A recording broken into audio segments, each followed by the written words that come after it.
Please stand clear of the doors. Por favor, manténganse alejados de las puertas.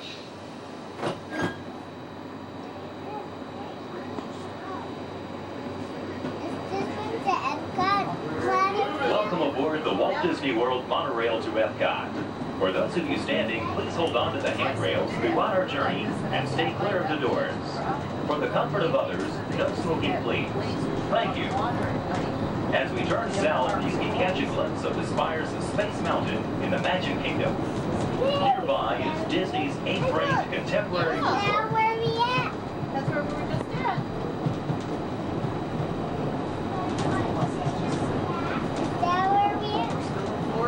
Yeah, we weren't at the Magic Kingdom today, though. What? We didn't go to the Magic Kingdom today, did we? Yeah, we did. Yeah, we did. When? We were at Animal Kingdom. And right now we're kind of taking a little break.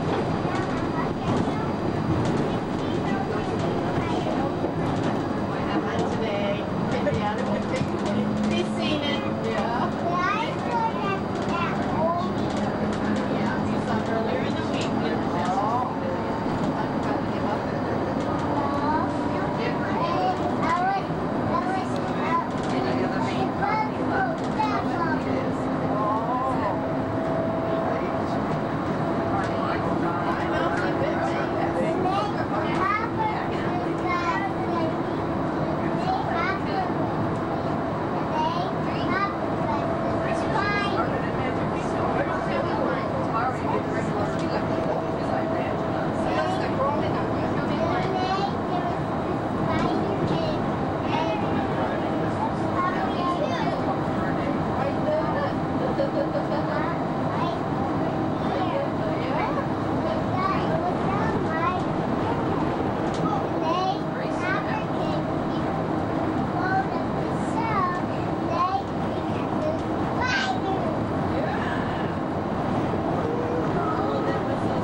together, now is a great opportunity to pick a time and place to meet should you become separated in the park.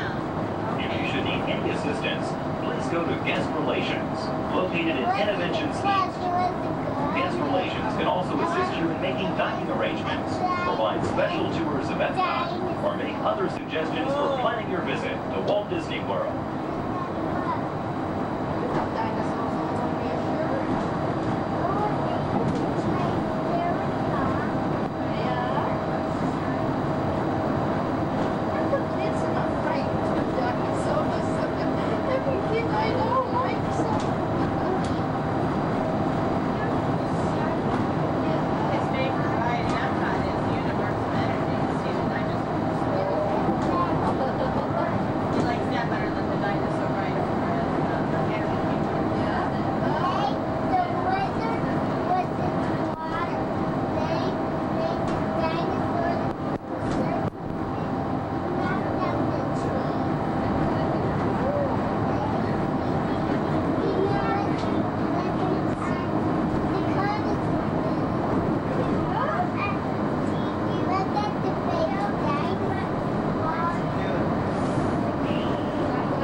Traveling to Epcot, where nations celebrate human achievement and potential. Its 300 acres are divided into two worlds, Future World and World Showcase. Future World offers fascinating explorations into realms of energy, transportation, and imagination. You'll also find adventures in communications, sea exploration, food production, and other vital topics. World Showcase is a community of nations, highlighting the accomplishments and cultures of people around the world. On the banks of the 40-acre World Showcase Lagoon are Mexico, Norway, China, Germany, Italy, the American Adventure, Japan, Morocco, France, United Kingdom, and Canada. Young adults from each nation represented in World Showcase are among your hosts, making this a true international exchange.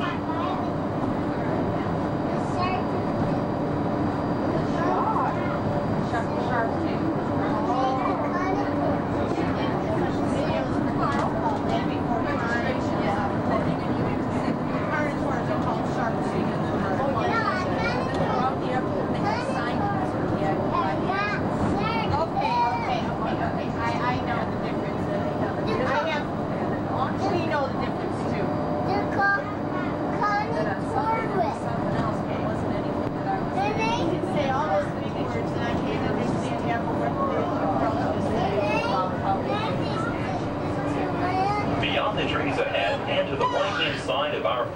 destination is Spaceship Earth.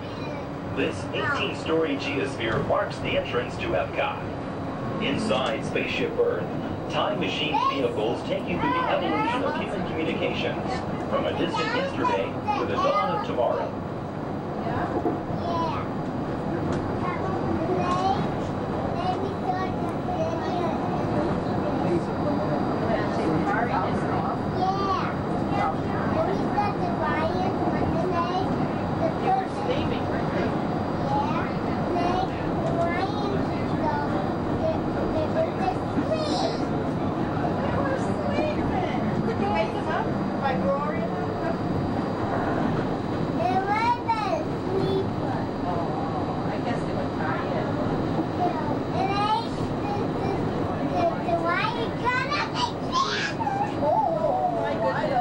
Coming up behind Spaceship Earth is Innovations. Inside this hands-on area, you can explore and interact with the ever-changing technologies and products for everyday living in the near future. To the opposite side is the universe of energy. Inside, you'll find Ellen's Energy Adventure, hosted by Ellen DeGeneres and Bill Nye the Science Guy. Next is the Wonders of Life, where you'll discover Body Wars, which takes you on an amazing trip through the human body. In Test Track, you can experience the exhilaration of test driving a vehicle on the fastest and longest ride ever created for Walt Disney World. Coming into view is World Showcase. Directly across from us on the far shore of the World Showcase Lagoon is our host pavilion, the American Adventure.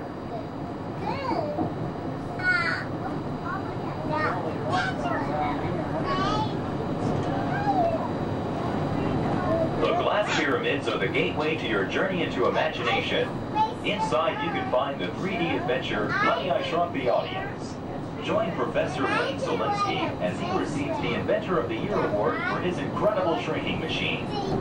Next is the land, where you'll discover creative partnerships between people and the land around the world.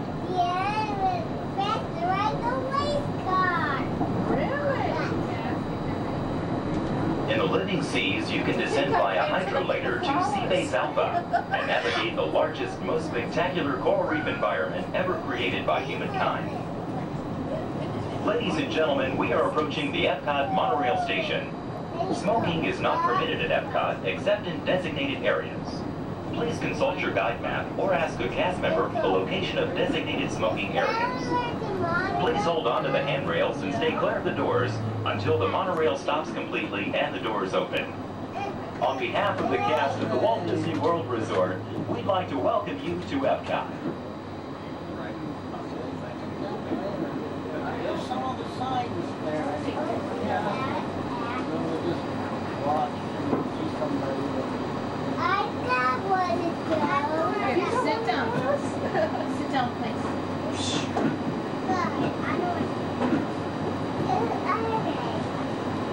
Ladies and gentlemen, please remember to collect your belongings and take young children by the hand. As you exit, please lower your head and watch your step. Thank you. Welcome to the Sleep Track.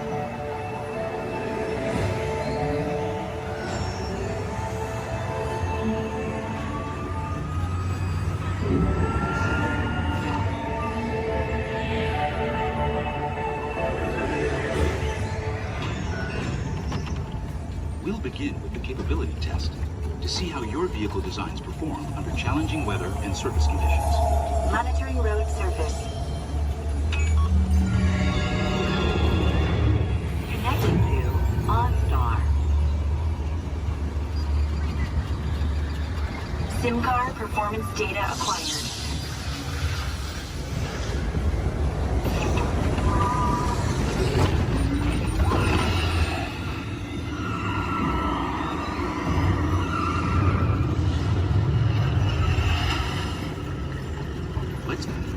Let's see how your designs hold up now. Commencing SIM car off-road and extreme weather sequence.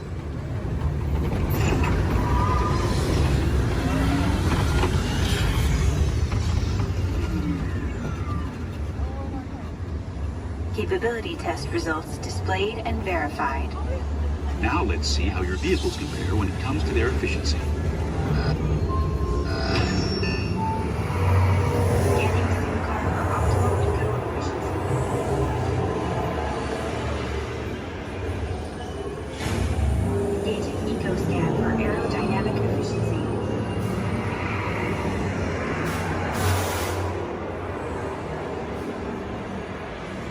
systems analysis. Hyperspectral imaging in progress. Calculating total enviro impact.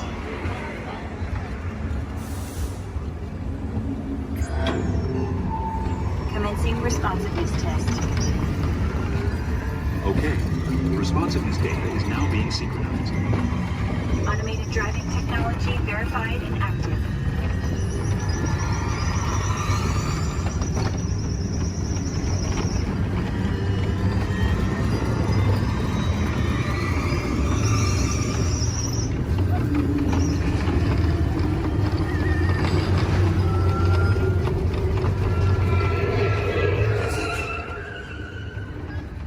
Automated crash avoidance technology disengaged.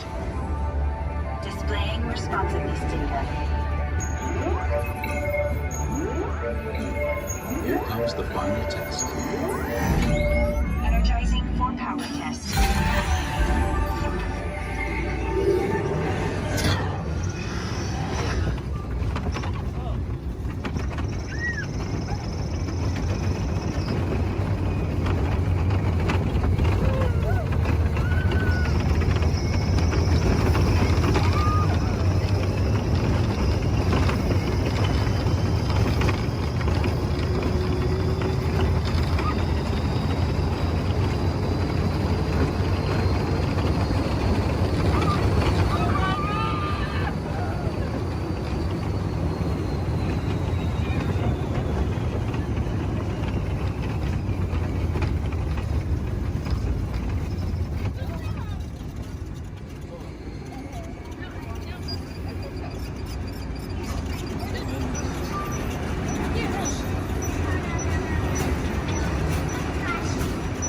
Displaying power test results. SimTrack performance testing complete. This concludes your performance testing. You'll be able to see how your Chevrolet custom concept vehicle designs compare to the sim car after you disembark. Please watch your step as you exit, and remember to take all your personal belongings with you. Be sure to check your final performance numbers in our scoring area.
That's an adventure for sure. Uh-huh. Trying something new. And having a swinging good time. You bet. Finding the confidence to be true to yourself. That's right.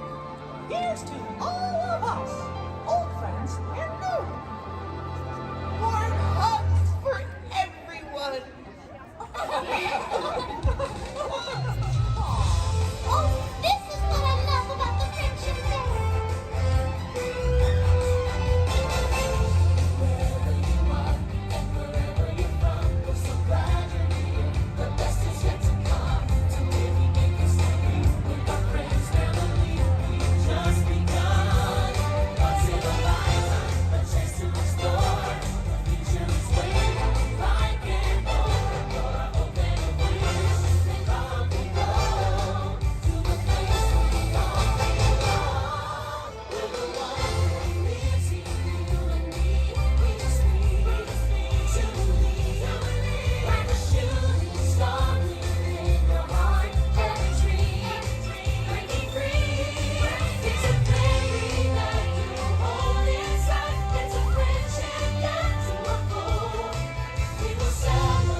Disney's Super Magic Children.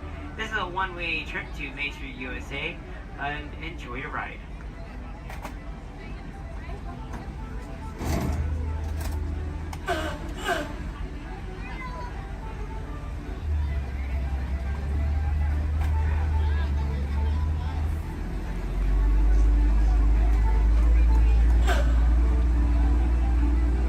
On your right-hand side is Sleeping Beauty Castle, your gateway to Fantasyland.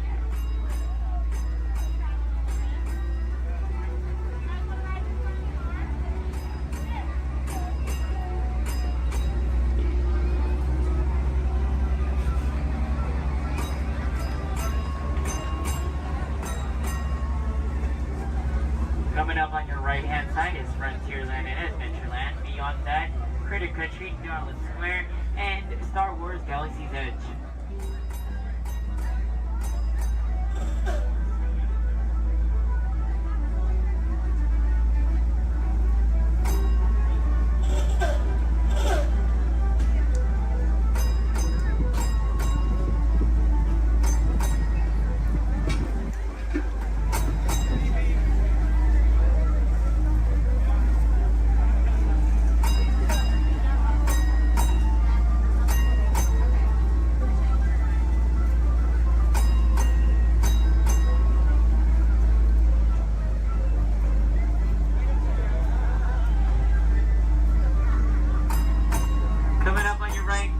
Left-hand side, there's our first aid center, our baby care center, and our lost child center. On your right-hand side, if you enjoy ragtime piano, we got some music going on over at the Coca-Cola Refreshment Center on your right.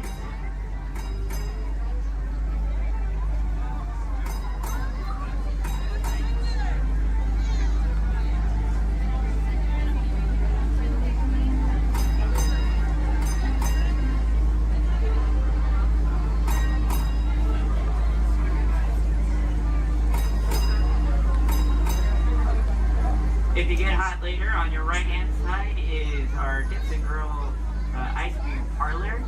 And on your left is Market House, where you can find our Starbucks coffee and tea. Beyond that is our locker station.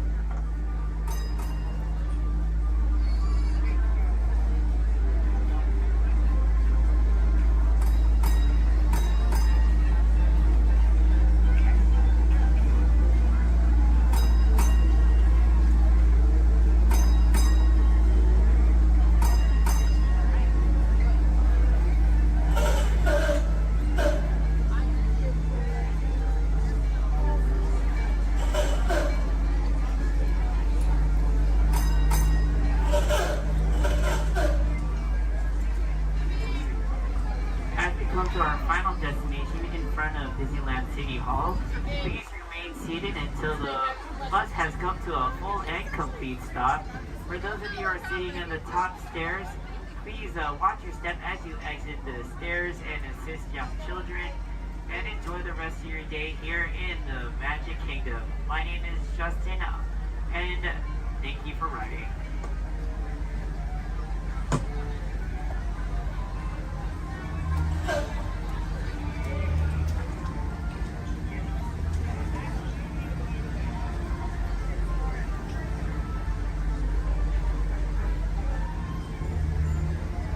Thank you. Please remain seated, folks. I do need a park deck right over there. Yeah. Please remain seated, folks.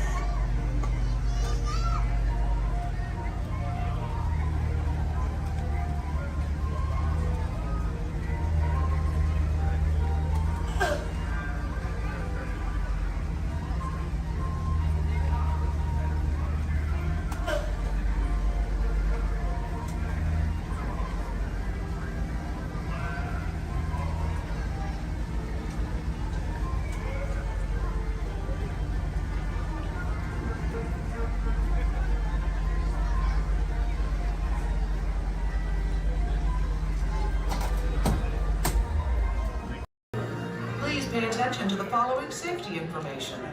When the automatic doors have opened, please proceed directly across the ramp into the cabin. Continue to move all the way across your aisle, filling in every available seat.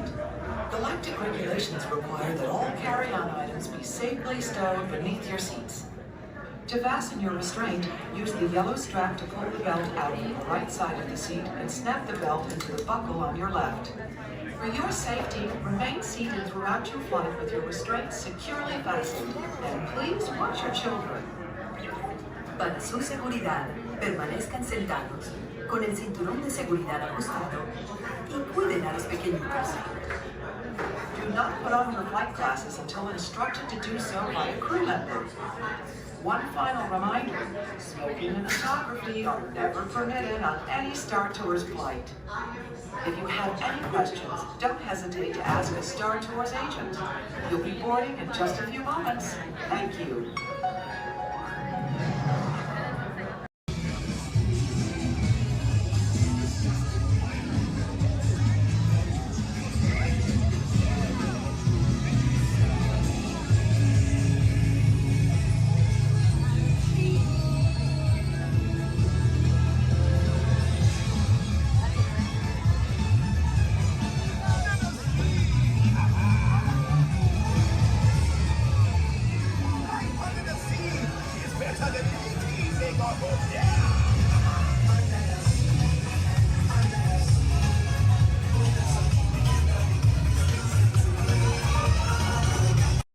Would like to welcome you.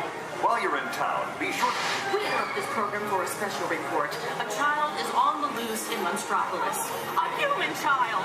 If witnesses are to be believed, there has been a child security breach for the first time in monster history. We can neither confirm nor deny the presence of a human child here tonight. I tried to run from it, but it picked me up with its mind powers and shook me like a dog. It's true! I saw the whole thing! Happy birthday, Spooksy Poo! Oh, googly bear!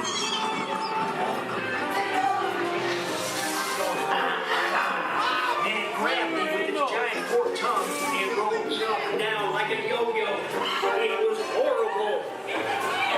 I was minding my own business. We gotta get you home.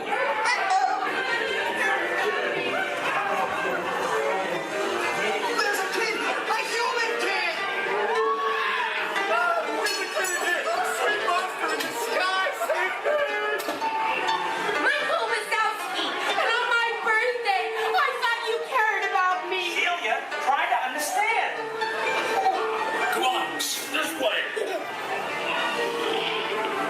Perimeter is under observation. Need I get in charge of ready?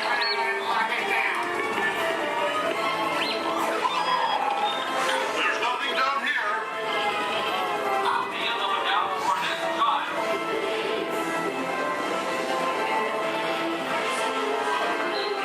Hey, working nights! Yeah, nothing exciting ever happens! Hurry up, Sully, hurry up. I've got both doors set up on the scare floor. Are you done here, Boo?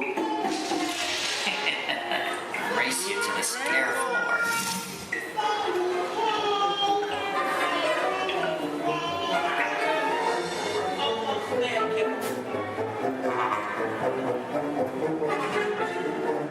They'll never find her door now.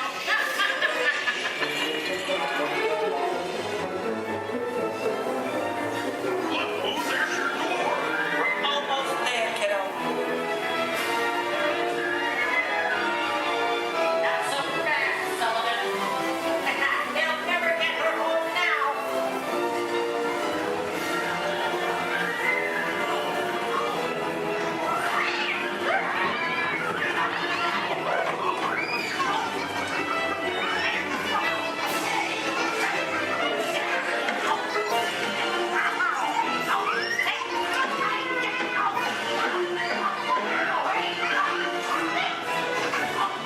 It's been the most terrifying day of my life. But I love you, kiddo. Kitty's gotta go now. Sleep tight.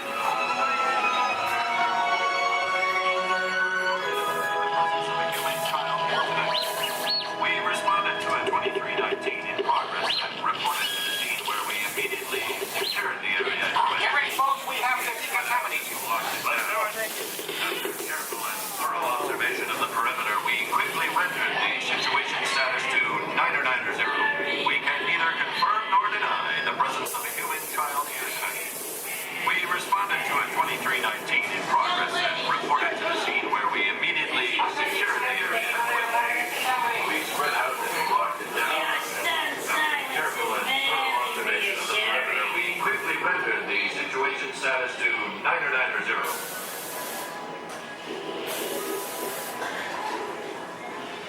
Come back and see me sometime.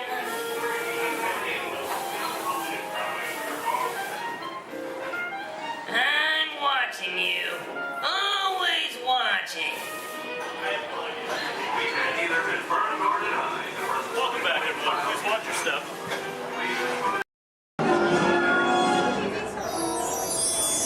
Hello, happy humanoids, and welcome to my land. My name is Tom Morrow, and this is Tom Morrowland. I'm here to tell you about the place where innovation and invention are smooshed together to form one big, hard-to-say word. Innovations! Amazing new stuff that is going to make your life better. But dreaming up new stuff and making it a reality are two different things, believe you me. Who could ever forget the all-plastic house? Robot butlers? Pop-up kitchens? The personal jetpack? And my all-time favorite, the flying dinghy thingy. How do you think it? Well, they seemed like good ideas at the time, but here in Tom Morrowland, or Me-land, as I like to call it, the stuff you're about to see is no dream. It's real. It's actual. Everything is satisfactual. Okay, that's enough of that zippity, and please, no more of that doo-dah. We've got a new cast of entertaining interventions waiting in the wings, ready to be discovered by you. Ain't tomorrow grand? And now, a bright new world of innovations for your daily living. And it's coming to your doorstep in 3, 2, 1. There's a great big world of innovations shining in our lives in every way. And a great big beautiful tomorrow, because tomorrow's happening today. Step through the doors of your home. Oh, by the floor is stone. Your lawn's being trimmed automatically. Now there's more free time for you and me.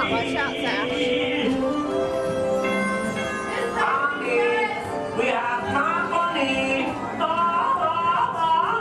Oh, don't worry. Thanks to interventions, having unexpected company is a snap.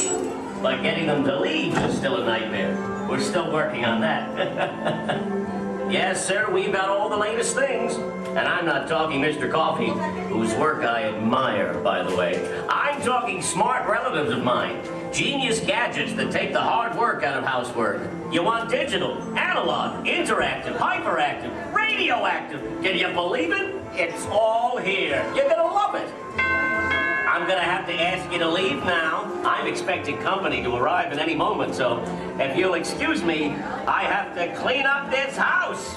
There's a great big beautiful tomorrow headed right this way. We'll see you around and around and around and around and around and around and around and around and around and around. Book life.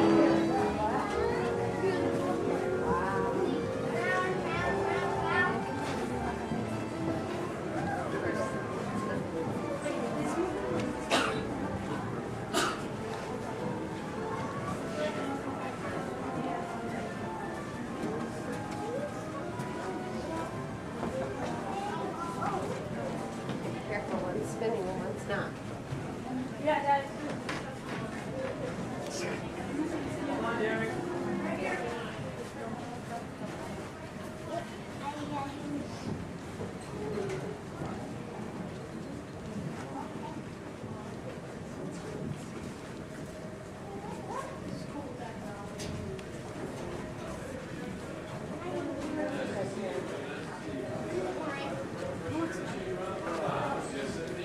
Look right there. This is my son-in-law and I put this together. This is called the Night Sky, everybody, and it runs off the computer. Oh, it's pretty cool too, I'll tell you, because you've got the entire universe right on the front of your house right there. Look, you got all the planets on there.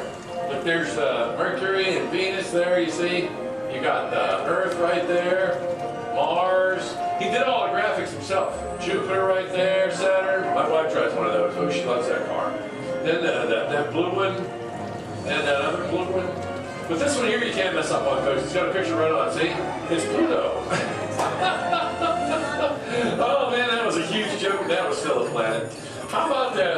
This is not what we need. No. Hey, son, show them Halloween. Now, just to change the house around, all you got to do is push a button, folks, and it changes the whole thing around for you. Watch this now.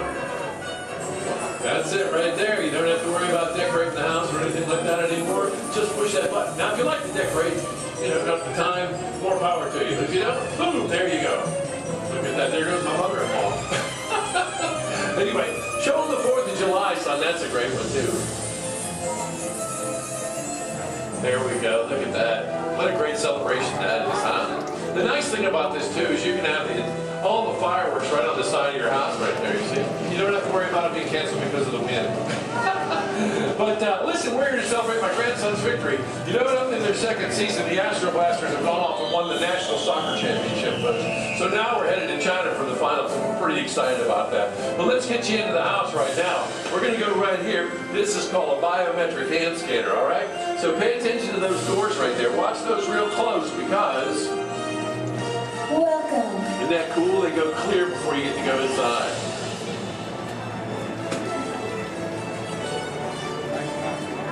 All right, folks, you've been in the house before they gather around Grandpa. Right over here. Come on in, come on in. That's the way, right over here. Welcome, everybody, to the foyer. That's a French word meaning foyer. Okay, there we are. I wanted to show you something before you wander off on me. Or you can just wander off on me while I'm talking to you. It doesn't matter. But right here, this thing's right. These are called light scenes. You see, I touch the one that says the king right there, and it changes everything around. Lights change, photos change, music changes, temperature changes. It makes my daughter's house my house. But now it's your house, folks. So go on out there and touch whatever you want to. Well, except for Grandma. She's in a bed with you. Over there, you got the party tent. You got the family room. You got the kitchen, the dining room. There's my son right over there, Chet. So have some fun. Don't forget, up on the second floor, that's where you're going to find the exits to the house, folks. I don't know why my son-in-law put them up there, but that's where they're at. So go have some fun.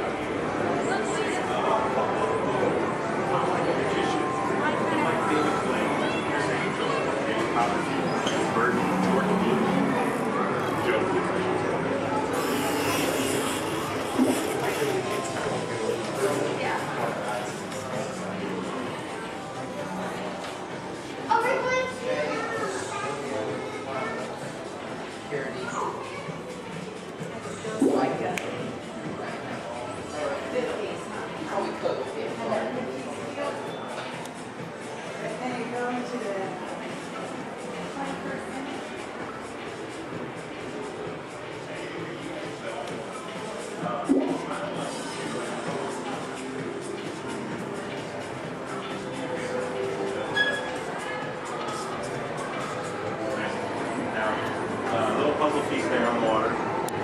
It's going to load up video puzzles. See if you guys can put these together. These are kind of cool. It helps with each piece to use just one finger to move it. 2 fingers if you want to move it back and forth, or grab a corner with 1 finger and turn it over.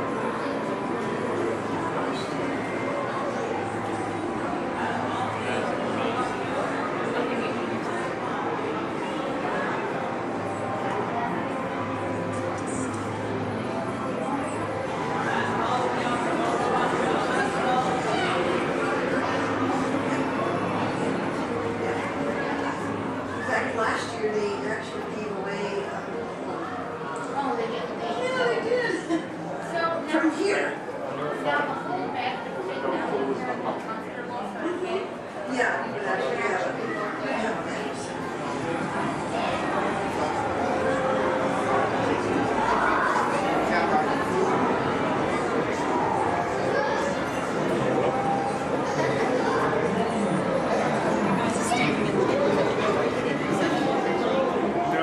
This light will turn off. I wanted more lights.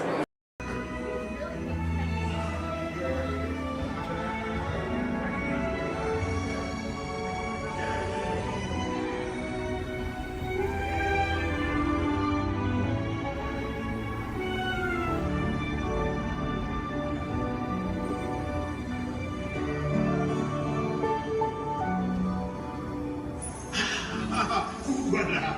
Venez, venez, venez. Suivez-moi, je vous prie.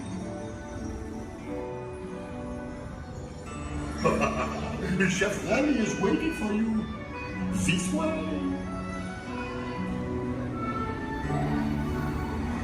Déroulez-vous.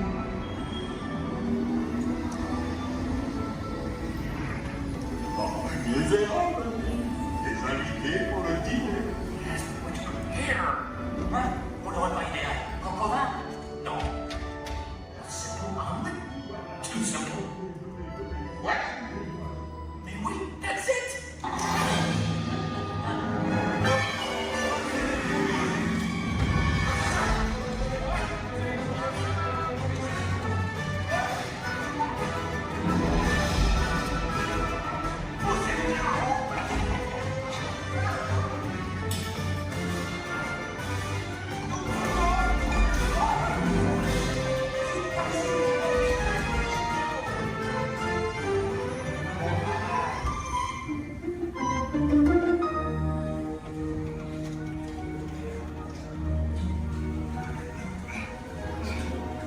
Cette nourriture est pour nos invités, pas pour vous.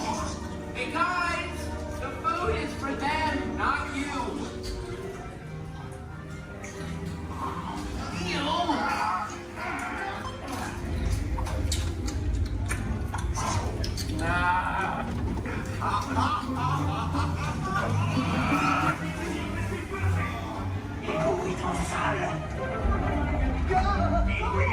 What are you doing?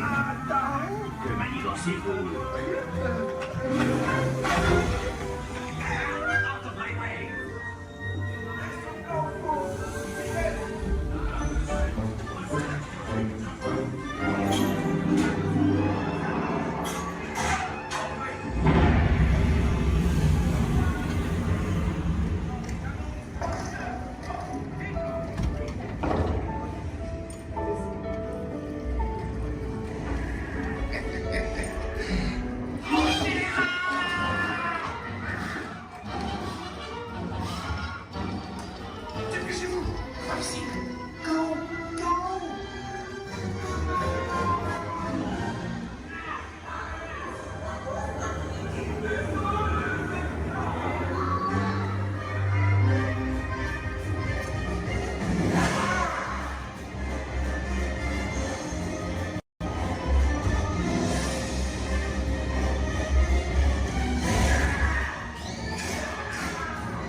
Vous serez toujours les bienvenus, chérie.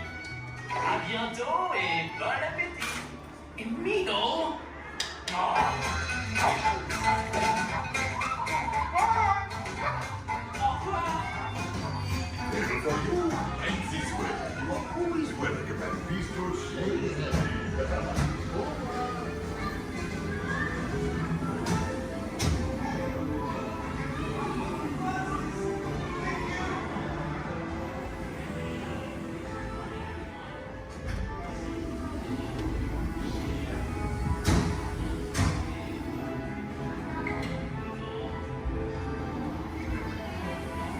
Okay, be sure to pack all your stuff. And look, step as you exit. Goodbye. We head out, please remain seated at all times. Please keep your hands, arms, feet, legs, and elbows inside the vehicle. And please supervise your children. This is a one-way trip to Main Street, USA. And enjoy your ride.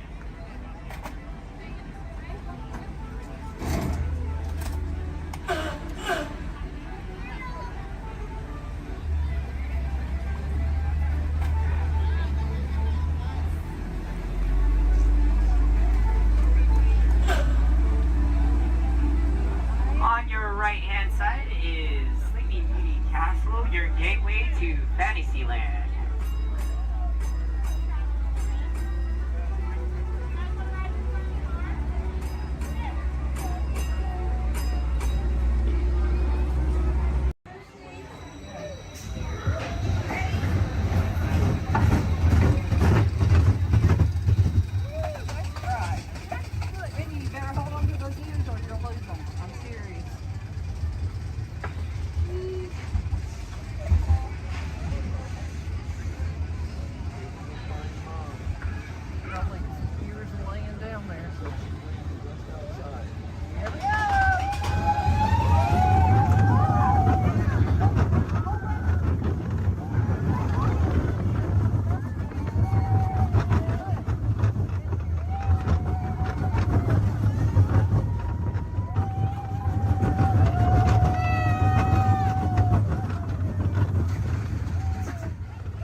see all them ears laying down there? The big Some drop. cute ones, too.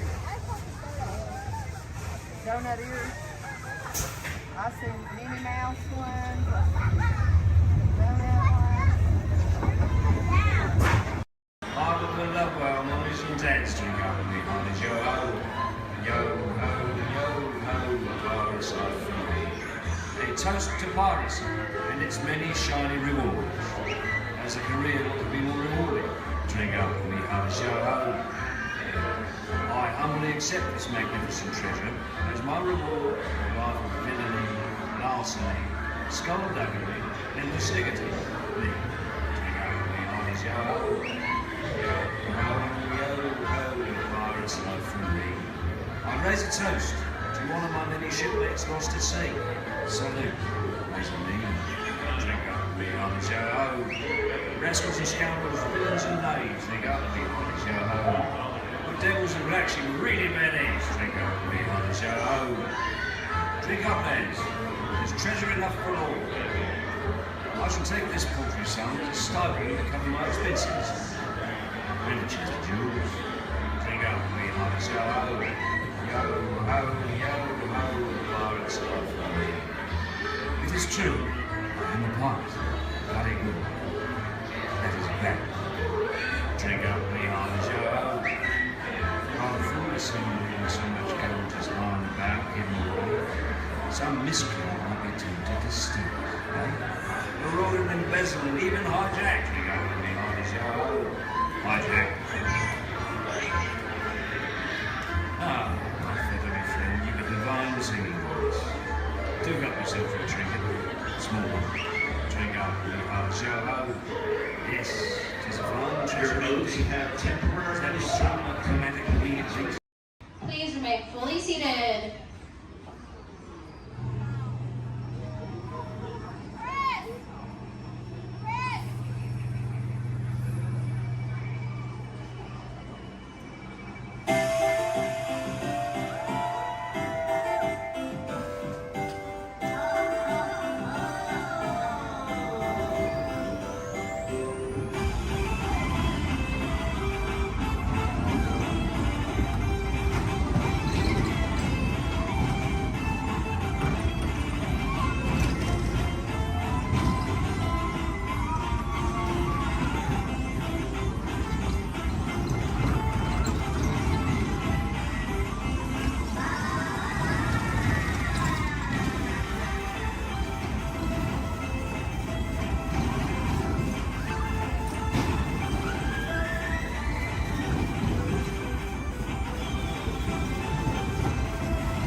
Don't forget to tag me on your video.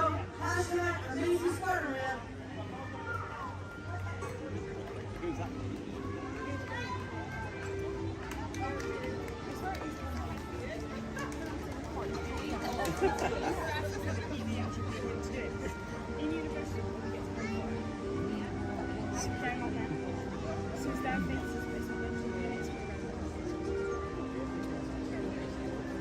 Hey everyone, looking good down there. Wow, this is a friendly neighborhood. Welcome to Avengers Campus.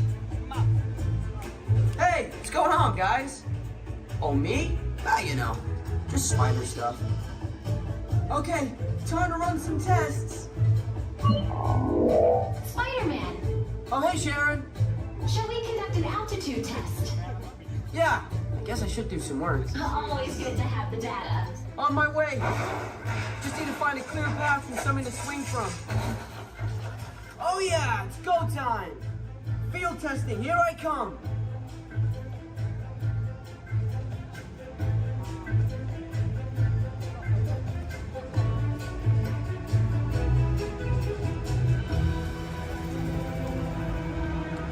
Time for some field testing. Here goes something.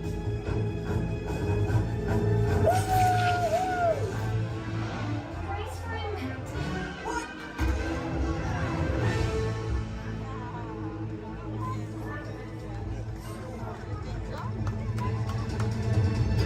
I'm good. That was less amazing than I dreamed. Sharon, did you hear that? I got the data. Okay, let's run the test. Check. Hang on, I'll be right down. This is cool.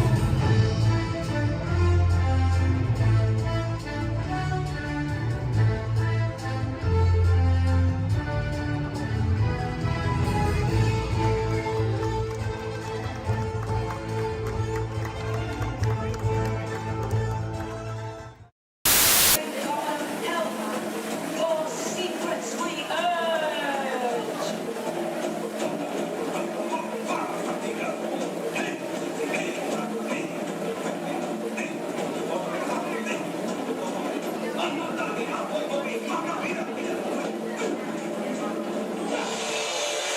Wowee!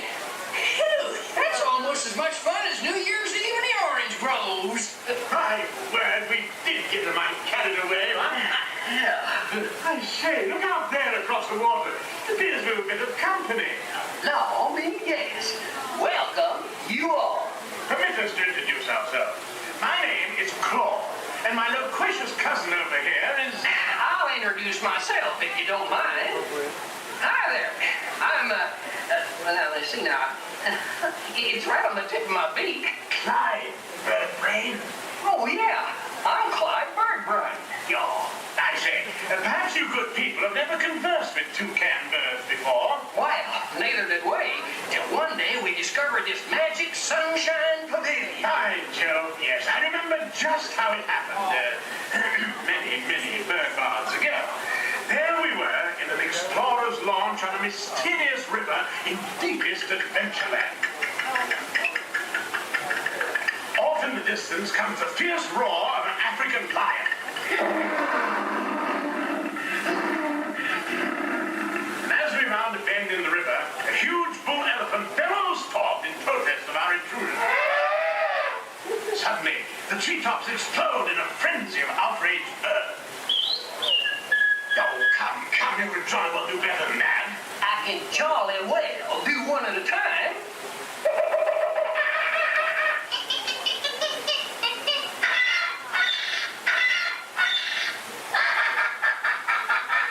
Meanwhile, shifty-eyed crocodiles lurk by the water's edge.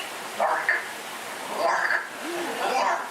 And the giant python slithers down from an overhanging limb. What's happened? What's wrong? I can't stand snakes.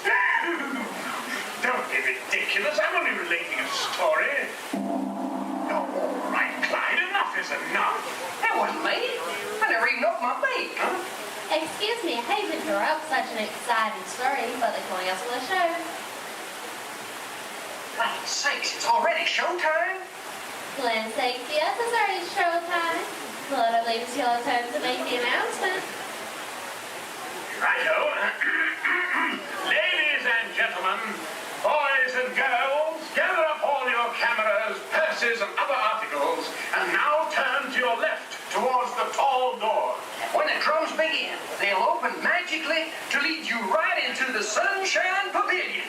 Is everybody ready? I say, have a good show. A real tropical serenade.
time of year. I'm so happy we get to share it with all of you. And there's no better time to celebrate than right now.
It's the family that we've made. 'Cause when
All right, everyone, for your safety, please do me a favor. Leave this center aisle clear and all side aisles clear as well. If for any reason you need to leave the theater, you can do so through these two right rear exit doors. That's if you're looking to leave. Please do so through these two right rear exit doors. They're a little bit heavy. Just give them a big old push and they'll open right up for you.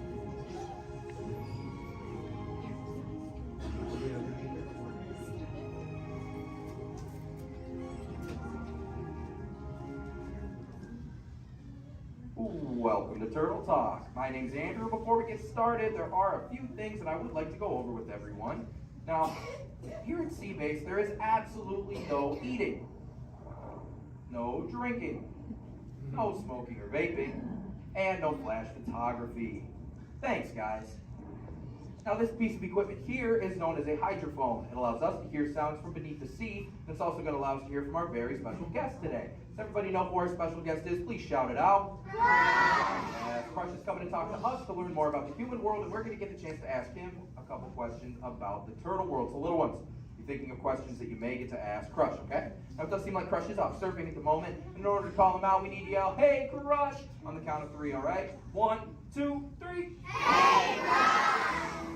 Well, righteous, dude! Well, awesome! Check it out, man! Hey, dude, look! Double barrel, 360, totally tubular. Whoa, look at the humans in the human tank!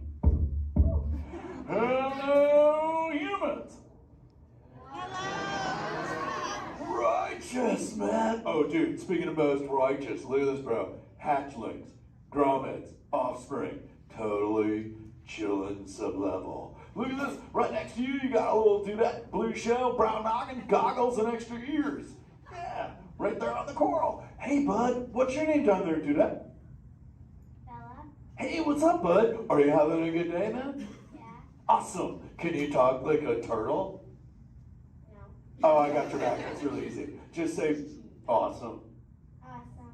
Nailed it. Try this one. Say totally. Put them together. Say totally awesome. Totally awesome. Give it up for that dude. That righteous. Good job, bud. Totally good. You talk like the turtle. Hey, I got a dude over here with a gray shell, curly noggin, and goggles too. Sweet. Hey, man, what's your name down there, bud? Gustavo. Hey, where are you from, Gustavo? Where are you from? New York. Whoa, dude. Who brought you here today? I went on my car. Oh, we'll find out together. We'll find it. Hey, dudes, is there like maybe a parental unit, a life guardian of the Gustavo? If anybody's with them, right? Okay, let's talk to that chick and see what's up. All right, awesome. Hey, dude, what's up, bud? What is your name? Karen. Hey, Karen, what's up? How many kids you got? My English is not good. I'm from Brazil. Oh, I don't speak English either. I talk turtle. Karen, does it freak you out? Gustavo has no clue you're here. Don't worry, Karen. They come back when they get hungry. Karen, did you feel it, bud? Did you feel it? We're sharing a moment. Look at you, Karen. Awesome. Dude, my son Squirt, he's like this. He goes, Dad, what's up with all the humans? And I go, dude, I do not know. Human dudes, I need human help. Can all of you help out and answer Squirt's questions? If you want to help, say, Chaw! Righteous! You so totally rock, dude! Oh, wait a minute. Sorry, dude, my bad. Check this out. When a turtle says, you so totally rock, everyone says, dude! Here we go. You so totally rock! Dude! You so totally rock! Dude! Now all of you totally talk turtle. So, on to Squirt's question. Numero uno. He goes, Dad, if humans go to a beach, what do they do? I said, bro, I do not know. Humans, do you go to the beach? Yes. Awesomeness. Okay, answer it for the Squirt dude. What does a human do at a beach? Shout it out. Swim. No way. Who likes to swim? Wave some fin if you love to swim, man. Oh, man, I got wavers, like even on the bench. What's up, wavers? Nice. Dude, want to see me swim? Say go crush. Go crush. Let's rock. Everyone yell. Rip it. Rip it. Roll it. Roll it. Punch it. Punch it. Rip it. Rip.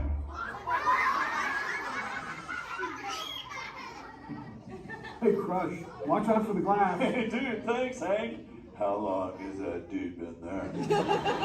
Oh, no, man. My bad, bro, my bad. Where are the manners? I've been asking the questions. Dudes, do any humans have a question about being a turtle? Raise a fin. Hi, if you have a question about turtles. Cool. Got a chick over here, aisle style, red shell, brown knock, hanging loose. Hello, bud. What's your name? Hey, bud. What's your question? What turtles eat? Oh, dude, we're chowing green seagrass and green sea kelp. Big dudes, you're sitting on green seagrass benches. But check it out, Harper. We only eat green stuff, and so it actually turned us green. So, like, I'm green, and my kids are green, and my parents are green. Oh, and my wife's green, and my favorite color ever, purple.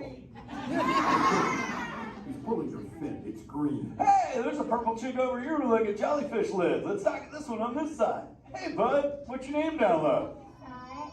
Hey, cool news, Scarlet. What's your question? My name's not Scarlet. Oh, wait, what's your name? It's Charlotte.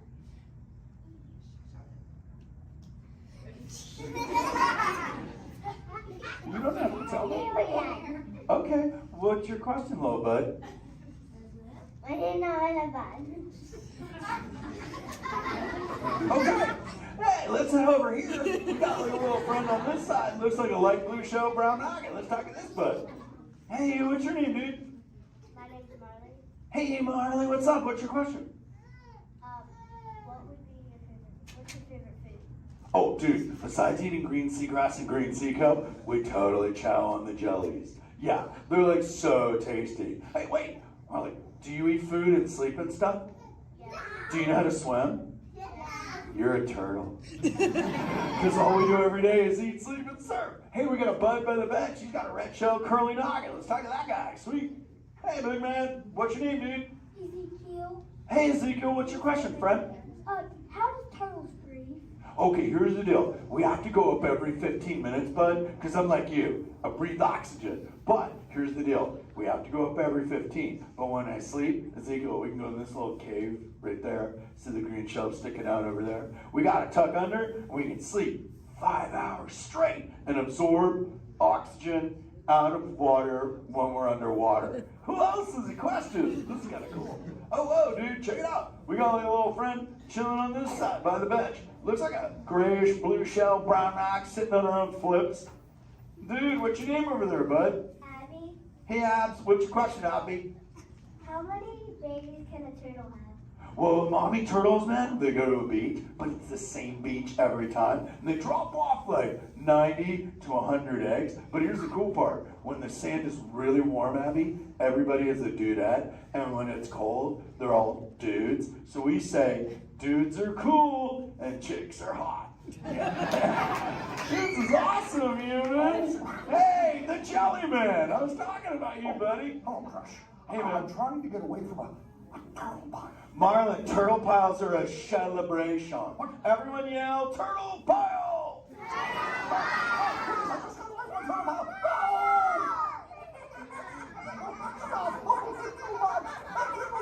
Oh, cool. Hey, boys, surf's up, dudes. Thanks a lot, Crush. For what? The turtle pile? Shout it out, humans! That dude has serious thrill issues. Humans, you rocked it! You so totally rock! Dude. Okay, like 4 kids remembered. The rest of you dudes pulled a hard Dory. Dudes, don't space out! Remember, Turtle says you so totally rock. Everyone screams! You so totally rock! There you go, you're back again. Oh, bummer. Hey, bro, the frequency thing is not working.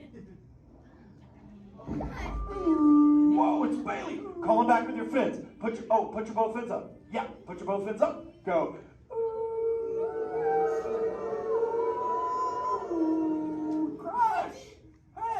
Bailey, look at my friends, they're humans. Oh my goodness, funny looking humans, huh? Hey, dude, stop. That's not cool. Those are my friends. They can hear you. No, they can't.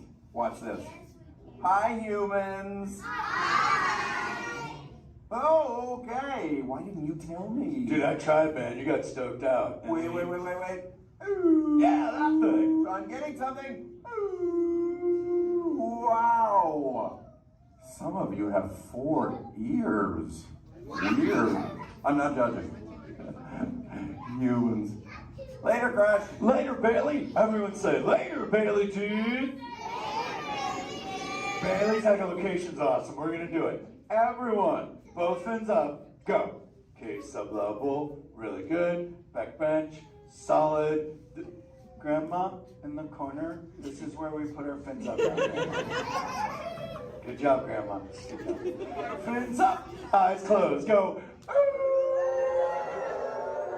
How many fins am I holding up now? No, you gotta go. Yeah, you so totally rock. Squirt, come here. Squirt, look at this. Squirt, I just taught humans your ultimate favorite. Sweet. Dude, go for it. They'll blast you. You so totally rock. Yeah.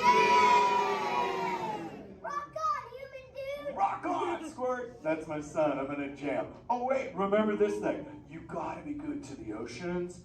The oceans will be good to you. And slap the fins together for my man, Andrew. Rocking the mic, man. Oh, righteous. Lovely. Use the word dude all day long. Because your parents will love you. Hey, Karen. You're welcome, Karen. Let's go! You so totally rock! Let's give it up for Crush.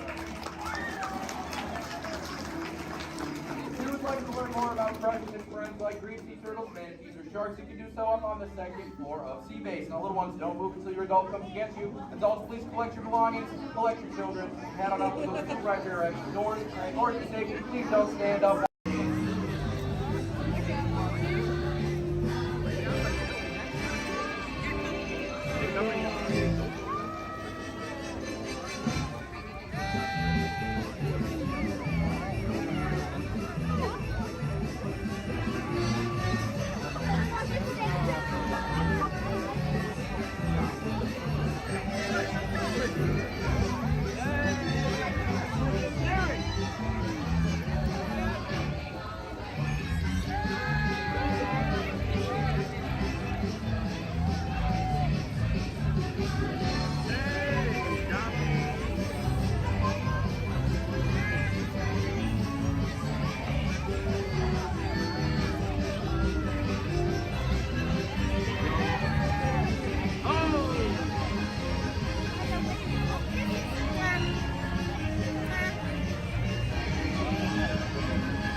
I'm supervising you. Now everyone pick up your favorite hand and wave goodbye to those people on that dock. Goodbye. Goodbye. Yeah, you're never gonna see them again. But you don't know them, so why would you see them again, right? Unless that was your family up there, then you know what? You're welcome. I just got you a 10-minute break from them. You probably need it. You've been in Disney World all day with them. But now let's see. Is this anyone's first time on the Jungle Cruise? Can I see a raise of hands? Perfect. Me too. Is this anyone returning to the Jungle Cruise? Can I see a raise of hands? Perfect. I can't wait to be a sore disappointment for all of you and exchange a lot of awkward eye contact has already started. How beautiful. But hello everybody, welcome in. My name is Skipper Kevin. First name Skipper, last name Kevin. I'm going to be your best friend, guidance counselor, dance instructor, tour guide, dragon slayer. And if you don't laugh at my jokes, I'm going to be your swimming instructor. I said that just for you. I said that just for you because I knew you were going to interrupt me. Yeah, thank you so much. I really do appreciate it. Wow. But now here we are in the Amazon rainforest. If you look over to your left-hand side, you're going to see what I like to call an inspiration ball. I call it that because the longer you stare into it, the more it's going to inspire you to go. Oh, deeper into the jungle, of course. Yeah, I don't know about you guys, but that certainly does look like inspiration to me. So much that I now feel inspired to take you guys into the Congo River. So why don't we see how far this goes? Congo. Okay, I'm glad of you if you did not like that. Don't worry, my jokes, they don't get any better yet. So buckle up, we're going to have an amazing time together. And if any of you have not seen the Jungle Book or you'd like to see it again, don't worry, it's right over there in 3D and the box set edition. Yeah, it really was the bare necessities here in the jungle. Oh wow, this is awkward. I'm sorry guys, I was trying to throw you a surprise party, but it looks like no one's here. I can't see anyone. Canoe? Yeah, I cannot. It really is an either or situation if you get what I'm trying to say. I even brought out that giant python snake. I just would not recommend getting too close to him. He will develop quite a crush on you.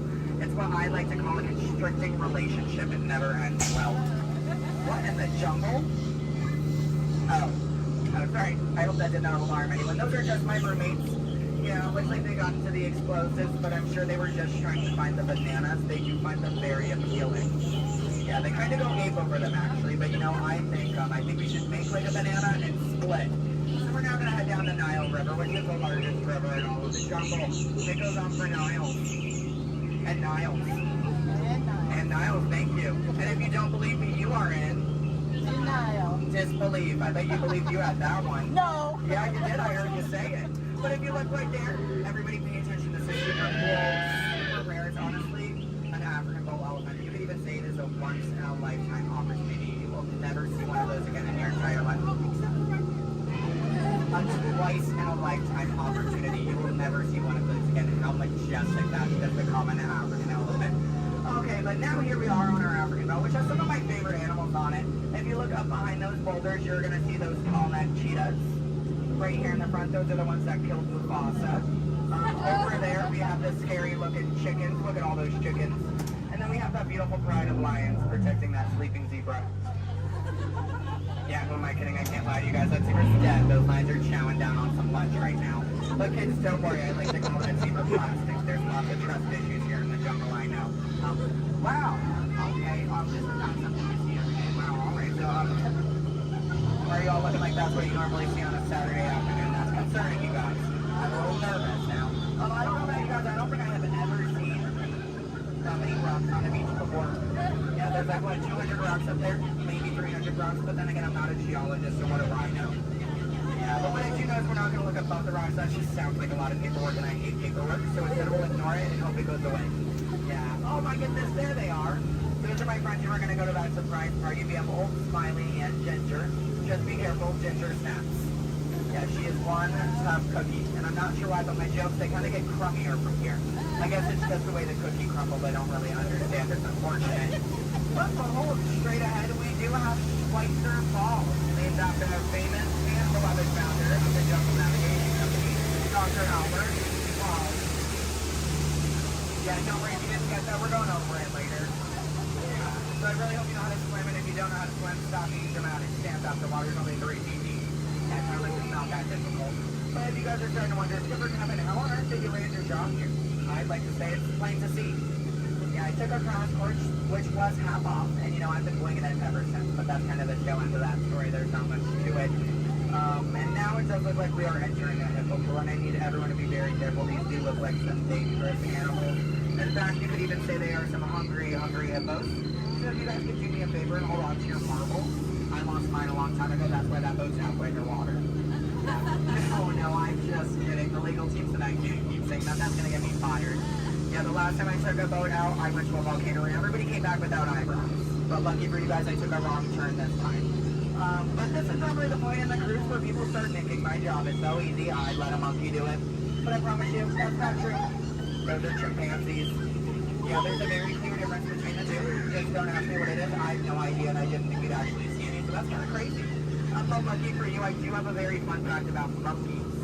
So apparently, humans eat more bananas than monkeys. But I don't know if I believe that, because I don't know the last time I ate a monkey, do you? Yeah, that's bananas. And don't worry, if you don't get that joke, I'll give you about 10 seconds. I get it. You're a late bloomer, you just need a moment to digest that one. You're welcome. Yeah, so please take your time. And it is now the moment that we have all been waiting for. It is the amazing, the colossal, it is the eighth wonder of the world. The backside of water! O2H! O2H! Alright, I got a few chemistry notes on board. That was the reaction I was hoping for. Everyone else, don't worry, I only tell their jokes periodically. It just gets me my element sometimes, you know. I did have a joke about oxygen and potassium. You could say it's okay. Yeah. I also had one about sodium, but no, you guys don't look interested. So instead, we're going to head down the Mekong River into the ancient Cambodian shrine. If you've never been in there before, be careful. There is a 10-foot drop. So make sure your seatbelts are buckled left to right and tug on that yellow strap. Yeah, if you're looking for your seatbelt, you can't find one, hold on tight. Let me know how that goes for you.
Here we are in an Indian elephant bathing pool, and I bet you guys even think that's water coming out of their trunks. But don't worry, it's not.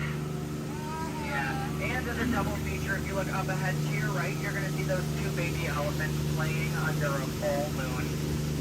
Yeah, I bet you don't see that very often, do you? No, I'm just kidding. Don't answer that. If you do see that often, I don't want to know why. That's weird. Please keep that to yourself, okay? But you know, since we are here in the jungle and there are plants everywhere, I'd really like to take a moment and show you guys some of my favorites. So, that one.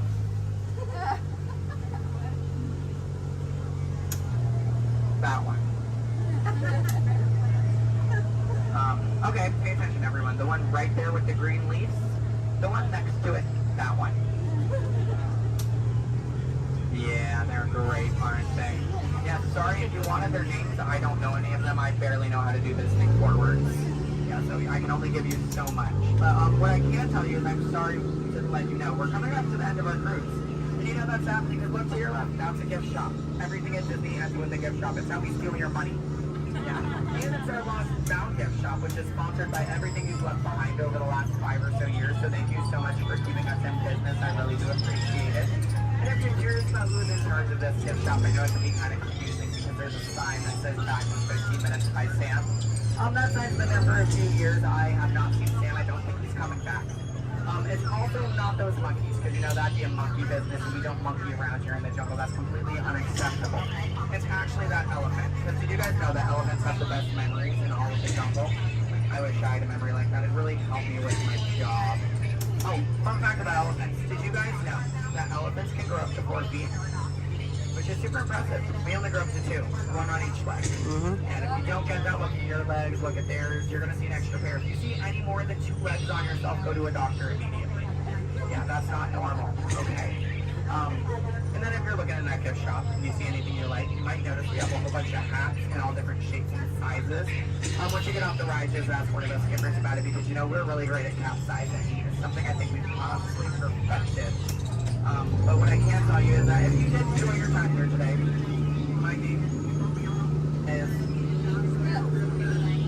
Skipper Kevin. I'm trying to give you my full name. And I do spell it a little weird, so I'm going to go ahead and spell it out for you. It is spelled H-E-L-P space M-E. Do it that way, you will, okay? If you did not enjoy your time here today, then you know what? That's unfortunate for you. You willingly got in my boat and wasted 10 minutes of your own time. My name is still Skipper Kevin. Thank you for leaving. And I think I would go one step farther to say that out of all of my cruises today, you've been the most recent. No, I'm just kidding. I'm just kidding. You've actually been outstanding. Especially those of you who just awkwardly stared at me for 10 minutes. It's been mutually awkward. Yeah, I'm not a robot plot twist. I'm not an animatronic. I can move my feet off the floor, and I can hear and see everything you haven't done since you sat down. And you know what? That makes us like a family. And I'd say to my own family after 10 minutes of quality time together, look at that. She's even giving me a heart. This is why I have attachment issues. You're going to get out of my boat in about 2 minutes, and it's going to make me cry. You need to leave is what I'm going to say. So in just a moment, you're going to be outstanding on that dock. Yeah, it really is great. Oh, and while we're looking over at the dock, let's do a little bit of a dock orientation. Everybody on this side, this is where we're going to be getting out. So if any of your rebels are hanging out of the boat right now, leave them there, stay comfortable.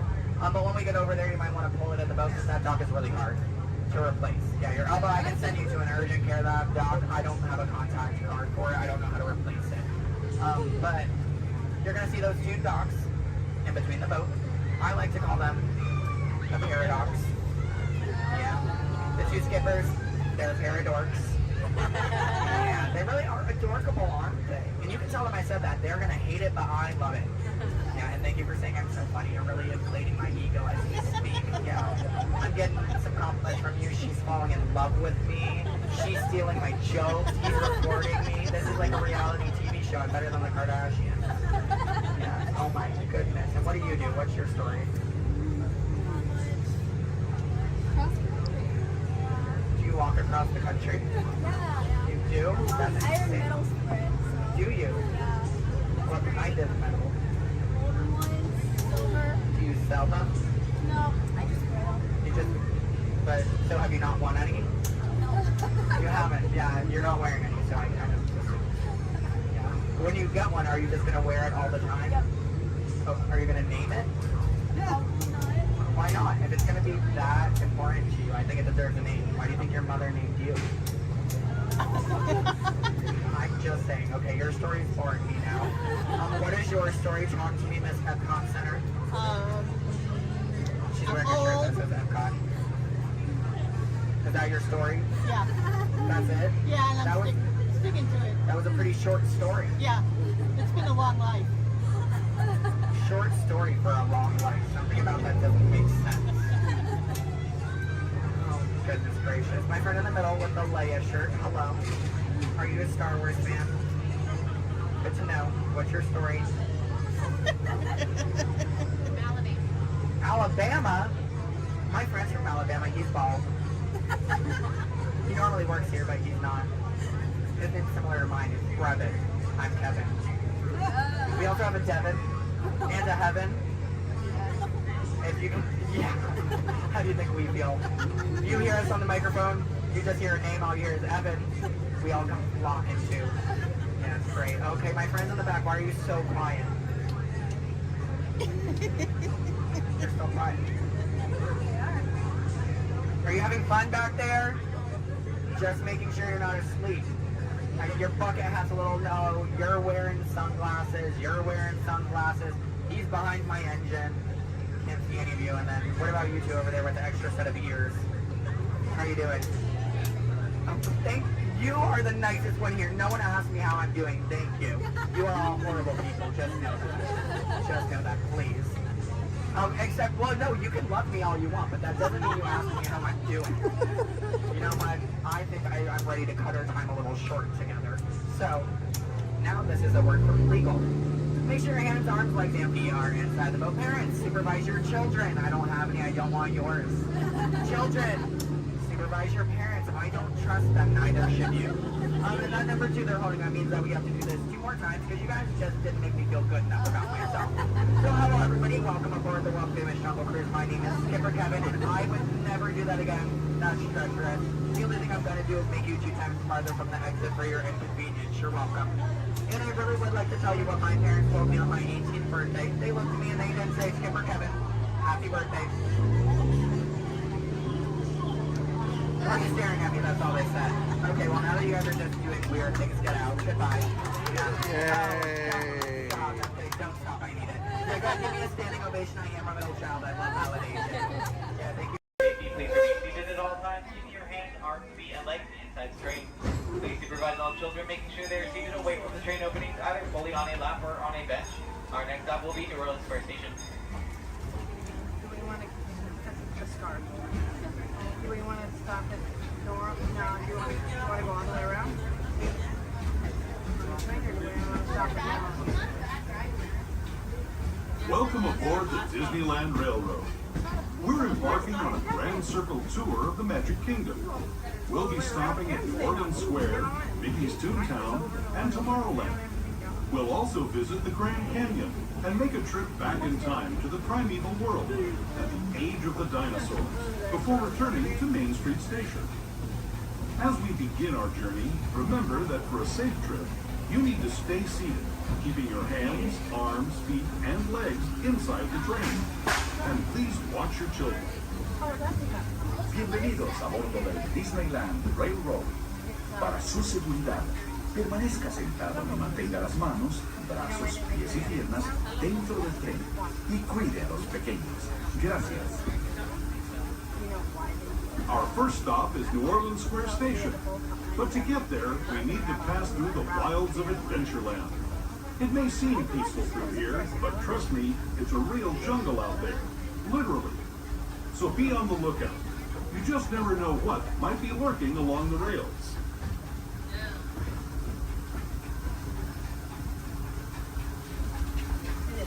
Just ahead is New Orleans Square Station. This station also serves Frontierland and Critter Country. If you'll be leaving us here, please remain seated until the train comes to a complete stop.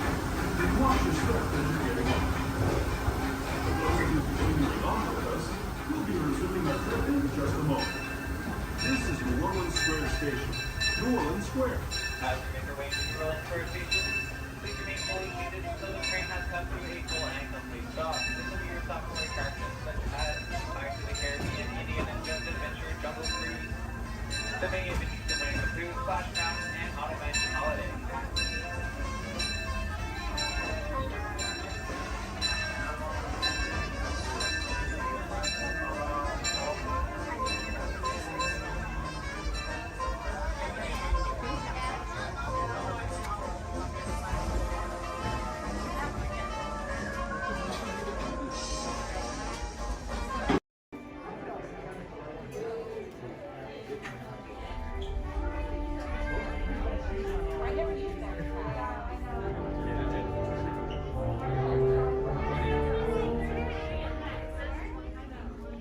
Hello and welcome to Soarin'. My name is Patrick and I'll be your chief flight attendant today. We'll begin boarding in a few minutes, but first I'd like to acquaint you with some important safety information. When the doors to your flight open, please take a seat and store all carry-on items in the under-seat compartment. This includes cameras, purses, hats, and of course, these little beauties. Next, fasten your seatbelts, inserting them into the buckle on your right. If smaller aviators don't measure up to the height indicator on the seat, just put the belt through the loop in the center strap before buckling it.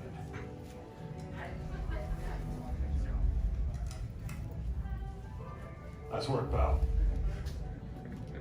Soon you will be airborne. So if you or your little aviators have a fear of flying or of heights, you might want to wait for your party if you like it. Okay, let's review. That is seat belt, carry-on item, safety strap, fear of heights, keep your hands and arms inside at all times. Anything else? Yeah. Have a nice flight. All right, my friends, we're going to load row 3, followed by 2, then 1. Row 3, please follow me. 2, you're going to follow 3. 1, you're going to follow 2. When the wind picks up just right, it can carry the sights and sounds from the lush gems of India to the grand canvas of sky above.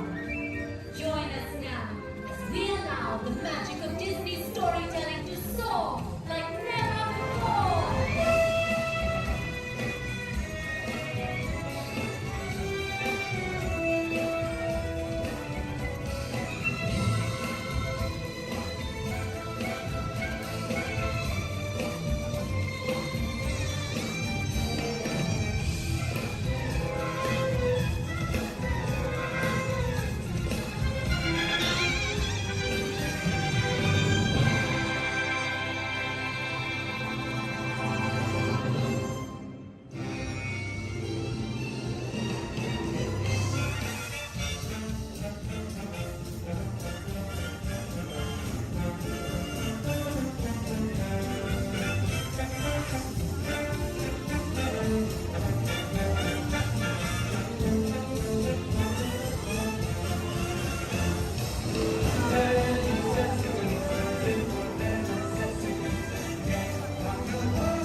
We're still working on that.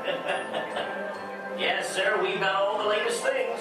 And I'm not talking Mr. Coffee, whose work I admire, by the way. I'm talking smart relatives of mine. Genius gadgets that take the hard work out of housework.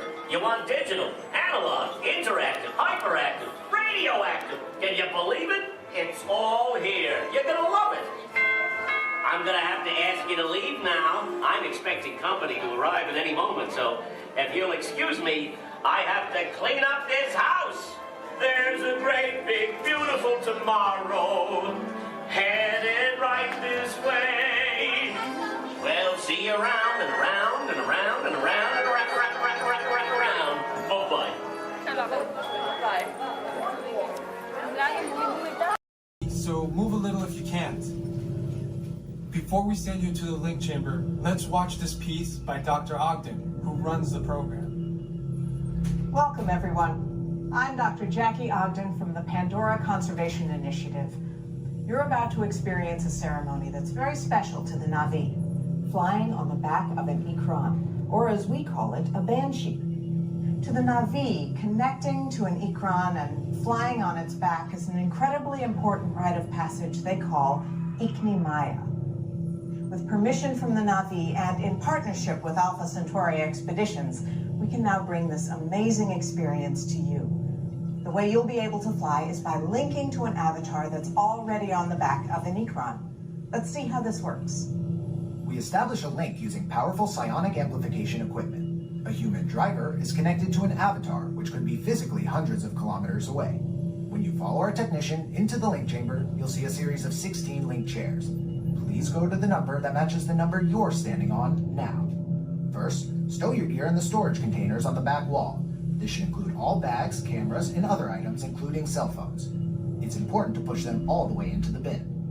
Then get onto the chair as you would a bike. Straddle the seat, step forward, and sit down. Slide your hips forward until you are against the chest pad, and then move your feet all the way forward. Wait until you're seated before you put on your flight visors. Hold on to the hand grips as shown. It's important to hold on to the hand grips at all times. After you're seated, back and leg restraints will be firmly engaged. For your safety, throughout this entire experience, always remain seated and supervise your children. Once the link takes place, you'll be connected to your avatar and sitting on the back of an ikran. It'll feel like you're really there. Moments later, you'll begin your flight. A Na'vi guide will lead you out. You'll experience the breathtaking beauty of Pandora, but you might also face some of its greatest challenges. Some of this flight might be intense, but trust your guide and be brave. As the Na'vi say during this important rite of passage, Sivak Ho, rise to the challenge. Good luck. All right, you ready? Let's get you into the link chamber. All right, everyone. Everybody make sure we're staying seated. Sante Sana word and that is me, thank you. There's another word we like to say out here in Harambe, which is Tuwende, and Tuwende means let's go. Jumbo everyone, my name is Julia and I will be your safari guide today. A few quick safety reminders before we head on in. Just make sure to keep your hands, arms, feet, and legs inside the truck and make sure everyone is staying seated for the entire safari ride. Above you, you'll see that animal spotting guide. That'll help you identify some of the animals that we might be seeing out there today. So go ahead and look it over for a quick second, see if you can find any of your favorites. That's also a great time to get any cameras or phones out and ready, as the roads are going to be pretty bumpy and we won't be able to stop for every animal.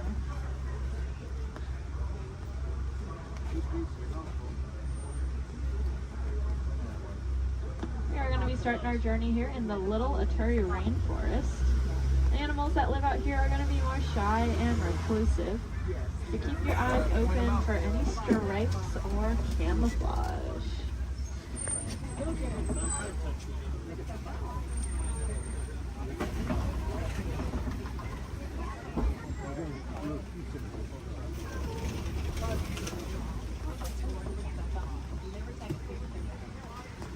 Like off to the right, there's that oak coffee. That reddish brown animal with the zebra party pants. However, they are not related to the zebra. They are the only living relatives of the giraffe. Just like a giraffe, they have a very long tongue. Theirs are so long they can lick their own eyes. And if you look down to the left, you'll see a bird standing on a nest. There's actually a couple eggs, I believe, in there, maybe. That is a saddle-billed stork. They're about 5 feet tall, and their wingspan is about 9 feet long. And if you look up at that canopy above your head, that is also just about 9 feet long. Put that in perspective for you. Now, if you look back at the okapi over there, I said they're related to the giraffe. Just like a giraffe, they have ossicones, which are those stubby horn things on their heads. But that one that we're seeing doesn't have any ossicones. That's because she's a female. Only male okapi will have them, whereas all giraffes will have them. Up on the hill to the right are the greater kudu. And we can tell they are female. That's because they don't have any horns on them. The males will have horns that can spiral backwards up to 6 feet long. If you look off to the left against this cave wall here, you'll see a black rhinoceros. Kind of looks like one of those boulders, just a lot smoother. Now these black rhinos are unfortunately critically endangered. There are less than 10,000 individuals left in the whole world, and that's including the one we are looking at. They don't have any natural predators though. That is all due to the poaching of their horns. Their horns are thought to have medicinal value to them, so they'll be rounded up and used in medicines. However, those horns are made entirely out of keratin, which is the exact same thing that our hair and our fingernails are made of.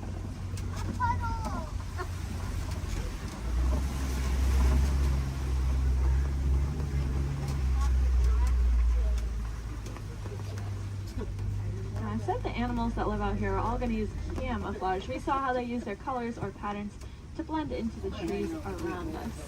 That's why it's really important that we use our paper products responsibly, since our paper comes from the trees that these animals' lives depend on. Looks like we are getting to the edge of the forest here. We're gonna make our way down towards the Swampy River. The animals that live here naturally spend most of their time underwater, which will keep them cool and camouflaged, so keep your eyes open on the surface for any bubbles or ripples that you might see.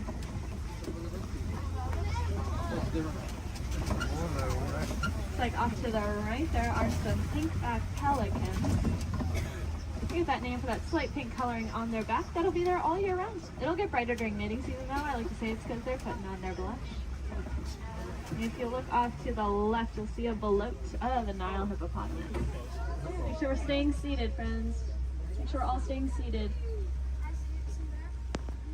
These hippos can hold their breath anywhere from 5 to 8 minutes at a time, which is going to allow them to sleep underwater.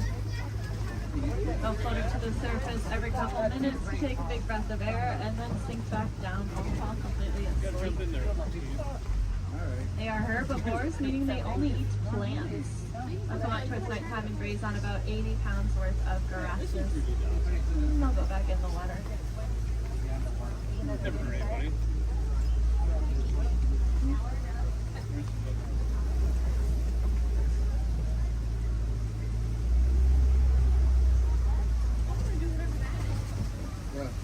Keep your eyes to the left, especially as we cross over this bridge up ahead here, and you'll see the Nile crocodile.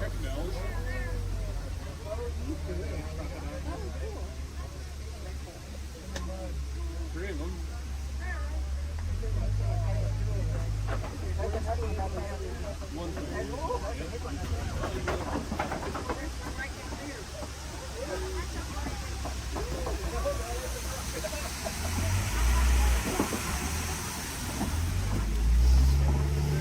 Those crocodiles are pretty impressive. They can weigh anywhere from 500 to 1,000 pounds, be as long as a giraffe is tall, and they have the strongest jaw and bite force of any animal. Being said, they are really amazing parents. They're going to take their eggs, put them in their mouth, and roll them around very, very gently. That'll help break up the shell, making it a lot easier for those babies to hatch. It sounds like there is an animal in the road up ahead, so I think we're going to hang tight here for just a second. This is their home, and they can go wherever they want, and sometimes they choose the middle of the road. So we'll just wait for them.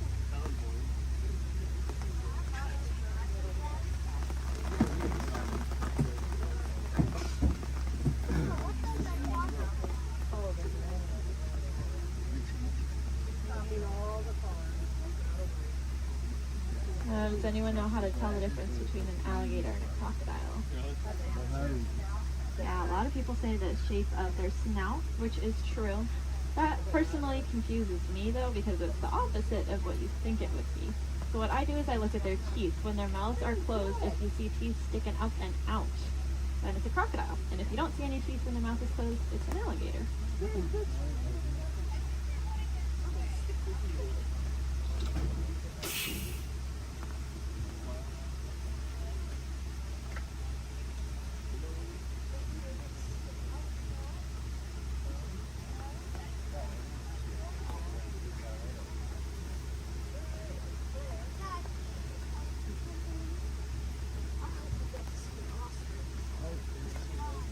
It's free.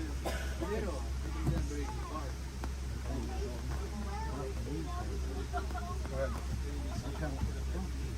Well, thanks for your patience here. Hopefully the animal will live soon.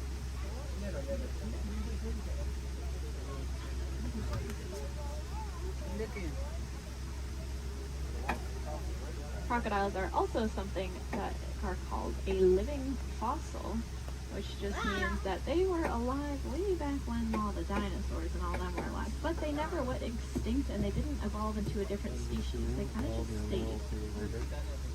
A lot of other animals like that, like horseshoe crabs, cockroaches, they're all living fossils. But so are those crocodiles and alligators.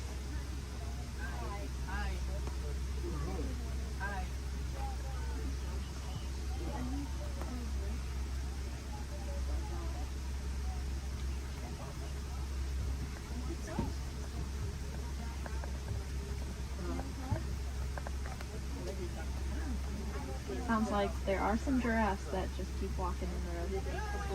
This is just what we call a giraffic jam. Now you can say you went to Disney World and got stuck behind a giraffe.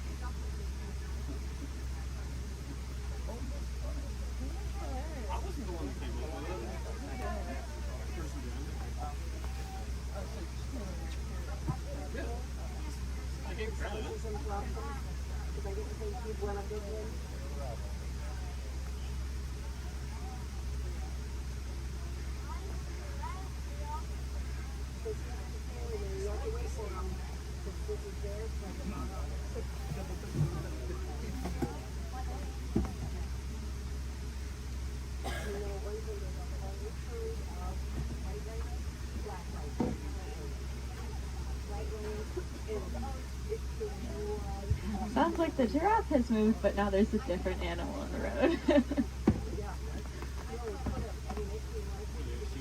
The animals really like the rain, so they are very active. Okay, it sounds like maybe we'll be back on the move soon. I think all the animals are out of the road, at least at this very second. But I don't want to jinx it. But that's good news for us, because that means once we get down into the savannah, there's going to be a lot of cool animals really close to see. Alright. See how far we can get.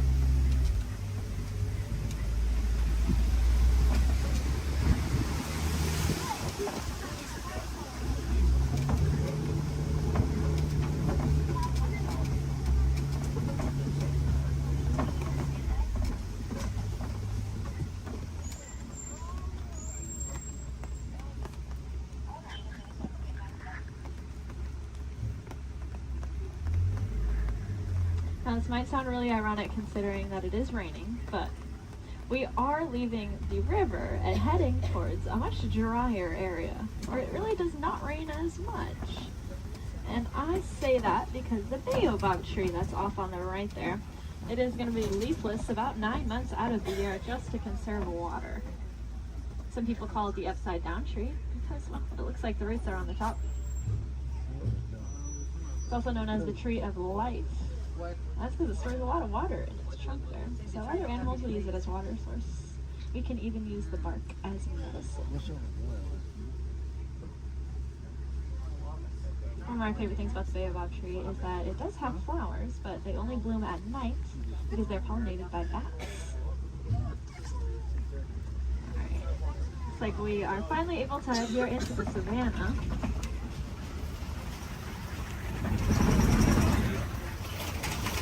Now you may notice the trees are starting to thin out quite a bit, and that's because it doesn't rain as much out here, like I said. So the animals here can't really rely on camouflage in the same way, and so they're going to be very agile and flighty. Most of them can run within an hour or two of being born. That is something I personally cannot even fathom, being able to run within an hour or two of being born. Crazy. Looks like here to greet this is the side giraffe off to the right. They are, of course, the tallest land animals, averaging at about 18 feet tall. You can see that really long, dark tongue.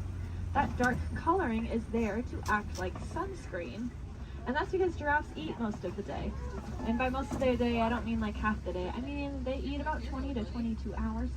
After that 24-hour time period, they're going to spend eating. So that tongue is that dark coloring just to protect it, since it is out about 20 hours a day.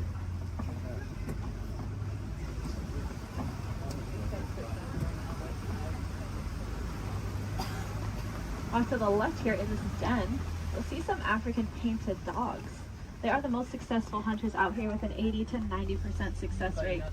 That is so successful that their young, sick, and elderly will eat first, and the healthiest adult will wait and eat last.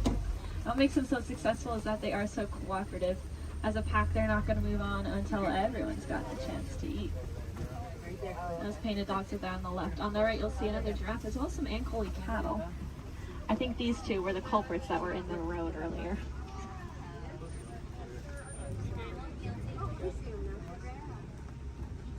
Those cattle have those really large horns on them that look pretty heavy, but they are hollow with a honeycomb-like structure on the inside.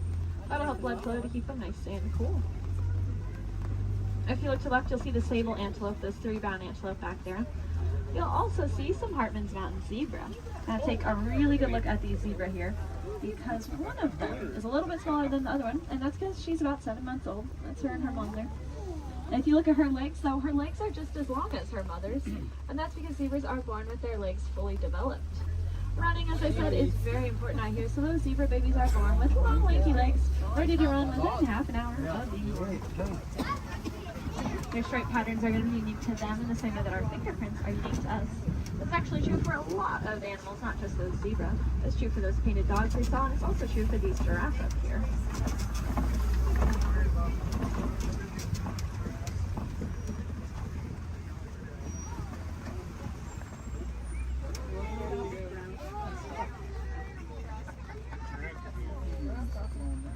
See, I told you they just go wherever they want. Oh, look, the zebras are in the road now. Over here they're in the road too. Yes, look over there. Zebras are in the road over there. Now, since giraffes spend most of their day eating, they also spend most of their day standing up. They don't really like to sit down. It's very vulnerable for them. They even prefer to give birth standing up. So that's about a 6-foot drop for those baby giraffes. I like to say the first thing a giraffe experiences in life is gravity. Of course, when you're born already about 6 feet tall, I guess it really doesn't matter that much. It also is going to kickstart their heart, that drop, so maybe it's a good thing.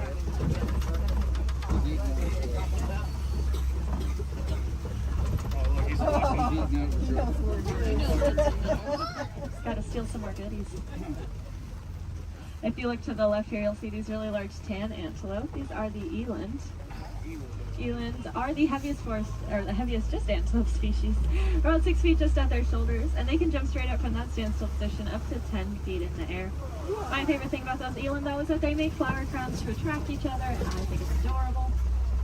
The males will gather up a bunch of branches and twigs and leaves and even flowers and decorate his horns with them, and then walk around proudly to attract all of the females. I would highly recommend looking up a picture of that if you have never seen it before. It is, like I said, adorable.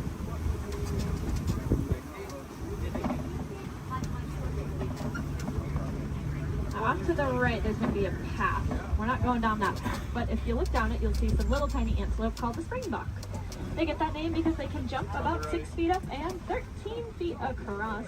When they do that, it kind of looks like ping pong balls hopping across the savannah. It makes it really confusing for those predators out there. Now, all the animals that live out here have a very important job to do. They're going to be the landscapers. So those antelope will be the lawnmowers, giraffes will prune back the trees, and then larger animals will be the bulldozers. They'll knock over trees.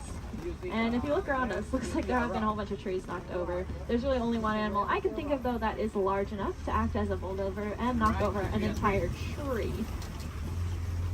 Let's see if we can find them.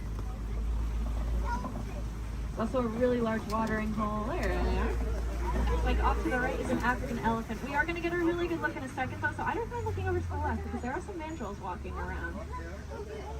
Mandrills are the largest old-world monkeys, and they have that distinctive blue coloring on them. Might remind you a little bit of Rafiki. Let's see, I promised a good view of this elephant here. And I know the road up ahead has been closed, so I think we're going to get a really, really good view. Yeah.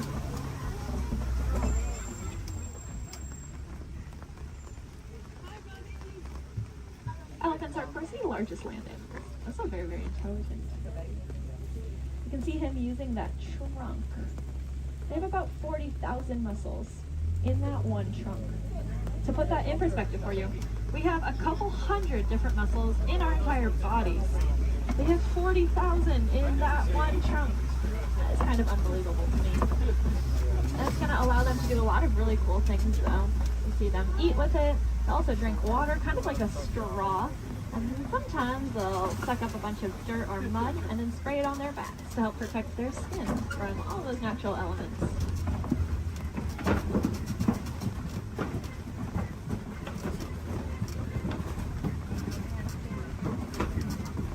Lucky for us, I think we are headed deeper into elephant country here. And I say that because elephants love to eat red clay. Now, if you look around us, it looks like we are surrounded here by this red clay. It's very nutritious, so they'll eat it as an extra form of nutrition, just like how we might take a vitamin or a supplement every day. And there are some tusk marks over to the right and some footprints down to the left. So the herd must be nearby. I think I see them off to the left there. Elephants are matriarchal, and that means the oldest or wisest female is going to be the dominant one in charge. Males are going to leave the herd at about 15 years old, and if they don't do it willingly, they will be forced out by those females. They're going to go hang out in bachelor herds, which can consist of up to 140 individuals that come and go as they please.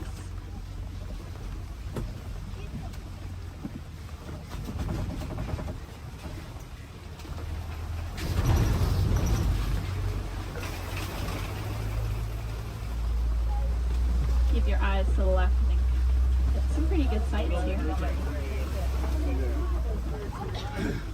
Unfortunately, though, elephants are running into a lot of different conflicts out there in the wild. They are losing their homes for various reasons and getting forced closer and closer to people, specifically farmers and their crops. Not knowing any better being elephants, they see those crops as yummy treats and they eat them, or they stomp all over them, which of course upsets the farmers, putting the elephants in danger.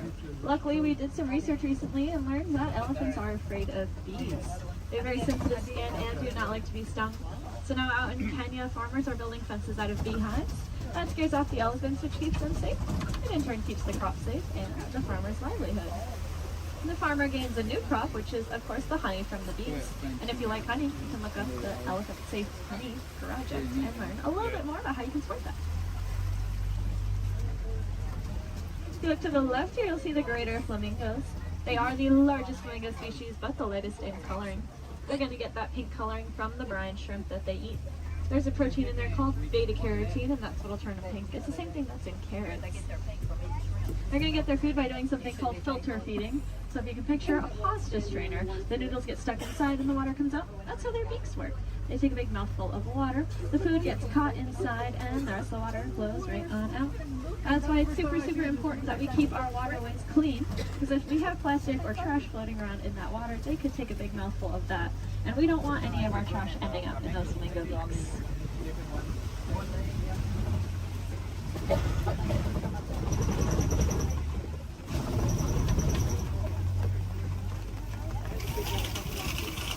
Looks like this side of the savanna's getting a little bit more tree coverage here, which leads me to believe there might be some cats nearby.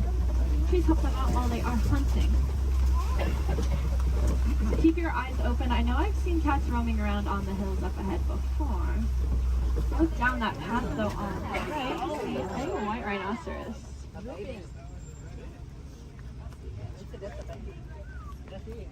White rhinos are the most social of the 5 rhino species. They're usually always in a group with their buddies, so that one's friends probably aren't too far behind. They have a really good hearing too. Their ears will wiggle independently of each other, and they look like funnels, which helps them pinpoint the exact location a sound is coming from.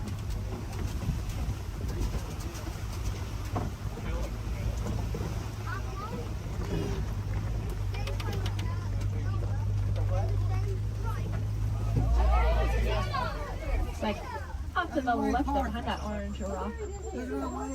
See cheetah. Cheetahs are the fastest land animals. They can go from 0 to 60 miles per hour in 3 seconds or less. They're going to use their tails to help them steer, very similar to a boat's rudder. And they're the only cats that are going to hunt during the day instead of at night. That's just because they don't have very good eyesight at night, so if you can picture what we see at night, that's about the same as what a cheetah can see at night. To help them out though, they have that black stripe under their eye that it looks like built-in sunglasses, helping protect their eyes from the sun. Looks like up ahead are some Kopi rocks. And on top of those Kopi rocks, looks like a female lion up there.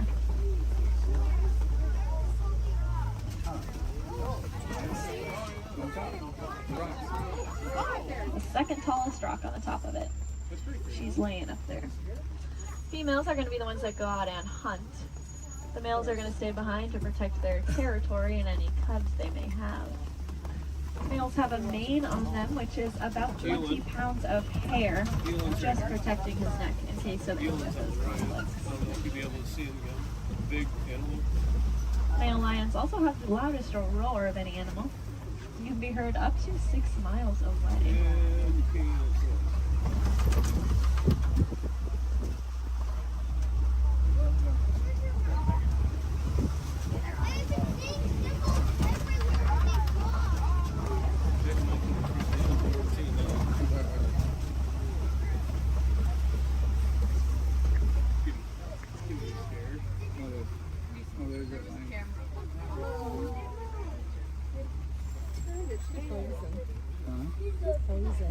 She is looking at us.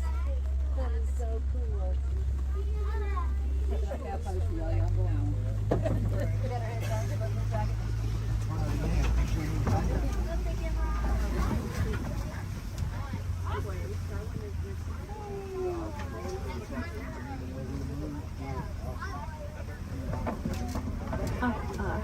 Looks like there are a couple ostriches walking around. They are the largest and fastest birds in the world, but they cannot fly. They have really big wings to help them steer because they can run upwards of 40 miles an hour. Impressively, they have the largest eyes of any land animal. And they also have really large eggs. If you look down on the right here in the grass, you'll see a couple of those ostrich eggs. They can weigh up to 3 pounds each and are so strong that an adult human could stand on one without it breaking. You could fit about 2 dozen chicken eggs into one singular ostrich egg.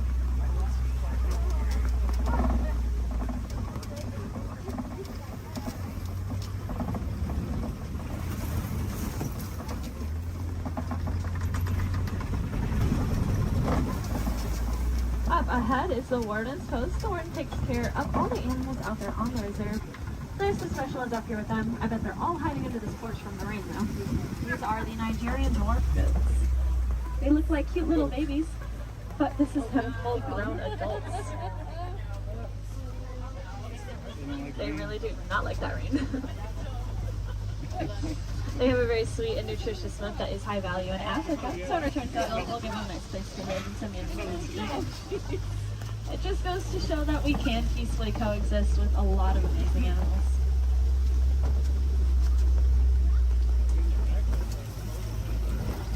Unfortunately, those gates do signify the end of the reserve and our return back to the village. I really hope you enjoyed that safari. More than that, though, I hope you learned something new. If you did, maybe you can tell your family and friends those fun facts that you'll learn when you get home. That's pretty important because the more we learn about these animals, the more we'll care about them, and the more likely it is we're actually going to do something to help protect and save them, so that then the generations after us get to enjoy all those really cool animals that we saw today. If you want to take it a step further in doing your part, you can go ahead and recycle your old electronics. Our electronics are made with a a mineral called coltan that comes from the forest out in Africa. Slowly mindful, we are making things away from many, many animals. That's why I challenge each and every one of you when you go home. See if you have any old electronics that you're not using anymore. Go ahead and recycle them. We'll take out that coltan and reuse it, and then we can just keep reusing what we already have instead of mining for more. That way we get to use our cool technology, and those animals, well, they get to keep their homes. I think that's kind of a win-win for everyone. Now up ahead, it looks like a bunch of docks where people would get off, but that is not us. I'm going to hang on to you a little bit longer and bring it right back to where I got you from. Just hang tight here for a couple more minutes.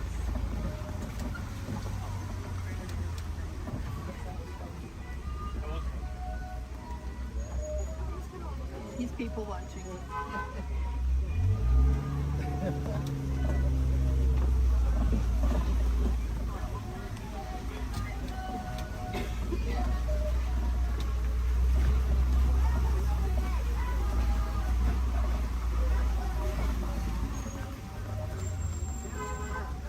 Now, if you want to learn a little bit more about the animals that we saw today, but maybe from the comfort of your own home, and you happen to have Disney Plus, there is a show I highly recommend. It's called The Magic of Disney's Animal Kingdom. It's really, really cool. It gives you a behind-the-scenes look at how we take care of all the animals that call this park home. It is one of my favorite shows, but I am, of course, not biased at all.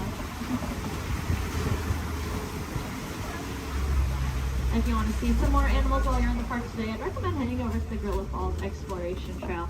Lucky for us, it's going to be right where I drop you off. Once you get off my truck, you'll go down a ramp, and if you take a right, you'll just be exiting the area. If you take a left, though, you are magically already on that trail. It's about a 10 to 15 minute walking path, where you can see a bunch more African animals, including, of course, those gorillas. If you head over to Asia, there's an Asian version of that trail as well called the Maharaja Jungle Trek, and they have all those Asian animals that we love, like bats, Komodo dragons, and tigers. There's also an aviary in both of those trails. If I had any wilderness explorers on board, you're riding the Simba 1. That is the code you'll need to get your safari badge, the Simba 1.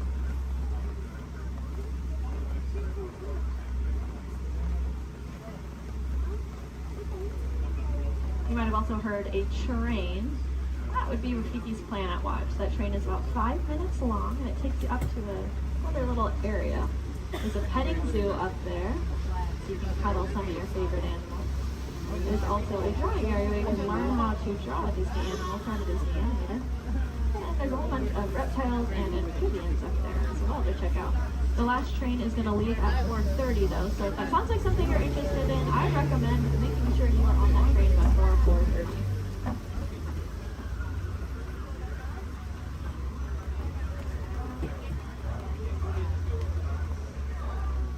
Looks like we are almost there.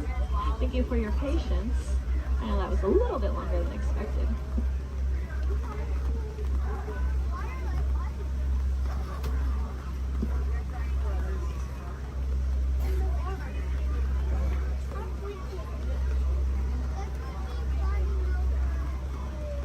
Now's a great time to gather up any personal belongings that you might have.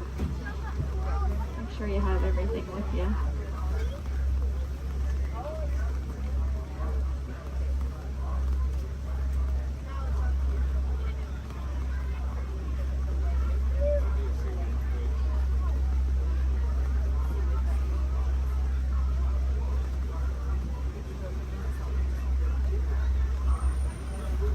Here in Harambe, we do not like to say goodbye because it is far too sad and final.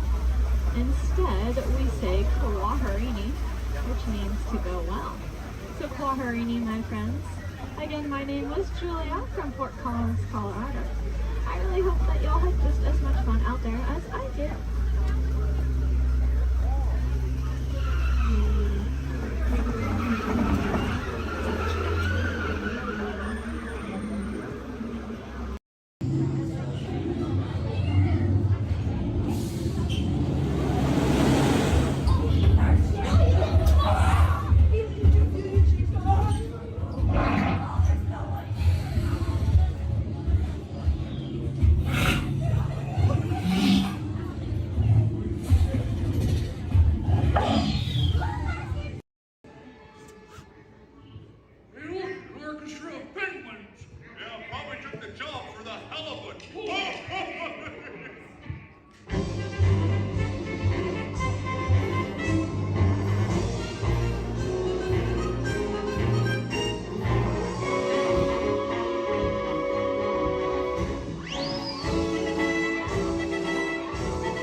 Gonzo? Oh, sorry, boss. Hi-ho, Kermit the Frog here, and welcome to Muppet Vision 3D. Now, let me show you around our research center. See, here in this modern high-tech facility... Hey, careful! Here in this modern high-tech facility, we have perfected Muppet Vision 3D, a new film process which we're about to demonstrate to you. Now, working the projector is an old friend of ours, the Swedish chef. Chef, everything okay? Exactly. And our demonstration includes a little song from Miss Piggy. Little? Did I say little? I meant to say it's a huge, show-stopping, major song from Miss Piggy. That's more like it. Good. And we've also got a big musical finale from Sam Eagle. Sam, what's it about? It's called A Salute to All Nations, but mostly America. Great. So it's going to be a swell demonstration, and at no time will we be stooping to any cheap 3D tricks. Did you say cheap 3D tricks?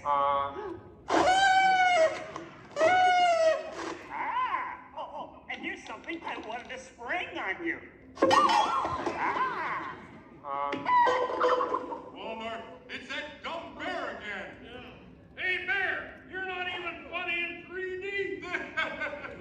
Oh, not you guys. How did you get here? We entered a contest. Yeah, we lost. Oh, yeah? Well, my new 3DX gonna shower you all with humor. Waka waka. He's trying to drown us. What kind of act is that? An act of mercy. Listen, better luck next time, Fozzie. Okay? And now, if you'll come this way, I can show you our secret laboratory. You see, we invited distinguished scientists from all over the world to come and work here. Unfortunately, none of them showed up. So instead, I'd like to introduce you to the guys who invented Muppet Vision, and they can show you some of their... right now, I'd like to turn you over to Dr. Bunsen Honeydew and his assistant, Beaker. Well, thank you, Mr. Kermit. Today, let's look at the advancements we've been working on for Muppet Vision. Beaker, would you turn on the machine?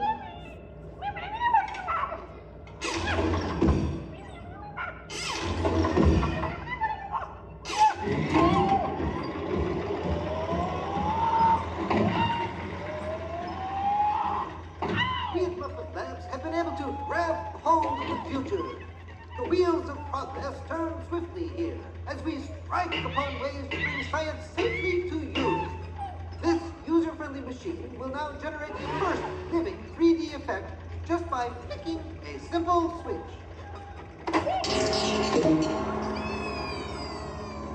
I'm Waldo, the spirit of 3D. Thank you. Here. Ooh, cute outfit. What's this? Don't you just hate it when your nose runs? You know, all these other people think I'm talking to them, but I'm really just talking to you. Well, I think that would be just about enough of Waldo, Beaker. You may deactivate. What? What are you... Watch it. Oh dear, he won't deactivate. Ladies and gentlemen, there's nothing to worry about, but please keep your heads down. I'm bouncing on people's heads. Beaker, activate the inflatomatic. The what? You... Beaker, hurry. Great. Now I can start my own football team. Beaker, we'll have to try the vacuum Muppet. Yes.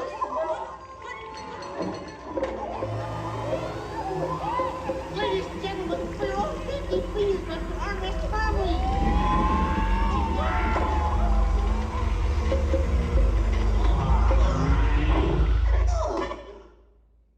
Hey, I'm free! Taxi! All right, now I'm getting out of this place.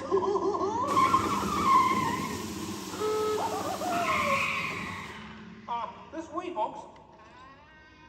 I'm sorry, but Muppet Labs seems to have been temporarily sucked up. But, now what is that? Hey, come in. See, it's my new remote control banana cream pie. Hey, Kermit, watch this. What?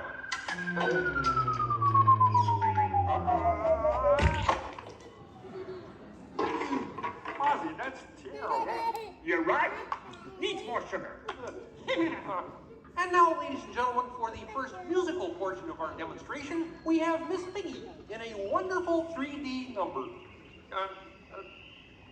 That's you, penguins.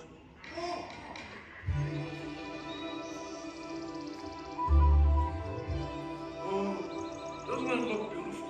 Yeah, too bad they're gonna spoil it with a pig. La la la la la la. Oh, sun shining bright above you. Soft breezes seem to whisper, I love you.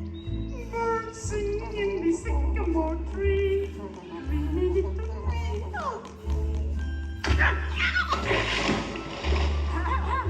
Look in my eyes and kiss me. Just hold me tight and tell me you miss me. While I'm alone and blue as can be. Bring a little dream on me. No troubles as life bubbles on, dear. Still craving a kiss. All right, that's it. Knock it off, penguin. Oh, but it was going so well. I will not work with the rabbit. But I was just doing 3D. Guess I won't be needing this. What's that? It was for the big water skiing finale.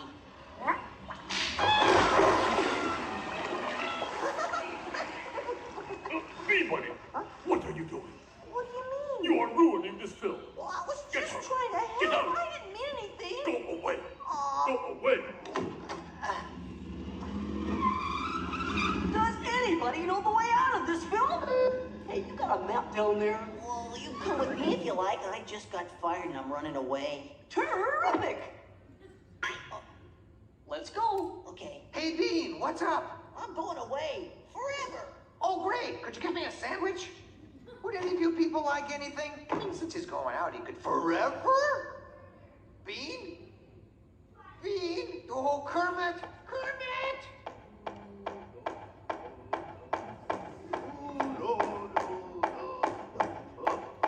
Hey, sweeter, that's a great effect. Hey, Fuzzy, Kermit! What is it? Bean Bunny ran away! Oh, no. Yes, For ribbons. Hey, we gotta find him. I know! All right, everybody spread out and look for Bean. Right. I'll go this way. Ladies and gentlemen, we'll continue the show in just a moment. But in the meantime, if you see a rabbit, holler. Bean. Bean? Oh, Bean. Bunny! Bunny! Bean! Where are you? Bean! Bean! Bean!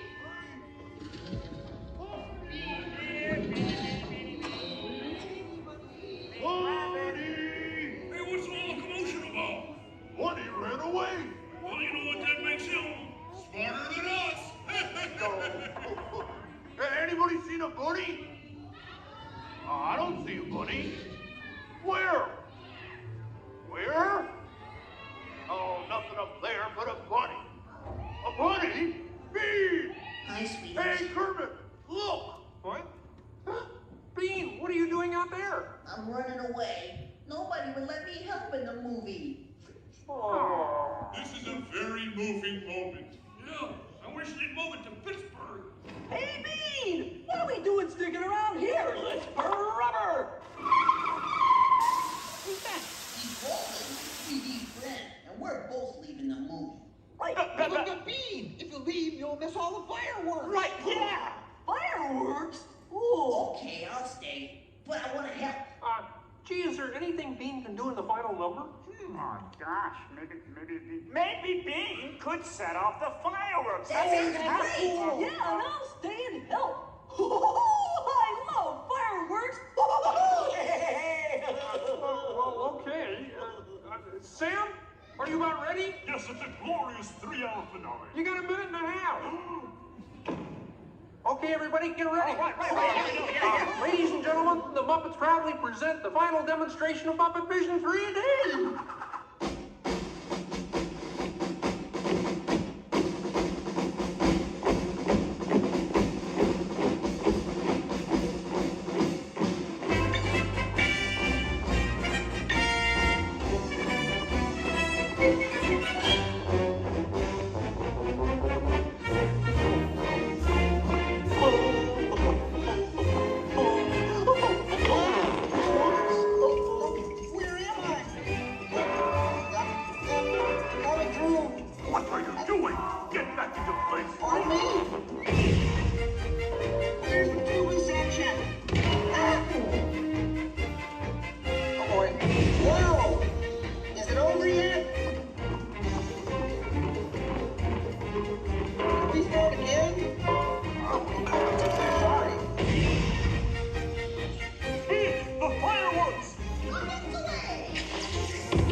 fireworks? No, your chair's on my foot!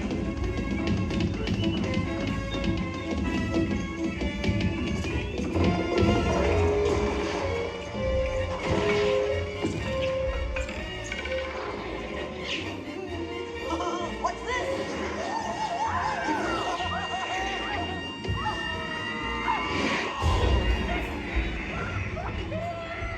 Stop the movie! Stop the movie, Chef! Hey, Chef! Can't you hear me? Stop the projector! You won't hear from my lawyer! Hey, I'll save you a penguin! Take it easy! I'm sorry! Oh, no, wait! Don't shoot! Stop, everybody! Stop! No, not you! Them! Look out!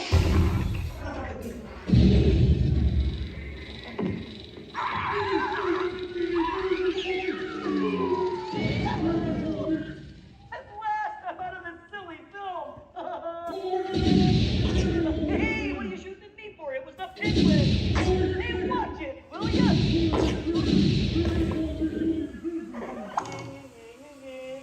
You could hit me with a cannon? Hey, everybody, he's got a cannon!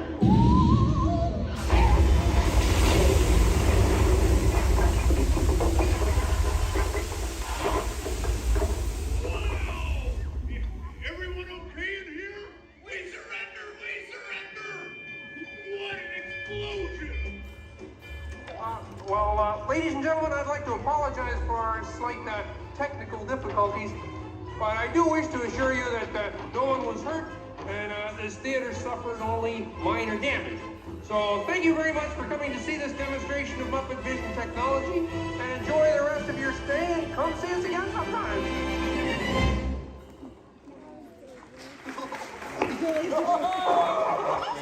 They'll never recognize me now! Forward!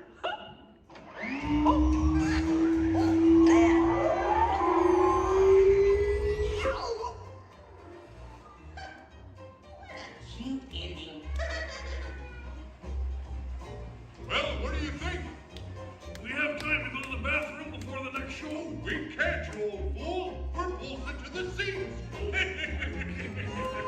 On behalf of Kermit the Gang, thank you for joining us. Now please gather your personal belongings and waka waka. Uncles, there's the doors to your right. Sure is fine in autumn. There's nothing like the breeze and the falling leaves. A blue sky above, the one that you love. I saw a scarecrow smiling, winking his eye. As we were walking by, I caught him. Then he looked my way, said enjoy your day. It's the magic that can happen when it's autumn. Changing leaves of red and gold, all is in the air. You can see it on every autumn street. And if you find that someone warms your heart every time you meet, you should remind them that you find them positively sweet.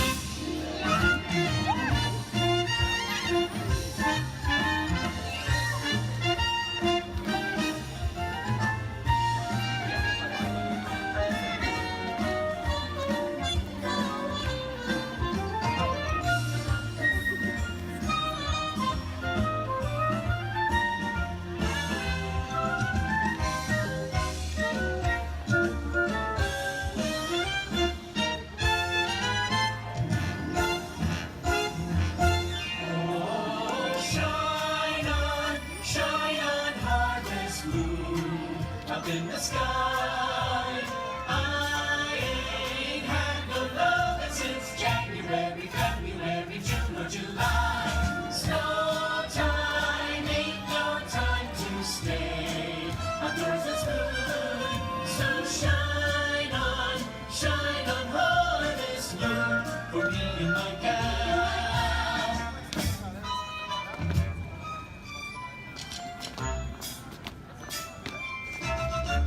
Shine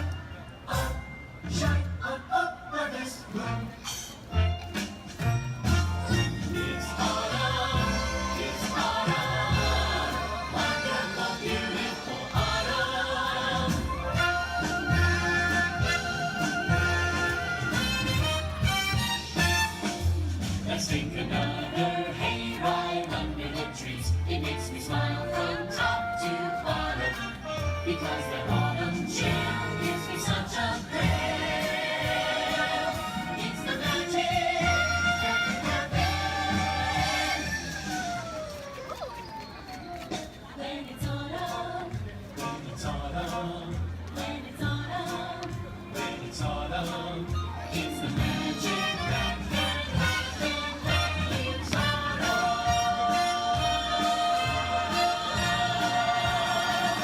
When it's autumn.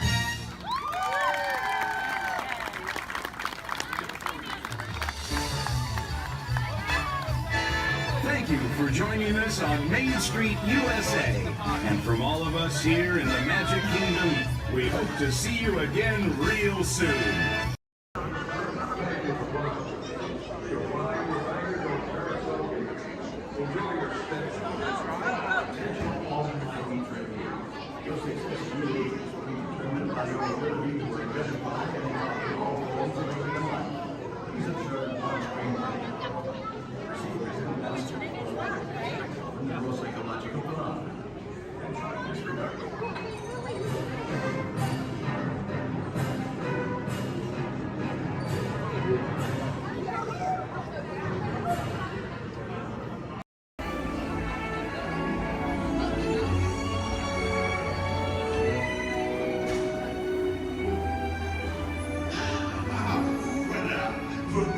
Venez, suivez-moi.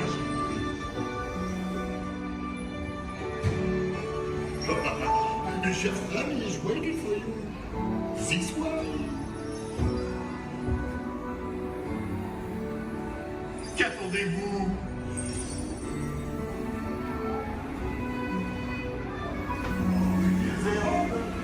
Des invités pour le dîner. Yes, what here? Vous n'aurez pas idée à Concova? Non. A simple omelet? Too simple. What? Mais oui, that's it.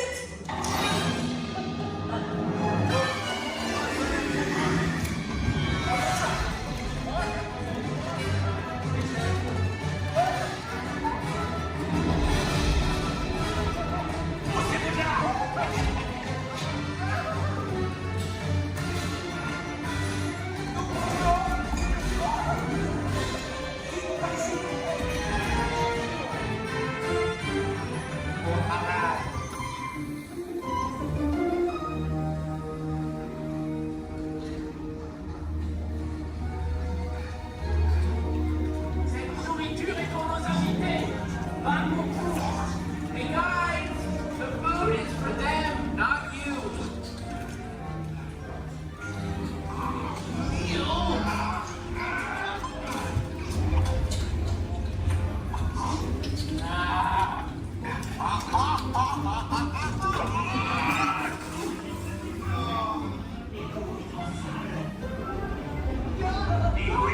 What are you doing?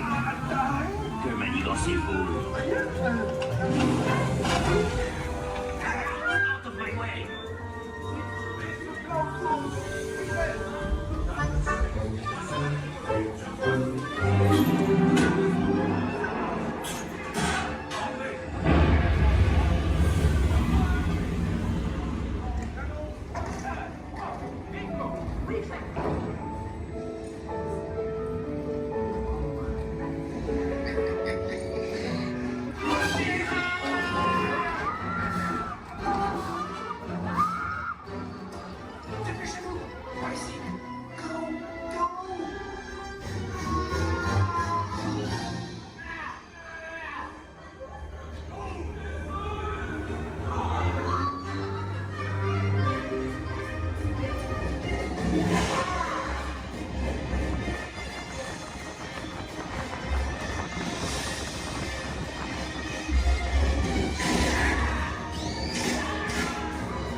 Terrans.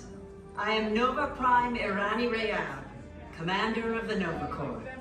On behalf of all Xandarians, I hope you have enjoyed exploring the wonders of Xandar. As you have seen, your world and ours were born of the same moment, one which you refer to as the Big Bang. As such, we are all galactic neighbors in a vast universe which we and countless others share. For you to travel to Xandar would take 2.5 million years, assuming you had a ship that could fly at the speed of light. So we decided to come to you.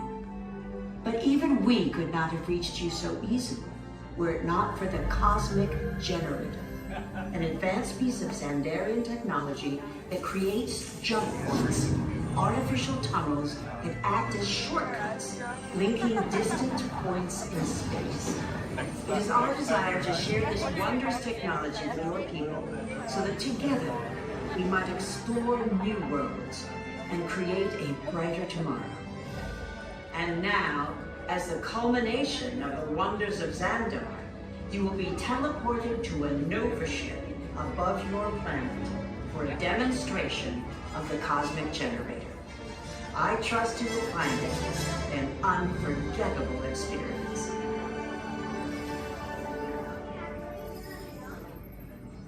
Welcome, people of Epcot, Epcoters, Epcotians, citizens of Epcot. Does anyone know what they call themselves?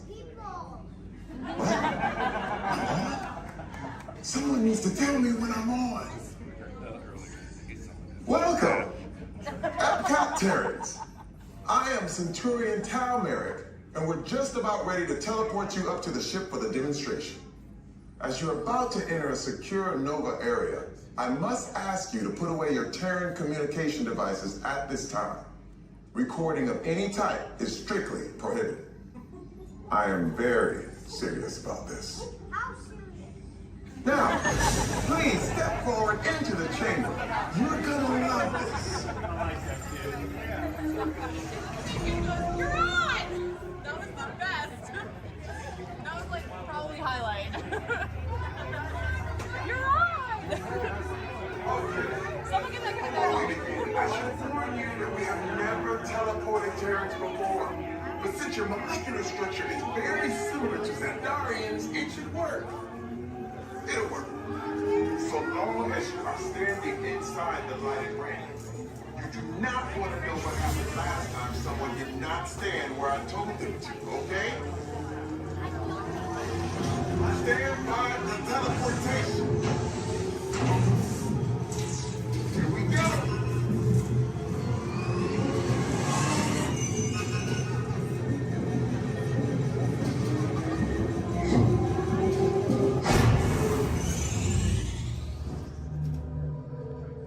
You made it.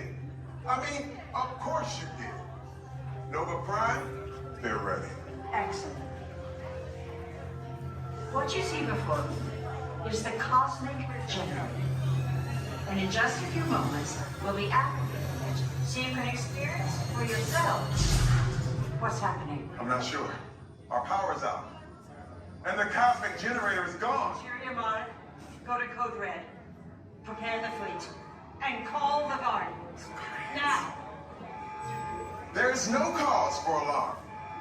Turn off that alarm. I've got an important transmission coming in. Hey, what's up, Nova Corps? Our Cosmic Generator has been stolen. What? How?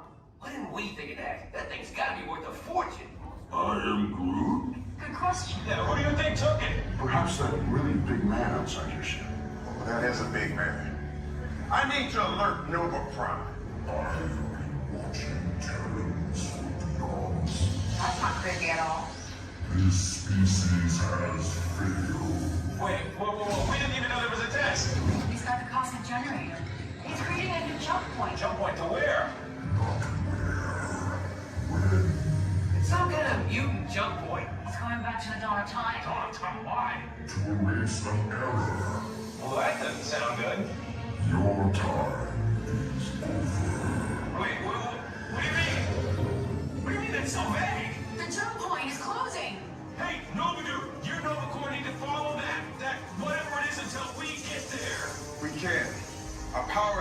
and I've got to get these Terrans onto evacuation shuttles. I got it. I reprogrammed the shuttles to follow him through the jump port. Wait, what? Look, they're our only chance of keeping track of that whack job until we get the cosmic generator back. Piece of cake. What? There's King. Where's the King? The odds are impossible. Yeah. But it's our only shot. Good luck. Are you sure you can control it? Come on, it's me. We got this. We're all toast. First there was cake, now there is toast. This plan is making me so hungry. Terrence, listen up. We need to make our way to the evacuation shuttles now. We'll follow with the fleet and get our hour.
security clearance. And presto, the doors open for you. I now present to you Tannelier Tavon's private office.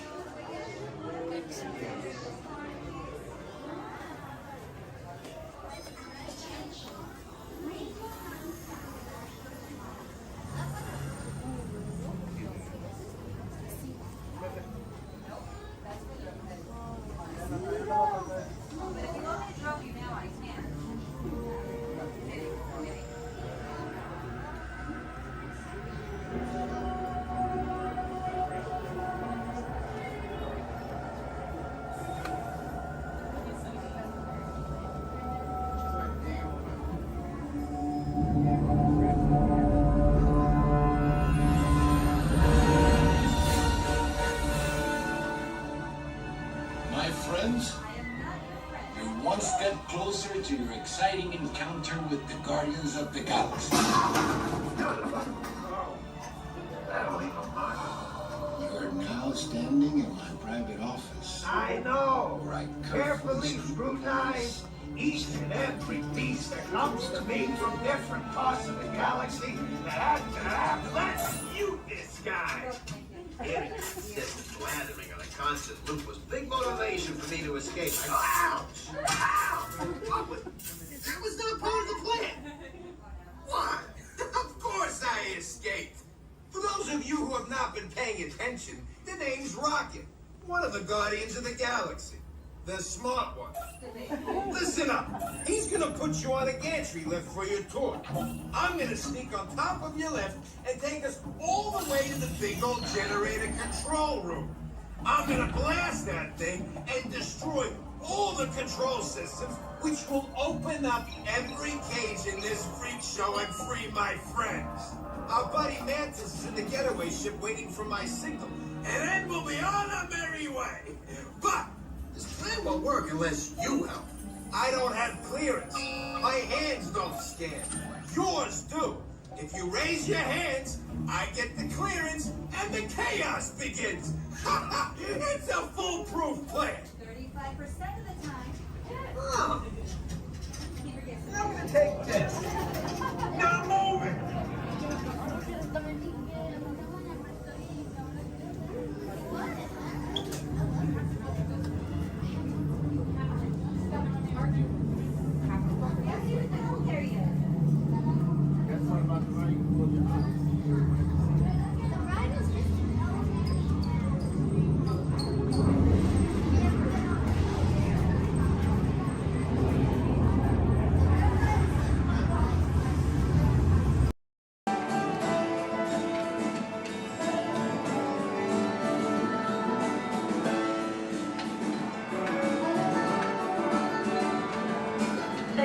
What's going on here?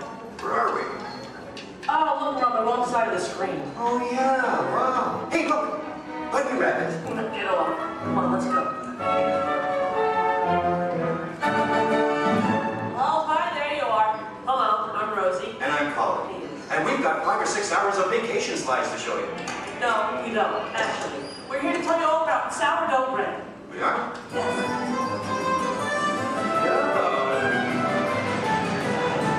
Okay, let's get started.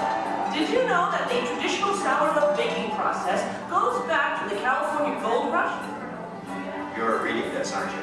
No, of course not. I did some research. I made a few notes. So, my little encyclopedia, what exactly is sourdough? Well, it's a type of bread that doesn't use yeast as a leavening. These miners had agents?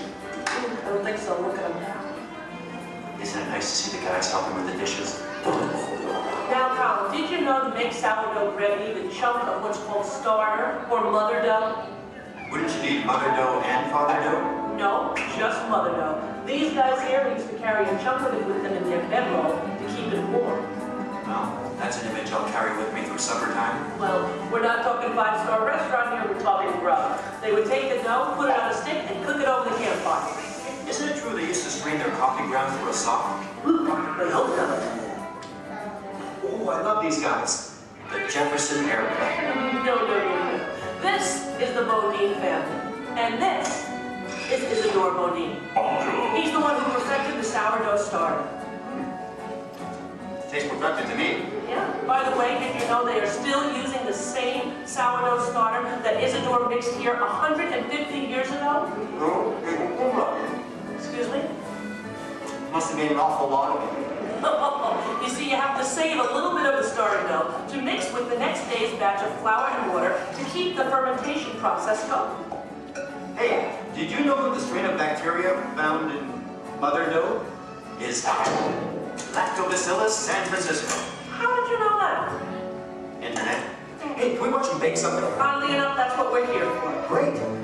You people go on ahead. I'm going to meet you in there. Colin, you stay here and make sure there are no stragglers, okay? Okay. All right, just more kind of a red line to my right. Good, good. They're on their way, Rosie. Okay, bye. I'll see you soon.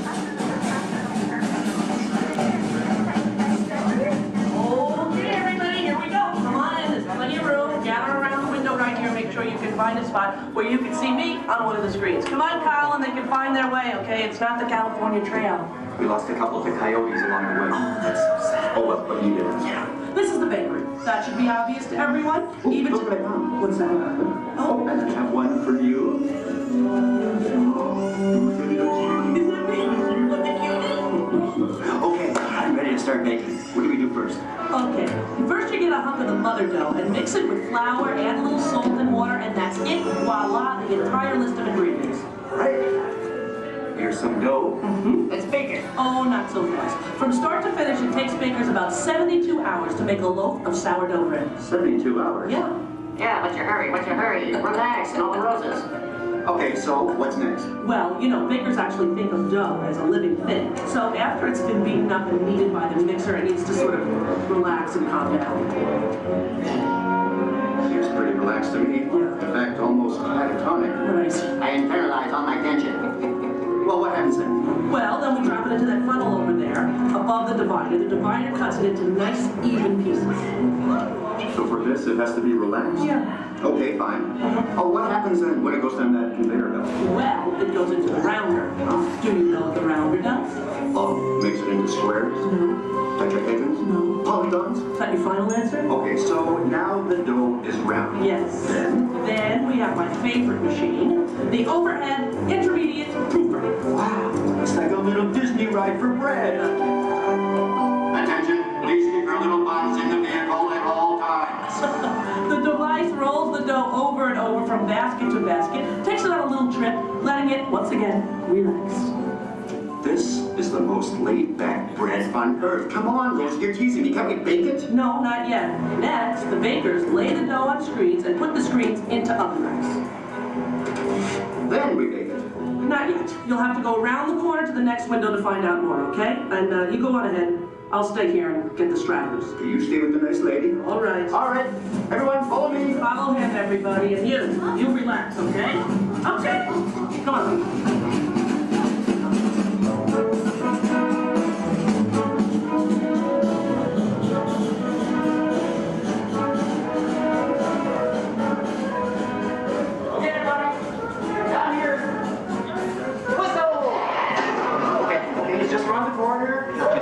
Out along this window. All right. Everyone, can you see me? Oh, nice shirt. All right. All right. Okay. Well, this, I guess, is the oven. If not, I'm having some incredible hot flashes. Slap some garlic butter on me and I'm ready to go. Hey, Colin.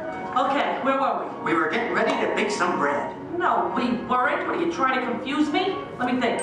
I remember the racks of dough. The racks of dough are taken upstairs to a refrigerated fermentation room. Refrigerated? Yes. Look, I know a thing or two about baking bread. Well, actually I don't, but I'm pretty sure you have to have heat to bake something, right? Sounds right to me. For a technical question like that, I'm going to have to call in an expert. I'd like you to meet my friend, Tony, the baker. Tony! Hi! Are you enjoying your visit? Oh, we're having a great time. We really are. But I'm afraid I have reached my limit of baking knowledge. Tony, call it here. Give us the lowdown. Don't you think we've coddled this dough long enough? Isn't it time to turn up the heat on this baby? Well, no. The dough needs time to ferment in a refrigerated, climate-controlled room. Now that gives the bread a better flavor, texture, and color. It takes about 13 to 16 hours. You know, And like a man who can cook. Then what happens? In the proof box, the dough is slowly brought up to about 95 degrees, 90% humidity. Why not just take it to Florida? All right, so it's baking now, right? Because it's rising. No, it's still fermenting. The dough triples in size now due to the expansion of trapped gases. Hey, listen, we all have trapped gas occasionally. Well, now the bread is scored, so it won't split with its base. Oh, so now I'm almost afraid to ask. It's time to bake it, right? Or do we have to take it out to dinner first? Maybe a bit of a rub-down? It's ready to bake. You're kidding. I hear they spin the bread around when they're actually baking. Is that true? That's right. And the mist of steam is sprayed on from time to time. This gives the crust a beautiful reddish golden color. Oh, so I'm thinking I probably couldn't do this at home in the toaster oven. No, I don't think so. Listen, Joey, thank you so much. Yes. You were superb. I feel enlightened, enriched, fermented. My pleasure. Bye. Bye. You know what? I'm going to spray you down because I think you could use some of that golden Okay, just color. a little on the... Okay, that's enough. All right, the hair. You know what I deep frizz. Ladies and gentlemen, the moment you've been waiting for. A masterpiece of the baker's art. What are you doing? Hey, what are you... Waiting for that. That's not yours. When he gave it to me, he looked right at me. He didn't look at you. That was ours to share, Colin. No, it's mine. It's all mine. One piece, please. One little piece? A tiny piece? I'm telling Mickey. All right, here. Yeah, you see? Here, don't tell Goofy I owe money. You do? Well, don't even ask. I don't even want to get into that. Goodbye, everybody. Have a great time here. Bye. I'm going to go eat. Share it.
Astro Orbiter is now beginning its descent.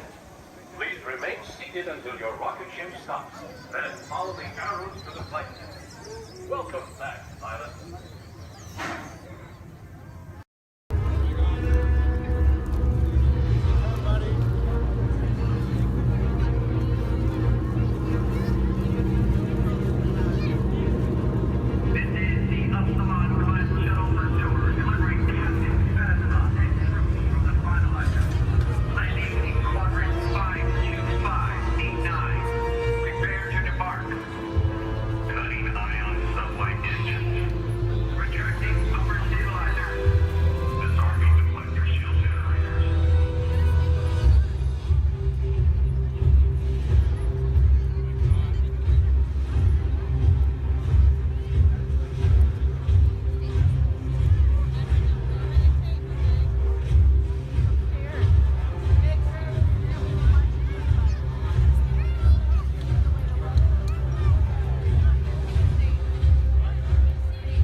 General Hux. You are here under the authority of me. Stand proud.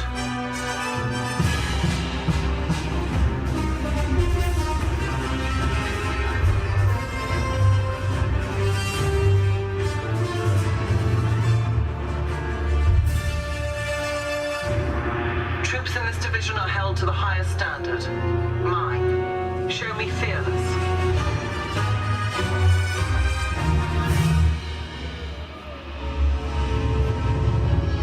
Under my command, you will be proud to wear the armor of a stormtrooper. You will learn discipline, loyalty, and what it means to be a stormtrooper.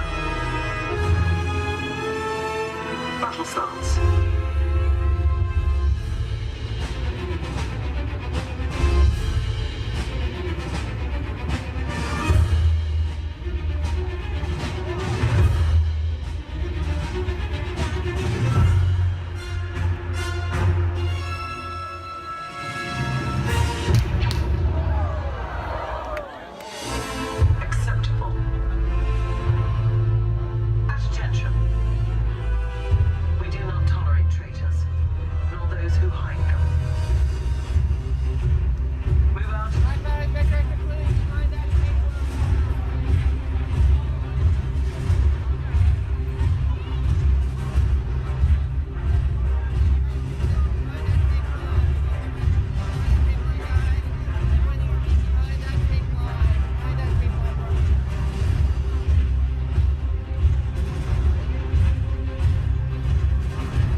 the magical Friendship Fair. Hi, everybody. We're so glad you're here. What a great day! This is wonderful. Welcome all to the place where the stories come alive. For a child inside, so much more than a scene, so much more than a dream. For your eyes, tomorrow is brighter than you can imagine. Come on, take my hand, I'll leave you with my with hope and a wish, and off we go to the place we all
Hello. I'm Dr. Marsh, the director of the Dino Institute, and I hope you enjoyed those quaint exhibits in the old wing. That's how dinosaurs have been presented to the public since the study of fossils began over 150 years ago. Today, that bare bones approach is about to become extinct. In a perfect blending of science and technology, the Dino Institute has created the Time Rover, an amazing vehicle that will literally transport you to the age of the dinosaurs. How? That's proprietary. But the result is a breathtaking journey through a prehistoric world where you will witness the most spectacular creatures to ever walk the earth. In a moment, you'll be going live to our control center for a comprehensive safety briefing, and then it's on to the tour that will convince you forever that the future is truly in the past.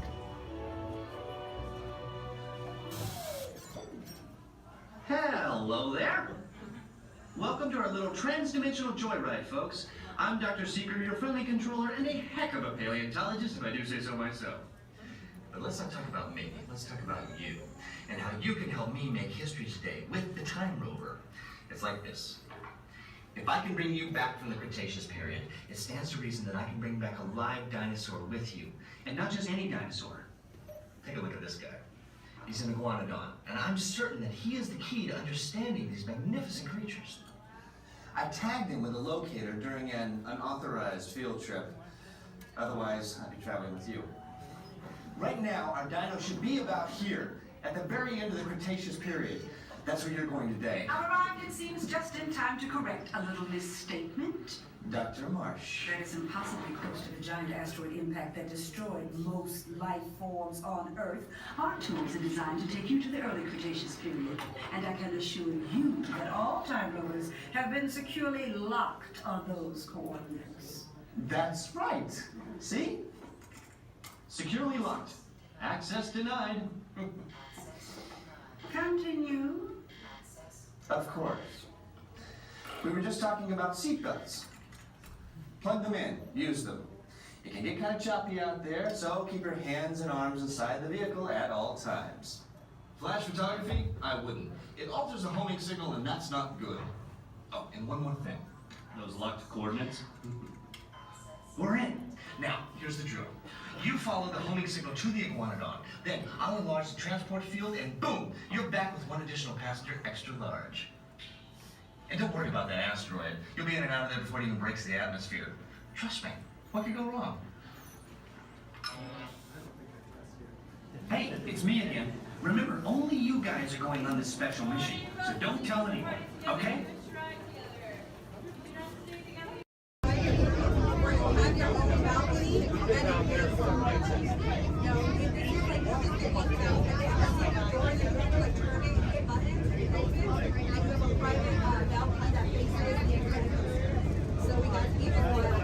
That's what they call it now, the Incredible. Yeah, it's not Screaming California. But I remember the first time I ran, I went on it, there was a guy who had a cigarette in his mouth and he was so proud that he had it lit the whole time. That's like I remember my first time there and I was like, okay, what? I went on it right with the kid. He was at the time.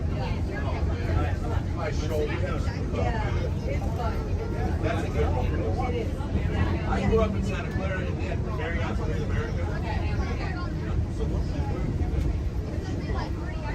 California after that. He's from Redondo, and so we're like 30 minutes. I grew up at grass. And we just moved here before getting ready. Oregon for a while. There was mud years. It's like the tiger, it's crab, it's fish. So when we got Florida, I was like, You're gonna enjoy it. I have. We played hooky lots of times. Oh, the nurse used to get me hurt. But you never use the smart. This is our second time coming. We just got our pass. We got our pass maybe a month ago. We've been here like 6 months already. But it's fine. It's pretty fast. How fast is that?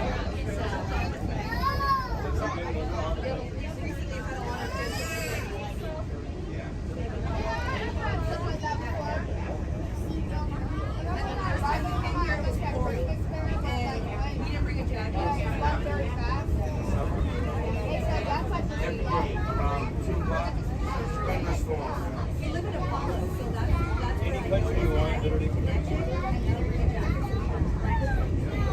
You'll have to.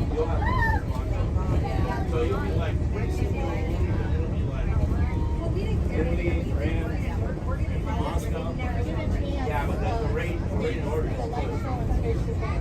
Okay.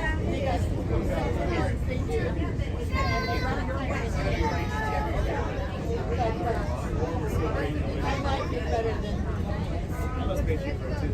The building is right here, though. Moana. That's Moana? The one that's water. That's super.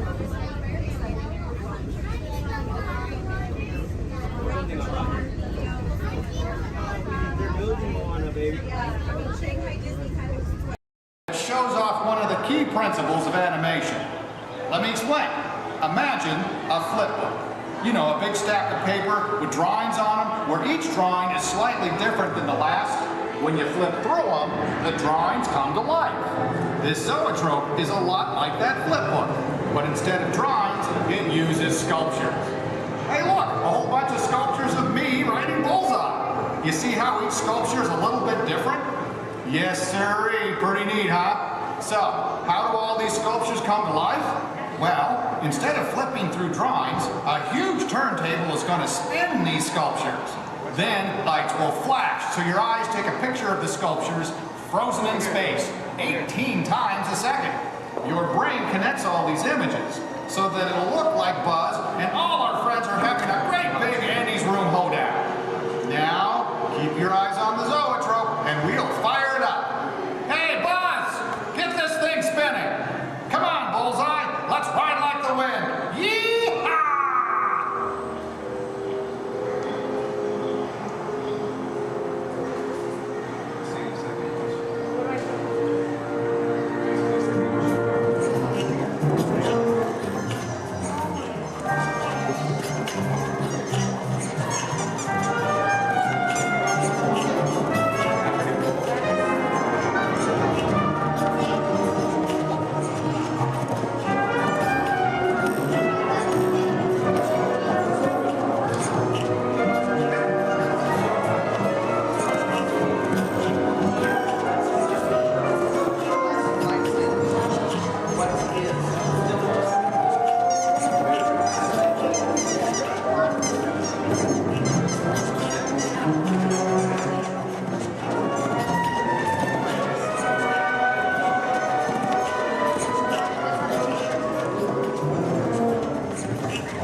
Unit 31.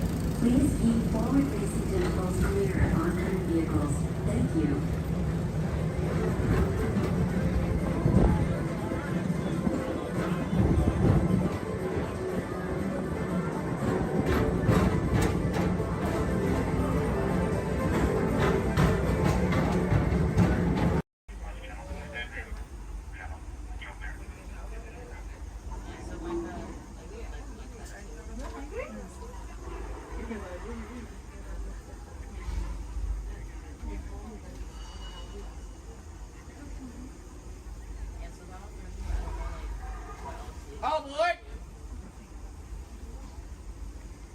For those of you just joining us, welcome aboard Excursion 3 on the Disneyland Railroad. For your safety, please remain seated at all times, keeping your hands, arms, feet, and legs inside the train. Please supervise all children, making sure they are seated away from the train openings, either fully on a lap or on a bench. Our next stop will be the Land of the Future, Tomorrowland Station. Oh, they're doing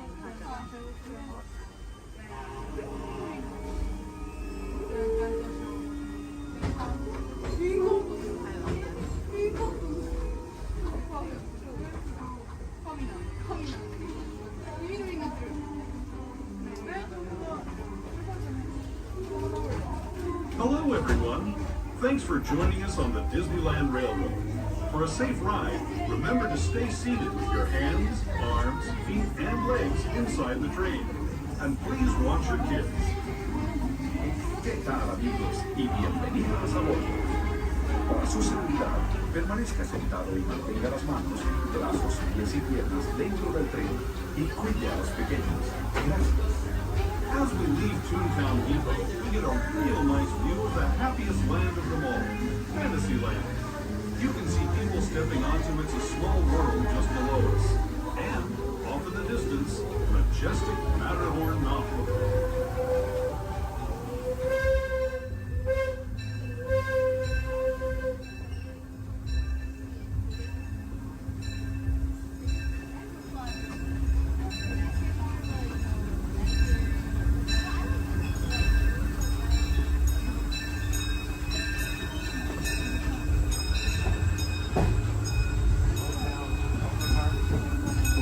Steaming forward into the future to a land inspired by visions of tomorrow, both practical and imagined. Here you'll find rocket ships and star speeders, submarines and astroblasters, and, if you look overhead, maybe a glimpse of a Mark 7 monorail. This is the latest version of the first daily operating monorail system in the entire Western Hemisphere, gliding above Disneyland since 1959. Below the monorail, and us, are the fun-filled roadways of the Autopia.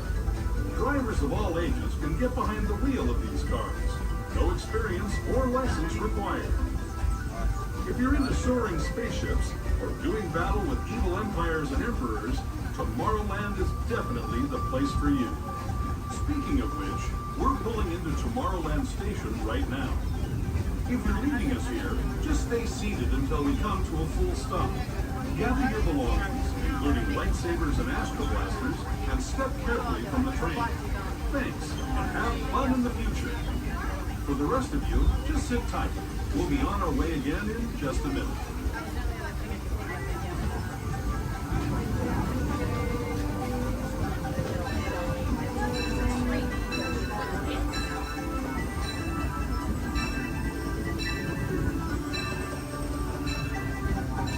As we make our way into Tomorrowland Station, we do ask that you please remain fully seated until the train has come to a full and complete stop. This will be a stop for all Tomorrowland attractions, including Space Mountain, Star Tours, the adventure continues. Finding out our submarine voyage, the monorail, the Autopia, and many more.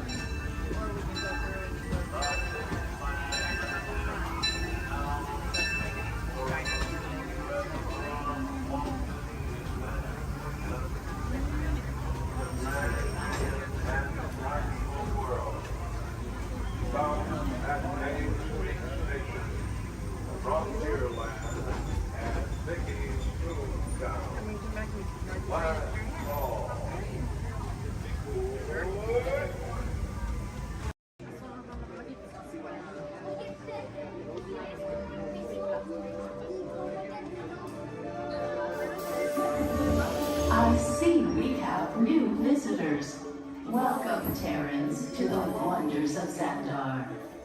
I am World Mind, sentient supercomputer of Xandar. I hold the knowledge, memory, and experiences of all Xandarian citizens, past and present.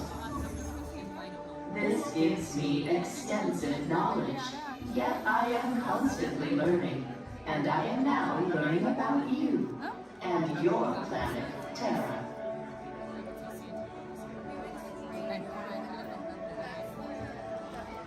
Much of my knowledge of your world came from your great scholar, Peter Quill. However, many of his facts have yet to be confirmed, such as the incredible importance of a legend called Footloose. Through my fellow Xandarians working here at the wonders of Xandar, I am discovering more about you Terrans. Such as your fascination with eating the turkey leg. Why only the leg? What about the rest of this creature? We are eager to learn the answers to these questions and so much more about your world. In return, we Xandarians hope to share with you more about ours. Although Xandar is 2.537 million light years away from your planet Terra, our worlds are actually quite similar and began at precisely the same moment. We refer to this as time zero, before the existence of anything. Our worlds were born of a single point of matter and energy that blasted outward in what you Terrans refer to as the Big Bang. And from nothing came the beginning of everything. Incredibly hot and extraordinarily powerful, this explosion filled the cosmos with a cloud of rapidly moving particles. Over the next 100 million years, space continued to expand, and the particles cooled and slowed. As they coalesced into huge swirling clouds, gravity pulled them into larger, denser clusters. At the heart of these clusters, the temperature rose, and the particles were compressed so tightly they fused, releasing enormous amounts of heat and light. This is how the very first stars in our shared universe were born.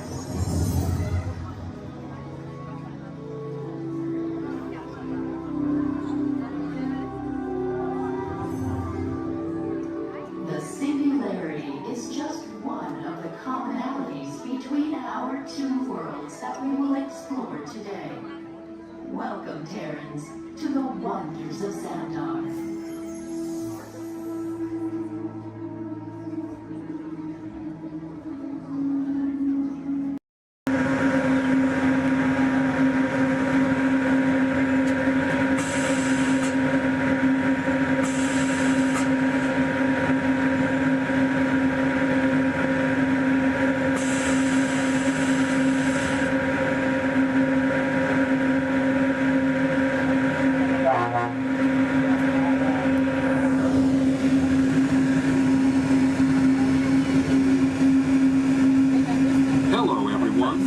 Welcome aboard the Disneyland monorail.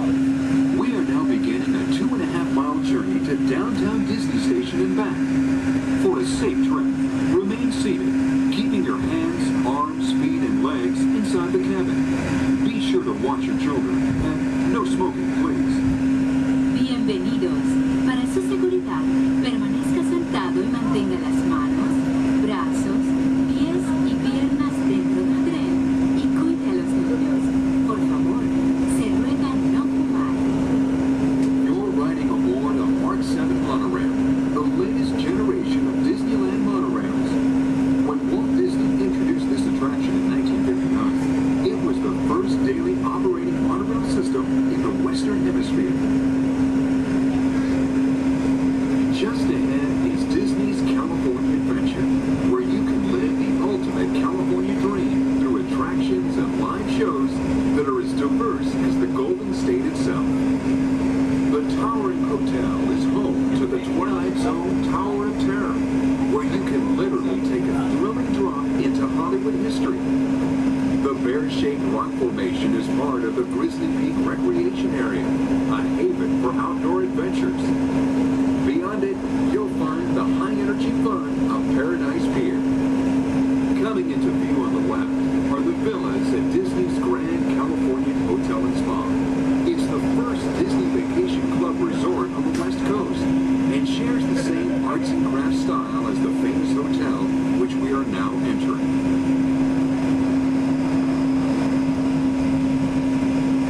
Downtown Disney Station, gateway to the Downtown Disney District, and the Disneyland Resort Hotels.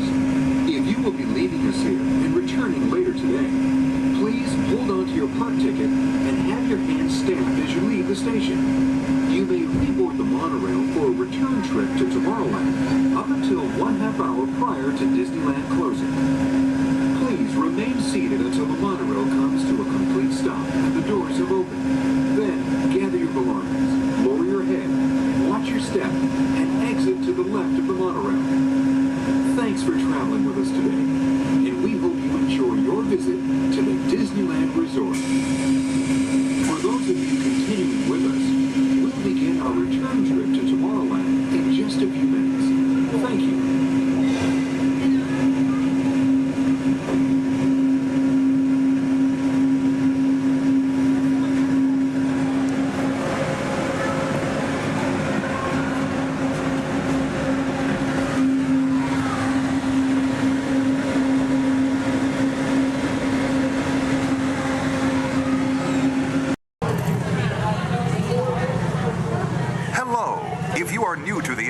The Monstropolis Chamber of Commerce would like to welcome you. While you're in town, be sure... We interrupt this program for a special report. A child is on the loose in Monstropolis. A human child! If witnesses are to be believed, there has been a child security breach for the first time in monster history. We can neither confirm nor deny the presence of a human child here tonight. I tried to run from it, but it picked me up with its mind powers and shook me like a dog. It's true! I saw the whole thing! Happy birthday, Spoopsy Poo! Oh, googly bear!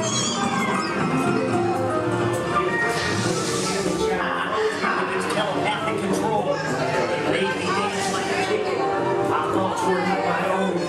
Then it grabbed me with its giant forked tongue and rolled me up and down like a... Oh, we gotta get you home.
Race you to the scare floor.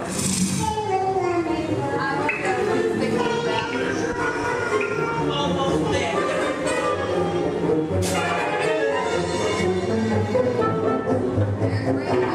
They'll never find her door now.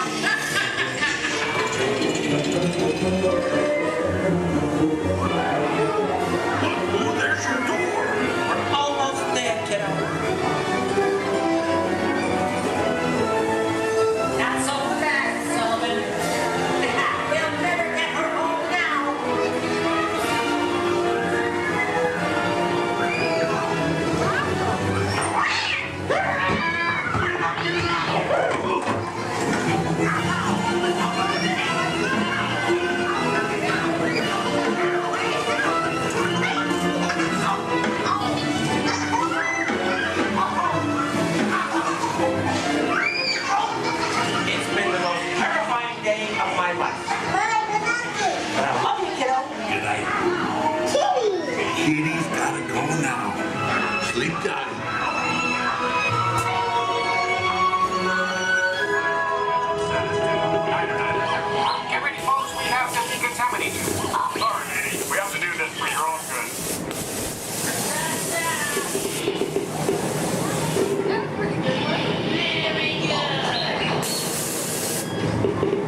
As promised, your time has come.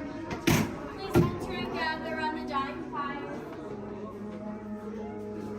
When hinges creak in doors' chambers, and strange and frightening sounds echo through the halls, whenever candlelights flicker, where the air is deadly still, that is the time when ghosts are present, practicing their terror with ghoulish delight.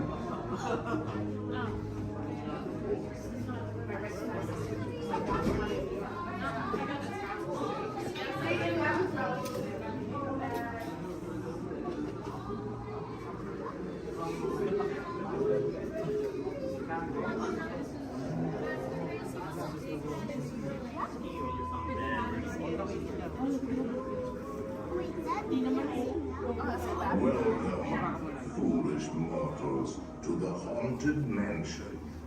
I am your host, your ghost host. Our tour begins here in this gallery. Here where you see paintings of some of our guests as they appeared in their corruptible, mortal state. Kindly step all the way in, please, and make room for everyone. There's no turning back now. At this time, I need everybody to drag their bodies away from the walls and gather in the dead center of the room. Your cadaverous pallor betrays an aura of foreboding, almost as though you sense a disquieting metamorphosis. Is this haunted room actually stretching? Or is it your imagination? And consider this dismaying observation. This chamber has no windows and no doors. Which offers you this chilling challenge to find a way out.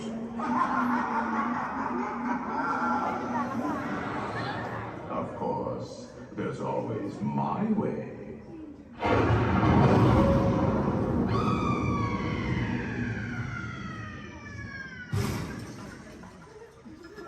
Oh, I didn't mean to frighten you prematurely.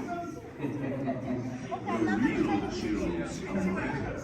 Now, as they say, look alive, and we'll continue on to and let's all stay together. You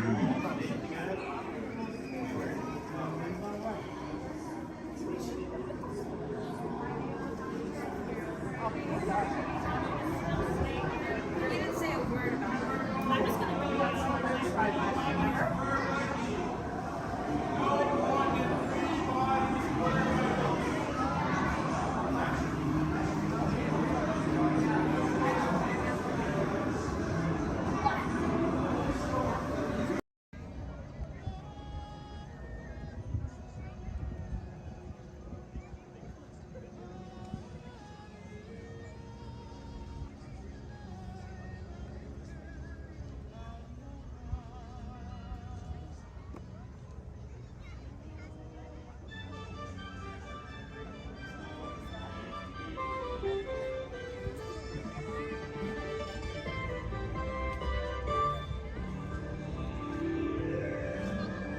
Guests of Disney's Polynesian Village Resort, aloha!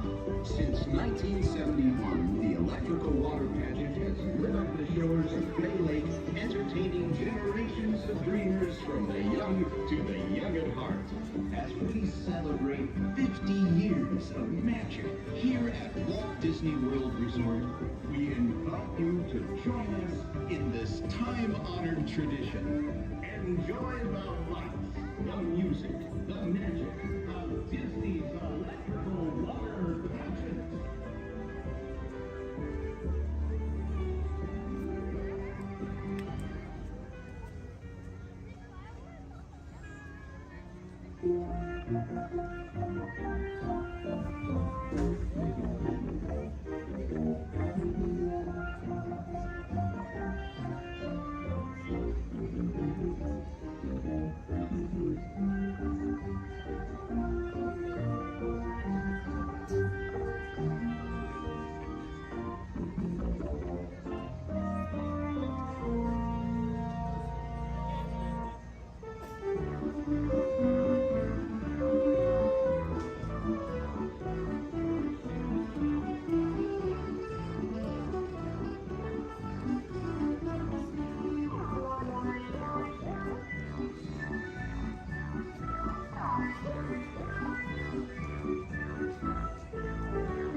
everyone who's ever answered the call of this magical place, Mahalo.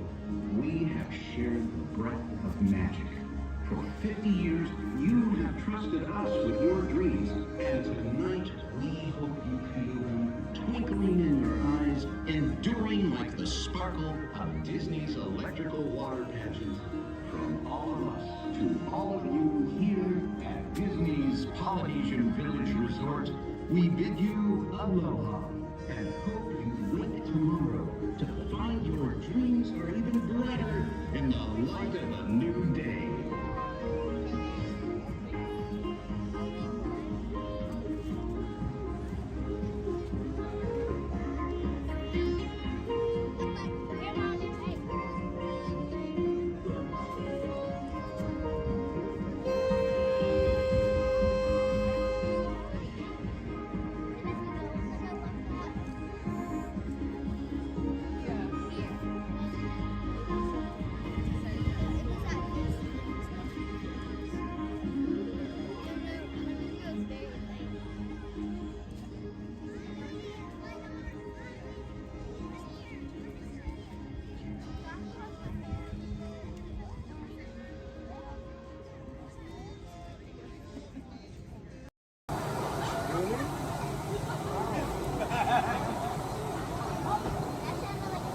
Attention pilots, the rocket ships have initiated landing procedures. Please remain seated until your rocket ship comes to a complete stop. Then follow the arrows to the flight deck. Happy landings!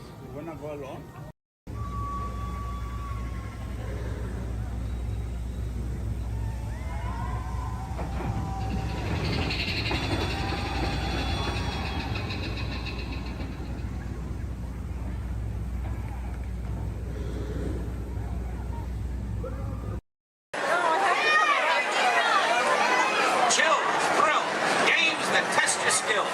It's all right here at Toy Story Midway Mania. Do you think I'm kidding? Do you think we call it Mania for nothing? Oh no, you gotta see it to believe it.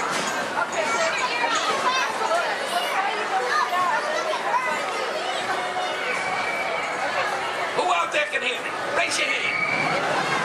Good, good, good. Who out there can't hear me? Raise your hand. Look over here. You got a bunch of wise guys.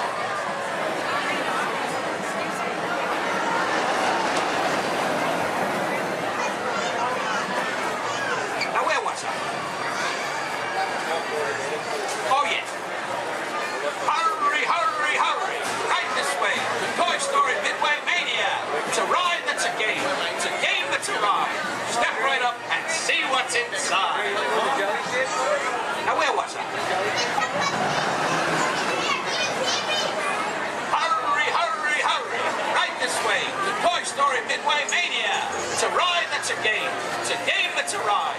Step right up and see what's inside. Oh my God, you're kidding me! Do you think I'm kidding? Do you think we call it Mania for nothing? Oh no. You gotta see it to believe it.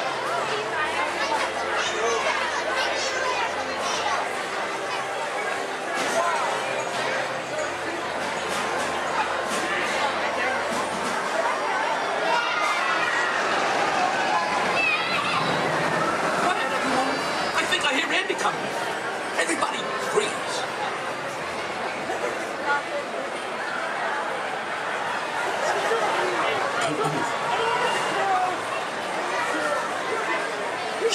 Greetings, everyone.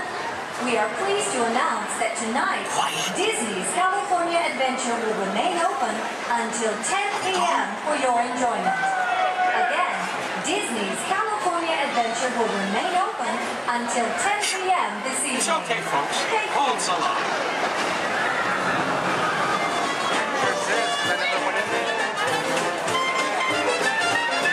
I'm saying you'll be playing, yes I am, with Woody, Buzz, Bo Peep, and Rex and Ann.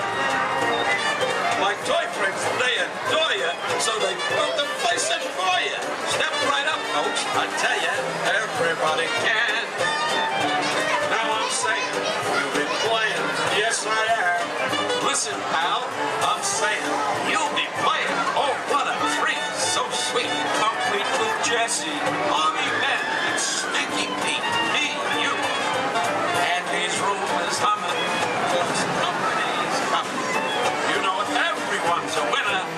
What's the plan? I'm sorry. You want to play it? Yes, I am.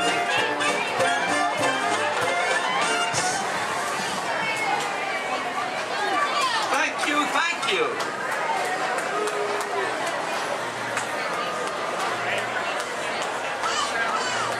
Last night, Mrs. Potato Head said, honey, there's a salesman at the door with a mustache.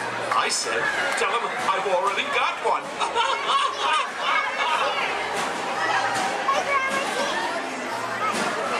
Check out my new hat.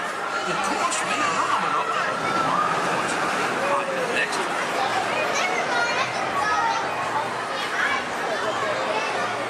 Okay, now, give me a D. I said, give me a D. Give me another D. Give me another D. What do you got? 3D. Yes, that's right, folks. Midway Mania is in 3D. So don't forget to pick up your game glasses just ahead.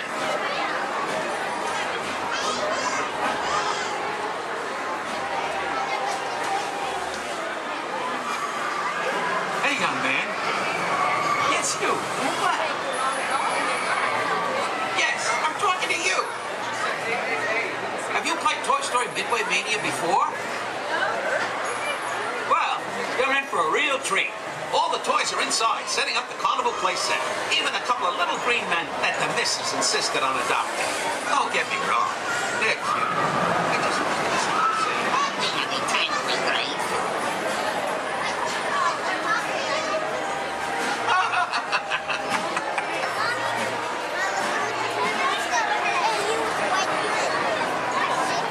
Hey, young lady.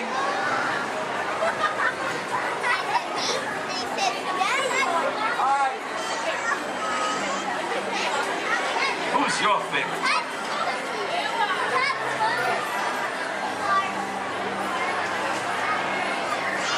Speak up, princess.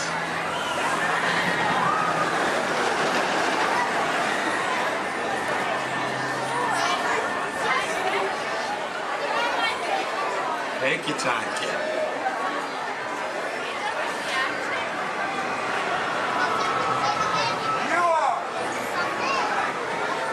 Ah, thanks. You're my favorite, too.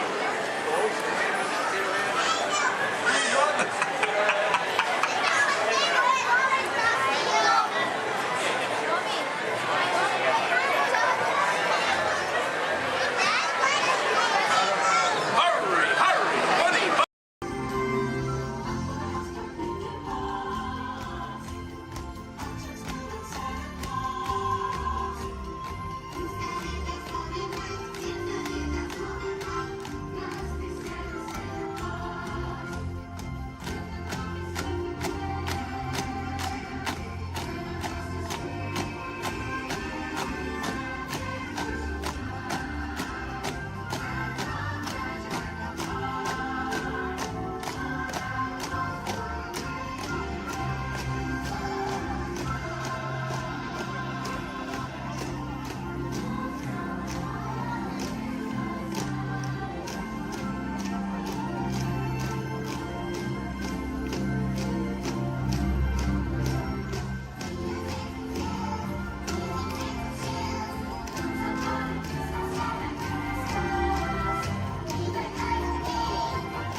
Now, Casey, let's get this show on the road, or, track.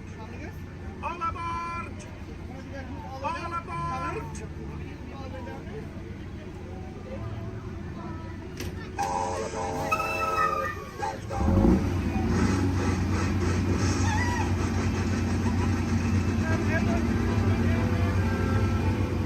Casey Jim is coming down the track, coming down the track, where the smokers snack.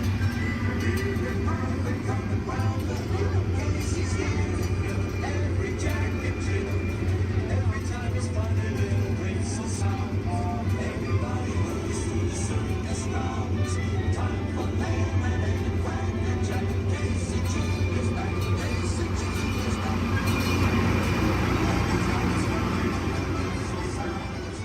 Everybody hurries to the circus grounds.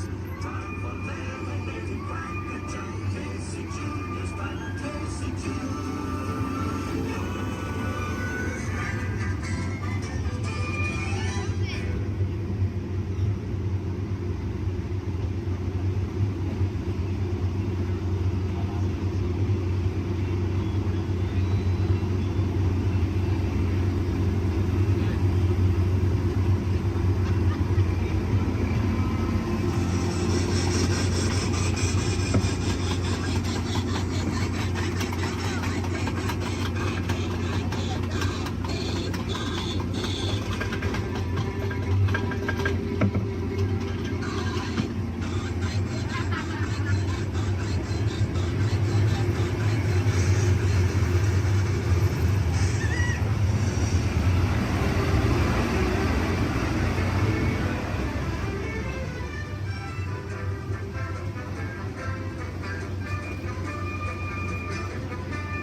That's the end of the lion. Fantasyland! Fantasyland! Your journey. Para su seguridad, permanezca sentado y mantenga sus manos, brazos, pies y piernas dentro del vehículo. Y cuide a sus niños. Gracias. Please step carefully onto the moving platform, then step into the car. For your safety, remain seated at all times, keeping hands, arms, feet, legs,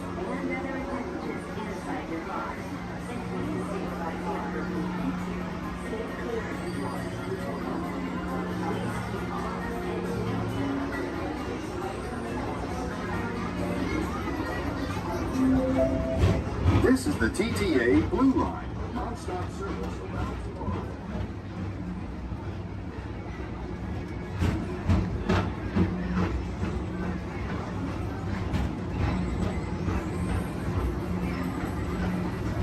Greetings, intergalactic travelers. Welcome aboard the People Mover, presented by Enterprise. I'm Borak 5, your guide aboard this highway in the sky, the absolute best way to see Tomorrowland. And my stars, is there ever lots to see? From spacecraft to monster labs, there's really nothing like today in Tomorrowland.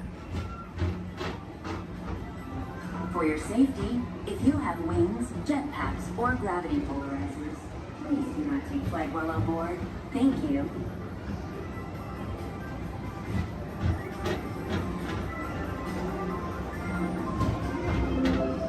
The next station is Tomorrowland Urban Planning and Star Traders. Transfer to green and red lines. Don't worry, your express train keeps on rolling through the future, right by two of my favorite spots.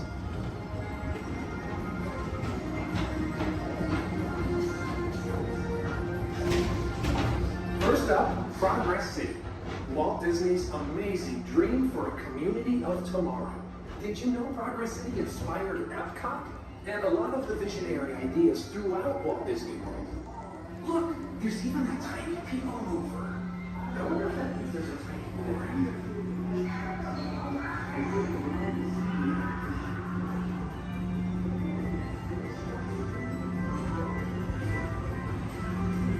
On your right is Star Traders, home to the greatest goods in the galaxy. Except action stars. Those are no longer sold.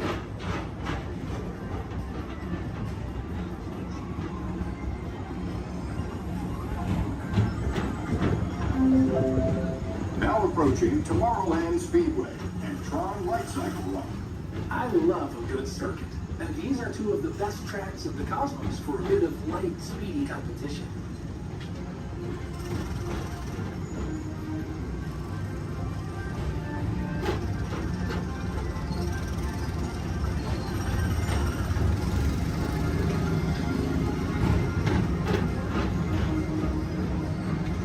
Attention all visitors from Galaxy M31.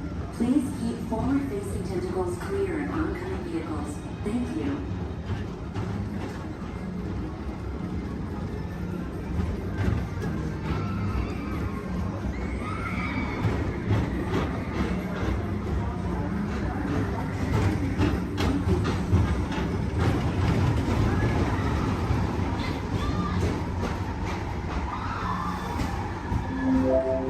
This is Starport 75. Or as we locals call it, Space Mountain, our high-speed rocket port to distant deep space destinations.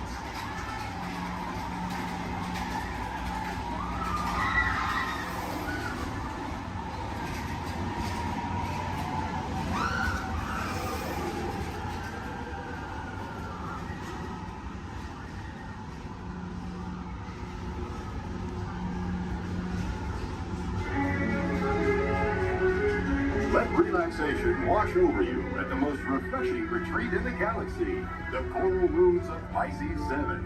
You H2O it to yourself. Book today.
Mr. Tom Morrow, please contact Mr. Johnson in the control tower to confirm your flight to the moon.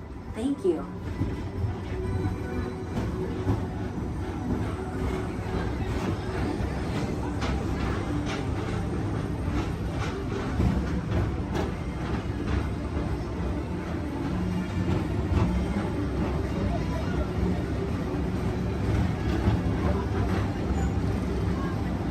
Attention all visitors from Galaxy M31. Please keep forward-facing tentacles clear of oncoming vehicles. Thank you.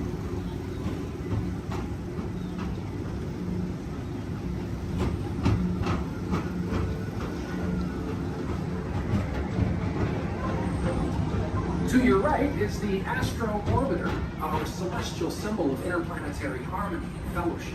Hop aboard and launch high above Tomorrowland for a spin amongst the planets.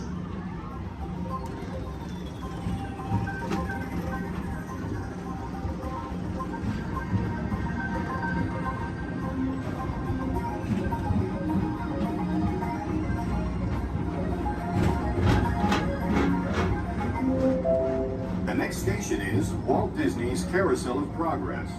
As usual, we'll keep moving ahead, and so does the carousel. Like progress itself, this theater never stops, inspiring new generations to dream of a great, big, beautiful tomorrow.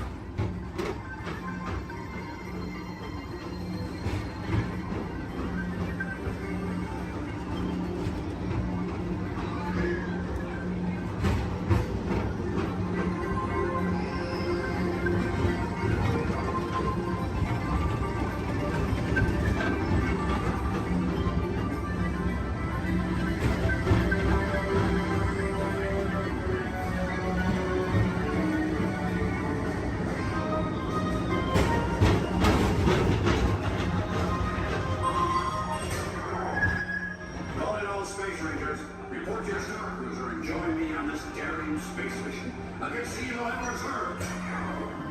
Affirmative. We run it, Buzz. You can count on us.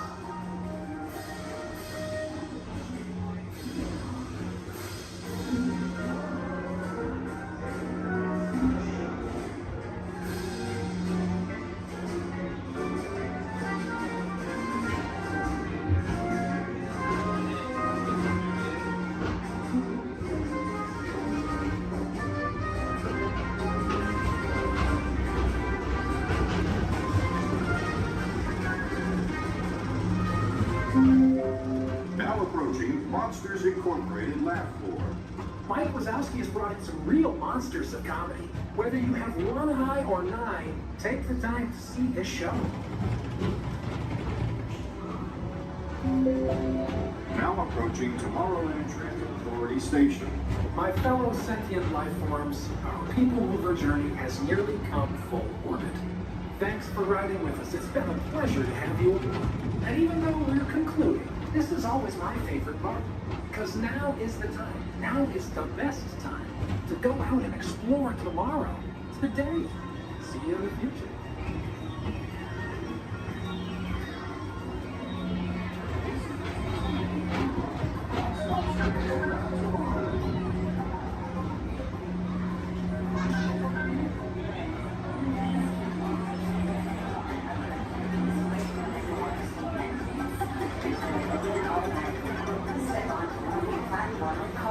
And exit by stepping away from the car.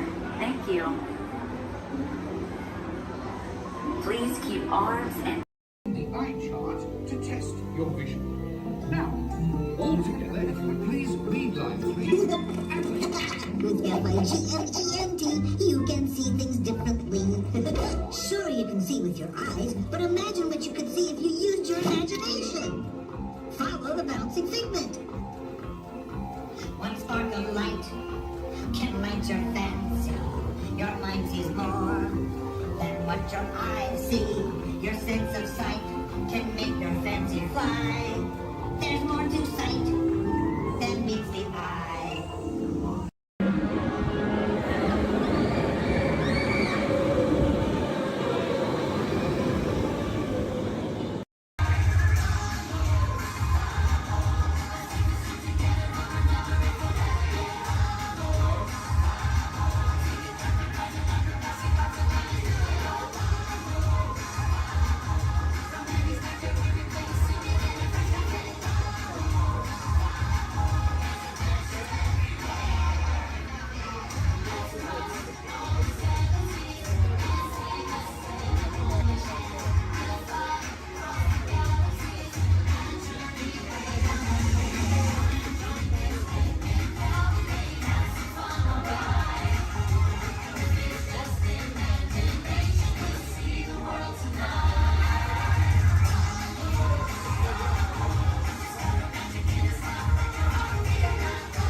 For those of you just joining us, welcome aboard Excursion 3 on the Disneyland Railroad. For your safety, please remain seated at all times, keeping your hands, arms, feet, and legs inside the train. Please supervise all children, making sure they are seated away from the train openings, either fully on a lap or on a bench.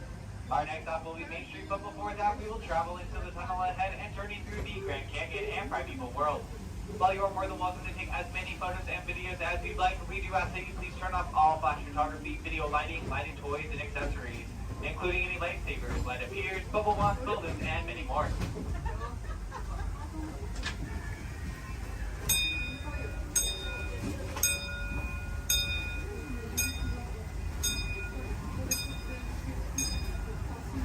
To those who have just come aboard, welcome. The next leg of our journey will take us from the fantastic world of the future to the breathtaking beauty of nature's own design, the Grand Canyon. For your safety, stay seated with your hands, arms, feet, and legs inside the train. Watch your children and no flash photography. Para su seguridad, permanezca sentado y mantenga las manos, brazos, pies y piernas dentro del tren y cuide a los pequeños. Por favor, no tome fotografías con flash.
That was the Grand Canyon as we know it today. But it wasn't always this way. Now, let's travel back in time, way back in time, to the uncharted past of the primeval world, land of the dinosaurs.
We're now returning to our own time and to Main Street Station, gateway to Disneyland. If you're leaving us here, stay in your seat until we come to a full stop. Remember to gather all your personal belongings and step carefully from the train. I'd especially like to thank those of you who've been with me. As we make our way back to Main Street Station, please remain fully seated until the train has come to a full and complete stop. As a reminder, Main Street Station has stairs, there are no ramps or elevators, so we do not take on any options and wheelchairs only necessary to reach the very bottom of the exit stand. This will be your stop for the National Disney District Park exit and of course Main Street.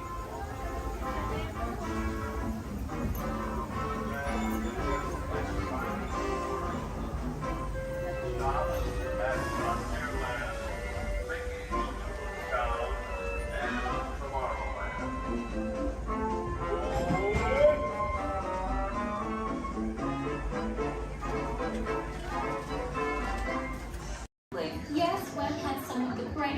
kinds of tomorrow, but I keep things around here pretty chill, so the kids can create the next big idea that will equip the tools to become the next generation of heroes.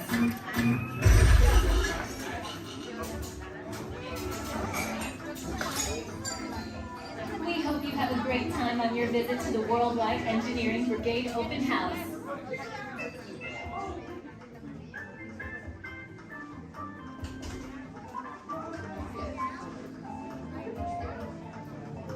And now, our project lead, the brilliant, Peter Parker. Hey, what's up? I'm Peter Parker.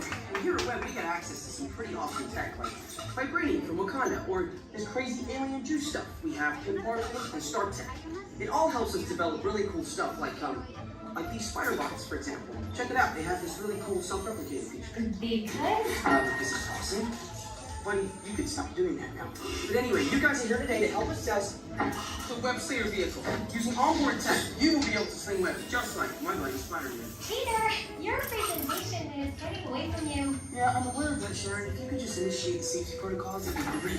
Problem with that, So Peter. anyway, if you want to sling a web, all you gotta do is sling your arm in the direction you want to shoot the web, and that's it. It's awesome. Peter, your spider bots are continuing to replicate and are consuming everything in their path. They seem to be stuck in self-recognition mode. If you could just handle that for me, please. On it. Contacting Mr. Stark. Don't call Mr. Stark! Don't call Mr. Stark. Sorry, you shout. Could you just call someone else? Ask them to do it. Okay. Contacting Spider-Man. Here. I'm gonna go find Spider-Man first off, because he's around here somewhere. Okay, goodbye. Spider-Man! As you may have noticed, the spider bots are locked in that awesome self-replication mode. In spite of what you see, they were created to be robotic helpers that can break down raw material and create all kinds of useful tech. But because they are stuck in self-replication mode, the spider bots are currently consuming everything in sight and multiplying at an alarming rate. If left unchecked, my calculations predict this will lead to the devastation of the entire Avengers campus. It should be safe until Spider-Man gets here, as long as they don't get into the alien fluid. This is now a bigger problem. Activating threat level protocols. Hey guys, what's up? I hear you have a problem. I'm here to help. You made it. Great. Threat level is at exponential danger. You might need some help. Perhaps I'll call the Avengers? Don't worry, everyone. I got this. Okay, everybody. Open house is canceled. Wise idea. And I could use some help. Yes, you could. Sharon, prep the Slinger vehicle. Already on. Everyone head to the Slingers and we'll team up to stop the spider bots before they destroy the campus. It's easy. Okay, we have a plan. Please move quickly through the doors and down the hall to the Slinger vehicle bay. Your open house demo has been upgraded to a high-stakes mission to save the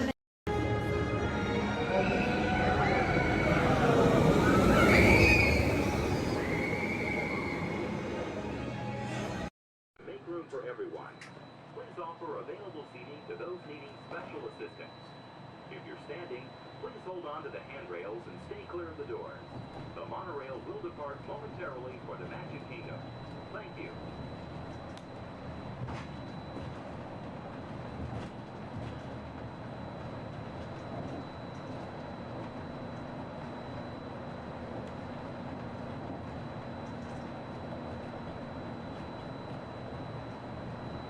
Welcome aboard the Walt Disney World Express monorail. Our highway in the sky to the Magic Kingdom. For those of you standing, please hold on to the handrails to start our journey and stay clear of the doors. For the comfort of others, no smoking, please. Thank you. We're circling the Disney-created Seven Seas Lagoon. Rising from the Magic Kingdom on the opposite shore is Cinderella Castle. You can also see Disney's mountain range, Big Thunder Mountain, Splash Mountain in Frontierland, and Space Mountain in Tomorrowland. To the right-hand side on the shores of Bay Lake is Disney's Wilderness Lodge, which carries the spirit of the National Forest Service lodges built in the West during the early 1900s. Also on Bay Lake, you can enjoy a natural setting at Disney's Fort Wilderness Resort and Campground. More outdoor recreation can be found in River Country, Disney's version of the old fashioned swimming pool.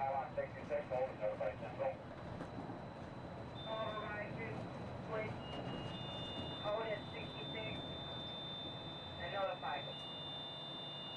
10-4, notify Central. Notify Central.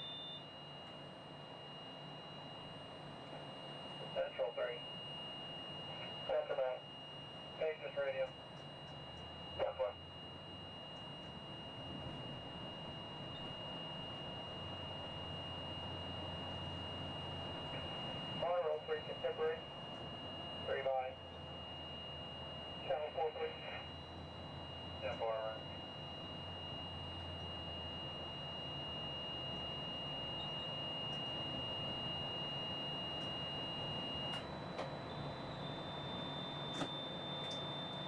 Ladies and gentlemen, welcome aboard Monarch Blackbird. We'll be holding here just momentarily. At this time, they're bringing out another train off this beam ahead of us. Therefore, we're going to have to wait here until that is complete. Once the train is on this beam and they line the switching back up, we'll be clear to proceed. I apologize for any delay and we'll be on our way as soon as possible. Thank you. Turn stop, orange.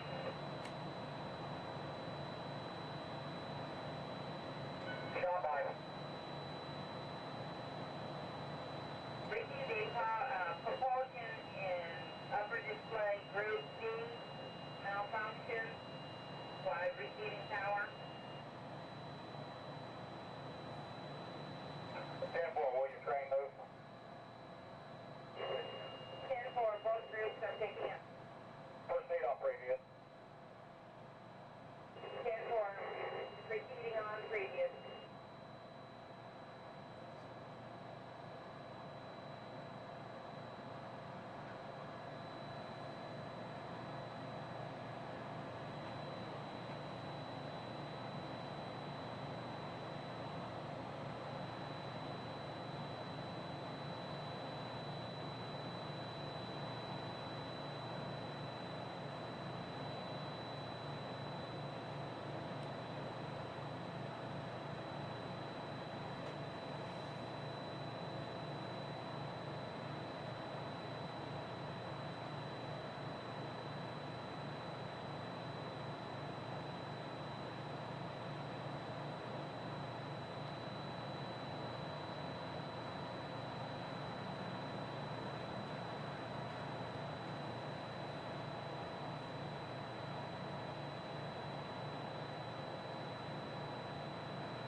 Stand by.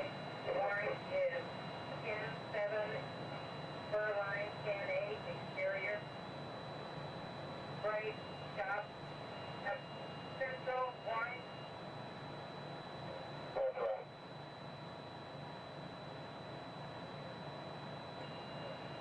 Receive Maple, holding a pylon 66, Amber as coming through the switch. I have 80-85. All beam contact, holding at 66, all beam contact has reset. 22 radio, Kingdom, green for normal visual. 23 radio from Kingdom. Green 4.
Magic Kingdom. Ready by. Maple check green, please. Which is green?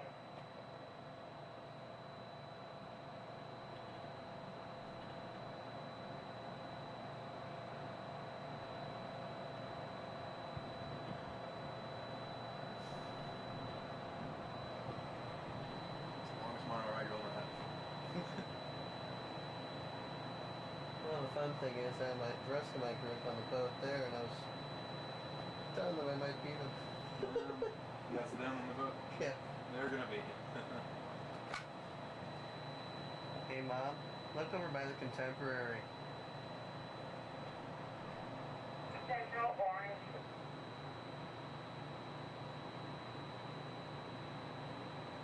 Central way. Coding in a pylon 68 with red maple.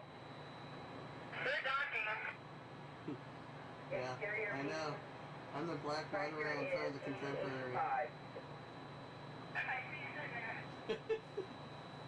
Got 4 Maple clear and illegal. Full clear, normal vehicle. Yeah, they can't go far without me anyway. I got the tickets.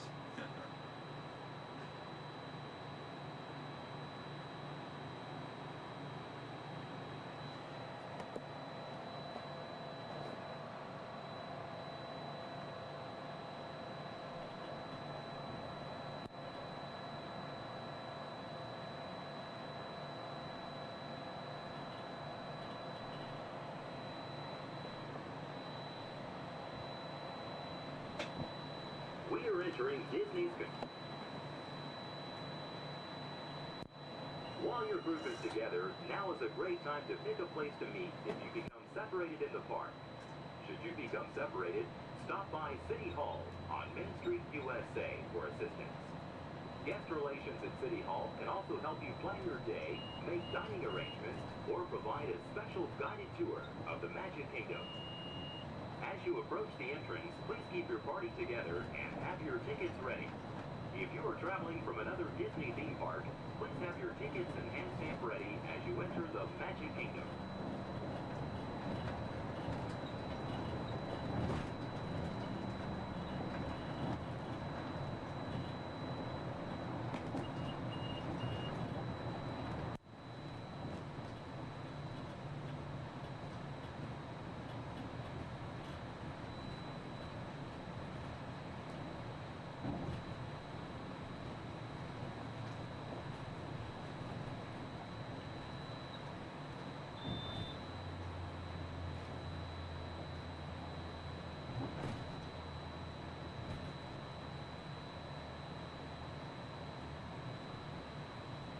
Tomorrow, Central Magic Kingdom.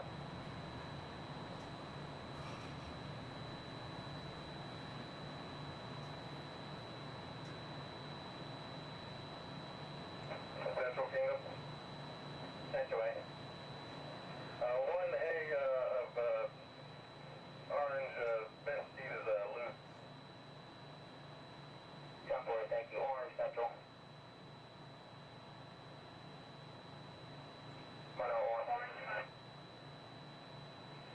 All doors closed. Kiosk on notified status.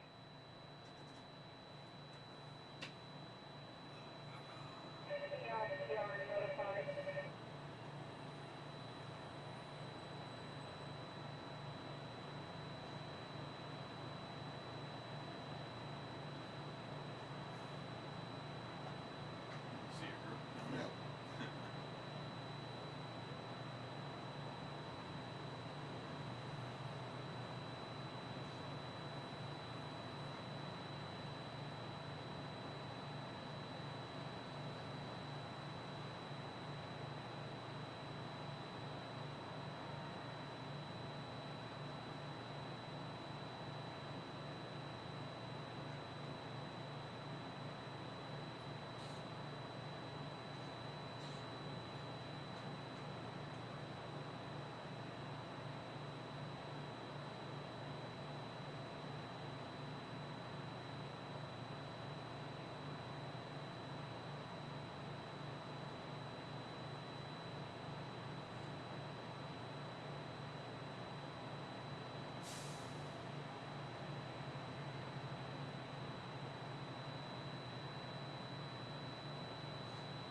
once we begin moving, we're gonna have to do a quick check of our safety systems. We'll just come to one complete stop, and I promise that will be the last stop. And then we'll be at the Magic Kingdom. Once again, I apologize for any delays. We should be on our way just momentarily. Thank you.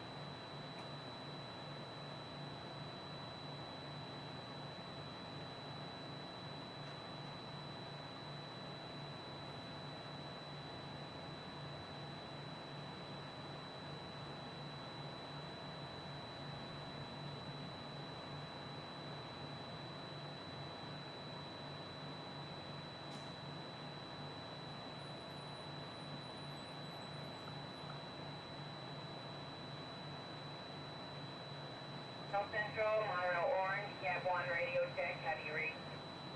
10-2, Ellie. 10-2 also. Reset complete.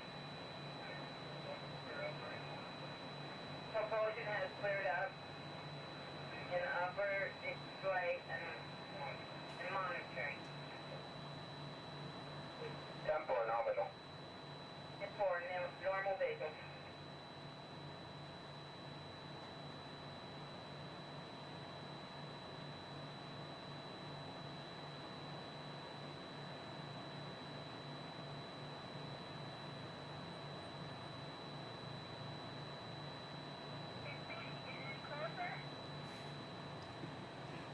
Almost there.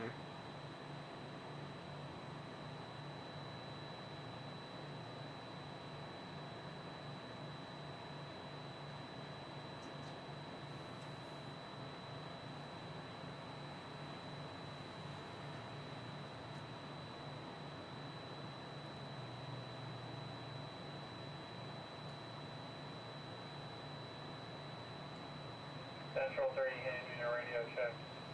10-2, Ellie. 10-2, thank you. Pretty clear. Go.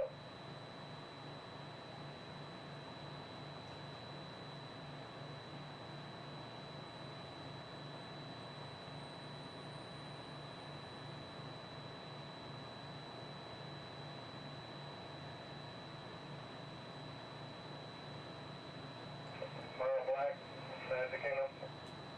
Black 566. And 4-4, Maple Check ours. Maple Check.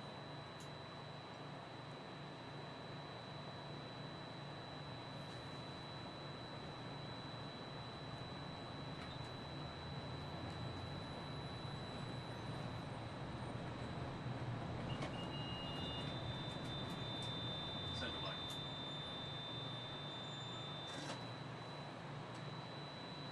That's right. 69 Maple. Maple clear, no visual. Maple clear, no visual. Orange Central. Goodbye.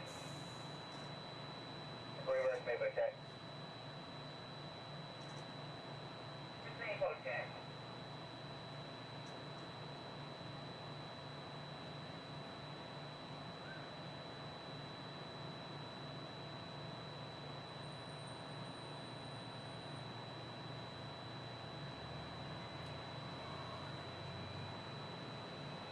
Another reason why it's going so slow is Central Orange. it's a trainee and that train.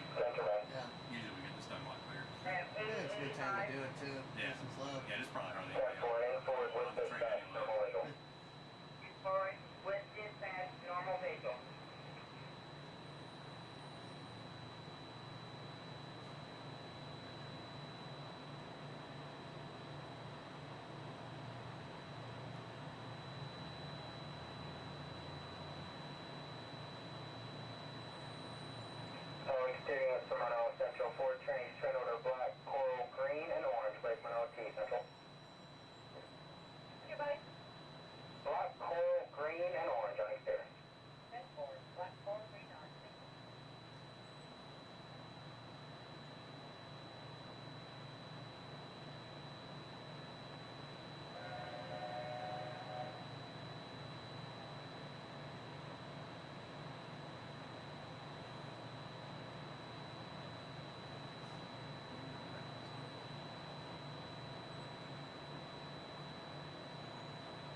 See ya.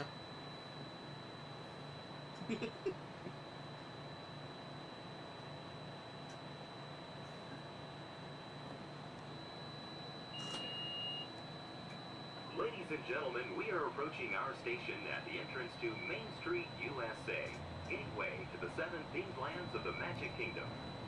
Smoking is not permitted at the Magic Kingdom except in designated areas. Please consult your guide map or ask a cast member for the location of designated smoking areas. If you are standing, please hold on to the handrails and stay clear of the doors until the monorail stops completely and the doors open. Ladies and gentlemen, this is the Magic Kingdom Monorail Station. On behalf of the cast of the Walt Disney World Resort, we'd like to welcome you to the Magic Kingdom.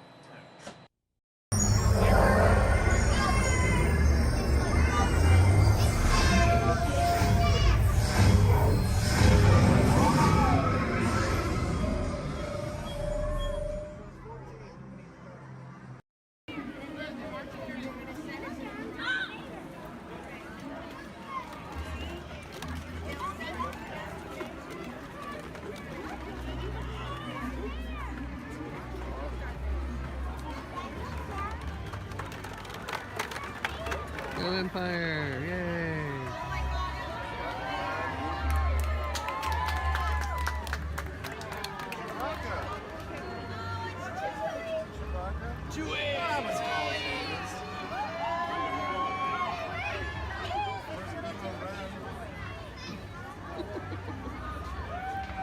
Hello, what's up? Hey. Oh, just that.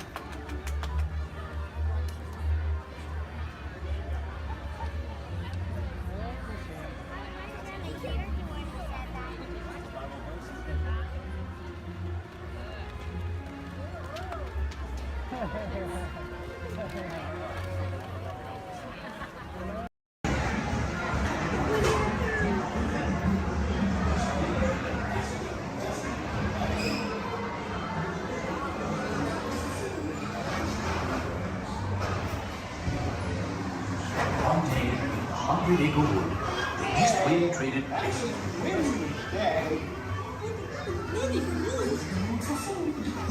If you ask me, he'll never reach there.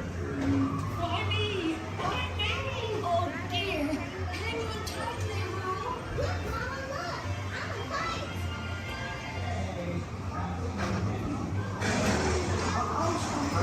So humbled by our creator, secret, if I mistake my time to tell about my Uncle Clyde. Hunter, come bounce with me.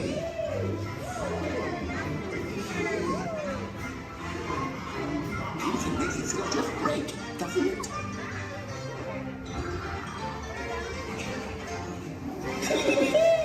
Follow me! I almost bounced right out of the ride. Watch out for everyone in the water. They steal honey. Steal honey?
Gathered together to say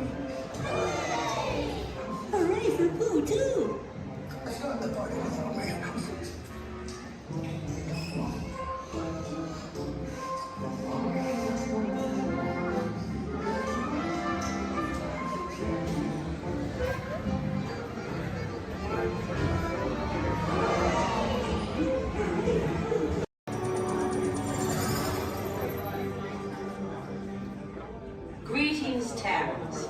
I am Nova Prime Irani Rayan, commander of the Nova Corps. On behalf of all Xandarians, I hope you have enjoyed exploring the wonders of Xandar. As you have seen, your world and ours were born of the same moment, one which you refer to as the Big Bang. As such, we are all galactic neighbors in a vast universe which we and countless others share. For you to travel to Xandar would take 2.5 million years, assuming you had a ship that could fly at the speed of light. So we decided to come to you. But even we could not have reached you so easily were it not for the Cosmic Generator, an advanced piece of Xandarian technology that creates jump points, artificial tunnels that act as shortcuts, linking distant points in space. It is our desire to share this wondrous technology with your people, so that together we might explore new worlds and create a brighter tomorrow. And now, as the culmination of the wonders of Xandar, you will be teleported to a Nova ship above your planet for a demonstration of the Cosmic Generator. I trust you will find it an unforgettable experience.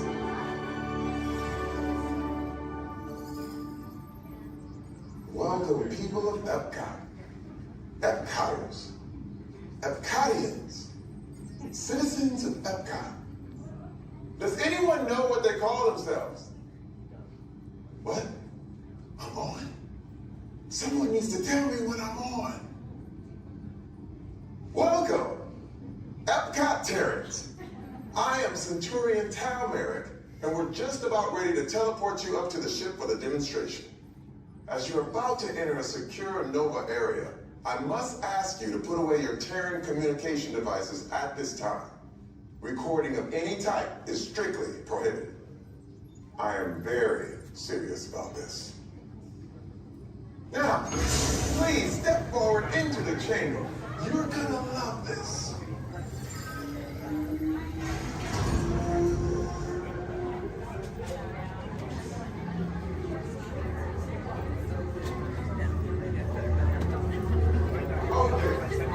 Before we begin, I should warn you that we have never teleported Terrans before. But since your molecular structure is very similar to Xandarians, it should work. It'll work. So long as you are standing inside the lighted ring. You do not want to know what happened last time someone did not stand where I told them to, okay? Stand by for teleportation. Here we go.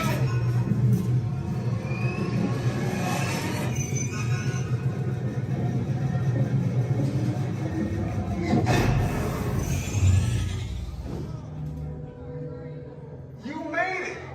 I mean, of course you did. Nova Prime, they're ready. Excellent. What you see before you is the Cosmic Generator. And in just a few moments, we'll be activating it so you can experience for yourself what's happening. I'm not sure. Our power's out. And the Cosmic Generator is gone. Cheerio, Monarch. Go to Code Red. Prepare the fleet. And call the Guardians. Now. There is no cause for alarm. Turn off that alarm. I've got an important transmission coming in. Hey, what's up, Nova Corps? Our Cosmic Generator has been stolen. What? How? Why didn't we think of that? That thing's gotta be worth a fortune. I am Groot. Good question. Yeah, who do you think took it? Perhaps that really big man outside your ship. Well, that is a big man. I need to alert Nova Prime.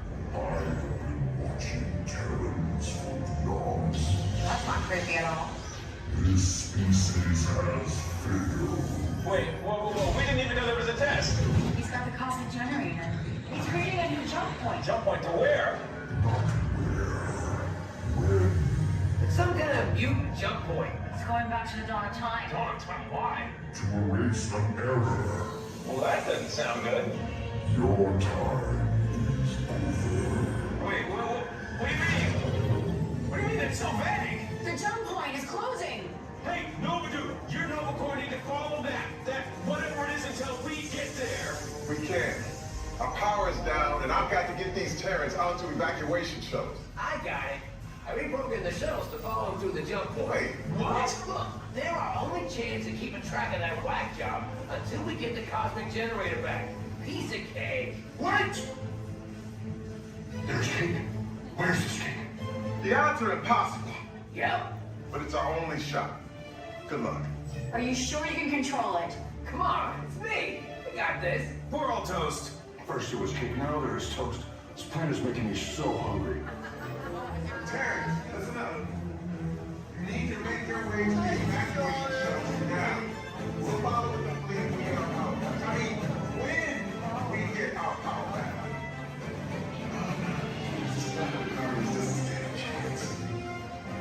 On my desk, everyone, so please remain seated throughout the show. And please keep your hands, arms, feet, and legs inside the vehicle at all times. Oh, don't forget to supervise your children. And for the safety of our cast, we ask that you please refrain from the use of flash photography and external video lighting. Now that we've taken care of business, let's talk about me. My name is Travis, and I'll be your guide for this magical journey into the movies. It's the perfect job for me because, well, I love movies. Is everybody ready? Great, the cameras are ready to roll. Ready when you are, CB.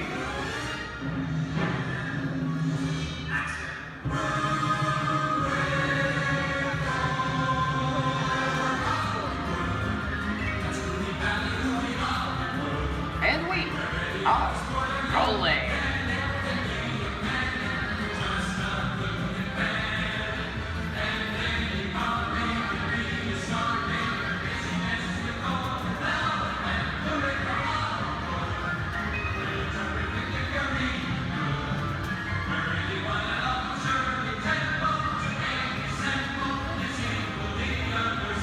Hello everyone and welcome to the Great Movie Ride. Once again, my name is Travis, and on behalf of Disney's Hollywood Studios and Turner Classic Movies, please welcome our host for this one-of-a-kind tour, Robert Osborne. Thank you. Hooray for Hollywood indeed.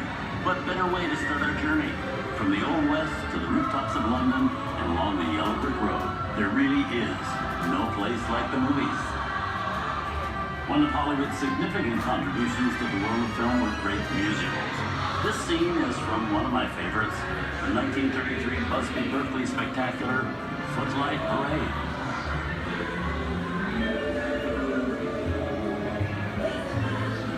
Here's one of the most famous of all dance sequences. It's from the 1952 musical classic, Singing in the Rain. Here's Chick Kelly singing in the rain. Literally.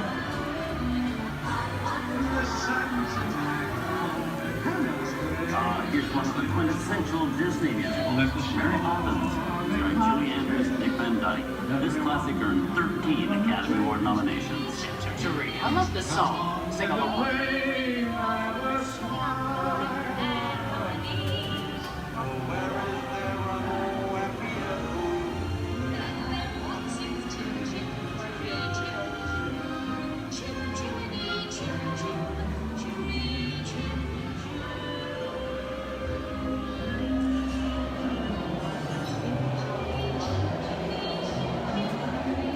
Hold on those wallets and purses, folks. This doesn't look like a very good neighborhood. Here's the birthplace of the gangster film, the seedy underbelly of Chicago from The Public Enemy, starring James Cagney. Released in 1931 before strict censorship rules were enforced, Public Enemy is a gritty, realistic, and violent look at the world of gangsters of the Depression era. I love this movie. In one famous scene, James Cagney shoves a grapefruit in May Clark's face. She can never look at breakfast in the same way again. These tough guys could turn anything into a weapon. You're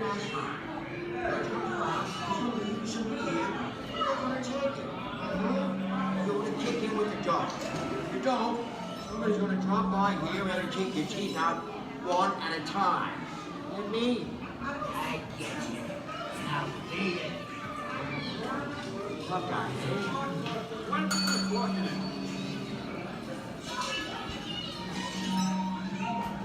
Sorry about the delay, folks. I don't want to run a red light, even in the movies.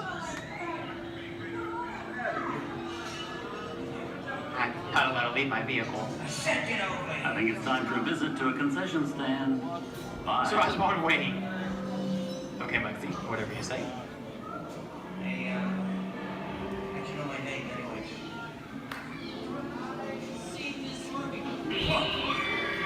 Well, he's on singing your fancy cars like to get out of here. So be it. I said straight out of here or you're gonna get hurt. Here they come, Buzz! Get out, you grinders!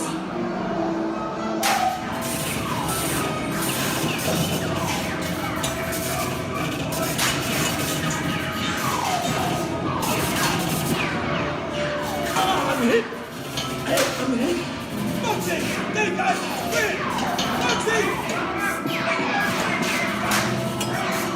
Foxy! Win! Hey!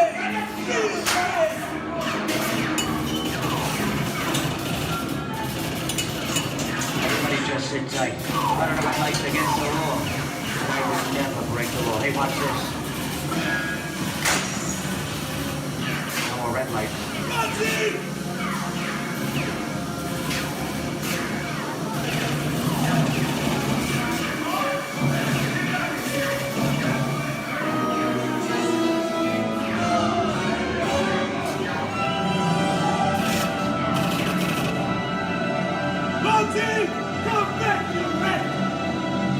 Sorry, boys, I'm making my getaway.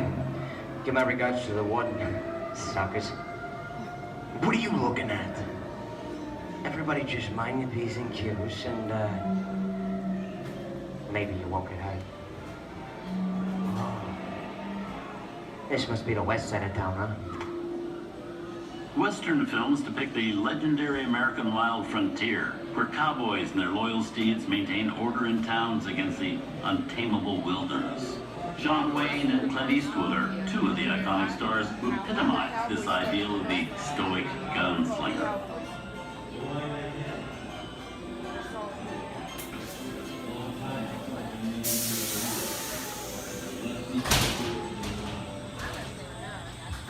Sleepy little bag, eh? That's some mighty tough territory you're heading into, Pilgrim. I'd think about turning back if I was you. That is, if you want my opinion. But I reckon Now that we're in the clear, this looks like the perfect time to collect up all your valuables. We'll start with the jewelry and then we'll... What are you talking about? I didn't even order your stable, the copper.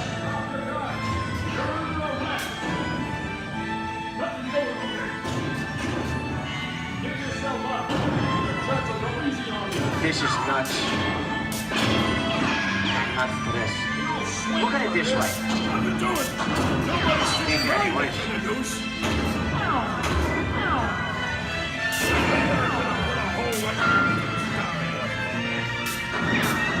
Okay. This way.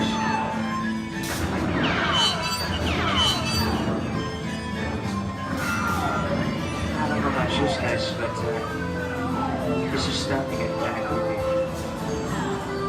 Where are we? JC? Science fiction has been a staple of classic movies, from George Méliès's Trip to the Moon to George Lucas's Star Wars.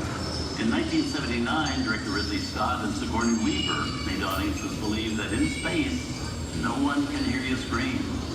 This is Alien. Hey, you get down, face. How do we get out of here? Warning, remain in your vehicle. The area you are entering is extremely dangerous. Proceed with caution.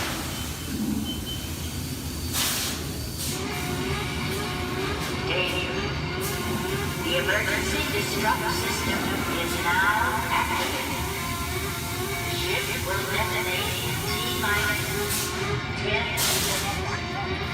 The option to override automatic detonation expires T-minus 5. What is that thing?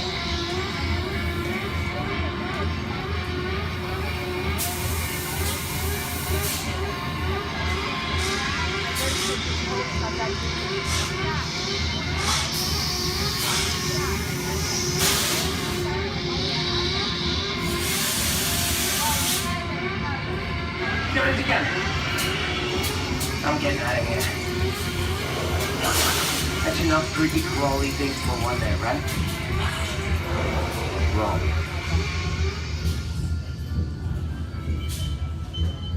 Steven Spielberg and George Lucas cemented their status as the blockbuster boys with their first partnership. Here from that legendary collaboration is Harrison Ford as archaeologist Indiana Jones in Raiders of the Lost Ark. Snakes. Why did it have to be snakes? Some of the biggest horror stars of Hollywood appear in the ancient story of a cursed Egyptian temple, a priceless jewel that beckons to all, but be warned, the temptation always leads to destruction. Get a load of that show, guys. Time for me to get back to work. Good thing I don't believe in ghost stories. Don't nobody move while I go get the goods. I don't think they'd notice a few extra bodies around here. If you know what I mean.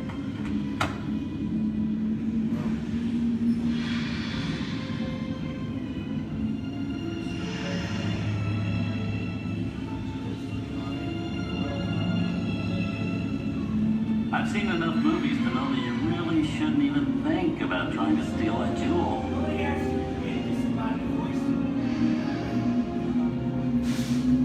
Halt, unbeliever.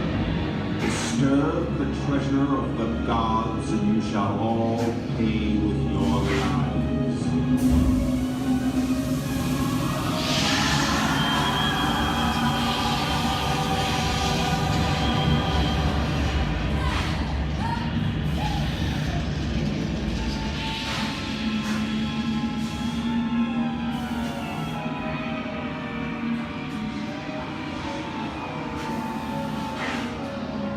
Not bad for my first movie, huh? The twist ending.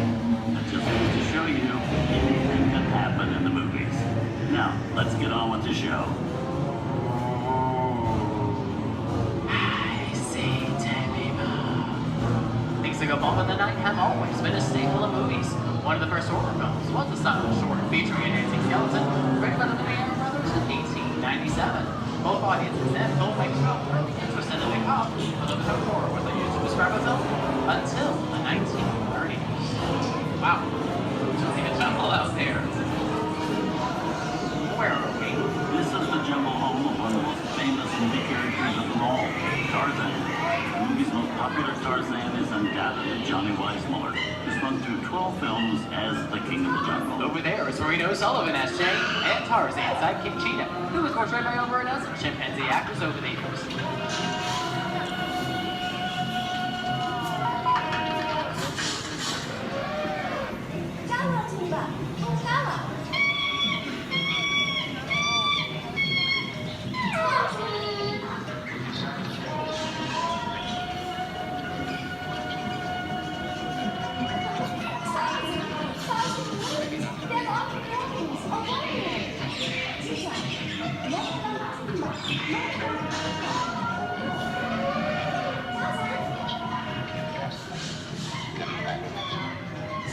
Here's Humphrey Bogart in his most famous film role.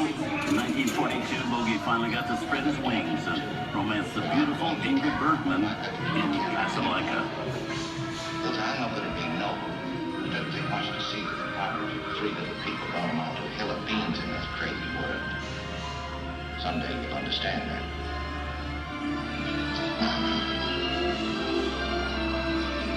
He's looking at you, kid.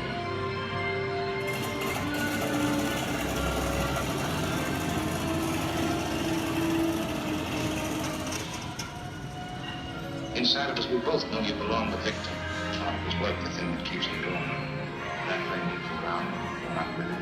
And now, one of the most famous movie stars in one of his greatest roles, Mickey Mouse, as the Sorcerer's Apprentice in Fantasia. When the film came out in 1940, Walt Disney promised to add new musical sequences in the future. His Andy Roy kept that promise 60 years later with the release of Fantasia 2000.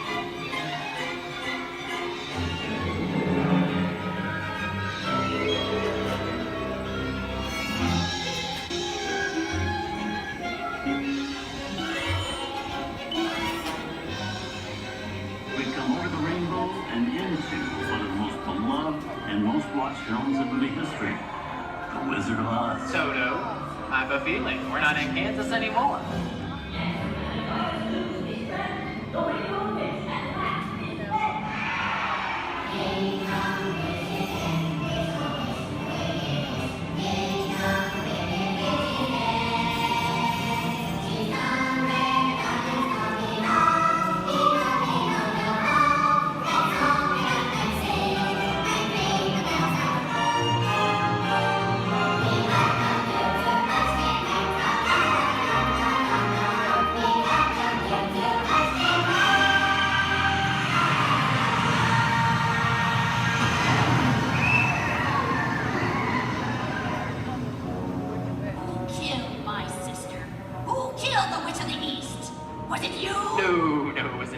I didn't mean to kill anybody. Well, my little pretty, I can cause accidents too. Oh, rubbish. You have no power here. You'll be gone before somebody drops a house on you, too.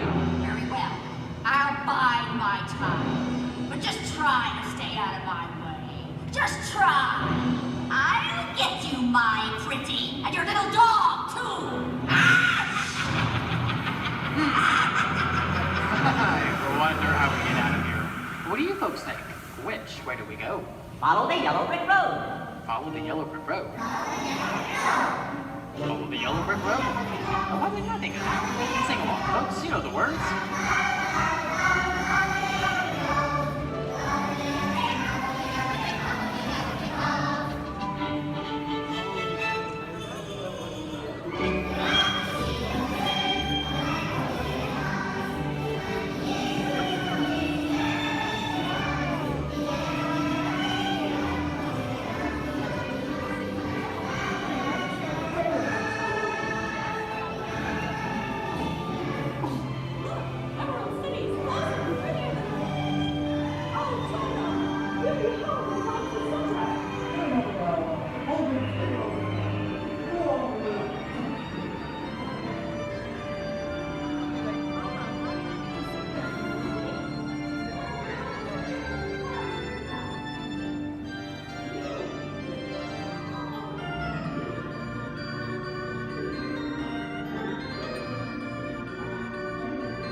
From all of us here at Disney's Hollywood Studios and Turner Classic Movies, we hope you've enjoyed our tour through some of my favorite films.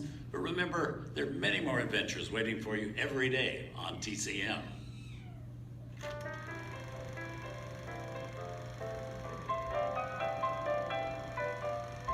We didn't need dialogue. We had faces. Wait a minute. You ain't heard nothing yet. Step in time!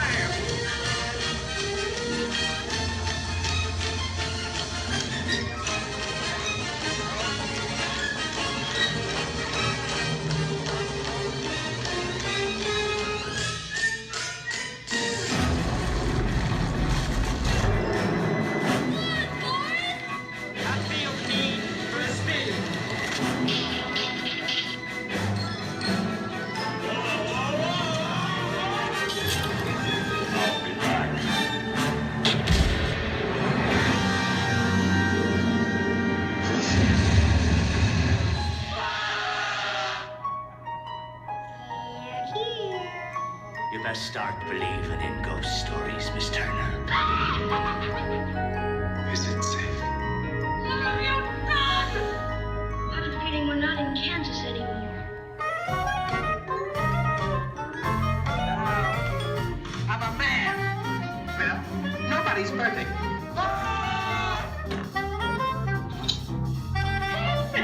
Shut up.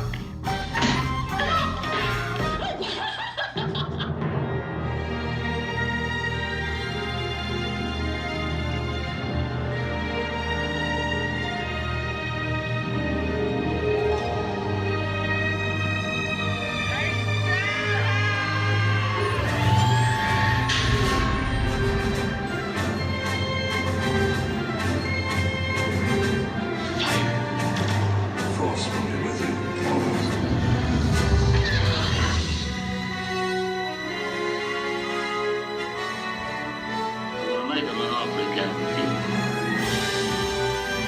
I want to be alone. We didn't land on Plymouth Rock. Plymouth Rock landed on us. Good morning, Vietnam! He's looking at you, kid.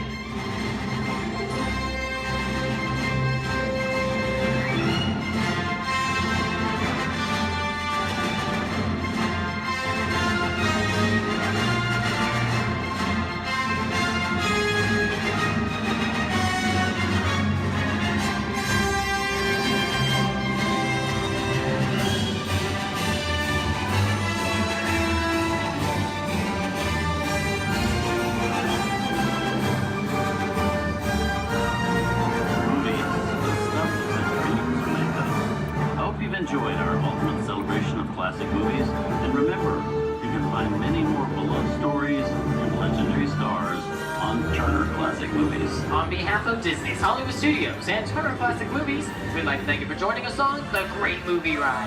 Now please remain seated until the vehicle comes to a complete stop.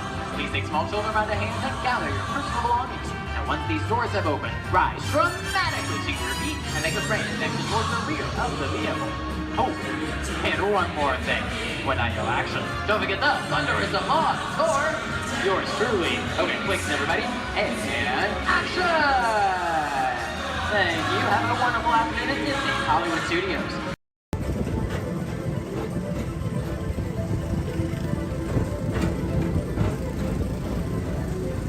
Attention all visitors from Galaxy M31. Please keep forward-facing tentacles clear of oncoming vehicles. Thank you.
All aboard! For those of you just joining us, welcome aboard Excursion 3 on the Disneyland Railroad. For your safety, please remain seated at all times, keeping your hands, arms, feet, and legs inside the train. Please supervise all children, making sure they are seated away from the train openings, either fully on a lap or on a bench. Our next stop will be the Land of the Future, Tomorrowland Station. Oh, they're doing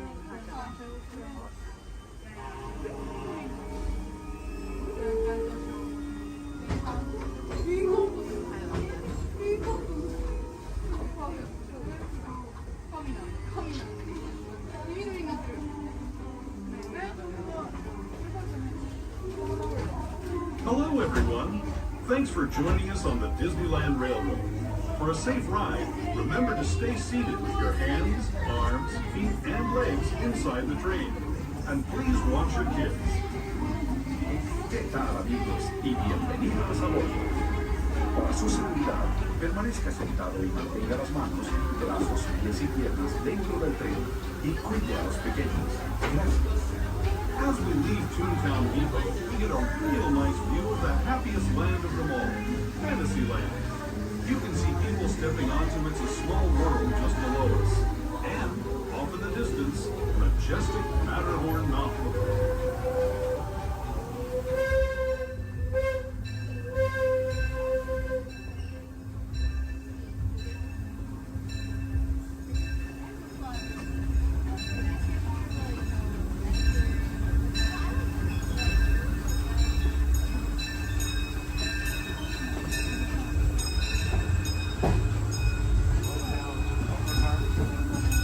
Steaming forward into the future to a land inspired by visions of tomorrow, both practical and imagined.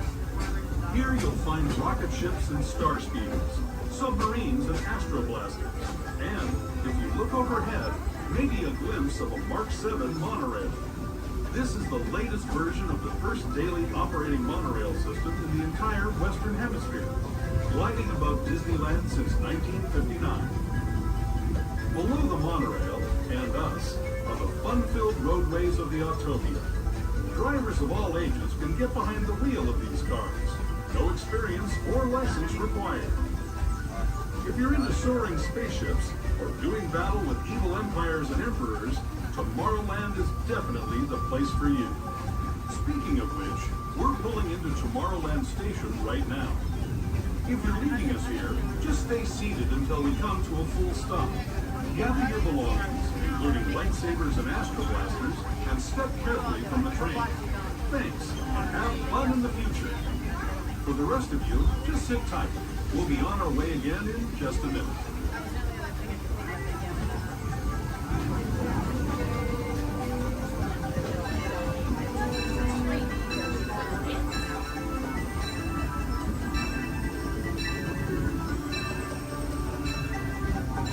As we make our way into Tomorrowland Station, we do ask that you please remain fully seated until the train has come to a full and complete stop. This will be your stop for all Tomorrowland attractions, including Space Mountain, Star Tours, The Adventure Continues, Finding Nemo, Submarine Voyage, the monorail, the Autopia, and many more.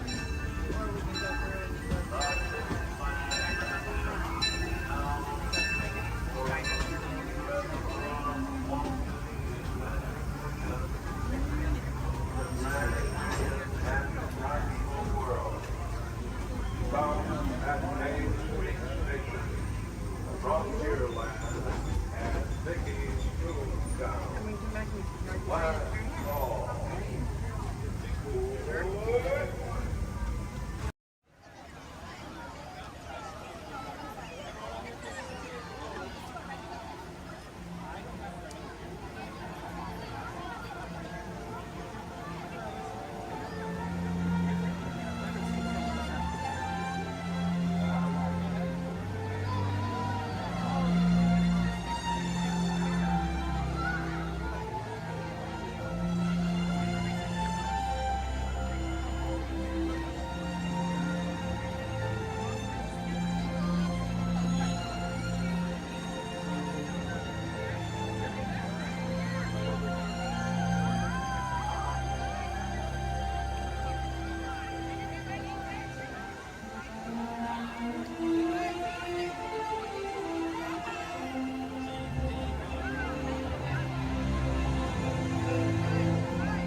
75. Or as we locals call it, Space Mountain. Our high-speed rocket port to distant deep space destinations.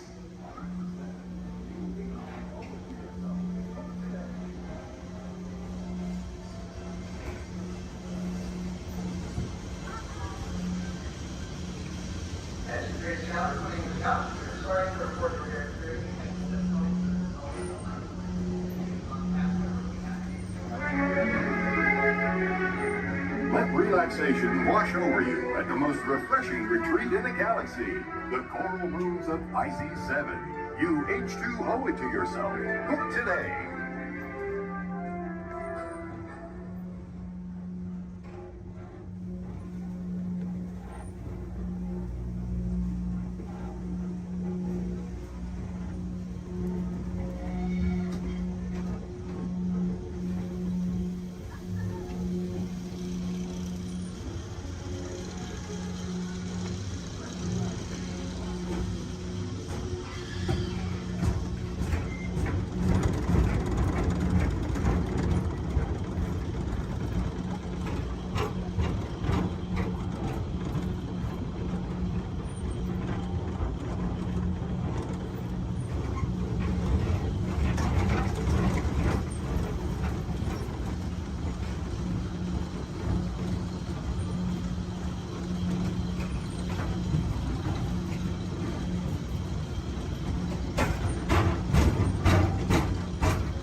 Welcome to the Avatar program. Soon, you're going to have a chance to undertake an amazing Navi rite of passage, flying on the back of this powerful animal called an Ikron, or as we call it, a Banshee. The way you're going to do this is by being matched to something called an Avatar. And I'm here to help you guys get ready. But first, we have to scan you for Pandoran microparasites. Alright everyone, stay on your number and move your arms a bit. Okay. Start scan. Oh, I'm red. You've all got them. But don't worry, they're very common around these parts. Let's start the decon. Initiating GMR decon. Stay still over your number, you're not gonna feel a thing. You're doing great. You're almost done here. They're all clear. Great. Now let's go over how all this works. Like I said before, you're going to be matched to these things called avatars, which look a lot like the Navi. They're created by blending human DNA and Navi DNA. Once we match you to an avatar, thanks to a special link chair, your mind will be able to control that avatar. Using avatars to fly this way was all figured out by my boss, Dr. Jackie Ogden. She leads our science team, which is part of the Pandora Conservation Initiative. And we're here in the Valley of Moara studying banshees and their environment. Over a generation ago, this enormous company called the RDA created a lot of damage to the area through their bad mining practices and conflicts with the Navi. Just like on Earth, it can take decades for ecosystems to recover. One way to understand what's going on with an ecosystem is to study what are called keystone species. These are animals like tigers, jaguars, seals. The banshee is one of these important animals. Okay, to get you flying on a banshee, we need to find each of you an avatar. Let's prep the genetic sampling. I'm on it. Okay, first we need to find the compatible match of your genetic material with the genetic material of one of the avatar bodies that we already have. Once we do that, you'll be able to link to that avatar and fly. Help us out and move around a bit. Almost. Yes, got him. Now, let's find you your avatar matches.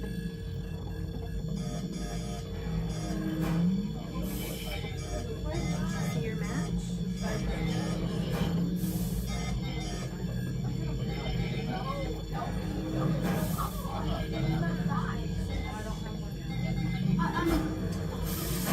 All right, you've all been matched with avatars.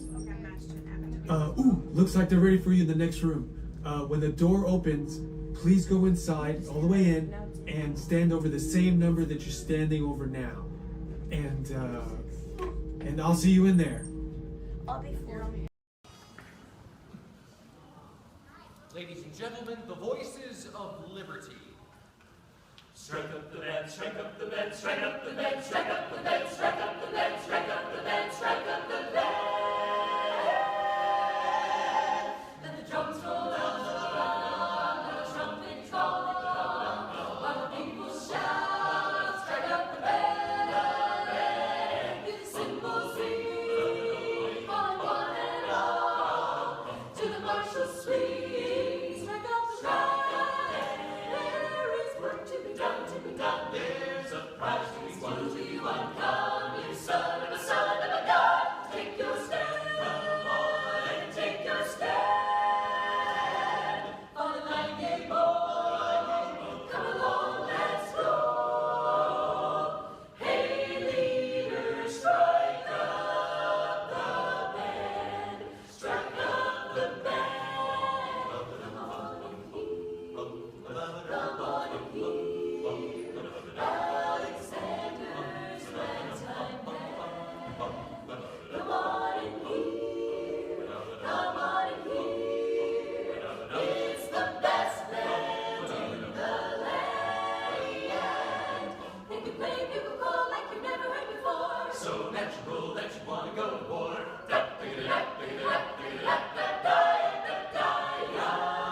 That's just the best, just band whatever. Come on along, come on along, Come on, let me take you by the hand.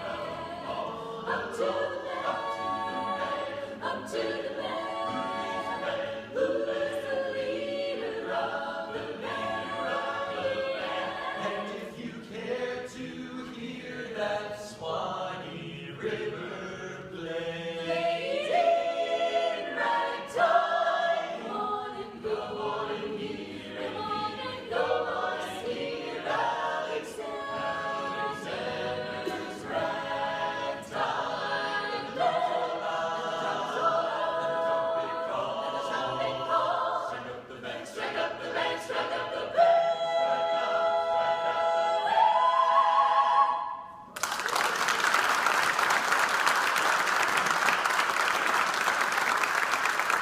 Thank you so much, everybody. We're the Voices of Liberty, and we're thrilled that you've joined us today here in our home, the American Adventure. And hopefully in the next few moments, we'll be singing some of your favorite Americana music, but I promise you'll enjoy that music so much more if you'll listen to it under the dome. The acoustics are incredible up close, so while our singers take a step back to give you lots of room, come on up to the edge of this red circle all the way up here. You guys can just a little closer. Especially if you're underneath the balcony, you really enjoy the music so much more up close. Have a seat on the floor so those folks behind you in wheelchairs or sitting on benches can enjoy the show.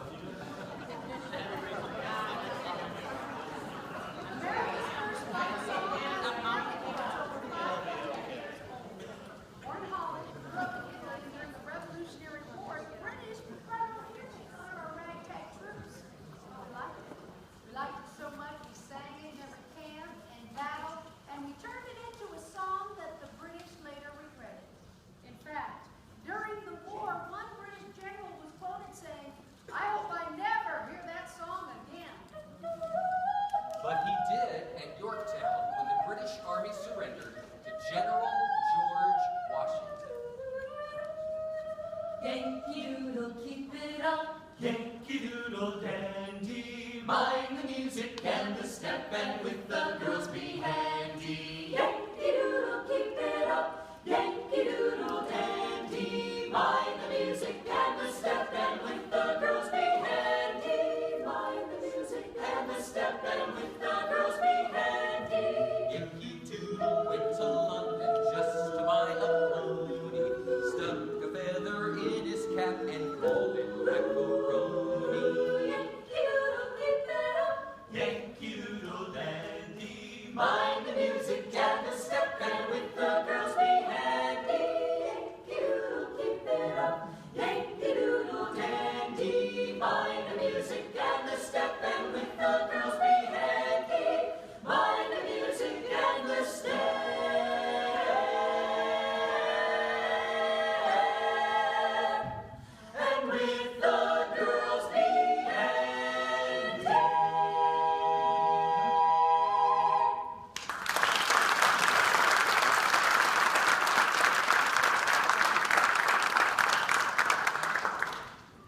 time not too long ago when many in our country knew full well the meaning of the word oppression. And out of that oppression were born songs of hope, songs of a better day.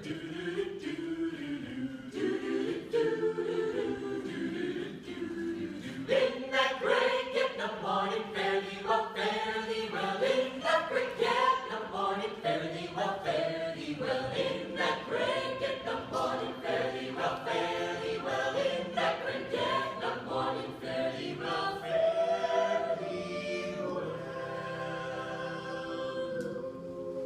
Sometimes I feel like a motherless child. Sometimes I feel like a motherless child. Sometimes I feel like a motherless child.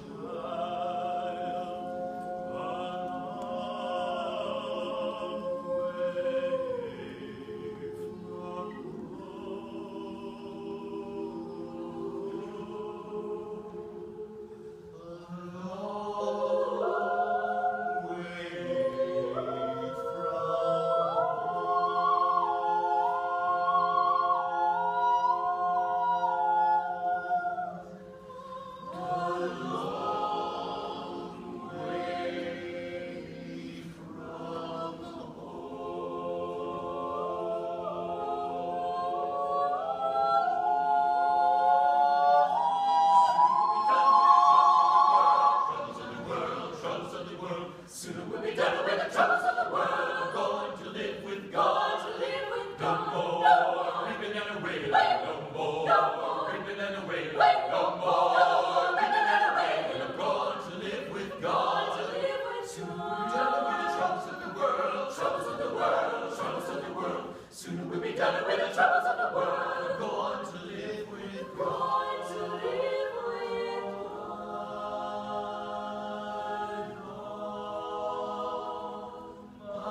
Trials, Lord, soon be over. If religion were a thing that money could buy, rich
shining, shining, shining sea. Too shining sea.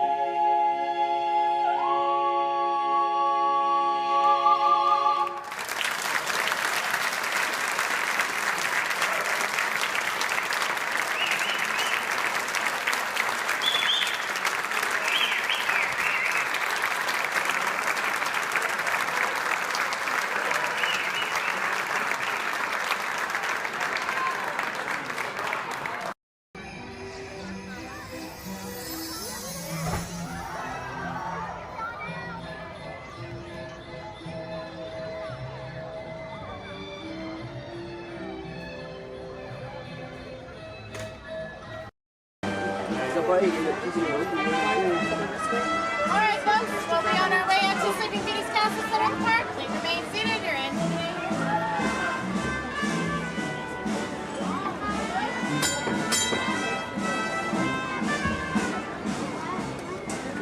Here we go. Get your back. Okay. Yeah, with 1 horsepower motor. Yeah. 1 horsepower.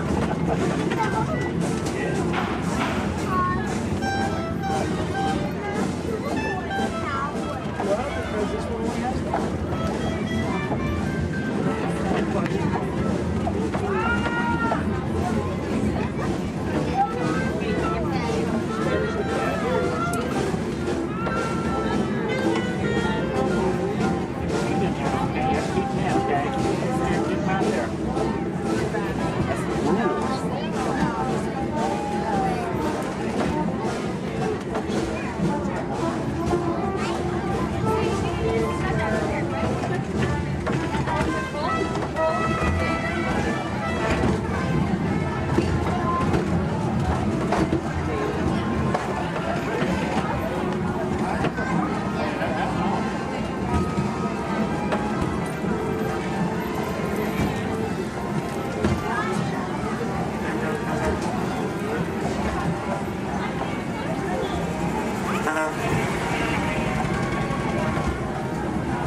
I might be a classic, but I still got a spring in my step. Let's go.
Here we go.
Please stay seated till we come to a complete stop. Remember to grab all your stuff and step out to your right. So long, pal.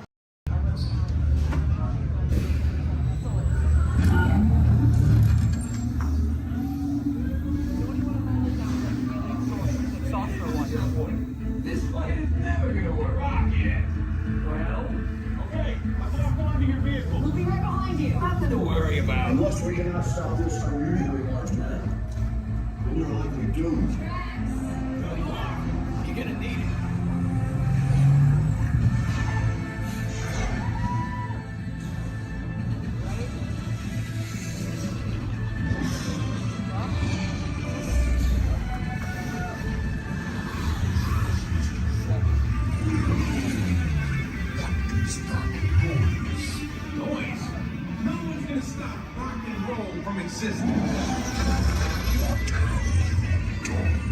What have we done?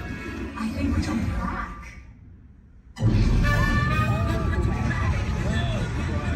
This passage is the big bang.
think they deserve to be called?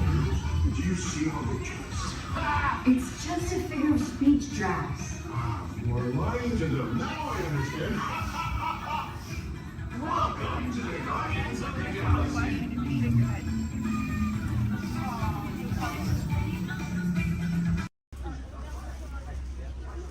Everybody make sure we're staying seated. Sante Sun Award, and that is me. Thank you. There's another word we like to say out here in Harambe, which is Tuwende, and Tuwende means let's go. Jumbo, everyone. My name is Julia, and I will be your safari guide today. A few quick safety reminders before we head on in. Just make sure to keep your hands, arms, feet, and legs inside the truck, and make sure everyone is staying seated for the entire safari ride. Above you, you'll see that animal spotting guide. That'll help you identify some of the animals that we might be seeing out there today. So go ahead and look it over for a quick second, see if you can find any of your favorites. That's also a great time to get any cameras or phones out and ready, as the roads are going to be pretty bumpy and we won't be able to stop for every animal.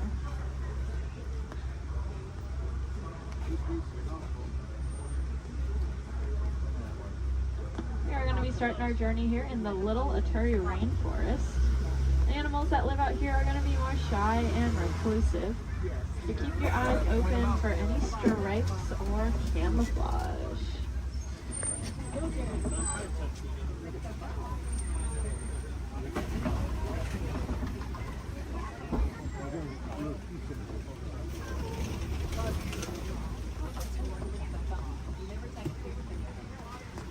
Like off to the right, there's that oak coffee. That reddish brown animal with the zebra party pants. However, they are not related to the zebra. They are the only living relatives of the giraffe. Just like a giraffe, they have a very long tongue. Theirs are so long they can lick their own eyes. And if you look down to the left, you'll see a bird standing on a nest. There's actually a couple eggs, I believe, in there, maybe. That is a saddle-billed stork. They're about 5 feet tall, and their wingspan is about 9 feet long. And if you look up at that canopy above your head, that is also just about 9 feet long. Put that in perspective for you. Now, if we look back at the okapi over there, I said they're related to the giraffe. Just like a giraffe, they have ossicones, which are those stubby horn things on their heads. But that one that we're seeing doesn't have any ossicones. That's because she's a female. Only male okapi will have them, whereas all giraffes will have them. Up on the hill to the right are the greater kudu. And we can tell they are female. That's because they don't have any horns on them. The males will have horns that can spiral backwards up to 6 feet long. If you look off to the left against this cave wall here, you'll see a black rhinoceros. Kind of looks like one of those boulders, just a lot smoother. Now these black rhinos are unfortunately critically endangered. There are less than 10,000 individuals left in the whole world, and that's including the one we are looking at. They don't have any natural predators though. That is all due to the poaching of their horns. Their horns are thought to have medicinal value to them, so they'll be rounded up and used in medicines. However, those horns are made entirely out of keratin, which is the exact same thing that our hair and our fingernails are made out of.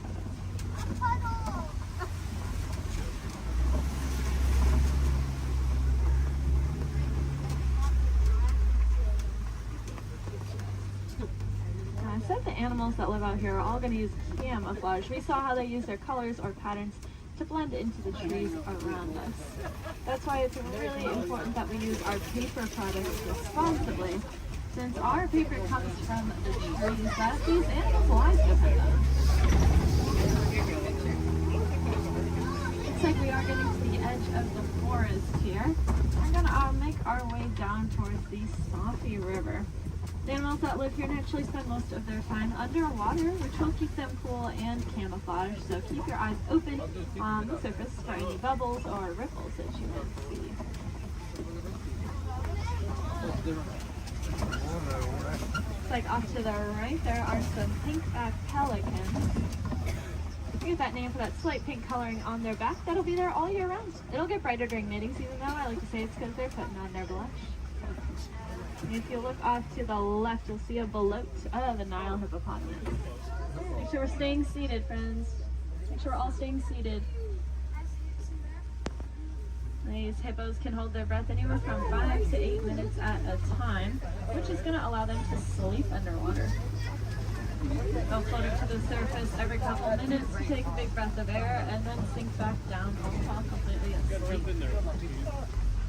They are herbivores, meaning they only eat plants. They'll come out towards nighttime and graze on about 80 pounds worth of grasses. And they'll go back in the water.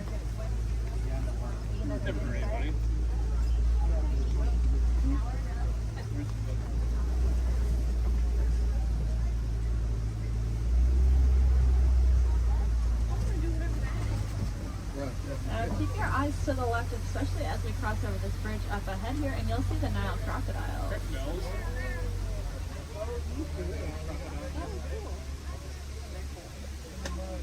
Three of them.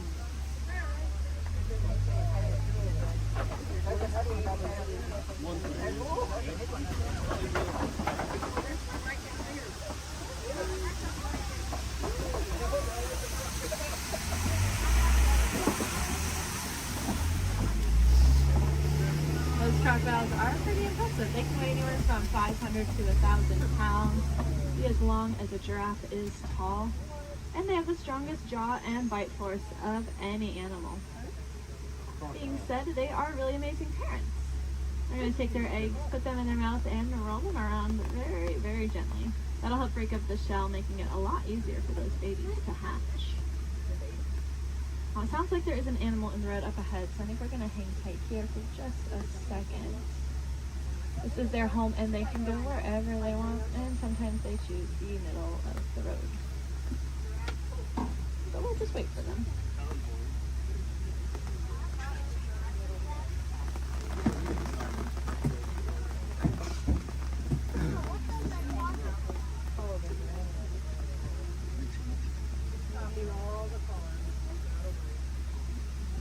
Does anyone know how to tell the difference between an alligator and a crocodile? Yeah, a lot of people say the shape of their snout, which is true. That personally confuses me though, because it's the opposite of what you think it would be. So what I do is I look at their teeth. When their mouths are closed, if you see teeth sticking up and out, then it's a crocodile. And if you don't see any teeth when their mouth is closed, it's an alligator.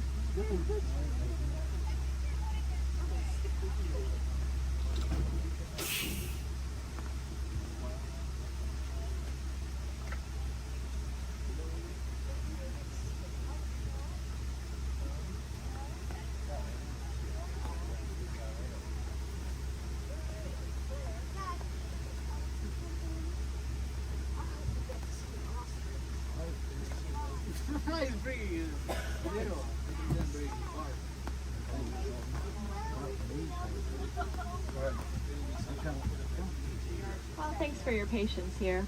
Hopefully the animal will soon.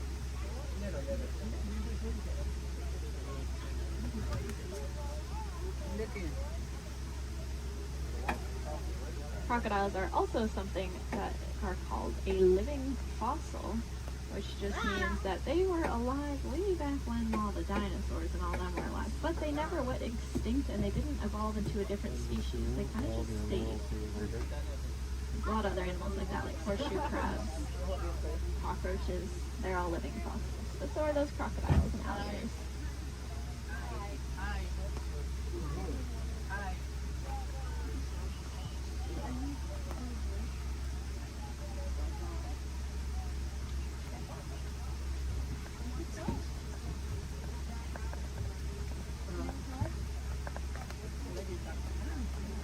Sounds like there are some giraffes that just keep walking in the road. This is just what we call a giraffic jam. Now you can say you went to Disney World and got stuck behind a giraffe.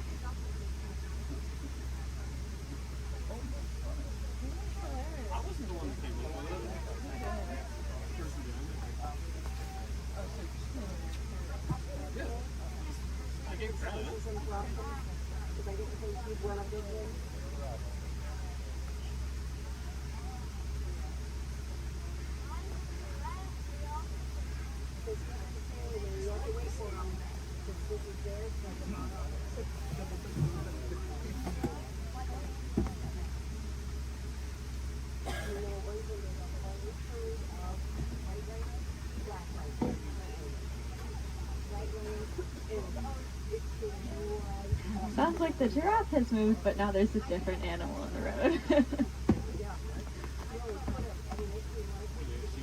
The animals really like the rain, so they are very active. Okay, Tom's like, maybe we'll be back on the road soon. I think all the animals are out of the road, at least at this very second. But I don't want to jinx it.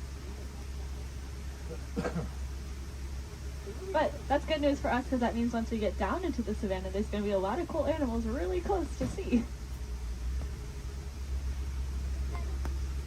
Alright.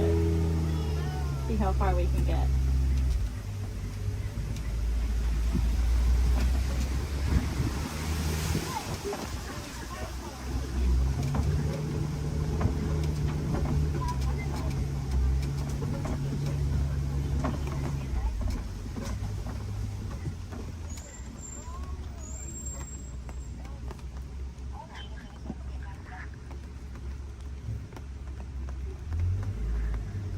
Now this might sound really ironic considering that it is raining, but we are leaving the river and heading towards a much drier area, where it really does not rain as much. And I say that because the baobab tree that's off on the right there, it is going to be leafless about 9 months out of the year just to conserve water. Some people call it the upside down tree because, well, it looks like the roots are on the top. It's also known as the tree of life. That's because it stores a lot of water in its trunk there. So other animals will use it as water source. We can even use the bark as medicine. One of my favorite things about the baobab tree is that it does have flowers, but they only bloom at night because they're pollinated by bats. Alright. Looks like we are finally able to head here into the savannah.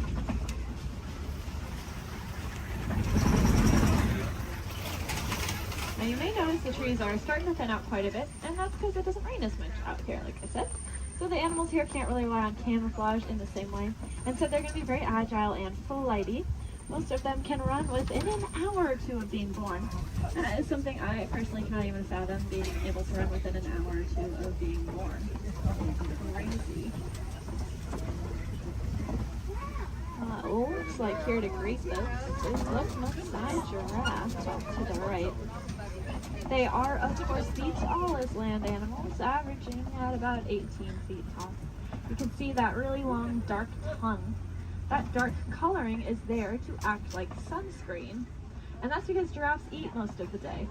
And by most of their day, I don't mean like half the day. I mean they eat about 20 to 22 hours. Out of that 24-hour time period, they're going to spend eating. So that tongue is that dark coloring just to protect it, since it is out about 20 hours a day.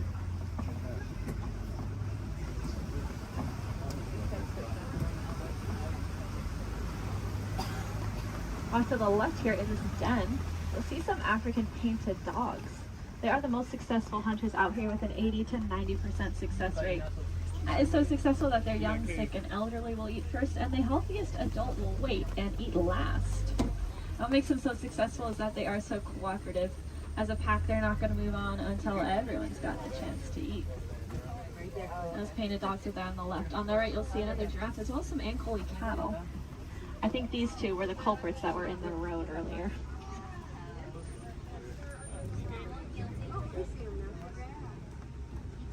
Those cattle have those really large horns on them that look pretty heavy, but they are hollow with a honeycomb-like structure on the inside. That'll help blood flow to keep them nice and cool. If you look to the left, you'll see the sable antelope, those 3 brown antelope back there. You'll also see some Hartman's Mountain zebra.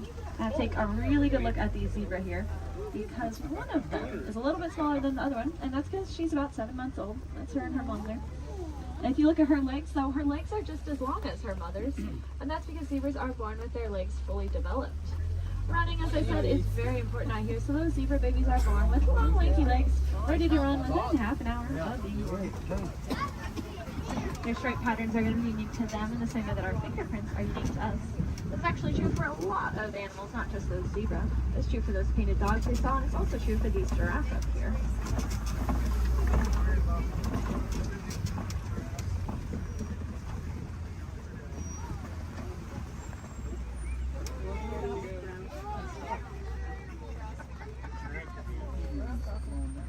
See, I told you they just go wherever they want. they're in the road now. Over here they're in the road too. Yes, look over there. Now, since giraffes spend most of their day eating, they also spend most of their day standing up. They don't really like to sit down. It's very vulnerable for them. They even prefer to give birth standing up. So that's about a 6-foot drop for those baby giraffes. I like to say the first thing a giraffe experiences in life is gravity. Of course, when you're born already about 6 feet tall, I guess it really doesn't matter that much. It also is going to kickstart their heart, that drop. So maybe it's a good thing.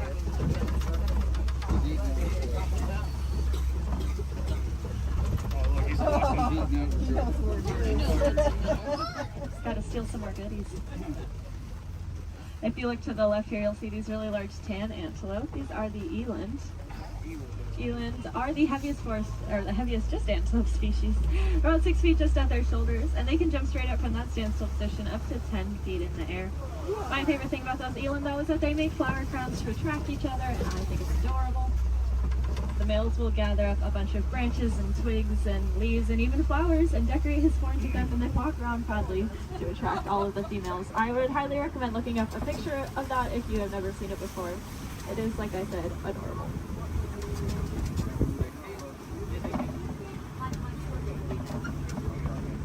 Now off to the right, there's going to be a path. We're not going down that path, but if you look down it, you'll see some little tiny antelope called the springbok. They get that name because they can jump about 6 feet up and 13 feet across. When they do that, it kind of looks like ping pong balls hopping across the savannah. Makes it really confusing for those predators out there. Now, all the animals that live out here have a very important job to do. They're going to be the landscapers. So those antelope will be the lawnmowers, giraffes will prune back the trees, and then larger animals will be the bulldozers. They'll knock over trees. And if you look around us, looks like there have been a whole bunch of trees knocked over. There's really only one animal I can think of, though, that is large enough to act as a bulldozer and knock over an entire tree. Let's see if we can find them. There's also a really large watering hole. There they are. Like off to the right is an African elephant. We are going to get a really good look in a second, though, so I don't mind looking over to the left because there are some mandrills walking around. Mandrills are the largest old-world monkeys, and they have that distinctive blue coloring on them. Might remind you a little bit of Rafiki. Let's see, I promised to give you this elephant here. And I know the road up ahead has been closed, so I think we're going to get a really, really good view. Yeah.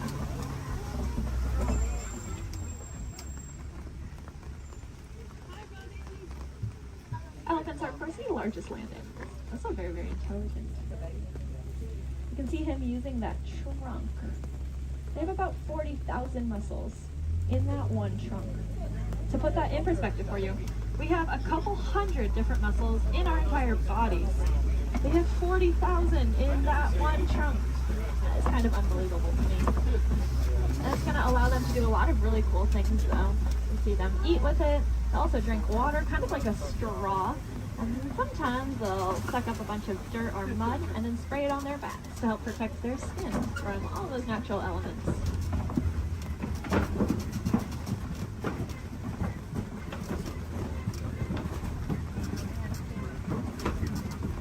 Lucky for us, I think we are headed deeper into elephant country here. And I say that because elephants love to eat red clay. If you look around us, it looks like we are surrounded here by this red clay. It's very nutritious, so they'll eat it as an extra form of nutrition, just like how we might take a vitamin or a supplement every day. And there are some tusk marks over to the right and some footprints down to the left. So the herd must be nearby. I think I see them off to the left there. Elephants are matriarchal, and that means the oldest or wisest female is going to be the dominant one in charge. Males are going to leave the herd at about 15 years old, and if they don't do it willingly, they will be forced out by those females. They're going to go hang out in bachelor herds, which can consist of up to 140 individuals that come and go as they please.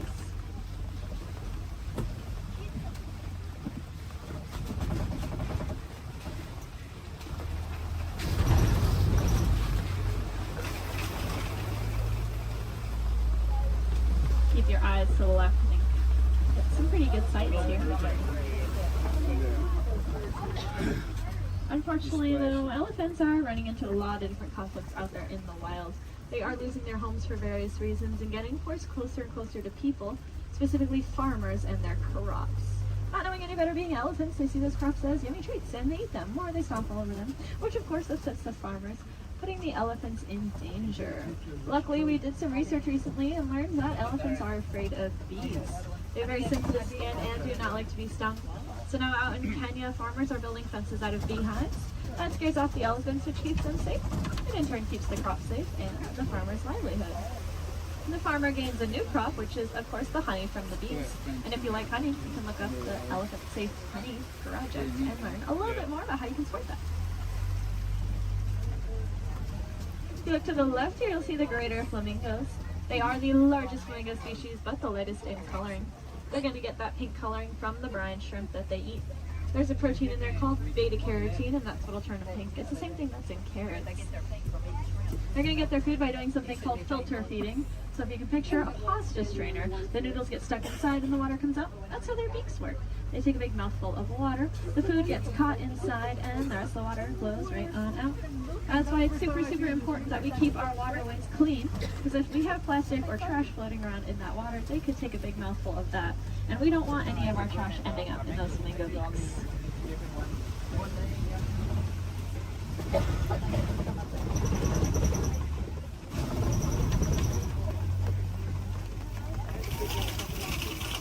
Looks like this side of the savannah is getting a little bit more tree coverage here, which leads me to believe there might be some cats nearby.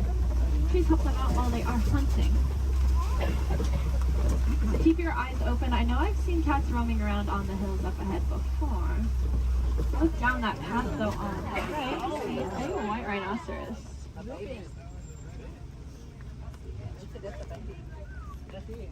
White rhinos are the most social of the 5 rhino species. They're usually always in a group with their buddies, so that one's friends probably aren't too far behind. They have a really, really good hearing too. Their ears will wiggle independently of each other, and they look like funnels, which helps them pinpoint the exact location a sound is coming from.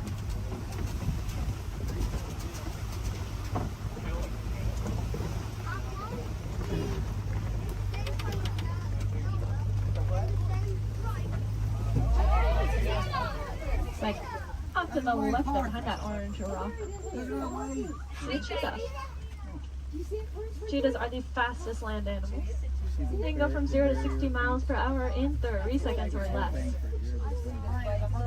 They're going to use their tails to help them steer, very similar to a boat's rudder. And they're the only cats that are going to hunt during the day instead of at night. That's just because they don't have very good eyesight at night, so if you can picture what we see at night, that's about the same as what a cheetah can see at night. To help them out though, they have that black stripe under their eye that acts like built-in sunglasses, helping protect their eyes from the sun. Looks like up ahead are some Kopi rocks. And on top of those Kopi rocks, looks like a female lion up there.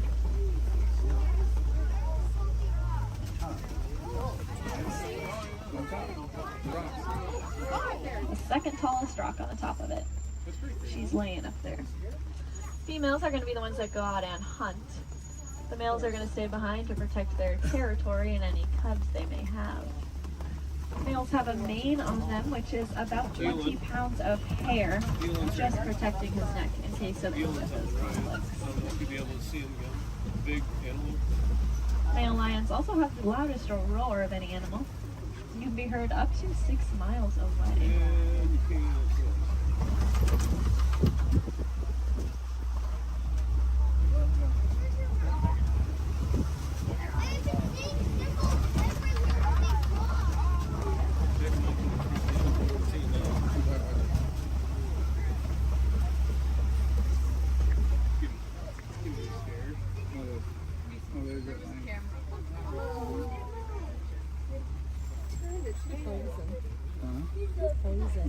She is looking at us. That is so cool.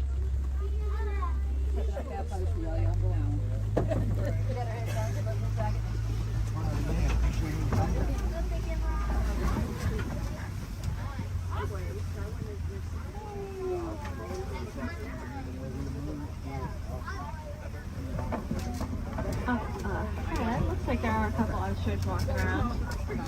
They are the largest and fastest birds in the world, but they cannot fly. They have really big wings to help them steer because they can run upwards of 40 miles an hour. Impressively, they have the largest eyes of any land animal. And they also have really large eggs. If you look down on the right here in the grass, you'll see a couple of those ostrich eggs.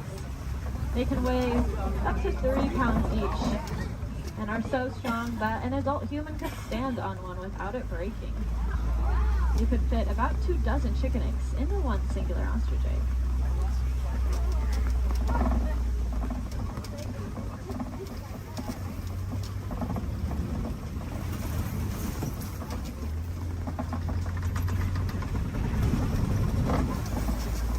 Up ahead is the warden's post. The warden takes care of all the animals out there on the reserve.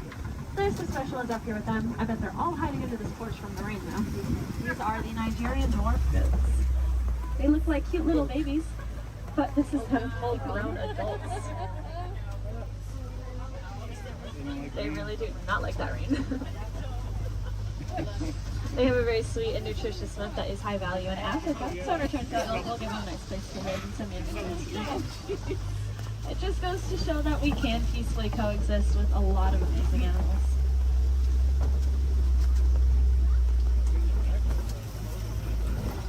Unfortunately, those gates do signify the end of the reserve and our return back to the village. I really hope you enjoyed that safari. More than that though, I hope you learned something new. If you did, maybe you can tell your family and friends those fun facts that you'll learn when you get home. That's pretty important because the more we learn about these animals, the more we'll care about them, and the more likely it is we're actually going to do something to help protect and save them, so that then the generations after us get to enjoy all those really cool animals that we saw today. If you want to take it a step further in doing your part, you can go ahead and recycle your old electronics. Our electronics are made with a mineral called coltan that comes from the forest out in Africa. So when we mine for it, we are making things away from many, many animals.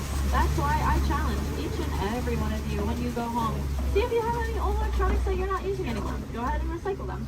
We'll take out that coltan and reuse it, and then we can just keep reusing what we already have instead of mining for more. That way we get to keep our cool technology, and those animals, well, they get to keep their homes. I think that's kind of a win-win for everyone. Now up ahead, looks like a bunch of docks where people would get off, but that is not us. I'm going to hang on to you a little bit longer and bring you right back to where I got you from. Just hang tight here for a couple more minutes.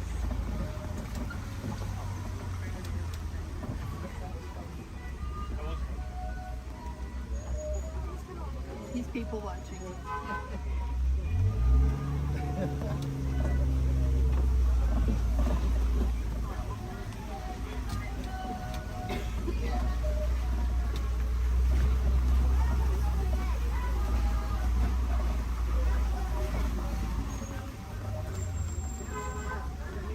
If you want to learn a little bit more about the animals that we saw today, but maybe from the comfort of your own home, and you happen to have Disney Plus, there is a show I highly recommend. It's called The Magic of Disney's Animal Kingdom. It's really, really cool. It gives you a behind-the-scenes look at how we take care of all the animals that call this park home.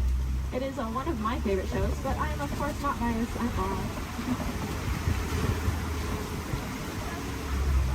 If you want to see some more animals while you're in the park today, I'd recommend heading over to the Gorilla Falls Exploration Trail. Lucky for us, it's going to be right where I drop you off. Once you get off my truck, you'll go down a ramp, and if you take a right, you'll just be exiting the area. If you take a left, though, you are magically already on that trail. It's about a 10 to 15 minute walking path, where you can see a bunch more African animals, including, of course, those gorillas. If you head over to Asia, there's an Asian version of that trail as well called the Maharaja Jungle Trek, and they have all those Asian animals that we love, like bats, Komodo dragons, and tigers. There's also an aviary in both of those trails. If I had any wilderness explorers on board, you are riding the Simba 1. That is the code you'll need to get your safari badge, the Simba 1.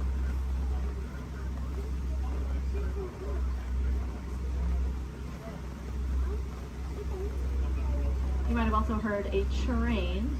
That would be Rafiki's Planet Watch. That train is about 5 minutes long, and it takes you up to another little area. There's a petting zoo up there, so you can cuddle some of your favorite animals. There's also a drawing area where you can learn how to draw Disney animals from a Disney animator. And there's a whole bunch of reptiles and amphibians up there as well to check out. The last train is going to leave at 4:30 though, so if that sounds like something you're interested in, I recommend making sure you are on that train before 4:30.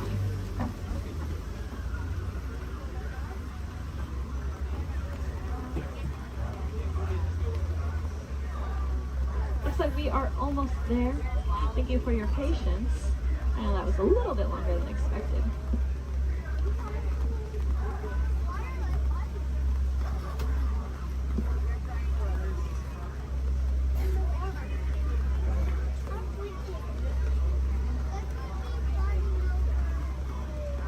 Now's a great time to gather up any personal belongings that you might have. Make sure you have everything with you.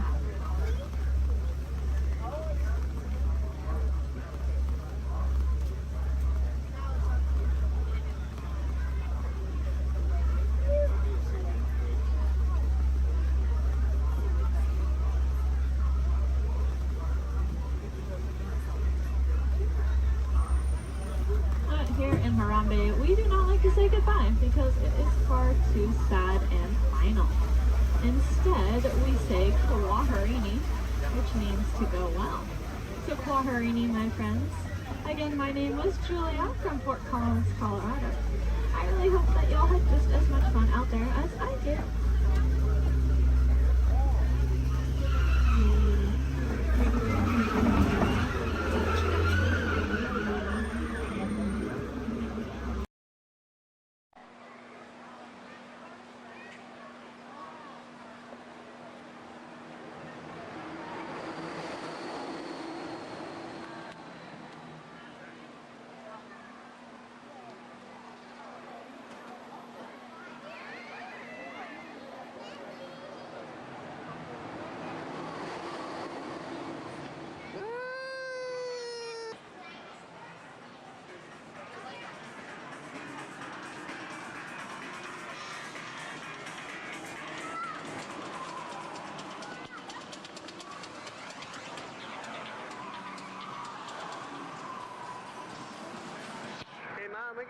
We can look around a little bit too.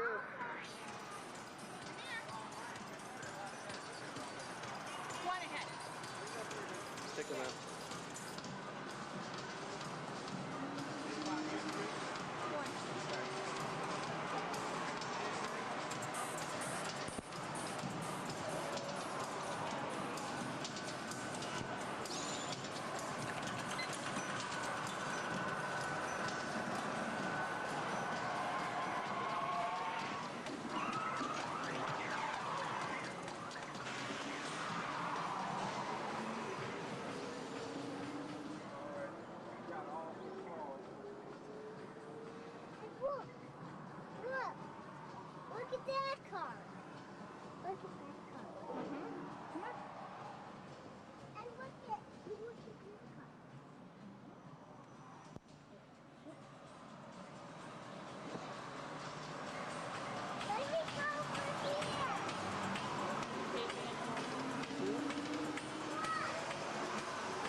things working today?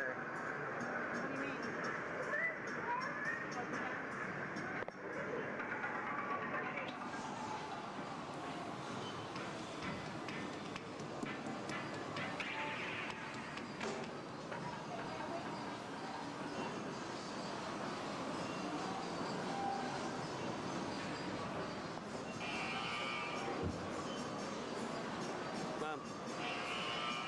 Oh, look at, watch this.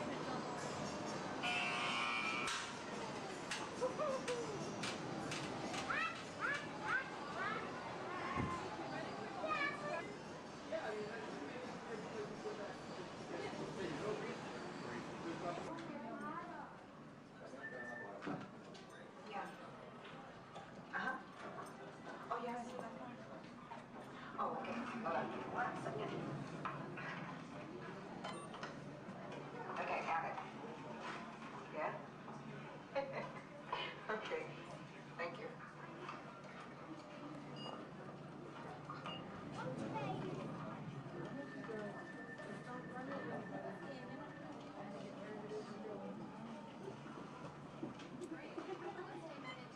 Fill up this little hole for that wall.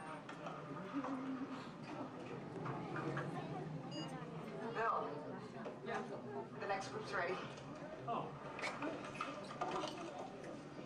Thanks.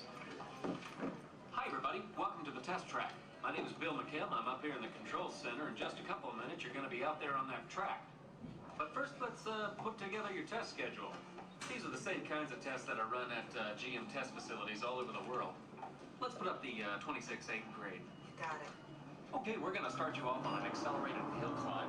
Now, these steep grades give us a chance to evaluate the effects of heat and stress on your engine and on the transmission. Twisted or blocks? Let's put up the blocks, German and Belgian. Next, your vehicle is going to go over a variety of rough road surfaces. These are designed to test the integrity of the suspension and the chassis. It's going to get a bit bumpy. Yeah. Next, you're going to see and feel what it's like when your brakes lock up and you lose control of the steering. Not such a good feeling, but hang in there because we're going to do the test one more time, this time with the ABS or the anti-lock brakes. Okay. All right. What's next? Let's do some environmental tests. Put up 2, 5, and 7. 7? Yeah, 7. Okay. After that, we're going to subject your vehicle to some extremes in temperature, as well as corrosive conditions to see how it handles nature's worst. And finally, we'll take you out for some handling runs. Let's do the I'm going to send you through some hairpin turns, and then we'll take you out and do the high-speed loops. And depending on how your vehicle and you hold up, we'll even throw a few surprise tests in there. Surprise test? Yeah. Pick one. Red? No. If this whole routine seems a bit extreme, you're absolutely right. That's what a test track is all about. The cars you drive at home are made up of over 15,000 different parts, and every one of them has to pass the test under very extreme conditions before we ever let it off that test track and out onto the road. Now, as you can imagine, safety is a big concern of ours, so we're going to insist that you buckle up your safety belt securely. You'll be glad you did. Oh, we're ready. Oh, great. Well, Sherry says we're ready, so we'll see you out there on the test track. So please make sure your safety belts are securely fastened, as they always should be in your vehicle. We're clear for dispatch. Okay, let's move them up to the test area.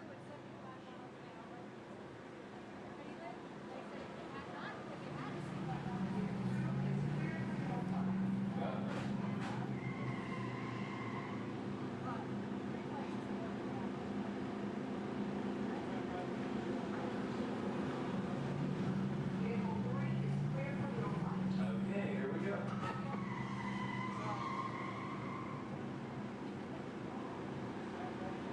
Mitchell? Vehicle 4 is clear for hill climb. Okay, here we go.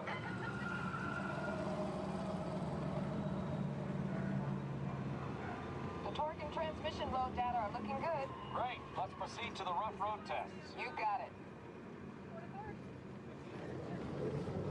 It's like your car.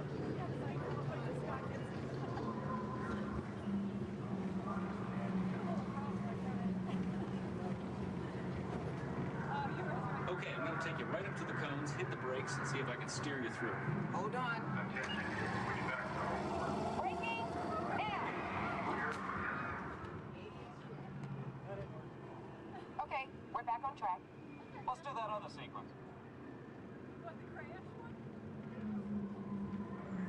Okay, let's try it again, this time with the anti-lock brakes. ABS reactivated. Braking! All right, that's the way it ought to be. You see how ABS lets you keep control of the vehicle while braking?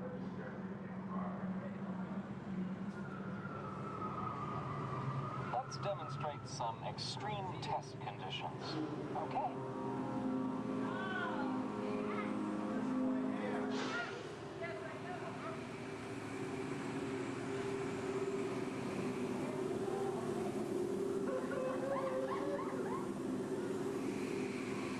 Did you remember to turn off those robots?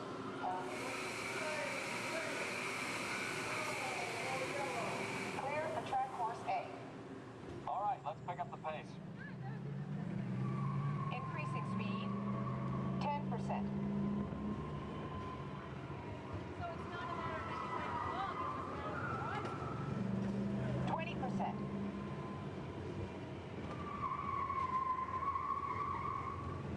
30%. Are you seeing an increase in lateral forces? Sure am.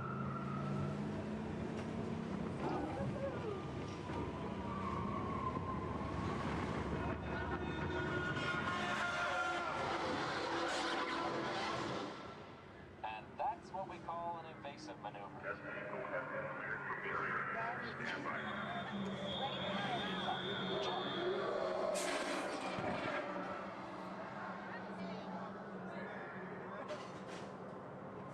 Hang on tight.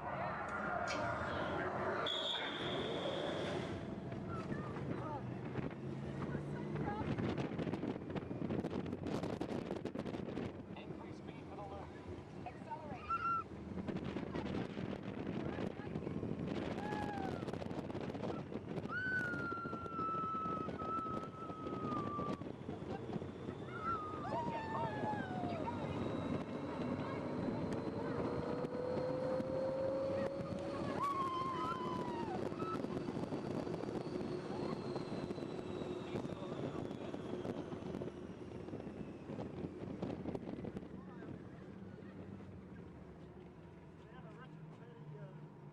I expected it to be raining when we came out.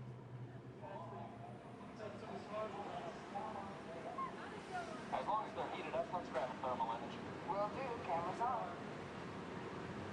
Looks like all components are well within test parameters. Well, all right, that completes our test schedule. Let's download the data.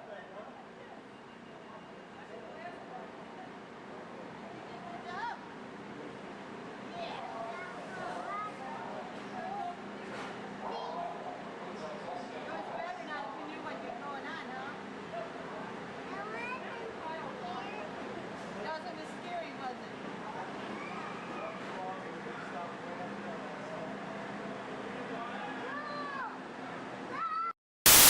All the way down and not sitting on feet or anything else. All right.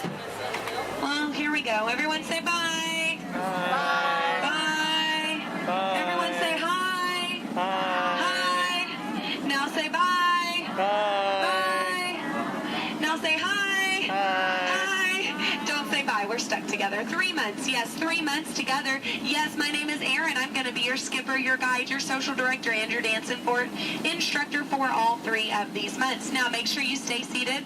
Keep your hands and arms inside, and be sure you watch your kids, because the crocodiles, be sure they will. Now, we begin our adventure here in the Amazon rainforest. On the left and on the right, you see those beautiful butterflies. Now, they can grow to have a wingspan anywhere from 12 inches all the way up to a whopping 1 foot. Yes, we call them the rulers of the jungle. Over here, we have Inspiration Falls. If you're wondering why it's called Inspiration Falls, it's because if you stare into it long enough, it'll inspire you. Yeah, watch this. Everybody say, ooh. Everybody say, ah. Congratulations, you have now been inspired. Now, if you look right over here on the left, then you'll see nothing on the right. Yep, made you look. We are now on the Congo River in the deepest, darkest part of Africa. Guys, I have a very special treat for you. A pygmy welcoming party to welcome us here to the jungle. Take a look right over here on this beach, and they're gone. Okay, something must have scared them off. So keep your eyes open, guys. Whatever it is could still be around. Yeah, something scary. Something probably like a, it's right behind me, isn't it? Uh-oh, okay. Just a 30-foot python. Nothing to be afraid of, guys. They are actually very, very friendly creatures. Yeah, but they can develop a crush on you. So we're going to stop here by my camp and pick, oh no. Uninvited house guest. That is the worst. But you know what? On the flip side, couldn't get that Jeep started this morning. Looks like they got it to turn over. Oh. Yeah. Well, we are now on the longest river in the world, the Nile River. It is over 4,000 miles long. Yes, if you don't believe me, well, then you are obviously in denial. Up ahead on the left, we have a beautiful African elephant. You can tell that he's an African elephant because his ears are shaped like Africa. Yeah. He actually knows a, oh, he's not going to show off? What about this one over here? Do you feel like showing off? This one over here knows a great trick. We'll see if he decides to take attention. Speak. There we go. Louder. Stay. Good elephant. I want to point out the sandstone here. You know, many people just take it for granted. Yeah. But I definitely think it's one of our bolder attractions. This is the belt, yes, the African belt where all the animals come down for water. They won't all return to their herd, yeah, thanks to that pride of lions. Now, up here, this demonstrates a basic law of the jungle. Never, ever be a zebra. Now, another basic jungle law states that a safari on foot cannot outrun a charging rhinoceros. Yeah, I tried to warn them, but they didn't listen. But you know what? I feel like they got the point. In the end, you know, when you hate to be the low man on that totem pole. Now, danger lurks around every bend in the jungle. As we come around this next corner, we are entering crocodile country. The big croc on the left, that's Old Smiley. Old Smiley is 75 years old. He just lays there all day looking for a handout. Yeah, I had an English teacher on my boat, try to give him one time. Now she's teaching shorthand. Up ahead is Schweitzer Falls. Now Schweitzer Falls is named for Dr. Albert Falls. Those of you in the back, you might want to lean in. Lean in, guys. Lean in, lean in. It's going to be close. Lean in, or don't move a single muscle. That works too. Paralyzes fear, sir, I understand. Now people ask me all the time how I landed my job here at the world famous Jungle Cruise. I think it's plain to see. I took a crash course, because when you've been here as long as I have, you just start to smell. Smell danger, that is. Like up ahead, this pool of hippos. Guys, I know they look cute, but they can actually capsize the boat. I'm going to use my gun to scare them off. Cover your ears, guys, this is going to be loud. Shoot! Shoot! Shoot! Shoot! Shoot! Shoot! There we go. Yeah, it's actually a little known fact about hippos. They are terrified of shoes. Now up ahead, headhunters. This is bad. This is bad. This is a very bad place to be headed. All right, stay calm, guys. Don't lose your heads. Yeah, there's my last crew in that boat over there. Bunch of numbskulls. Now that dance that they're doing, that does mean they are going to attack. But they only attack from the right-hand side. Stay focused on the right, and they can't ambush us. Over the top of the hill. They're on the left. Get down. Get down. Get down. Get down, sir. Don't worry about looking stupid. I'm doing it for you. Get down.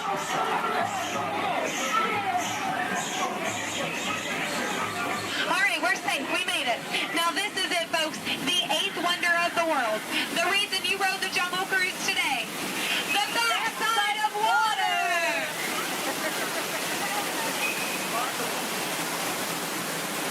Woo! Yeah, you feel that mist? Kind of nice, kind of cool. That is the largest concentration of bacteria in the jungle. You're welcome. Well, we are now in Southeast Asia, deep in the heart of Cambodia. Up ahead, we have a temple. Uh-oh. Guys, I was going to take you in this temple. I think there's been an earthquake or something. This is a new entrance. I don't know where it leads. It could lead to danger. It could lead to treasure. Should we go in? Yeah. Yes? Good. I do not know how to reverse.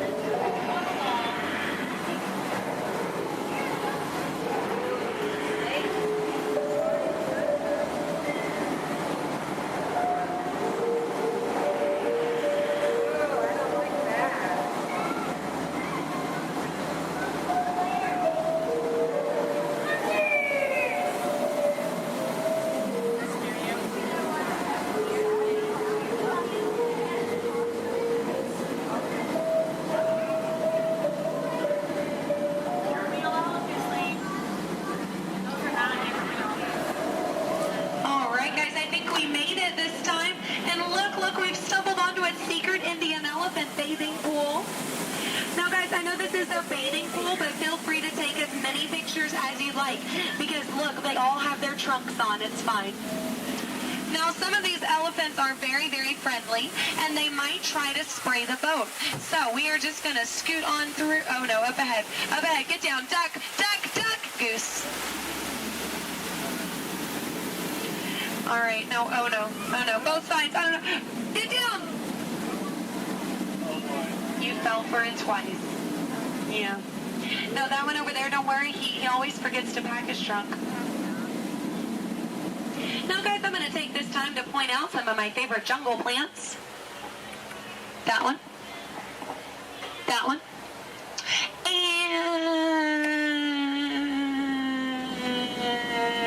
that one. There we go. Those are my favorites. Any questions? No? Good. Over here on the left, you'll see our dear friend Trader Sam. Trader Sam is actually our resident head salesman here in the jungle. Yeah, due to the economy lately, sales have been shrinking.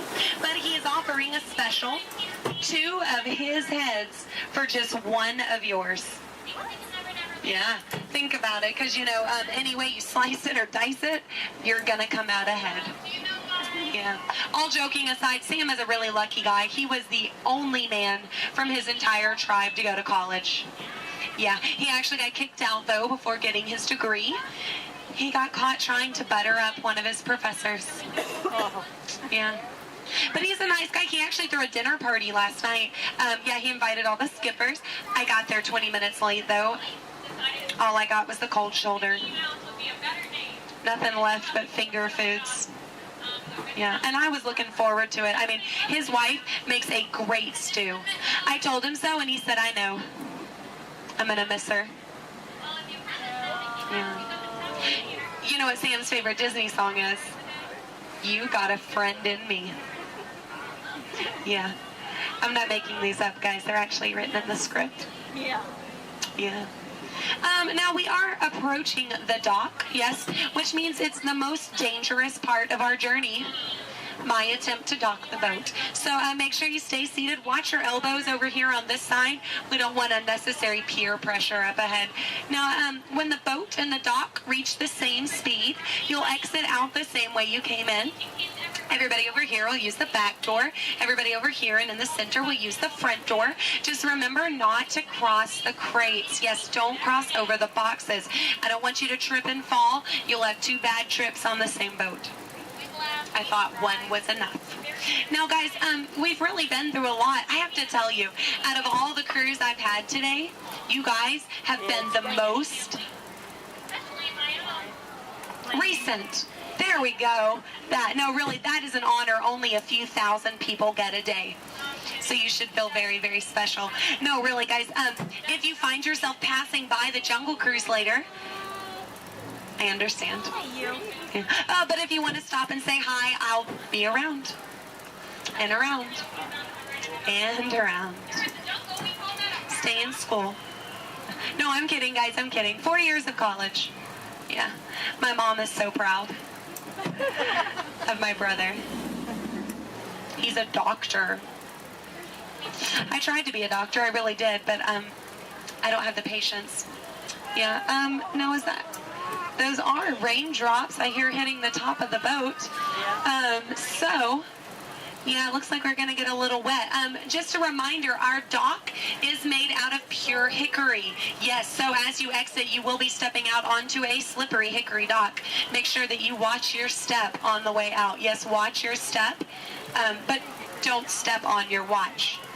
That is just a waste of time. Yeah. Now, guys, if you did enjoy your cruise today, my name is Skipper Aaron. If you did not, the name's not important. No, it's not. Now we are, here we go. Oh, here we don't go. But I'm out of jokes. Ooh, why is Cinderella so bad at soccer? She keeps running away from the ball.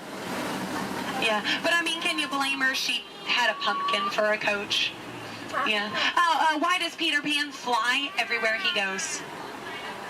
Because he can never land. Yeah. Why does Tigger bounce everywhere? He would really hate to step in poo. Yeah. What was Aladdin doing in the Haunted Mansion? He was looking for a boo. Yes. Well, I guess if we're still here, I could leave you with a few words from our sponsors. Yes, today's cruise has been brought to you by the Miracle Boat Engine Company. Yes, if this boat made it all the way around the river, well, it must have been a miracle. Yes, and Animal Crackers of the World, teaching children everywhere that all animals taste exactly the same. Delicious. And, the Cannibal Cafe, finding new and interesting ways to serve you every day. Now serving shish kebabs, shish freds, and shish teds. Yes. Now, guys, if you are planning on catching the fireworks tonight, just make sure you let them go. Okay? They're going to be very hot. They can explode in your hands. Yes. All right, here we go. Now, guys, there's a dock on the left and a dock on the right. It is a paradox. Don't let it confuse you. Yeah, but the skipper on the left and the skipper on the right, we just call that a paradorx. Look, they can't even deny it. It's true. Guys, I really don't want to say goodbye to you today, so I won't say goodbye, but I will say this. I mean it from the very bottom of my heart. Get out.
Thanks. What'd you say? You did? Oh! So I said, like, no. I used to Motion tracking, assigning individualized color profiles, web shooters calibrating. Woo! You there, Spider-Man? Yeah. Where are you? On our way. Okay, please sit back and enjoy your ride until we reach the intended disaster. Wait, I thought you were going to start exponential movement. Yeah, disaster sounds right. I'm not here today.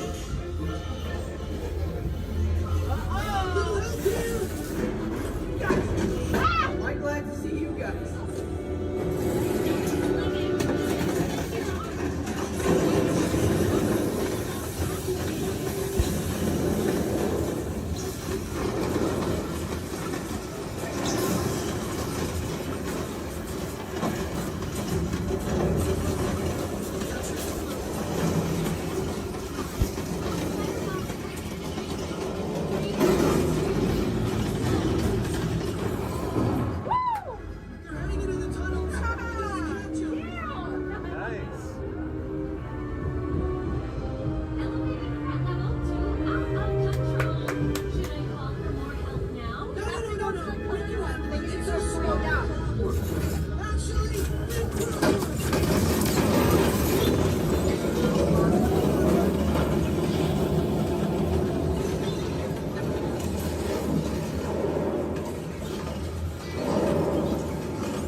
potentially hit those green bugs, maybe we'll trigger a chain reaction. I think you're right. That should stop it.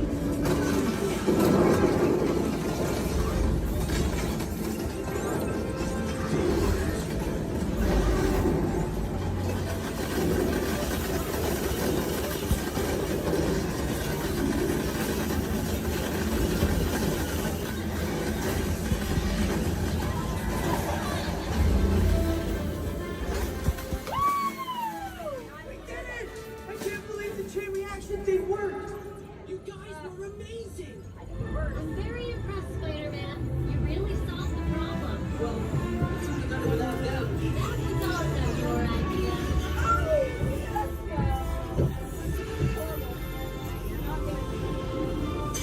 Dang it!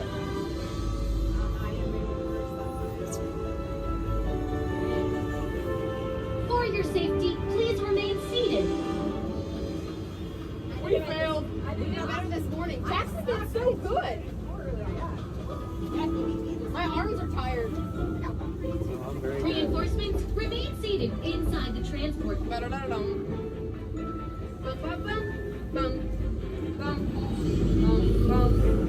Hey, thanks for attending our open house presentation and preventing the destruction of the world as we know it. Please collect your wits and any personal belongings as you exit the vehicle. See you later.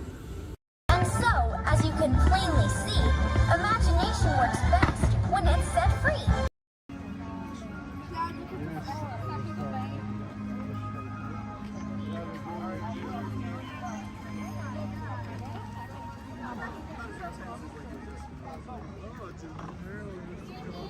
Alright guys,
To let us know what we need to get done back on the road. Spoiler alert, 9 times out of 10, it's either body work or a transmission. Guys, spread on over to this side, left side, left side. People on the left side, step forward, step on up, make a friend. Everybody here looks freshly laundered, okay? You'll be fine. Come on in, right this way, everybody. Keep on coming, folks in the hallway, let's go. I don't want to see anybody end up working on the transmission that doesn't know what they're doing. Come on in. Hey, oh, look at that, there's Mia. What's up, Mia? Hey, Pat, I see our party goers have arrived. Yeah, they're still coming in, but say hey, everybody.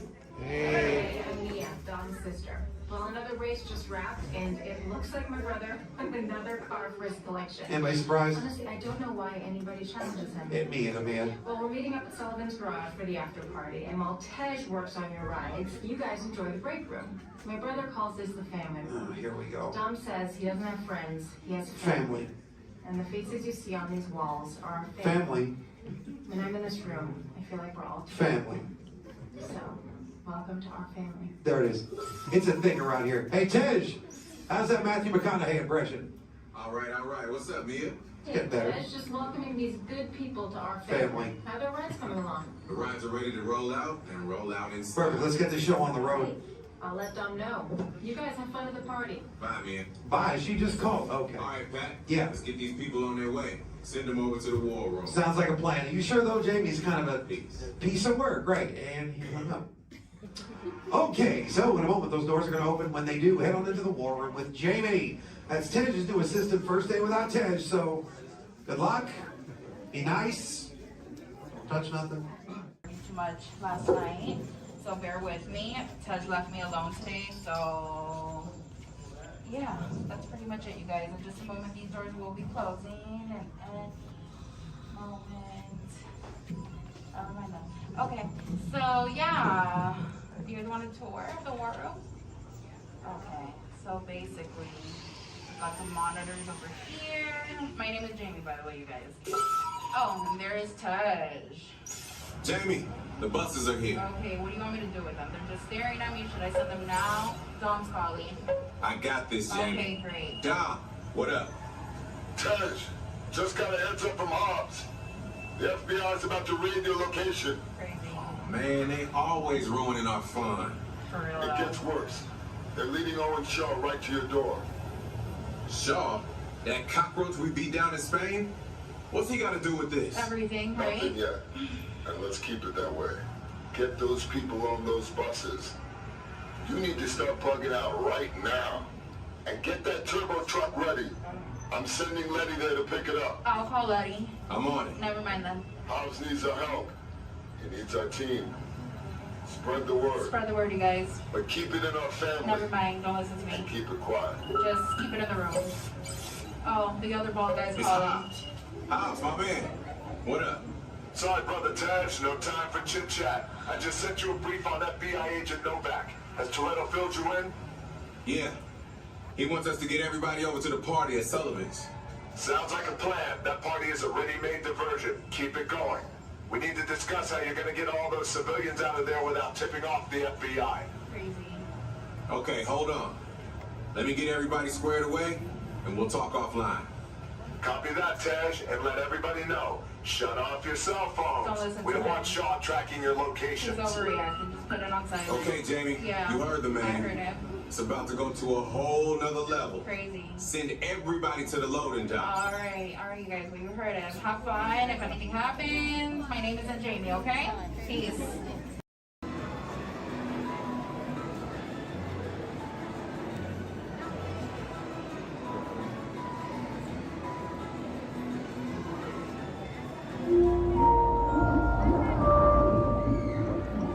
Hello, Aqua Adventurers. Here's a little fish food for thought. Sea turtles often confuse trash, like plastic bags, for food. But you can make a positive impact by recycling and limiting the use of single-use plastics.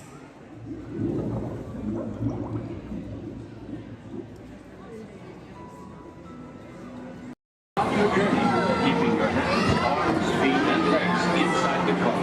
And please, supervise your children. Remember to stay clear of the doors, which will open and close automatically. Enjoy your trip aboard the Metro Liner.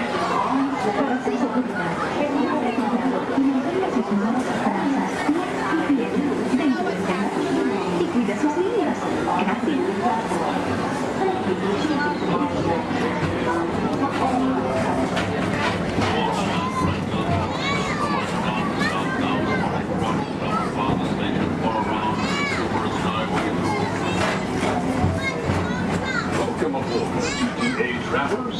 We hope you enjoy Tomorrow and Transit Authority's Super Skyway.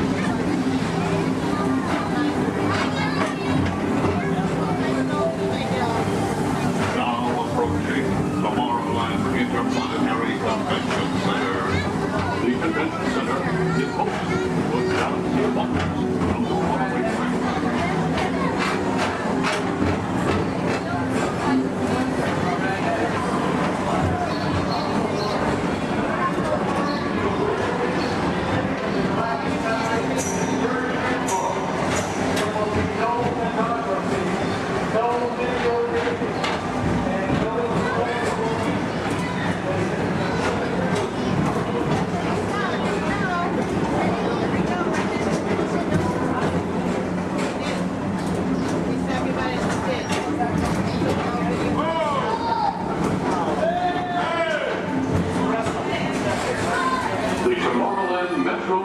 Historical Society presents Walt Disney's 20th Century Vision for the Future. This model city dared to dream the perfect community in which to work, live, and play.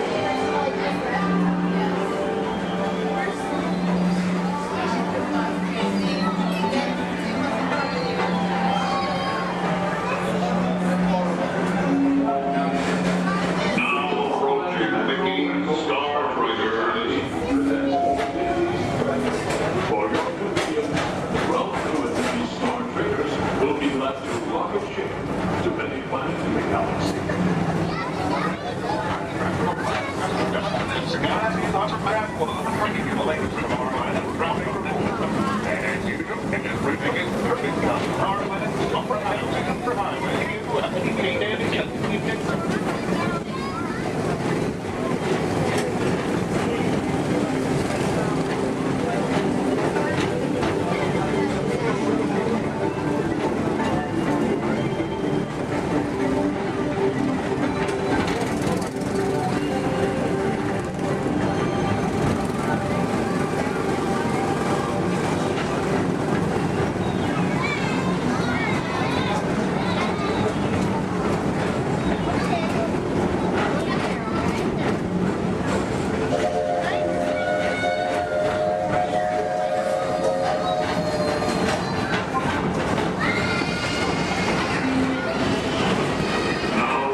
Phase 1. Please keep forward-facing tentacles clear of oncoming Metroliner vehicles. Thank you.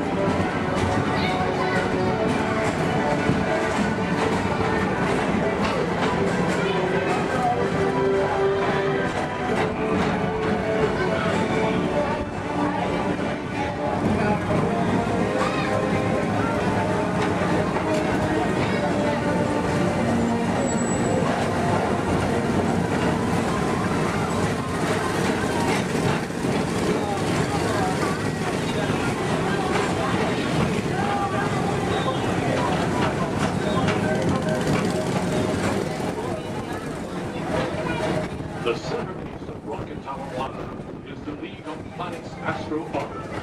This symbol of universal harmony and interplanetary fellowship provides all beings with an exhilarating spin around the planets.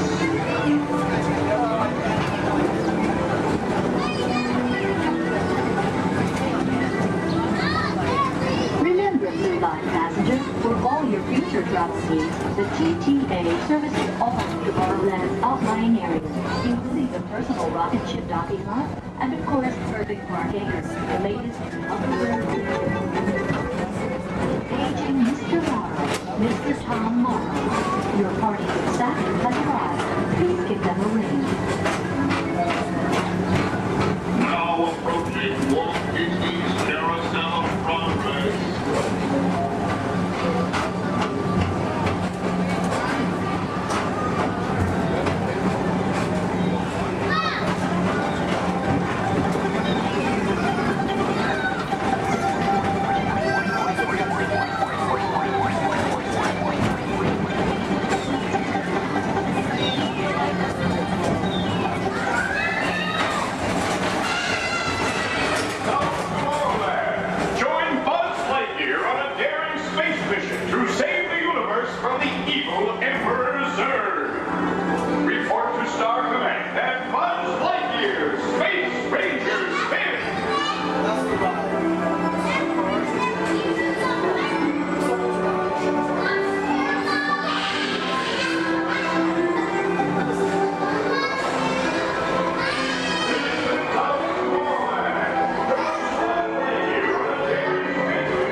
At the heart of Tomorrowland. Come now, rejoin us and believe in the promise of tomorrow.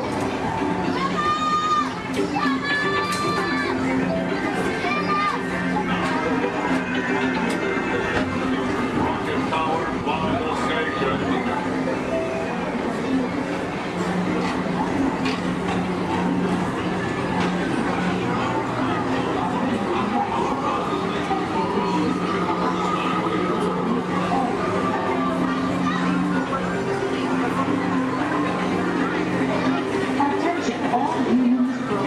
Intergalactic beings.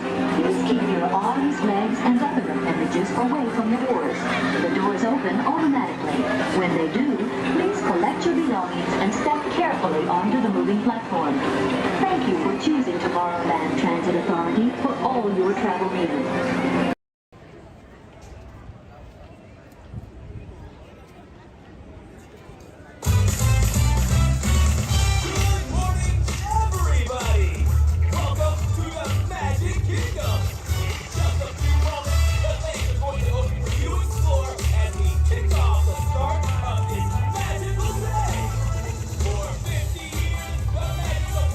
World has called out the people all around the world, and we're so excited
destruction.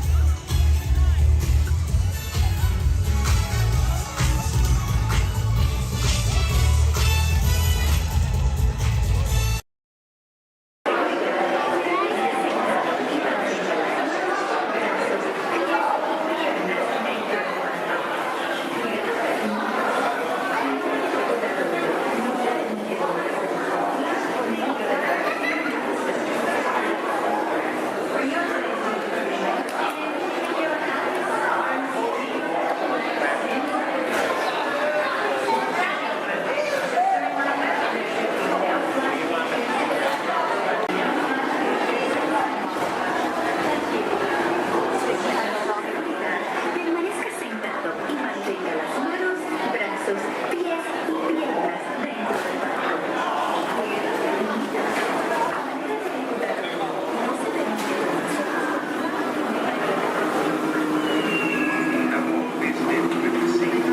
You are not the first to pass this way.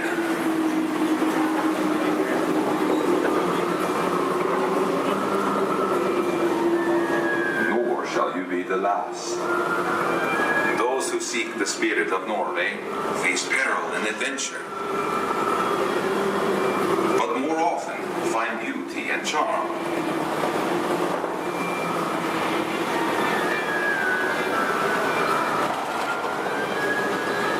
We have always lived with the sea, so look first to the spirit of the seafarer.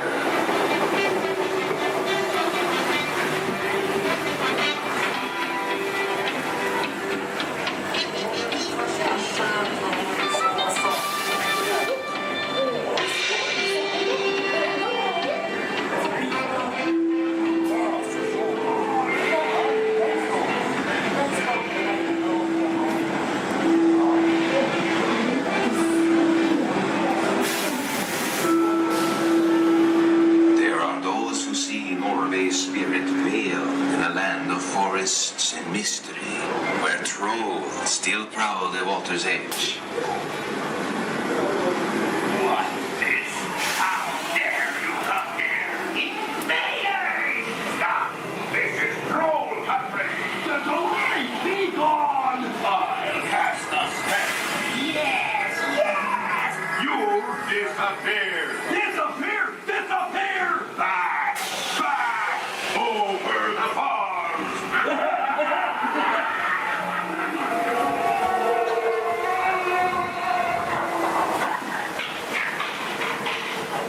Before recorded time, Norway's spirit roamed the seas of the far north and beyond.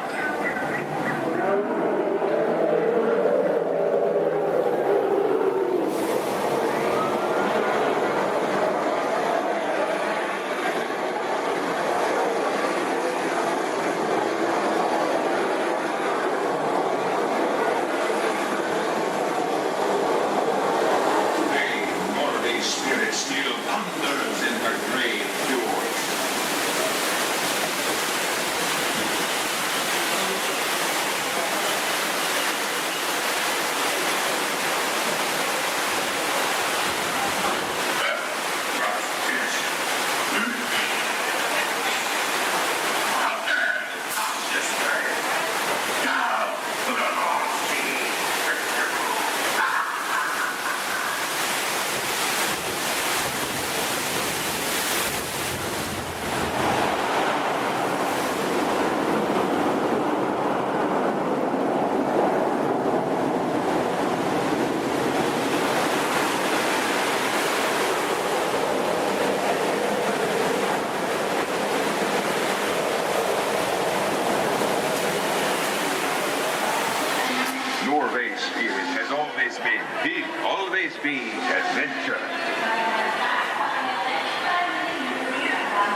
Yeah, stop screaming California. When I went out, I remember the first time I ran, I went on it, there was a guy who had a cigarette in his mouth and he came in, he was so proud that he had it lit the whole time. That's like I remember the first time there, and I was like, okay, glad. I went on that ride 5 times with the kid. He was at the time. My shoulder. Yeah, it's fun. That's a good one. It is. I grew up in Santa Clara and did Marriott's in America. So California after that. He's from Redondo, and so we're like 30 years. I grew up at class, and we just moved here to Oregon. We've been working for a while. There was nothing here. It's like, it's tight, it's crap, it's fish. So when we got Florida, I was like, You're gonna get I have. We've played hooky lots of times. Oh, the Mexican stomach hurts. But you never use smart. This is our second time coming. We just got our pass. We got our pass maybe a month ago. We've been here like 6 times already. But it's hard to break some.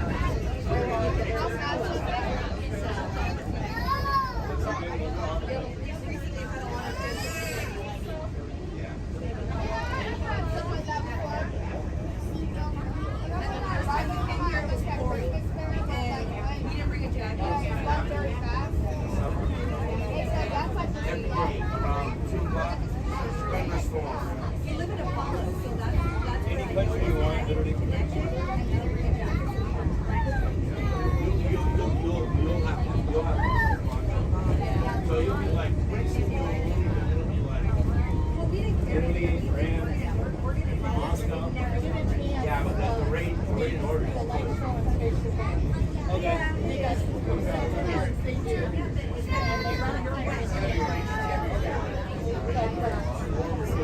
I like it better than the building is right here, man. That's Moana? Moana's water. That's super.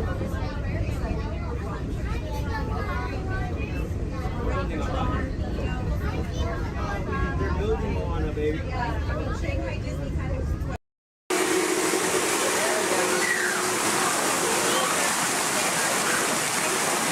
Hey, what are you doing here, William? What are you doing here, Morris? I just flew in from Hollywood. My client's the new owner of this birthday. What? Are you cuckoo? My client's the new owner. Disney gave me an exclusive. Co-exclusive. Didn't you read your contract? I gave it a bird's eye glance. And you call yourself a talent agent? I negotiated my tail feathers off for this deal. Well, my client does not share credit. He's a very big bird. Your client is Big Bird? Not Big Bird, a big bird, you bird brain. Well, your dim little star is now half owner of the Enchanted Tiki Room with my superstar. Think again, Chickie babe. Stop grousing. Just look at these paying customers waiting to get in. Did you say paying? As in money. As in 10%? Hey, who am I to go against the status quo? Sorry to interrupt, but I would like to inform our guests about tonight's show that will be starting soon. In just a few moments, the doors will be opening and you will enter into a room of joyous songs and splendor. Here at the Enchanted Tiki Room. Mahalo. Wait, our clients are not here. Maybe they hit traffic. Don't say that. Sorry. Anyway, babe, I gotta fly this coop and migrate back to Hollywood. My birds will call your birds. We'll do lunch. What's the rush? I'm about to sign Donald Duck. Oh, yeah? Big deal, you hockey puck. I've got the mighty Ducks in the wing.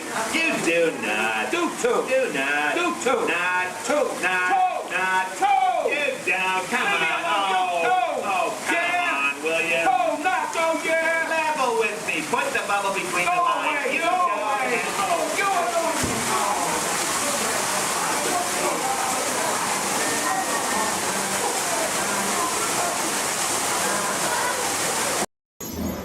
Welcome home, you are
Tiana was right. There are musicians out here that really are curvy.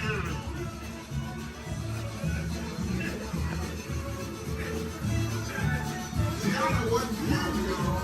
This body's over and she's proud. No doubt. We'll ask them to join the band for the show.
I'm asking all of them to play in the party, but we've got to keep searching high and low.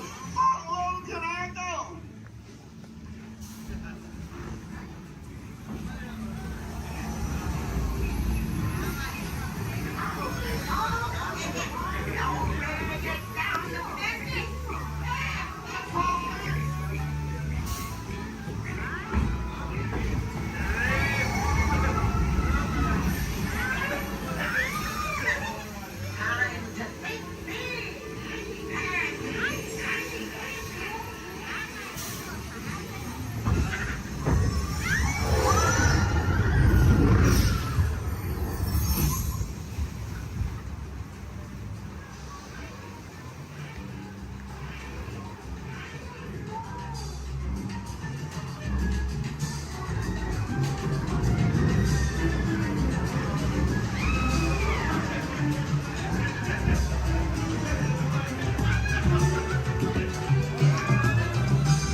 These tiny musicians you found sure do bring the heat.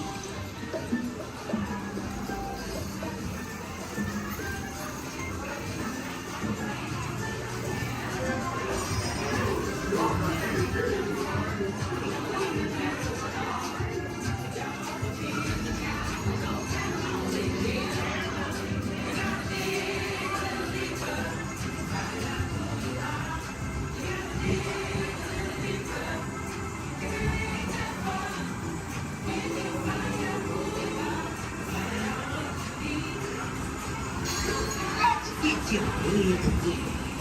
The bigger your heart, the bigger the smile, nigga.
Remember, this party wouldn't be what it is without you.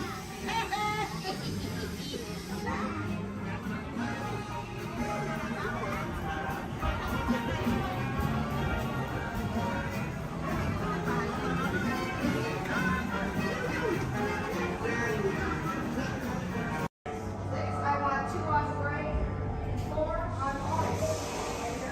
2 on gray. Rose, give me 1 orange. How many here? 1. You're going to be over here on blue. And 2, you're going to be on blue. Now, stand over your color, face the center, shoulder to shoulder. Now remember the color you've been assigned. Blue, red, gray, and orange. It'll be an important part of your interrogation process. You're going to need to know that color at the end of your interrogation and possible long-term motive. How many? Next time, blue. Yeah. Quickly to the end of the hallway. How many? 4. Yes. You'll be a stand red. How many? You'll be a stand red. Yeah. This cell door opens, I will call you in by your assignment. And you will tell us everything. No, oh, you're going to have a tough time in interrogation. Get on your color.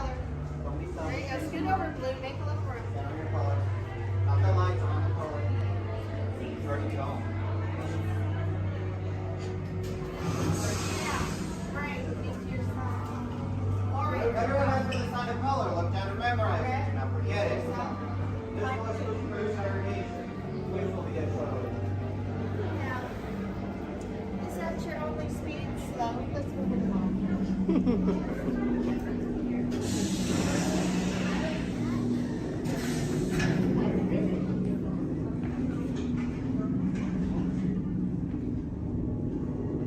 Leave us. Yes, General. Enemies of the First Order. We will soon snuff out your meager resistance. You chose the wrong side, and now you will pay. The resistance prisoners. You have what I want.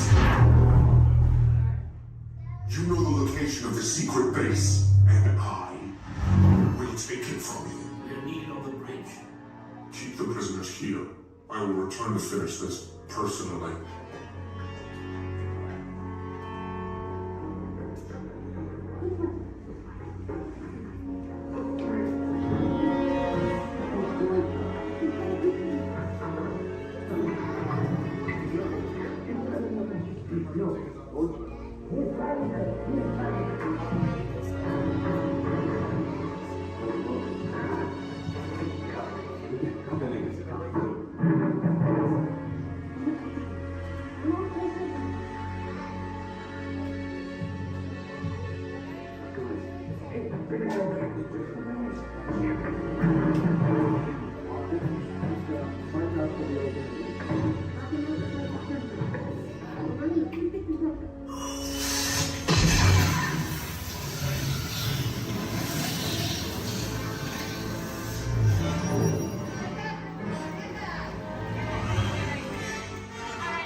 Started off. Please welcome the Clayton family! And we're going to get everybody in the mood by showing you a few gags from some soon-to-be classic action movies. So, cue Clayton family. Nice! Action! Perfect.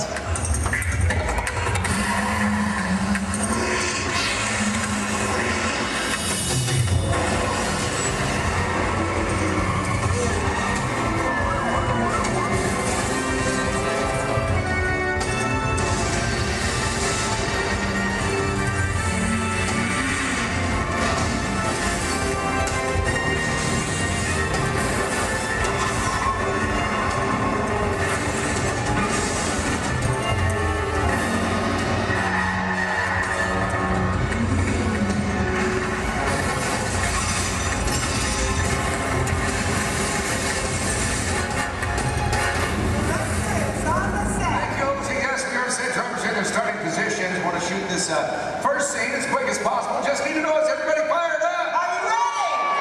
Yes, got a lot of action coming your way. Bobby, let's check with drivers, make sure we're good. All right, today, ladies and gentlemen, we're shooting a big chase sequence similar to the ones you've just seen on the big screen, only we're shooting a brand new action-adventure film set in the south of France. All you need to know right now is that our hero is in a red car and he has this top secret envelope with him. Now, everybody else is just trying to prevent him from leaving town with it. That's the scenario. Look, and drivers ready? Good to go. All right, let's go ahead and slate it, please. Rolling, ballet train, sequence 7A, take one more. All right, drivers ready on my countdown. In 3, 2, 1, action!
stunt coordinator, Logan Newell. Hey, good afternoon, everybody!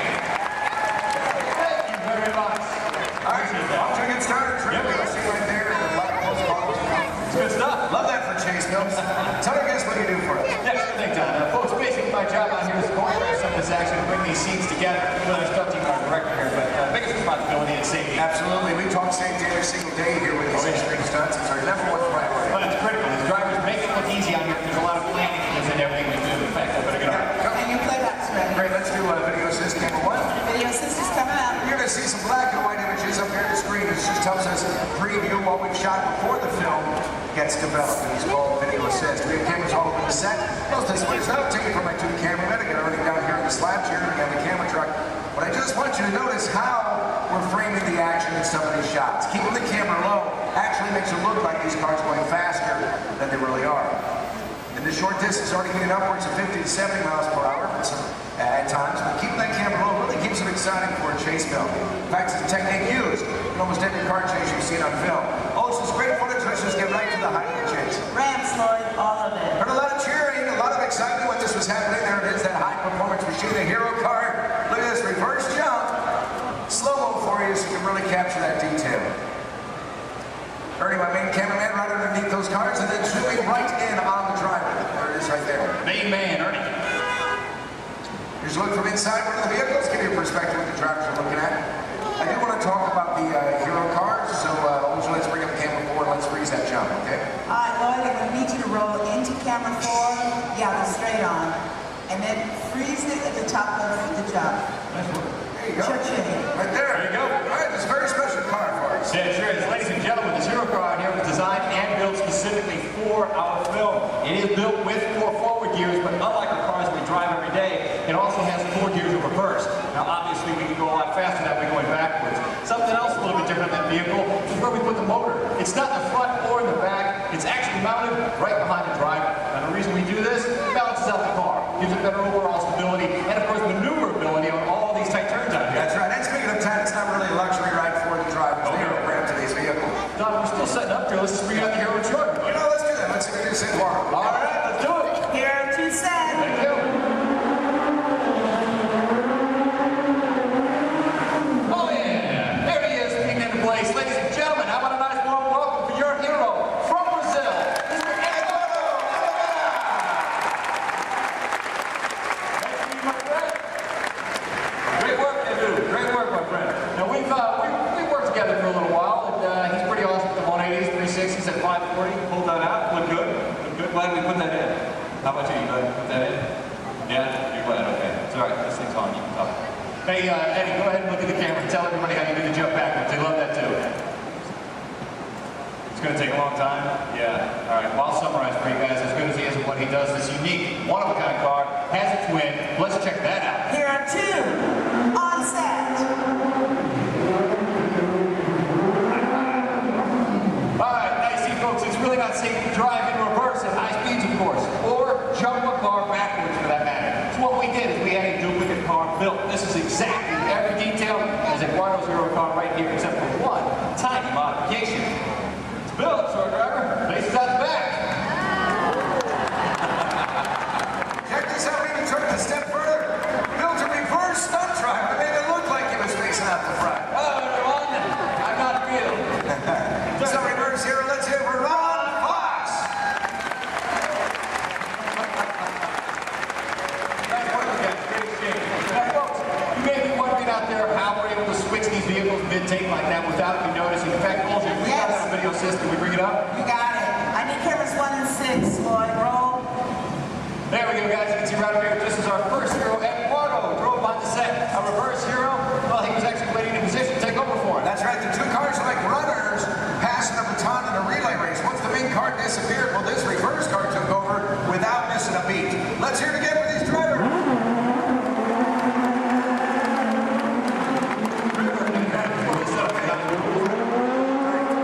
Coming up, we're going to put you in charge right now. All right, ladies and gentlemen, I have a very special treat for you. We've prepared a tribute to Disney's original action movie star. He's made a lot of films for the studio. He's lovable, cute as a bug, and I understand he does all of his own stunts. Do you know what I'm talking about?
love your movies. Comedy, your stunts, the romance, and hey, you're leading ladies. What's it like working with them, huh? Okay, down boy, because you know what? I think we understand. Now look, we gotta finish setting up for the next sequence, so hey, why don't you head over and let everybody get a good look at you. Get on up and go. Y'all put your hands together for Herbie the Love Bug.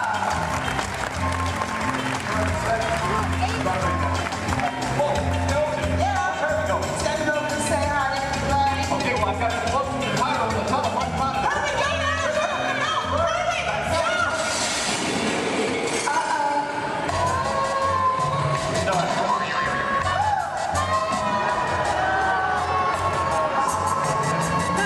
Let's do this. Let's get ready for stage 2. We're going to check in with Eduardo.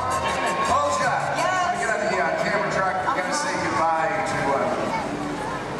where's Herbie? He had to split. What's this one? Let me get on the camera truck. Go ahead and set this scene up for everybody, okay? Okay, cool. Now, ladies and gentlemen, this is another segment of our chase. Heroes still being pursued, but it is getting harder for him to maneuver. Our marketplace is now a whole lot smaller thanks to the addition of the big trucks and the market carts. So the questions now become, how's our hero going to spin or go backwards? Where's he going to go? And what's he going to do? Let's find out. Got them all set up for you. All right, good. Tim, now everybody set. Yes, good. Logan, drivers ready? Oh, yeah. That's good. Slate it, please. Rolling buck 8, sequence 8, take one more. All right, guys, here we go. One more countdown. In 3, 2, 1. Action!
Video games, that sounds like you're talking about like your kid. That's what I'm talking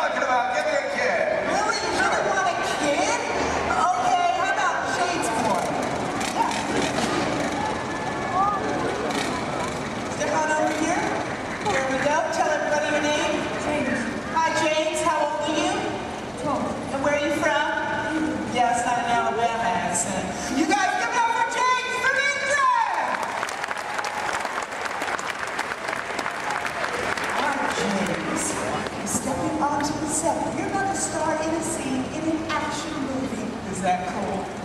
Yeah, high five to that producer boss. All right, look right up here at this big screen. I'm going to show you a part of the film. Then I'll tell you what you'll do for us. Okay? 6 first student, Lord. All right, our hero's on foot. He's in trouble. He literally calls for his car. Look at this. Using a remote in his watch. Car gets to him on its own.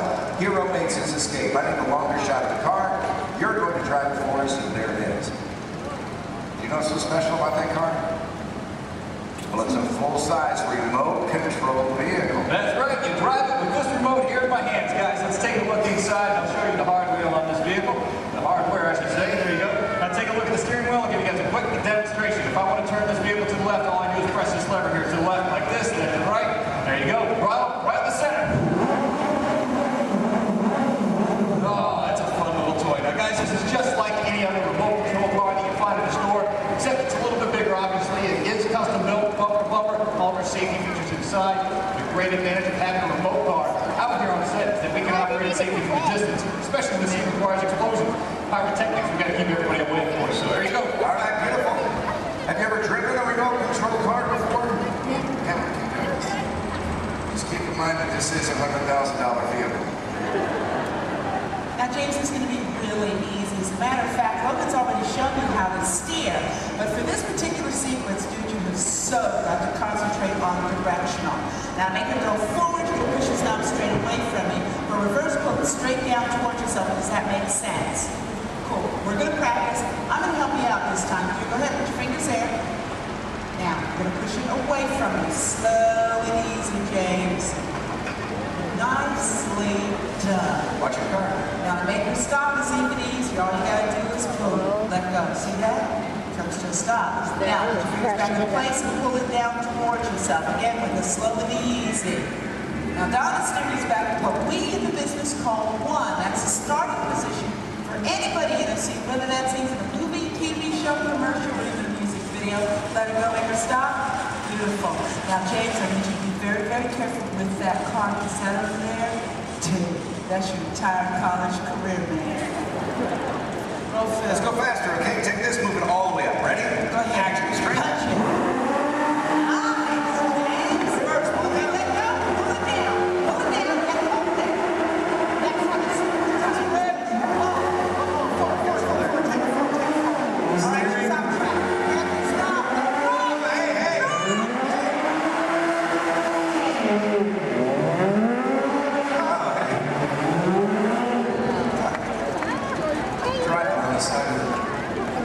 They do special. Are you released? We're just having fun here. But there's a part of the movie we use a remote car. That's how we do it. This is our remote car driver, Corey.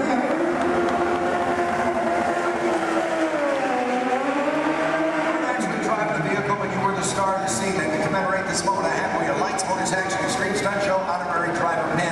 Can't get this pin anywhere in the world except for starring in the role you just did. That's how exclusive this is. All yours.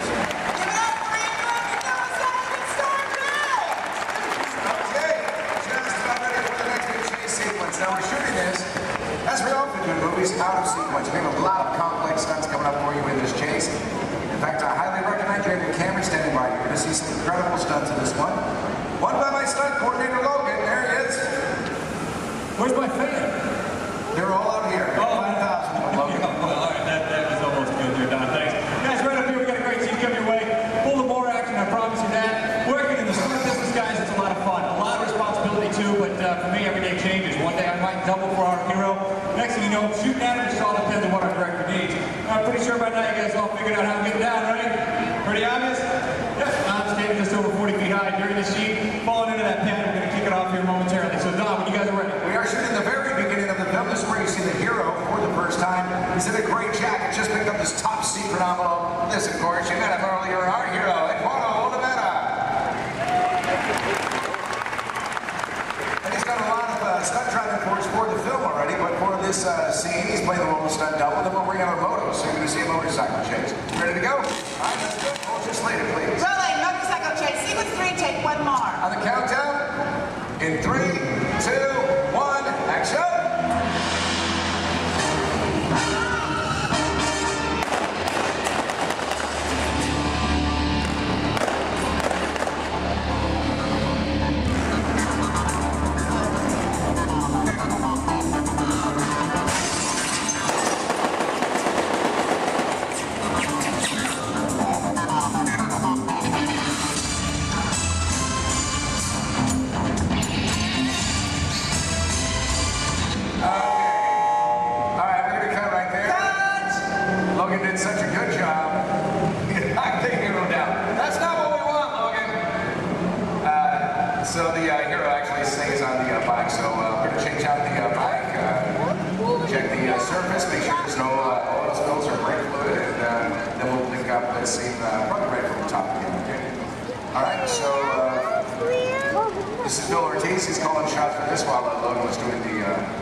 So let's just go to BGM for a moment, and we'll get this started as soon as we can.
Glides right through that dredge, just touches the fire, that's all we need. He's already engulfed in flames right when he's at his feet. 1 second that took. Yeah, it didn't take long. Yeah. There you go. Good job. It's nice right there. A lot of this one's going to end up in the fire. Right there in the background. That's the hero. Background there. 10 seconds in, Nick starts feeling the intensity. You know what, as soon as he goes down, our crew right there too, put him out. Absolutely. Never wait for his thumbs up. Make sure he's not feeling any hot spots or any part of his body. Which we get right there. Yeah. For stunts like this, we use as many different cameras and angles as possible. Well, folks, we have to. It's a big stunt. A lot of safety. We need it in one take. That's right. Elaborate stunt. A lot of prep time involved. That's exactly right. A good half an hour of preparation just for Dave, our bird guy alone, folks. He is wearing 5 different layers. Now, the first layer that we put on him is a dry layer of Nomex, that's your fire retardant material. We throw out some pads, of course, for the impact of that fall. Another layer of Nomex. There it is. And the fourth is a specially designed suit that we saturate in cool gel. That acts as a thermal barrier between Dave and those flames. The last is his moto driving suit. And what we do with that is paint it with a flammable gel. Now, ladies and gentlemen, it is the flammable gel that you notice burning and not Dave's moto driving suit itself. Now, one came to amazing things with digital effects, but nothing beats capturing fire stunts live. Yeah, that's where I like it. That's right. Yeah. Hey, you know what? This is what I want to do. I know we're set up for the final race. Let's get a pursuit car to camera out and let's go inside the shore and guess how much we modify these vehicles. I got you what you need. Let's do it. Guys, let's get V2 out the camera out. V2 the second camera out. V2 is on set.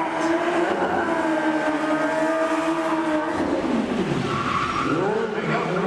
Right there. That's terrific. Slow it down, boy. Hey, there you go. Folks, how would you like this guy to be your valet? Put your hands together for Mr. Nick Keeley.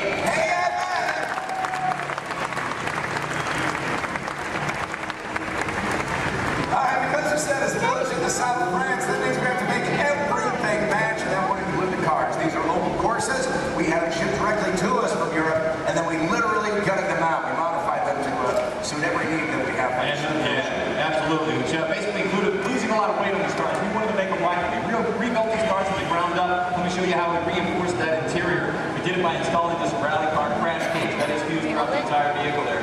We also took out the motors that these cars came with. We replaced them, of course. Right behind the driver, folks, that's a 1300cc motorcycle engine. These cars are balanced out and modified. They're designed specifically for these stunts. Ernie, let's go on the side here a quick second. Now, executing these maneuvers, pulling off these stunts that our cars do, it requires a lot of complex timing, using your clutch, your gas, and your emergency brake. These cars here, that e-brake releases the moment our driver lets it go. The cars we drive every day, it locks in position until we release it manually ourselves. These guys are pulling off all these maneuvers and they have to keep going. So that's why we leave it released. Something else a little bit different, the gear shift. Second, third, fourth gear just requires a little push forward. It's called the bump shift in our business. If you want reverse, you just turn the handle on top and you've got 4 gears of reverse at your command just like that. And we are ready. Final shot. Thanks a lot, Nick. All right, let's do it.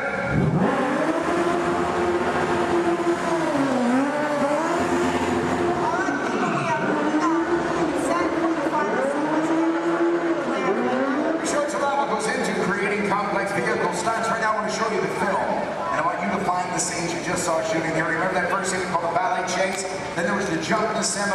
Now this motorcycle chase you'll see first in the film. Also look for an additional stunt that Logan did for us on that high fall. We're going to heat things up right now. Let's roll that film.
much it, you guys. In just a moment, these doors will be closing. And moment.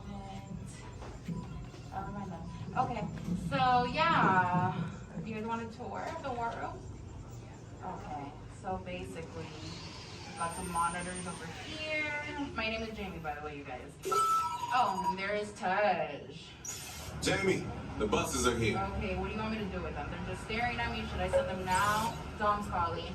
I got this, Jamie. Okay, great. Dom, what up? Tej, just got a heads up from Hobbs. The FBI is about to raid your location. Crazy. Man, they always ruining our fun. For real, It gets worse. They're leading Owen Shaw right to your door. Shaw? That cockroach we beat down in Spain? What's he got to do with this? Everything, right? Nothing yet. And let's keep it that way. Get those people on those buses. You need to start plugging out right now. And get that turbo truck ready. I'm sending Letty there to pick it up. I'll call Letty. I'm on it. Never mind then. Hobbs needs our help. He needs our team. Spread the word. Spread the word, you guys. But keep it in our family. Never mind. Don't listen to me. And keep it quiet. Just keep it in the room. Oh, the other bald guy's It's calling. Hobbs, my man. What up? Sorry, Brother Taj, no time for chit-chat. I just sent you a brief on FBI agent Novak. Has Toretto filled you in? Yeah. He wants us to get everybody over to the party at Sullivan's. Sounds like a plan. That party is a ready-made diversion. Keep it going. We need to discuss how you're going to get all those civilians out of there without tipping off the FBI. Crazy. Okay, hold on. Let me get everybody squared away, and we'll talk offline.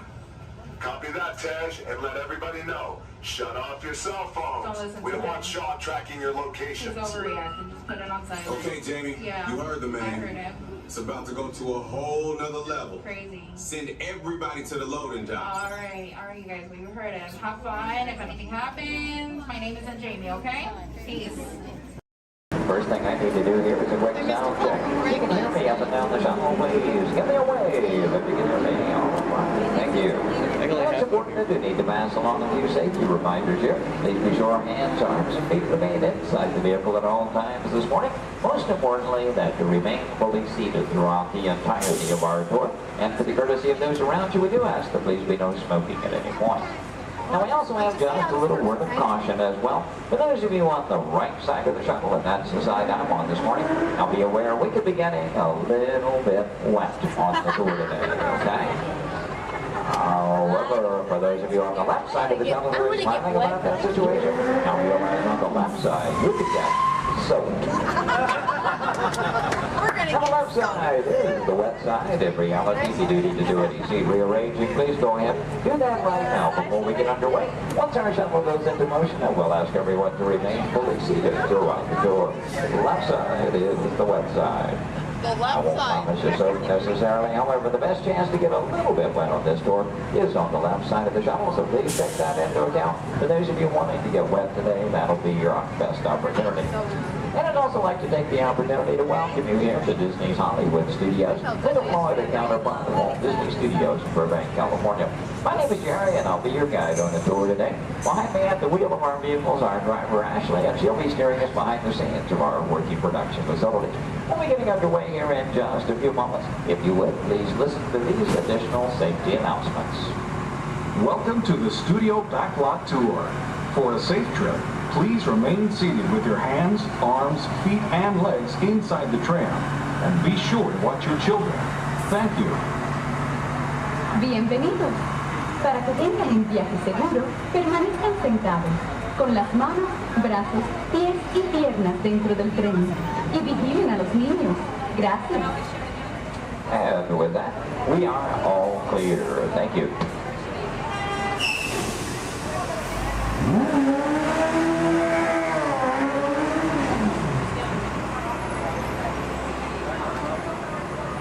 Once again, a very good morning, ladies and gentlemen. Welcome to the second portion of the studio's backlot tour. Might also mention there are no photo restrictions of any type on the tour, so please feel free to shoot as much film and video as you like. Go ahead and get those cameras out and ready. Matter of fact, that first photo opportunity is coming high in the sky. Take a look up toward the front of the shuttle. As you round the corner toward the front to your left, you'll see the symbol and the landmark of our studios, our award-winning Earful Tower. Now that tower takes its inspiration from the design of a water tank that Walt Disney had constructed for Burbank Studios in 1939. The beautiful tower stands in at 13 stories tall, topped off by a set of Mickey Mouse ears weighing 5,000 pounds apiece. And for anyone who might be curious, that's also a hat size of 342 3/8. Also off to your left, you see some automobiles, ramps, and so on. This is the rehearsal and staging area for our Lights, Motors, Action Extreme stunt show. We'll talk more about that show as we pass by its arena further along in the tour. Now here at the studios, we do feature sound stages, outdoor sets, state-of-the-art editing facilities, recording studios, just about anything else needed for the production of radio programs, television shows, and motion pictures. And over the years, we've had quite a lot of activity taking place. Now, for example, Anthony Hopkins and Cuba Gooding Jr. made use of our sound stages filming Instinct. And Tom Hanks was here, producing, directing, and starring in the 13 episodes of the HBO Emmy Award-winning miniseries From the Earth to the Moon. Our backlot has been used for exterior shots for such shows as The Golden Girls and Empty Nest, and for 5 years, from 1989 to 94, our sound stages were home to the new Mickey Mouse Club. Now that show, by the way, served as the launching pad of several of today's young stars, including Justin Timberlake, Christina Aguilera, Britney Spears, Ryan Gosling, and Felicity's Kerry Russell. They all got their start right here on our sound stages. Now, as you make your way around this turn off to the right, you'll see 2 surviving P-40 aircraft from Touchstone Pictures Pearl Harbor, starring Ben Affleck and Josh Hartnett. Taken from the mold of a real P-40 Warhawk, these full-scale replicas are produced in fiberglass over a steel frame. You might be interested to know there were actually only 16 of those full-scale replicas produced for the filming of Pearl Harbor. You've seen that movie and know there were a lot more P-40s than that on the screen. The remainder were all computer-generated. We're now entering one of our most glamorous departments. This is the world of creative costuming, and notice the window display is on the left. Now here in costuming, the process begins with artist designs. From there, our seamstresses and tailors take over. They may use as much as 1 1/2 million yards of fabric each year to produce more than 25,000 garments. In the display cases, you see original costumes from such films as National Treasure, Book of Secrets, Disney Channel's High School Musical 2, costumes from Step Up to the Streets, Dan in Real Life, and from Enchanted with Amy Adams and Patrick Dempsey. Also coming up ahead on the left, a special display of both costumes and props from Walt Disney Pictures, Pirates of the Caribbean at World's End. We have more than 250 artists involved in the design and manufacture of costumes for motion picture, television, and live entertainment needs. And I'm proud to say that here in Florida, we have the largest working wardrobe in the world. Now, when an art director needs to create a specific look for production, they may begin with a props department. Here, scenery designers buy and in some cases build everything they need to create the exotic worlds in which their stories take place. On either side of the shuttle, we're passing through a series of prop storage areas, but also to the left, the final large room we pass by is the scenic shop. Now that's where carpenters construct and maintain the sets to be used on the sound stages or out of location. Over the years, these talented artisans have created sets for such shows as the Rosie O'Donnell Show, Wheel of Fortune, Live with Regis and Kathy Lee, and more recently Live with Regis and Kelly, all when they were here at the studios filming on location. Also off to your left, we pass by 2 set pieces from Pirates of the Caribbean, Dead Man's Chest. You may recognize those as the bone cages from that film. And as you make your way a bit deeper into the back lot, oddly enough, the next area we approach is known as the studio boneyard. Now, most studios have boneyards, simply areas where we can store oversized props such as vehicles, aircraft, anything we may need to reuse or refurbish for another production. The large steamroller, for example, appeared in the film Who Framed Roger Rabbit, starring Bob Hoskins and Christopher Lloyd. We also passed by a Venetian gondola here from the film Casanova with Heath Ledger and Sienna Miller. And that's followed by 2 model airplanes. Now, the first of those 2, the larger, used in the filming of exterior shots for Flight Plan, which starred Jodie Foster. The second one, you may notice the wording, the jailbird on the nose, from the 1997 film Con Air with Nicolas Cage and John Malkovich. The new period motorcycles on the end, used by director Steven Spielberg and Indiana Jones and The Last Crusade, starring Harrison Ford and Sean Connery. Now, anytime a production team has to travel to a city or town to film on location, they have to deal with a lot of problems they have little or no control over. Things like crowds, traffic, and noise. To avoid that, you often prefer to film on a studio backlot. Now, normally we have quite a lot of activity taking place, and well, this week is really no exception. One of the things, we have been doing some special effects testing this morning in this large standing set off to the right. Now, when the tests are underway, the set becomes off limits to our tours, but See, we have been given green light here at the moment. You know that Ashley is in contact with our production coordinator, so apparently the between takes here. In case that gives us the opportunity to go inside the set, we'll get a look around and hopefully a good photo opportunity for you as well. Now, we will be going over a bumpy bridge, so please hold on to loose items like cameras and purses, and especially hold on to small children, please. For the safety of everyone, please remember to remain fully seated throughout the entirety of our tour. Now, this is a large standing set. That's the type of set designed to be used over and over again. This one is modeled after an actual canyon in Southern California, the special effects set that we call the Master of the Canyon. The large tanker truck is another large prop like goes out in the boatyard area. Not an easy task to get that truck into place. We actually had to hoist it up over the canyon wall and lower it with a crane. You know, one of the reasons that production teams like to film on a backlot is because of the things they can recreate and then even influence the weather. As a matter of fact, one of the effects they were testing earlier today was a rain effect and stuff. I wonder, anybody still upstairs? You might run the canyon's rain effect for us? We would appreciate that.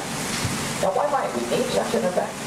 Well, let's say that our script calls for a real downpour and it happens to be a nice, bright, sunshiny day. Time is money in the movie-making industry, and camera crews can't just wait around for Mother Nature. When it starts to cameras to roll, that has to be what they call. Well, thank you very much. We appreciate that. Now, this effect is being created by some high-pressure water shots over it, just out of the camera rain. Bring it down water up with an output and a switch in the motion, giving it another downpour in the fall. Now, we wanted to create a comfort zone on that. We could add some strong lighting and one into the No, I'm sorry. Another rain effect. Stop. Hold on, everybody. It looks like we're going to be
From behind, you'll see the canyon is really a steel structure covered in wire mesh and adjoined by a layer of textured cement and tar to create the natural rock formations up in the canyon.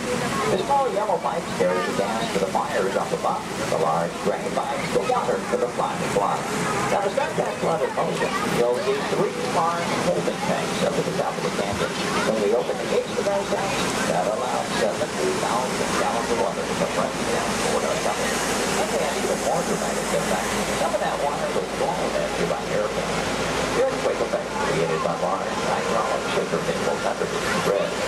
The Astrophy Canyon was originally put together with the help of a Hollywood special effects team, so that what seemed to be an out-of-control disaster was really a very safe, computerized sequence of events. The entire sequence can reset in just 3.5 minutes. During that amount of time, the 70,000 gallons of water gets recycled to begin our show all over again. Now, as you make your way out from behind the canyon, take a look ahead and off to the right. You'll see a special aircraft to us here and a bit of Disney history as well. This one is not a prop, it was an actual aircraft, known in airports throughout the country simply as the 234 Mickey Mouse. Among some of its earliest assignments were to shuttle Walt Disney and his Imagineers from Los Angeles to New York for the final planning stages of the 1964 World's Fair. That's where we premiered It's a Small World. Great moments with Mr. Lincoln and the Carousel of Progress. Then during the mid-60s, Walt made use of that aircraft on scouting missions over Central Florida, seeking the ideal location for our Walt Disney World resort. Now with a little movie magic here, we'll make our way from the canyons of California to the streets of New York City just by crossing our backlot area.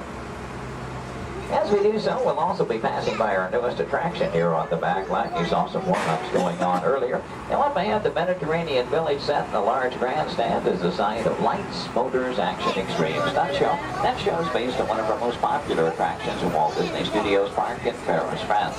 Lights, Motors, Action takes you behind the scenes. We show you how we create vehicle action stunts for the movies. Now you feel like you're right here on our set as the film crew shoots a series of highly orchestrated stunts using custom-designed vehicles and carefully controlled pyrotechnics. The resulting footage has been edited, mixed with visual effects and audio effects. We show you how we create a dramatic action sequence on film. To make that all possible, we worked with some of the world's top stunt directors and designed some high-performance vehicles capable of some pretty amazing maneuvers. Now this show involves automobiles, motorcycles, and jet skis. All in all, a very exciting adventure here. Do check your showtime guides. There are 3 performances scheduled today. The first one is at 11:50 this morning, just a little over 30 minutes from now. One at 2:45 this afternoon, and the final show of the day at 5:30 this afternoon. So if you've ever wondered how they create vehicular stunts for the movies, try to work one of those shows into your schedule today. Now they will start loading that show again 30 minutes before those scheduled showtimes. Off to the left, we'll pass by another series of props. Miniature cattle cars, small jeep, both unique props from the filming of Mighty Joe Young. The Acme Waste Disposal truck from the live-action version of 101 Dalmatians, and the large silver space pod from the 1986 Disney film, Flight of the Navigator. Star Wars fans may recognize the sand skip from Return of the Jedi. The bright yellow submersible and mini helicopter both appeared in The Life Aquatic with Steve Zissou, which starred Bill Murray. This version of the Love Bug is Demolition Derby Herbie, currently appearing in Herbie Fully Loaded. And at the end of the grouping of vehicles, the large red space pod made its appearance in The Hitchhiker's Guide to the Galaxy. Now from the opposite side, you may notice that we're still circling around our Lights, Motors, Action set. It does in fact take up about 8 acres here on our backlot, premiered here on May 5th, 2005. Might also notice it looks very different from this side. From the opposite view, you were seeing all of the detailing of that Mediterranean village. That, of course, was the audience or the camera's point of view. From this side, simply the steel structures that keep our backlot standing. We're only going to build what that camera needs to see. I might also take the opportunity here to mention our Fantasmic show tonight. That's our nighttime spectacular here at the studios. Fantasmic will be presented twice tonight. That will be at 9 p.m. and again at 10:30 p.m. this evening. Now, Fantasmic is an excellent and a very popular show. Also a limited capacity show. So I do recommend, especially for that 9 o'clock show, want to be there a good 45 minutes to an hour prior to showtime, proceeding in the amphitheater area. Once it fills up, it's all the folks who could see the show for any given performance. And as you make your way on around the turn, off to the right, see the entrance to Lights, Motors, Action. Looks like they're beginning to preload for that 11:50 show at the present time. You can work that one in your schedule. That'll be the easiest show to get into here today.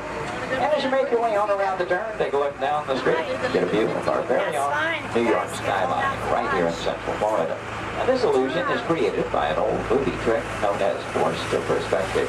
The skyscrapers at the end of the street are actually just painted glass. The tallest of which are about 4 stories tall from a block and a half away. You might also be interested to know we've recently redeveloped this entire section of the backlot. In addition to Lights, Motors, Action, we've added a skyline of San Francisco, soon to come one of Chicago to join our existing New York City skyline, renaming the entire area Streets of America, but all with the idea, of course, giving producers more locales to choose from when they're filming here on our backlot. Now this also signals we are coming to the end of our tour today, so please take a moment, check around, be sure you have all your personal belongings gathered up. As you exit the shuttle today, you'll take a stroll through the American Film Institute showcase. There you'll see a themed exhibit titled Villains, Movie Characters You'll Love to Hate. Now if you're heading for that Lights, Motors, Action show, your one and only exit is still through the sliding blue doors, and straight off through the showcase, then around the loop, the Lights, Motors, Action. Once again this morning, your driver was Ashley. My name is Jerry.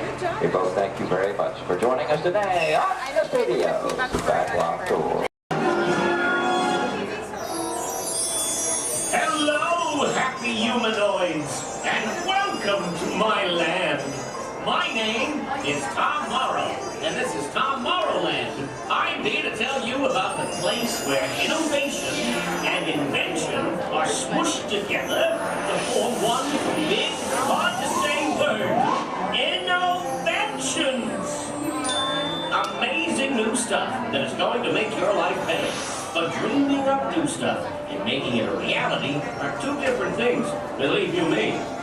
Who could ever forget the all-plastic house? Robot butlers? Pop-up kitchens? The personal jetpack?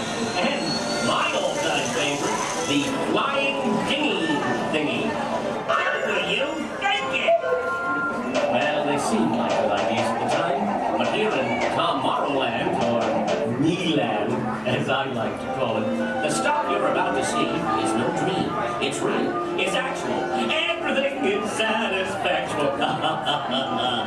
Okay, that's enough of that zippity, and please, no more of that doodah. We've got a new cast of entertaining interventions waiting in the wings, ready to be discovered by you. Ain't tomorrow grand? And now, a bright new world of innovations for your daily living.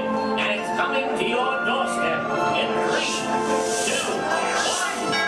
There's a great big world of innovations shining in our lives in every way. And a great big beautiful tomorrow, 'cause tomorrow's happening today. Step through the doors of your new home. Oh, by clean from floor to zone. Your lawn's being trimmed automatically. Now there's more free time for you and me. Honey, we have company. Oh, don't worry. Thanks to interventions, having unexpected company is a snap. But getting them to leave is still a nightmare. We're still working on that.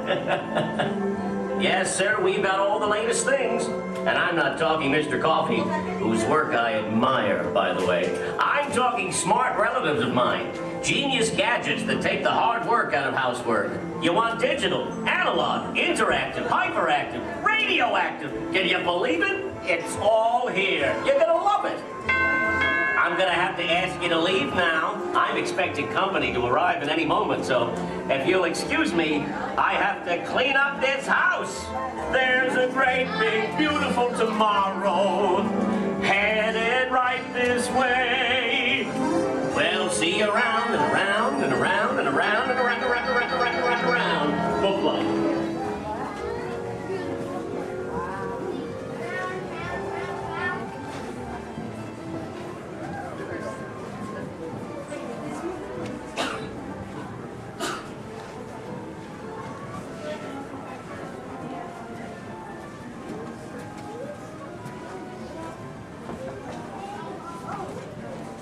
Careful, one's spinning and one's not. Yeah, Dad. Come on, Derek.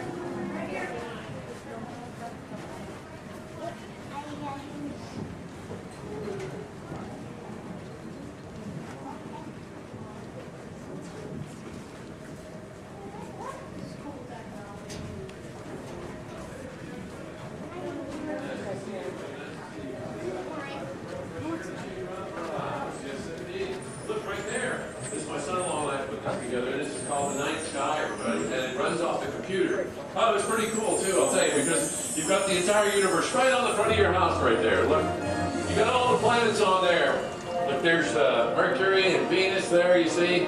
You got Earth right there, Mars. He did all the graphics himself. Jupiter right there, Saturn. My wife drives one of those. Oh, she loves that car. Then that blue one, and that other blue one. But this one here you can't mess up on, folks. It's got a picture right on. See? It's Pluto. Oh man, that was a huge joke. That was still a planet. How about this is not what we need. No. Hey, son, show them Halloween. Now, just to change the house around, all you got to do is push a button, folks, and it changes the whole thing around for you. Watch this now. That's it right there. You don't have to worry about decorating the house or anything like that anymore. Just push that button. Now, if you like to decorate, you know, got the time, more power to you. But if you don't, boom, there you go. Look at that. There goes my mother-in-law. Anyway, show them the 4th of July, son. That's a great one, too. There we go. Look at that. What a great celebration that is, huh? The nice thing about this, too, is you can have all the fireworks right on the side of your house right there, you see. You don't have to worry about it being canceled because of the wind. But listen, we're here to celebrate my grandson's victory. You know, in their second season, the Astro Blasters have gone off and won the National Soccer Championship. So now we're headed to China for the finals, and we're pretty excited about that. But let's get you into the house right now. We're going to go right here. This is called a biometric hand scanner, all right? So pay attention to those doors right there. Watch those real close because... Welcome. Isn't that cool? They go clear before you get to go inside.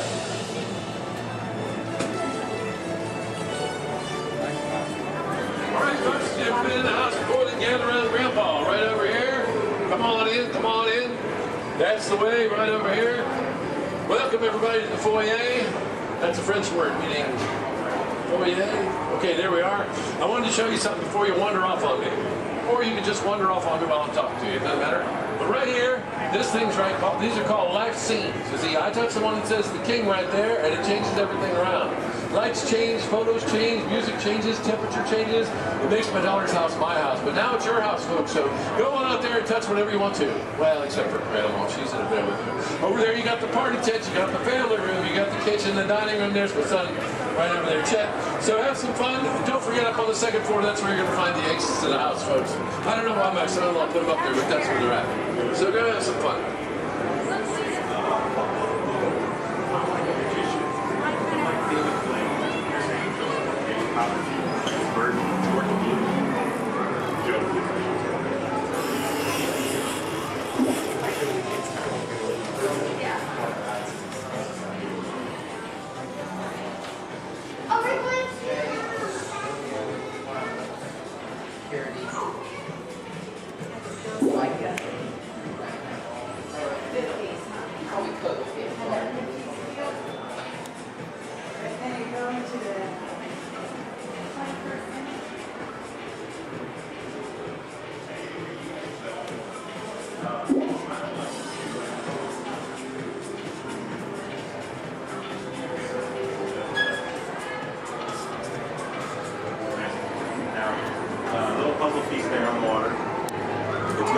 Video puzzle. See if you guys can put these together. These are kind of cool. It helps with each piece to use just one finger to move it, two fingers if you want to move it back and forth, or grab a corner with one finger and turn it over.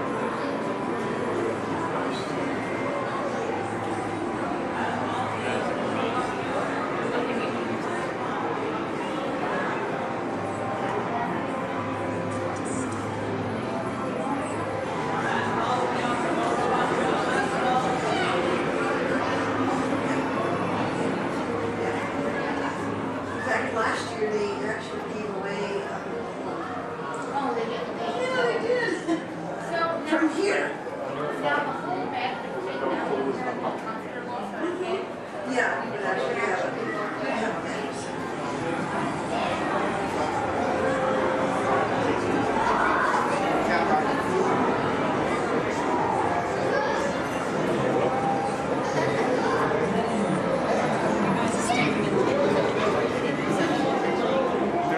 This light was turning on off. I wanted to turn lights in the mirror itself or something because over in the kitchen they had lights in the counter. Surprise. Yeah. Jet, come on, honey. This is interesting. Yeah, I know you love it. Violet. Let's swim over here with this.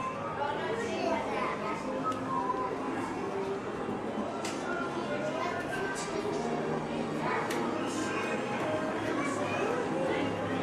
Yeah. Upstairs. I don't worry about it as he's going.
go last night?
That's not open, is it? Sorry? That's not open, is it? The Osmo show's going on right now. The next show's at 1:30, about an hour. Okay, cool.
your future. Here in your future, getting away on vacation is a breeze. Your smart suitcase knows where you're going and what you'll need. And with wind power from your home fueling station, you're off. Don't worry about the house. A PDA with remote control can take care of anything you forgot. You'll leave your city home in an ultra-light, ultra-powerful, totally networked family car that can take you anywhere. Since you like to wing it, your virtual travel agent gives you options for hotels and restaurants along the way. You can just relax and take things as they come. Getting there is half the fun, so your family car will be equipped with virtual tools to teach you about the world outside your window.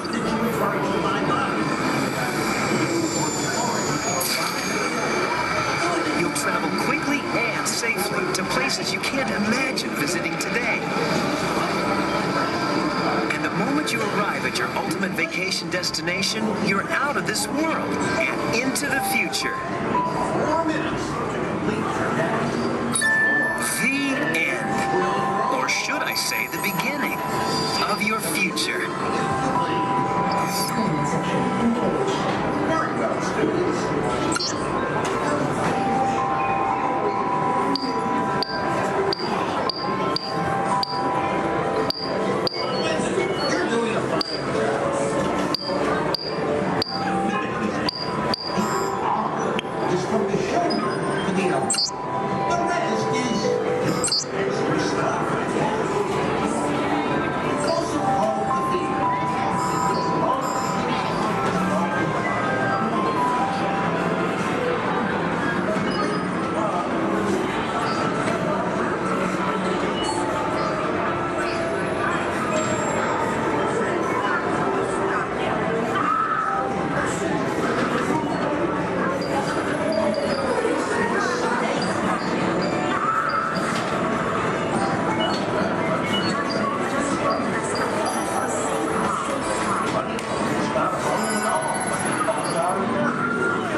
Time travel commencing in T-minus 10 seconds and counting.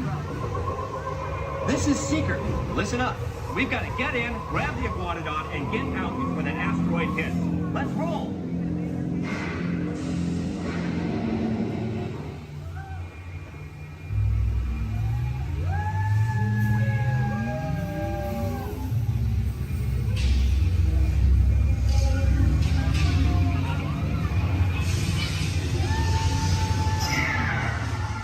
Okay, now, let's go get that dino. Computer, what are you tracking? Styracosaurus. Not our dino. Warning, meteor shower in range. Just little one. Oleoramus. Hadrosaur. Raptor. Time to get serious. Locking autopilot on homing signal now! Hang on! I'm tracking a big dino on the scope. Could be ours. Computer, full stop. Identified. Carnotaurus. Definitely not our dino. Go, go, go!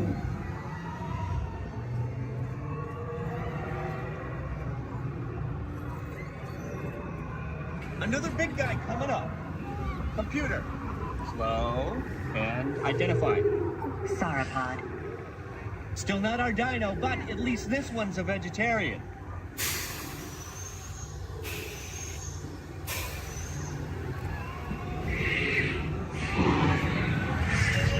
Asteroid impact in 90 seconds. We better move it.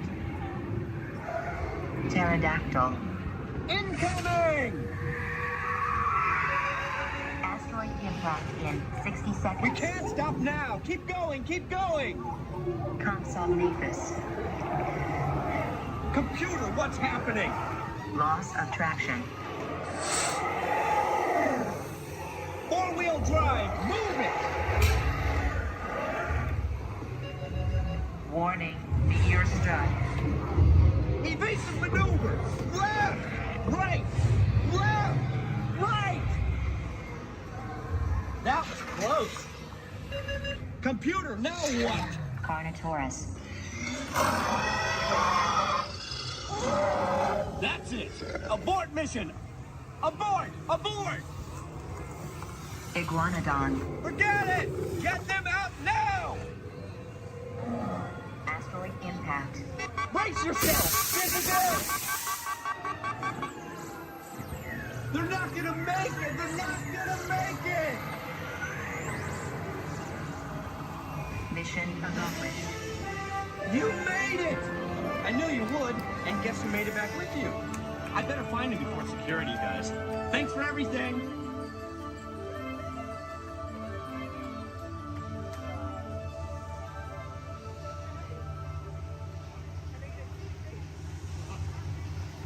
Step into the car. For your safety, remain seated at all times, keeping hands, arms, feet, legs, and other appendages inside your car. And please supervise younger beings. Stay clear of the doors, which will open and close automatically. Enjoy your journey. Para su seguridad, permanezca sentado y mantenga sus manos, brazos, pies y piernas dentro del vehículo. Y cuide a sus niños. Gracias. Please step carefully onto the moving platform, then step into the car.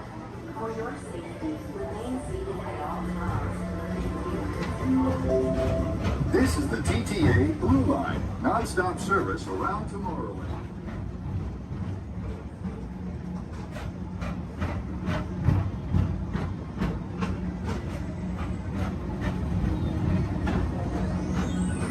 Greetings, intergalactic travelers. Welcome aboard the People Mover, presented by Enterprise.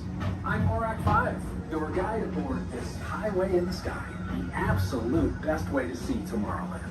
And my stars, is there ever lots to see? From spacecraft to monster labs, there's really nothing like today in Tomorrowland. For your safety, if you have wings, jetpacks, or gravity polarizers, please do not take flight while on board. Thank you.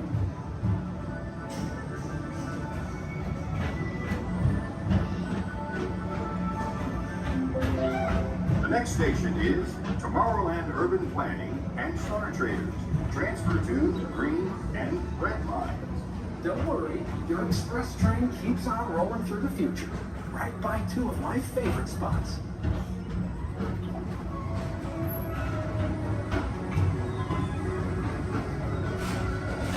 First up, Progress City, Walt Disney's amazing dream for a community of tomorrow.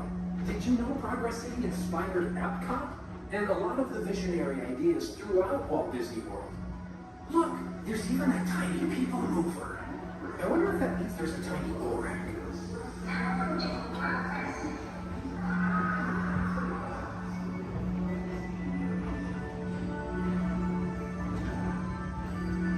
On your right is Star Traders, home to the greatest goods in the galaxy. Except actual stars. Those are no longer sold.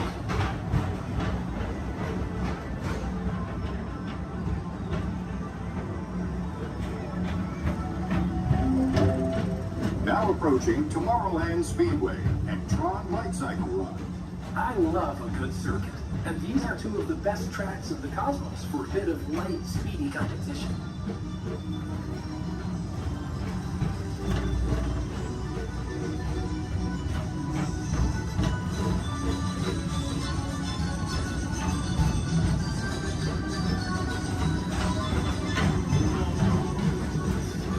Attention all visitors from Galaxy M31. Please keep forward-facing tentacles clear of oncoming vehicles. Thank you.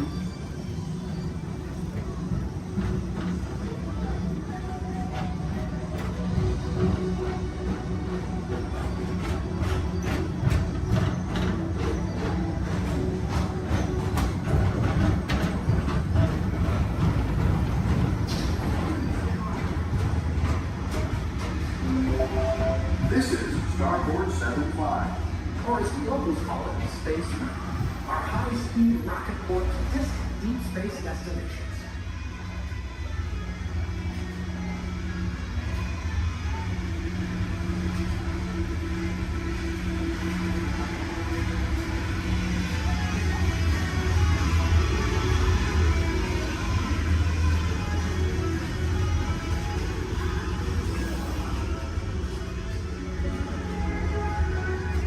Let relaxation wash over you at the most refreshing retreat in the galaxy, the coral rooms of Pisces 7. You H2O it to yourself. Book today.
Morrow, Mr. Tom Morrow, please contact Mr. Johnson in the control tower to confirm your flight to the moon.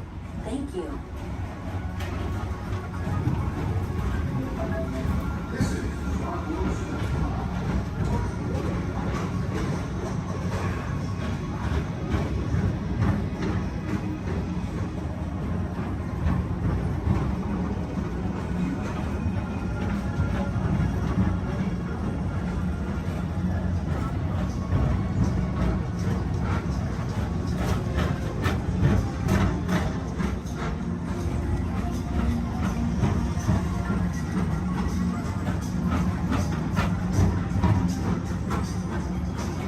Attention all visitors. To your right is the Astrobarometer, our celestial symbol of interplanetary harmony and fellowship.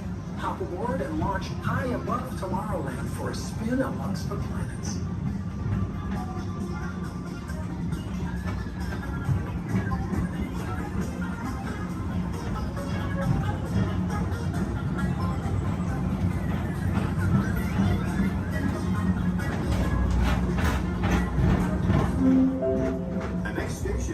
Walt Disney's Carousel of Progress.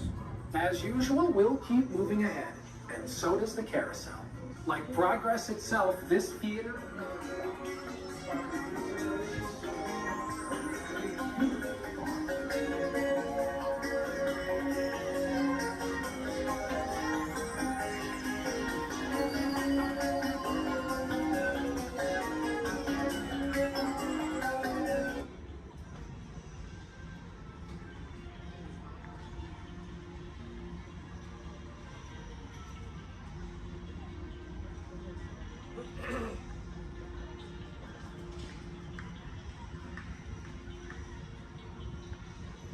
Attention on the people mover, please stay seated.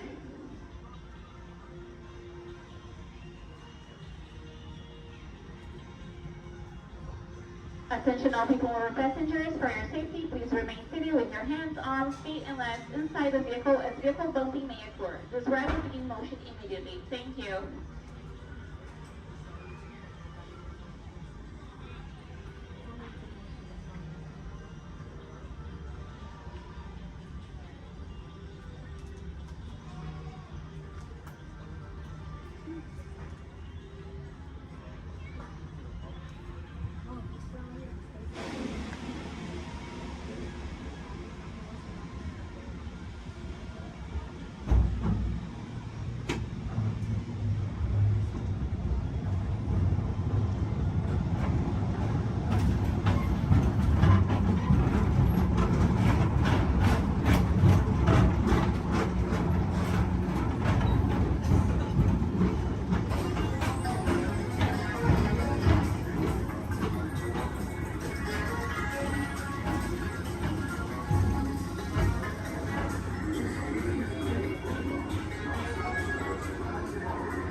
ahead, and so does the carousel.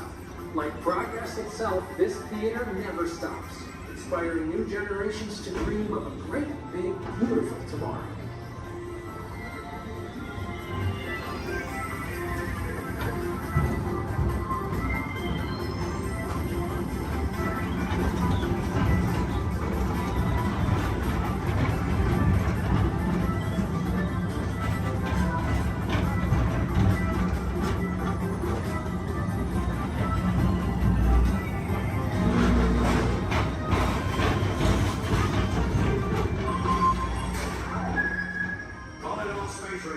Report to your star cruiser and join me on this daring space mission. I can see you on reserve.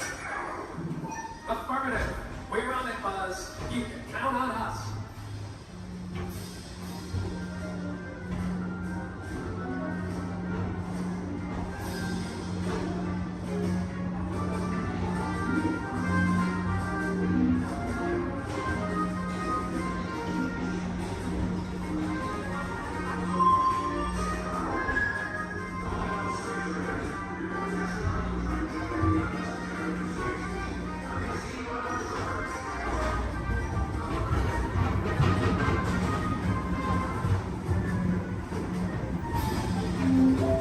Now approaching Monsters Incorporated laugh floor. Mike Wazowski has brought in some real monsters of comedy. Whether you have one eye or 9, take the time to see this show.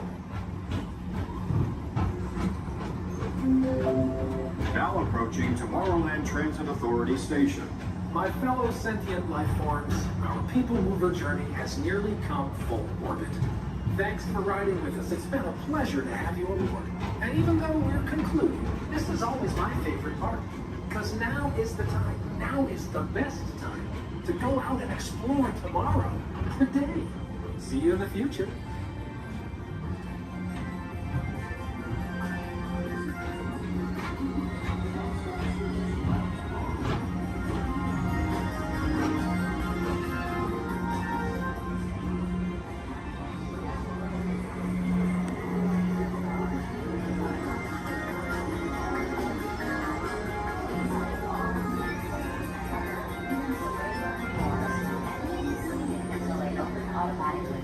Step onto the moving platform with caution and exit by stepping away from the car. Thank you. Our pilots, get ready for takeoff in 3, 2, 1, blast off.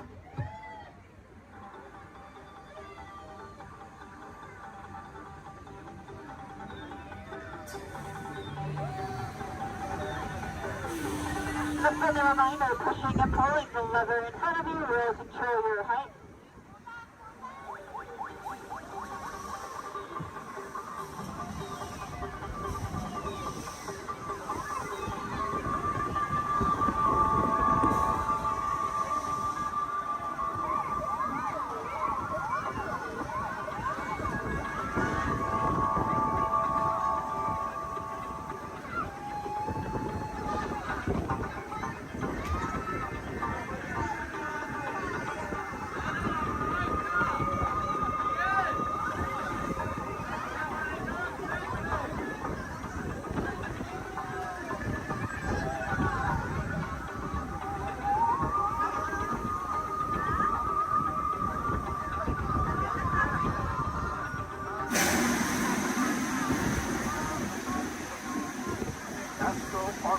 now beginning its descent.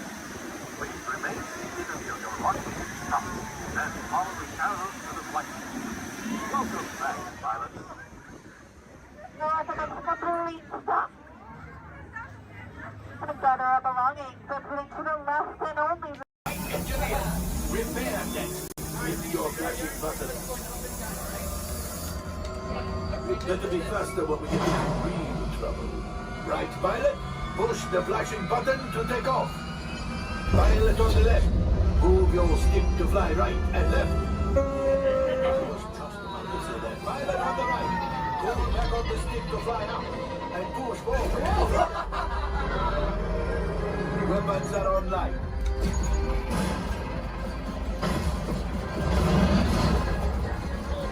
Left pilot, hit the goosebumps. Now let's go get that coaxium. Right pilot, make the jump to light speed.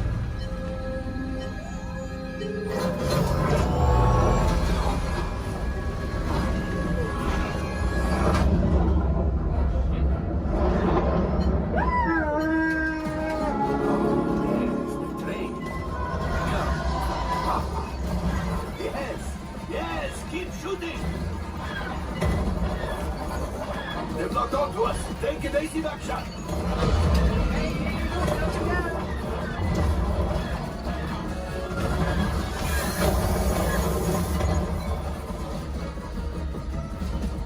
Ah, there it is. After that plane. Flight engineers, fire the harpoon. Now, shoot the cargo free. Let's pilot brakes. Well, my friends, that could have been much worse. Okay, it's much worse.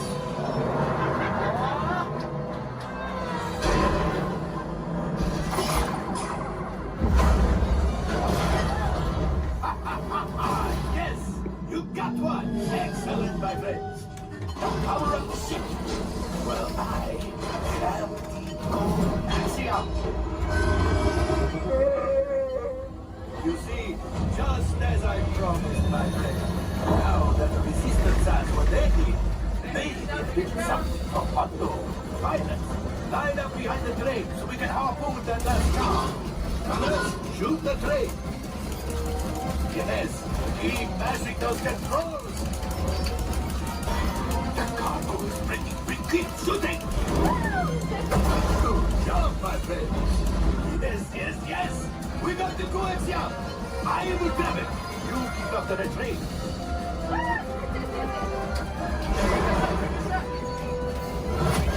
Gunship. Oh, that's it. Things are getting too hot. We've got to get out of here. Yes, a distraction. Fire the missiles at the train. Hurry.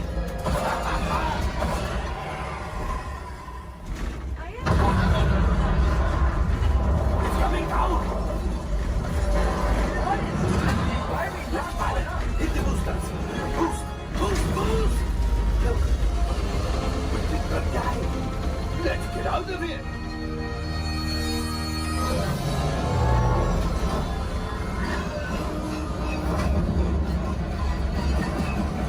Your hyperdrive has failed. Pilots, evasive maneuvers. We've got company. True is right. If we leave them back, they may find the resistance. You did it. Watch out! Oh, that's going to be a lot.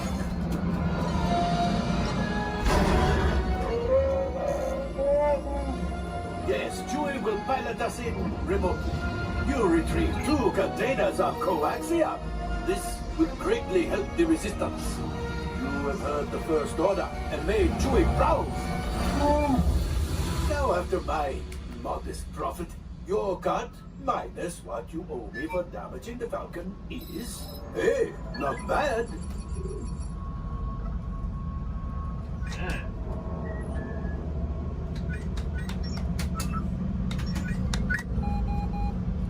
R5, damage report. Engine failure, all right. Hyperdrive leak, that is not too good. Have a fire over here.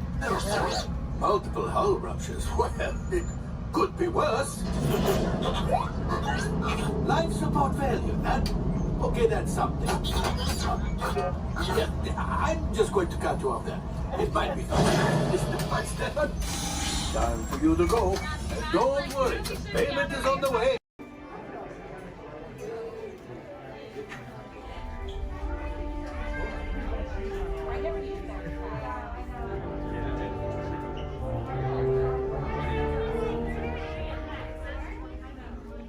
Hello and welcome to Soarin'. My name is Patrick and I'll be your chief flight attendant today. We'll begin boarding in a few minutes, but first I'd like to acquaint you with some important safety information. When the doors to your flight open, please take a seat and store all carry-on items in the underseat compartment. This includes cameras, purses, hats, and of course, these little beauties. Next, fasten your seatbelts, inserting them into the buckle on your right. If smaller aviators don't measure up to the height indicator on the seat, just put the belt through the loop in the center strap before buckling it.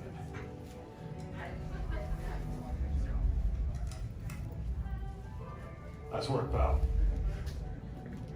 Soon you will be airborne. So if you or your little aviators have a fear of flying or of heights, you might want to wait for your party if you arrive in. Okay, let's review. That is seat belt, carry-on item, safety strap, fear of heights, keep your hands and arms inside at all times. Anything else? Yeah. Have a nice flight. Alright, my friends, we're going to load row 3, followed by 2, then 1. Row 3, please follow me. 2, you're going to follow 3. 1, you're going to follow 2.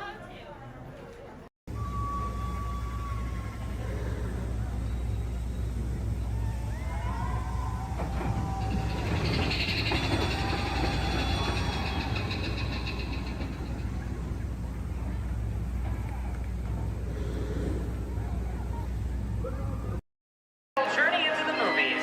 It's the perfect job for me because I love movies. So is everybody ready? Great, because it's showtime.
for her portrayal of the nanny was practically perfect in every way.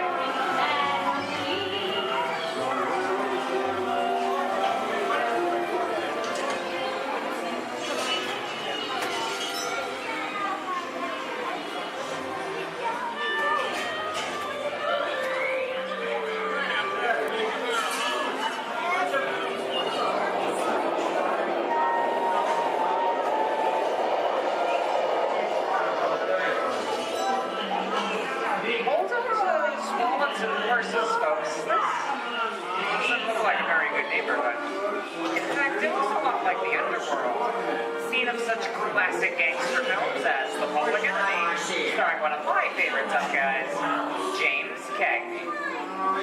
Even though Cagney is best known as one of the movie's greatest gangsters, he won his only Oscar for his role as the song and dance man George M. Cohan in Yankee Doodle Dandy. I'm telling you, very last time. George comes around, he's going to leave you some beer, and you're going to take it. And you're going to kick in with the dog. And if you don't, somebody's going to drop by here and kick your teeth out, walk your car. You mean? I get you. Somebody's coming. Somebody's coming. Get down. Oh, dear, is it them? Yeah, just a bunch of rubber-necked tourists. Sorry for the delay, folks. I don't want to run a red light, even if it is just a movie. You talking to me? You talking to me?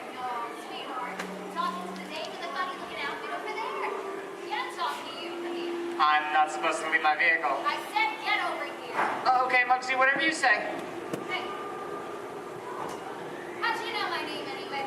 I've seen this movie before. You're making a big mistake here, Muggsy. I can't slug out in the middle of a movie. Here they come, I'll go for some more.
What are you looking at? Let everybody mind if he's accused, maybe you won't get hurt. Ah, must be the west side of town. And now, the Old West, and two of Hollywood's legendary stars, Clint Eastwood and John Wayne.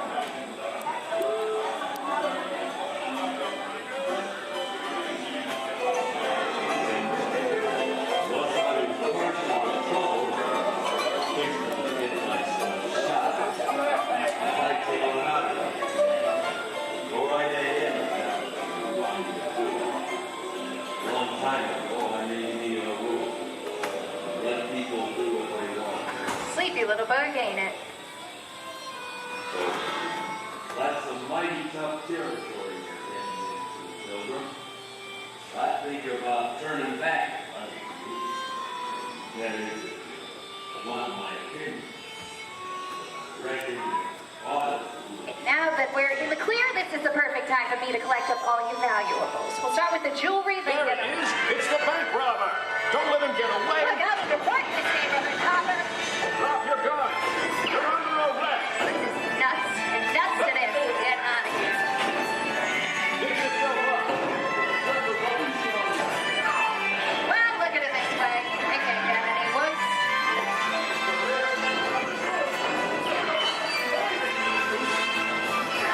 Okay, it's worse.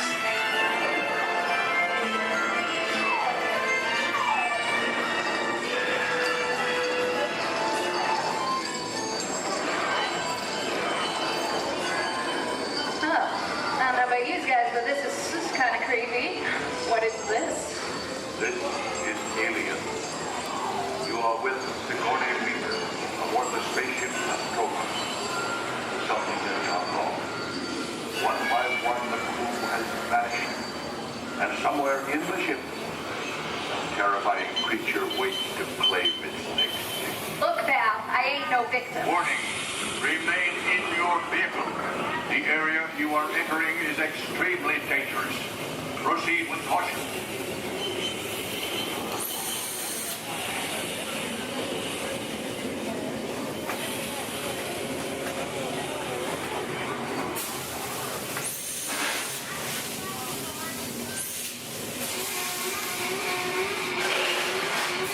The emergency destruct system is now active. Ship will detonate in T-minus 10.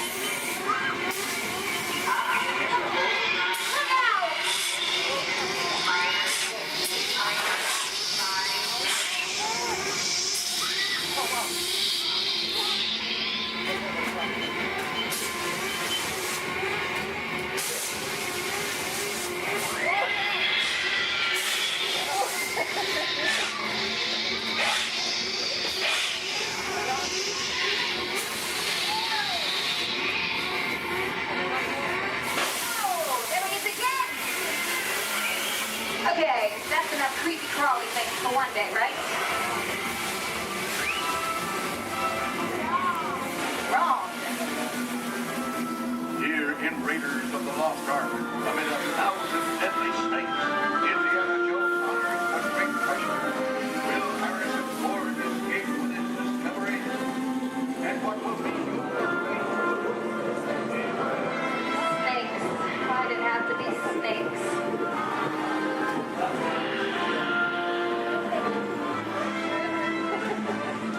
dust of 3,000 years lies undisturbed in this ancient burial chamber.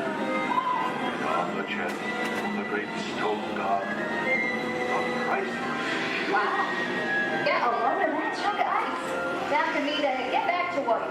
But don't nobody move, honey, go get the goods. I don't think they notice a few extra bodies around here. You know what I mean?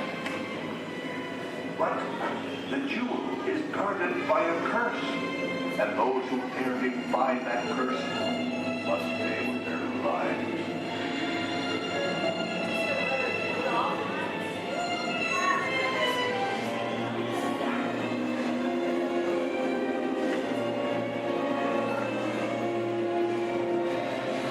Halt, unbeliever. Disturb the treasure of the gods, and you shall all pay with your lives.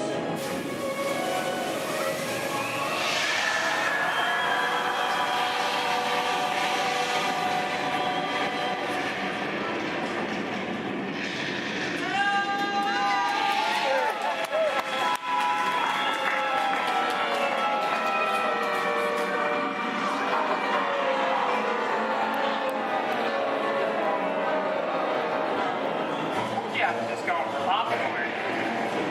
That just goes to show you anything can happen in the movies. Let's get on with the show. I see dead people. The horror movie is my all-time favorite genre. Some of the best horror films were produced back in the 1930s and 40s. The monsters, mutants, and maniacs are still audience favorites and continue to haunt us today. Hollywood has produced dozens of other movies over the years, beginning with a silent version back in 1912. We are now entering the jungle home of one of the most beloved characters of all time. No, it's not George the Jungle, actually it's Tarzan. Presented by Johnny Weissmuller. There we have Maureen O'Sullivan as Jane and the lovely and talented Cheetah as herself.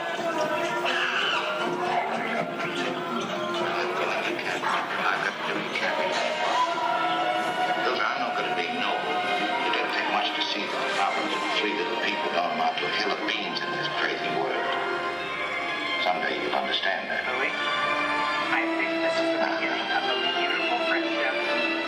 That's the last line of a movie ever. On the regular car, your favorite person, fantastic romance.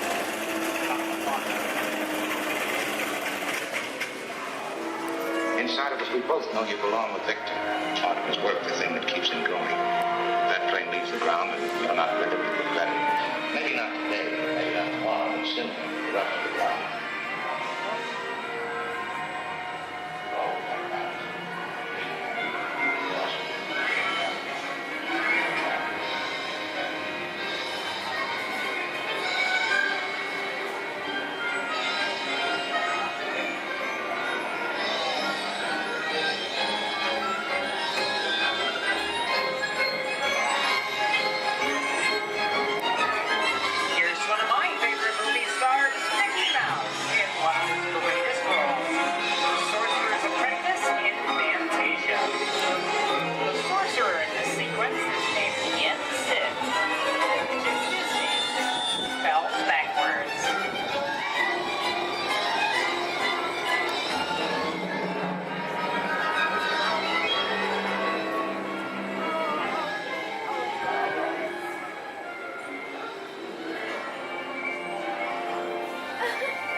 Well, my little pretty, I can cause accidents too. Oh, rubbish. You have no power here. Be gone before somebody drops a house on you, too. Very well. I'll bide my time. But just try to stay out of my way. Just try.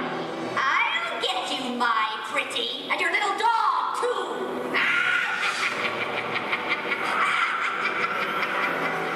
I wonder how we get out of here. What do you folks think? Which way do we go? Follow the yellow brick road. Follow the yellow brick road. Why didn't I think of it? Sing along, folks. You know the words.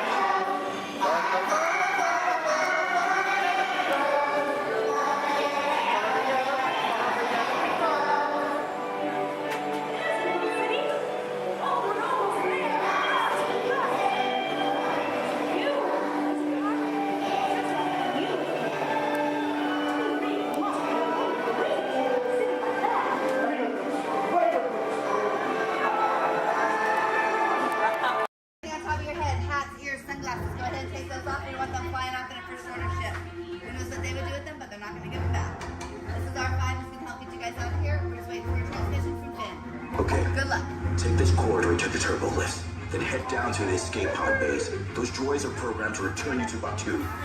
Hurry and don't get caught. Lieutenant Beck will guide you. Recruits, for your safety, stay seated with seatbelts securely fastened. Keep hands, arms, feet, and legs inside the transport and supervise your children. Tell them it's a prisoner transfer. Did it work? Good. Now get a move on. There's a clear path to the turbo lifts at the end of the hallway. Turn right. Probe droid. You're lucky it didn't spot you.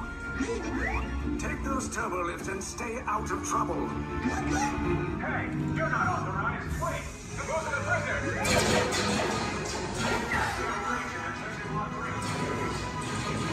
Cover is blown. Find an alternate route. Who picked these two droids anyway? Detection breach.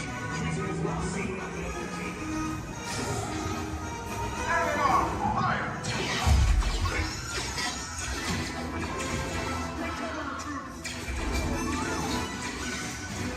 This escape pod just follow us. Take those down. Hurry! No, not up! I said down!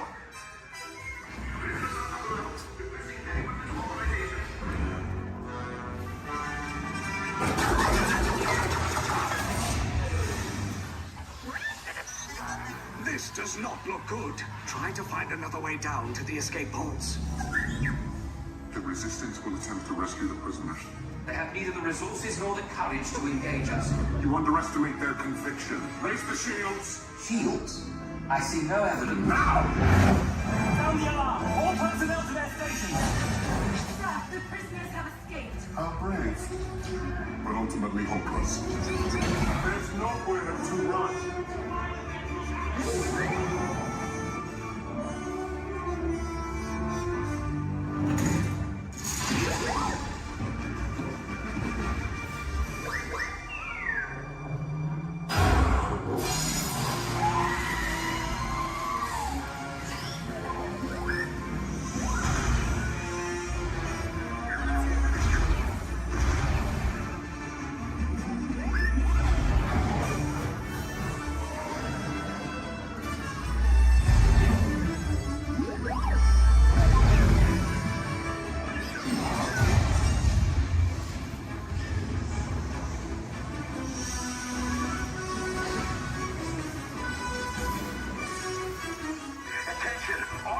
Personnel, abandon ship. I repeat, abandon ship.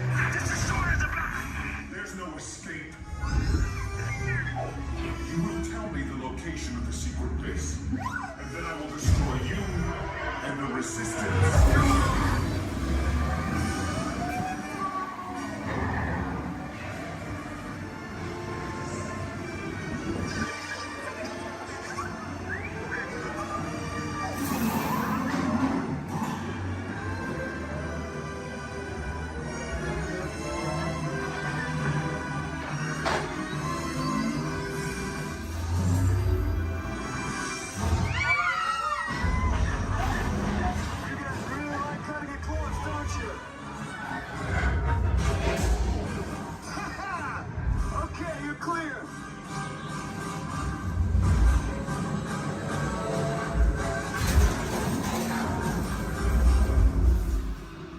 Escape pods came in a little off target.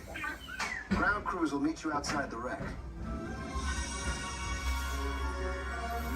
All right, nice job, recruits. Not what you signed on for, but hey, you're Resistance now. I think I have that authority. Right, Beck? Where's the lieutenant? I need eyes on Beck. I know, Stafford's copy. More escape pods down in Sector 4. Verification pending from Key Command personnel. Where's the lieutenant? I need eyes on Beck. Lieutenant Beck here. Beck! You're alive! I should hope so. Great job, recruits. Thanks to your heroism, the location of the Resistance base is secure. Bravo! Yes, R5, you too.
estamos pequeños pilotos. Gracias.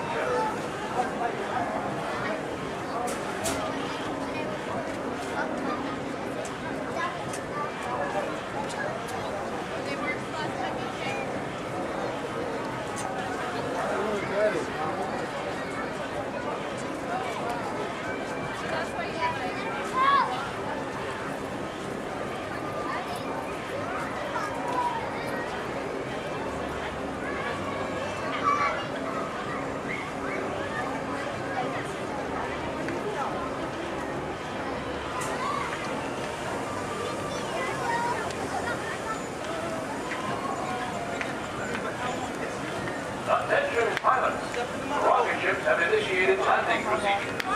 Please remain seated until your rocket ship comes to a complete stop. Then follow the arrows to the flight deck. Happy landing!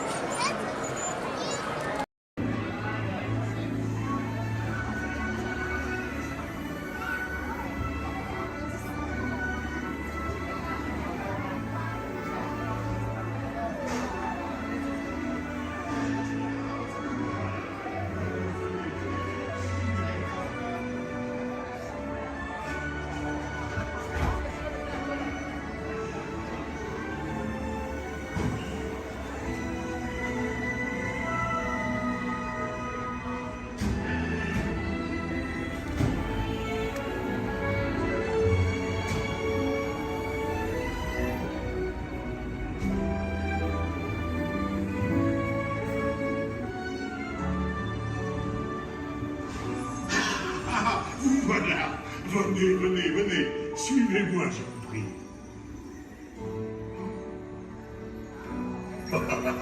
Chef Rami is waiting for you. This way.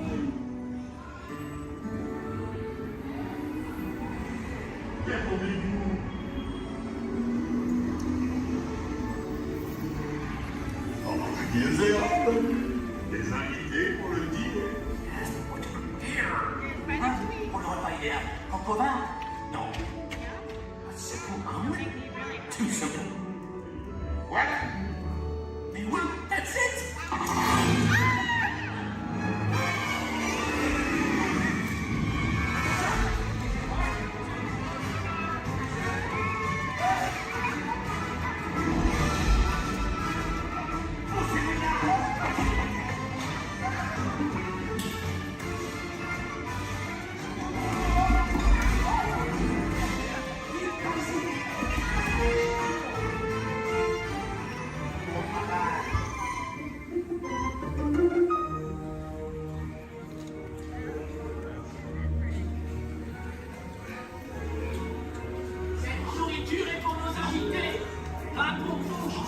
Hey guys, the food is for them, not you.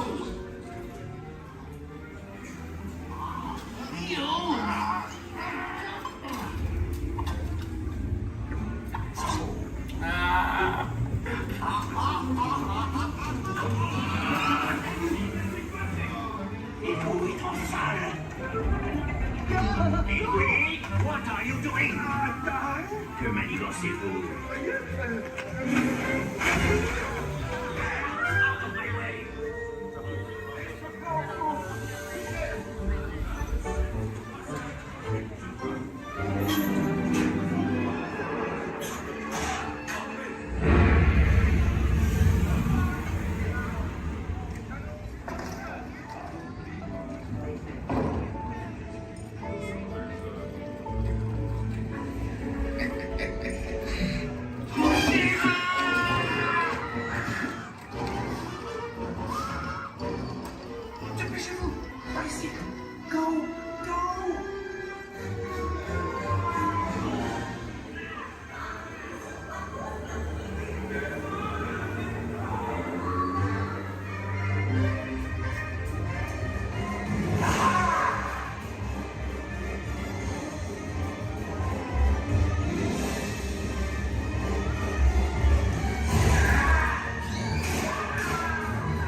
cher ami. À bientôt et bon appétit. Et Mino? Oh.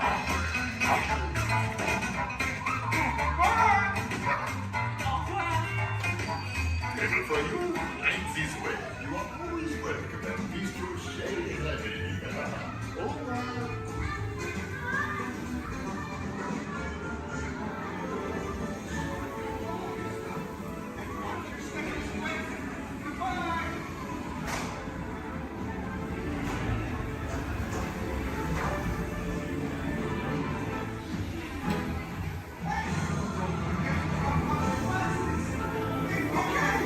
Be sure to grab all your stuff and watch your step as you exit.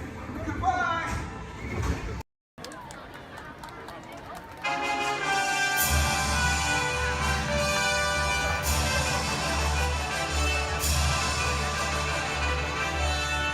Hear ye, hear ye! Come, gather round! Everyone gather round! Welcome to this magical kingdom! My name is Lady Llewellyn, one of Cinderella's royal majesty makers here in the beautiful fantasy land, and oh my goodness! Did you see the time? We've got to get started! Ahem! It is hereby decreed that all are welcome in this happy place, where the young and the young at heart can explore and laugh and play together. Here, where magic awaits you around every corner, just bursting with joy and inspiration to make your dreams come true. And to officially welcome you, the one, the only, Mickey Mouse!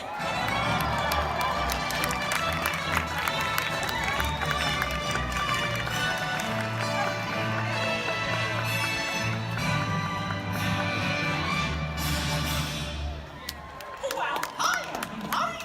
Oh gosh, it sure is great to see so many good friends. So, are you excited to be here today? I thought so. Oh, hey pal, thanks for getting things started. And now that we're all together, I've got a surprise for you. You see, when folks from around the kingdom heard you were going to be here, well, they just had to come and give you a great, big welcome!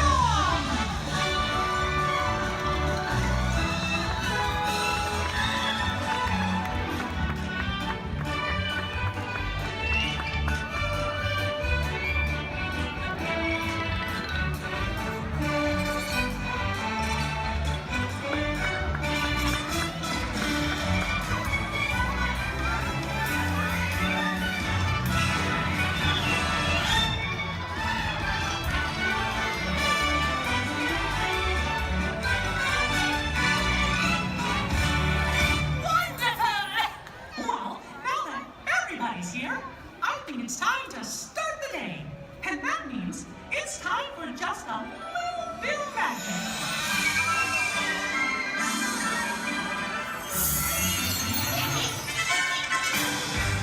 Is someone in need of magic?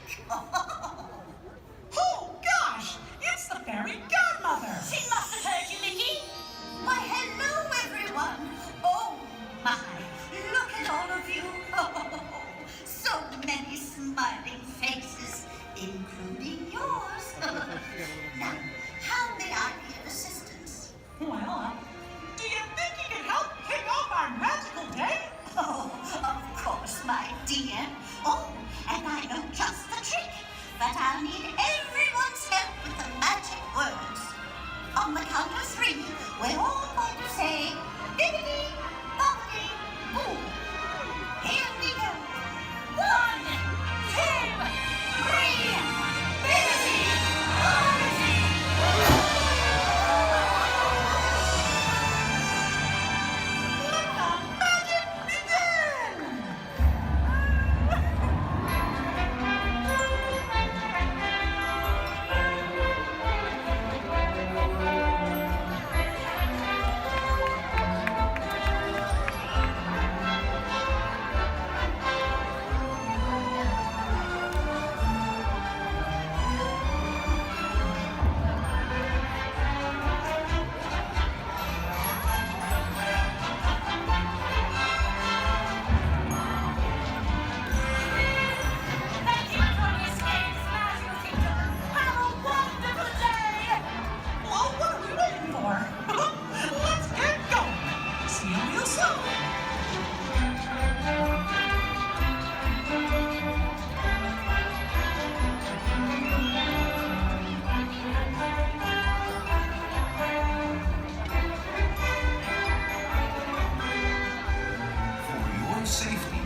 slowly and carefully to your first destination.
General Hux.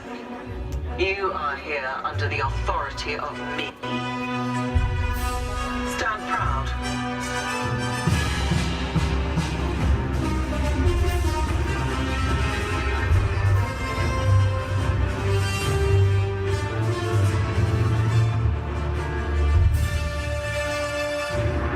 Troops in this division are held to the highest standard. Mine. Show me fearless.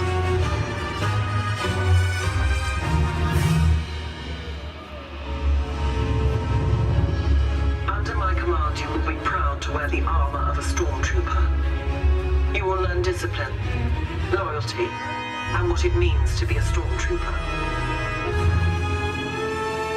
Battle starts.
Hello, everyone. Welcome aboard the Disneyland monorail.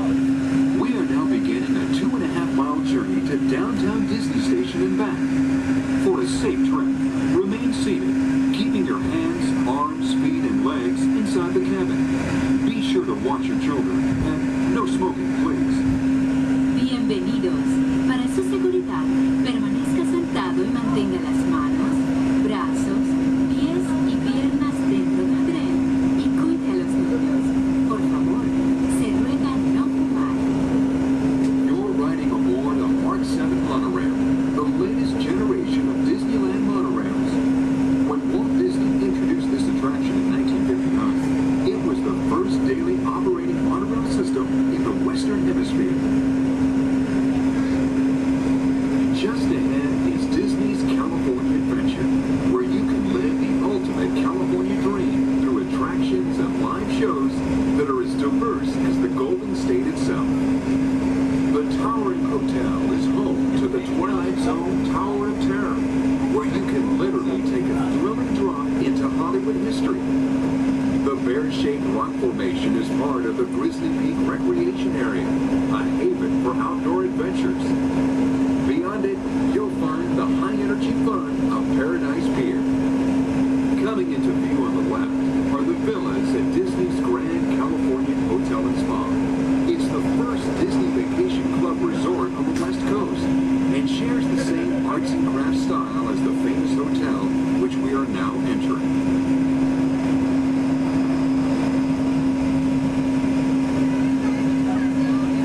Disney Station, gateway to the downtown Disney District and the Disneyland Resort Hotels.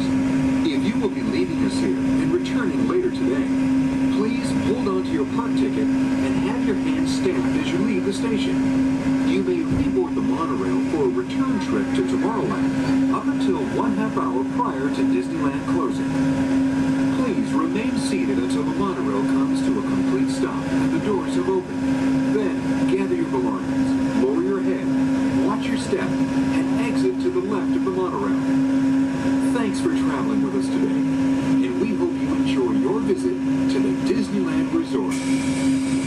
For those of you continuing with us, we'll begin our return trip to Tomorrowland in just a few minutes. Thank you.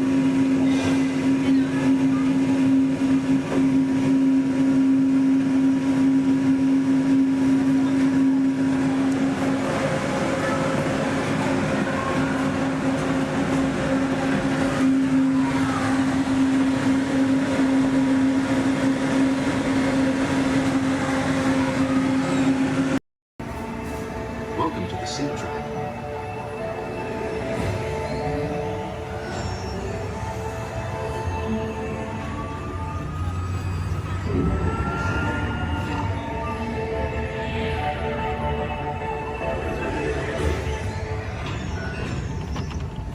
We'll begin with the capability test to see how your vehicle designs perform under challenging weather and surface conditions.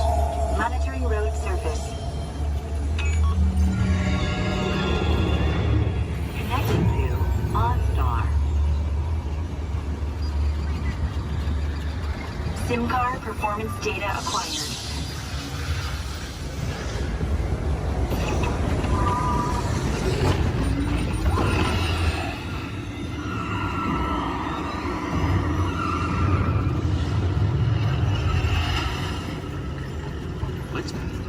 Let's see how your designs hold up now. Commencing SIM car off-road and extreme weather sequence.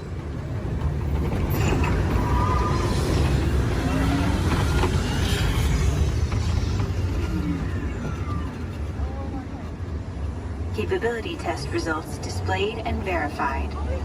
Now let's see how your vehicles compare when it comes to their efficiency.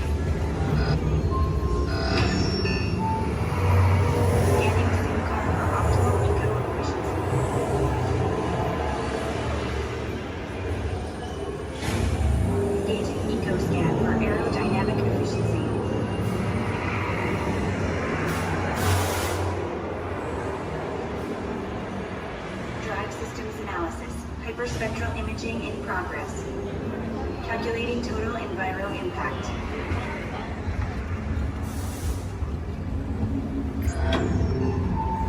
Commencing responsiveness test.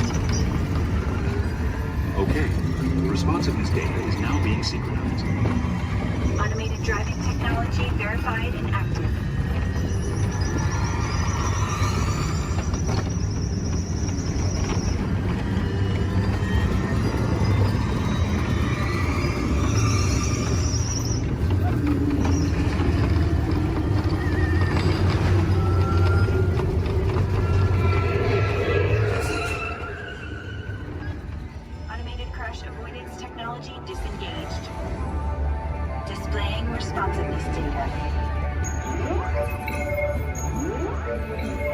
Here comes the final test. Energizing for power test.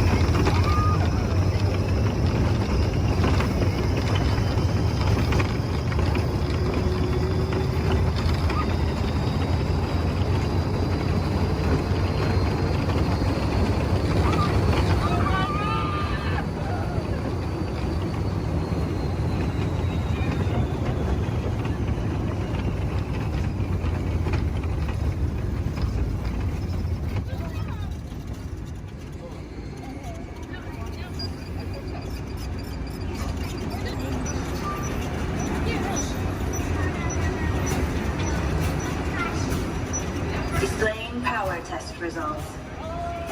SimTrack performance testing complete. This concludes your performance testing.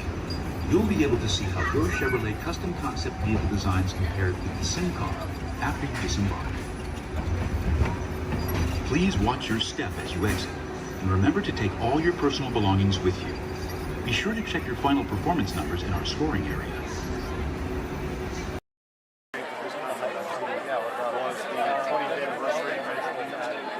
Oh my God, that was the most amazing celebration I've ever seen them do.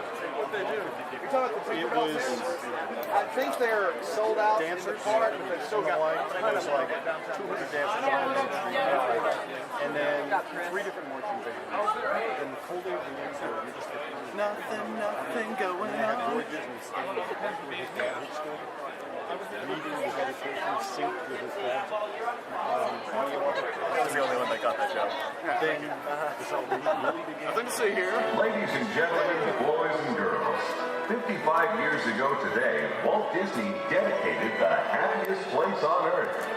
Since then, Walt's dream has brought joy to millions around the world.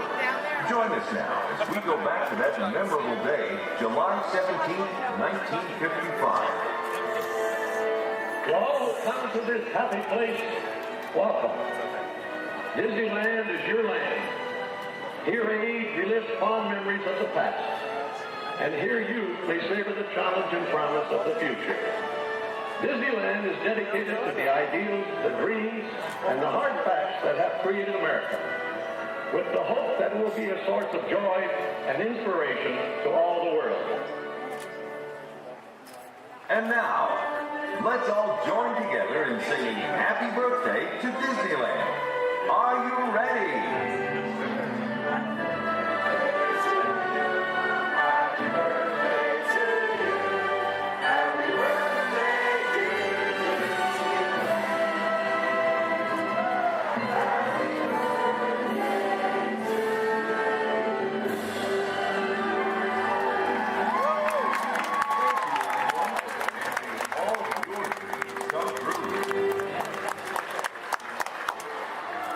That's it. All right.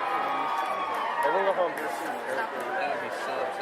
Oh, dancing.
Later, Geeko.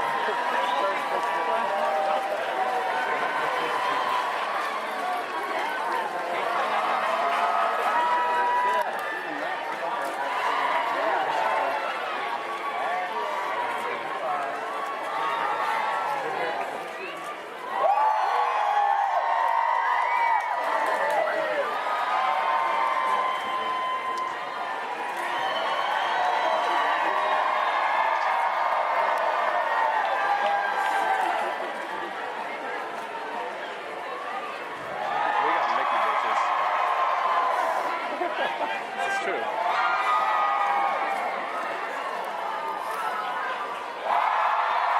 my god, Musha and Mulan are here. Really? Right there. Oh my god. Behind the light post. They keep doing this like cool Oh, Pluto. We should go say hi to Pluto.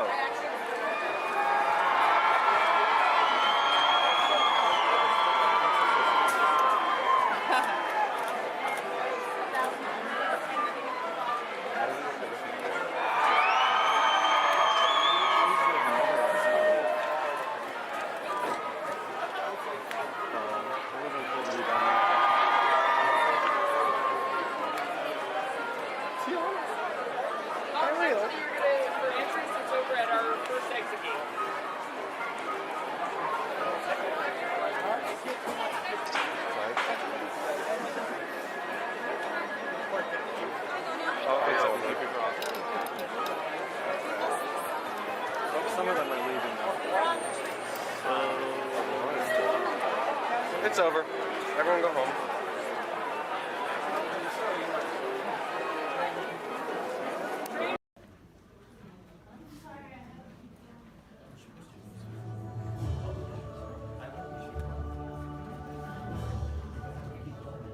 Hello.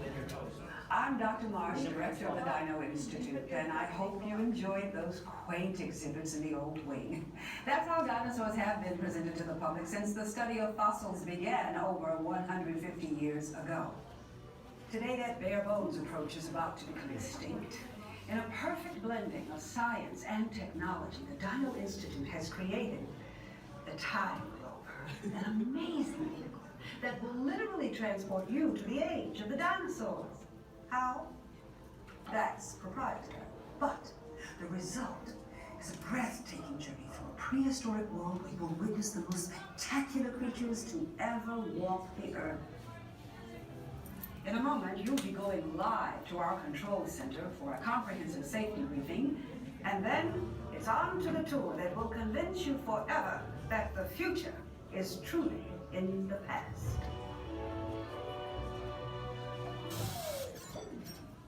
Hello there. Welcome to our little trans-dimensional joyride, folks. I'm Dr. Seeker, your friendly controller, and a heck of a paleontologist, if I do say so myself. But let's not talk about me. Let's talk about you, and how you can help me make history today with the Time Rover. It's like this. If I can bring you back from the Cretaceous period, it stands to reason that I can bring back a live dinosaur with you. And not just any dinosaur. Take a look at this guy. He's an iguanodon, and I'm certain that he is the key to understanding these magnificent creatures. I tagged him with a locator during an unauthorized field trip. Otherwise, I'd be traveling with you.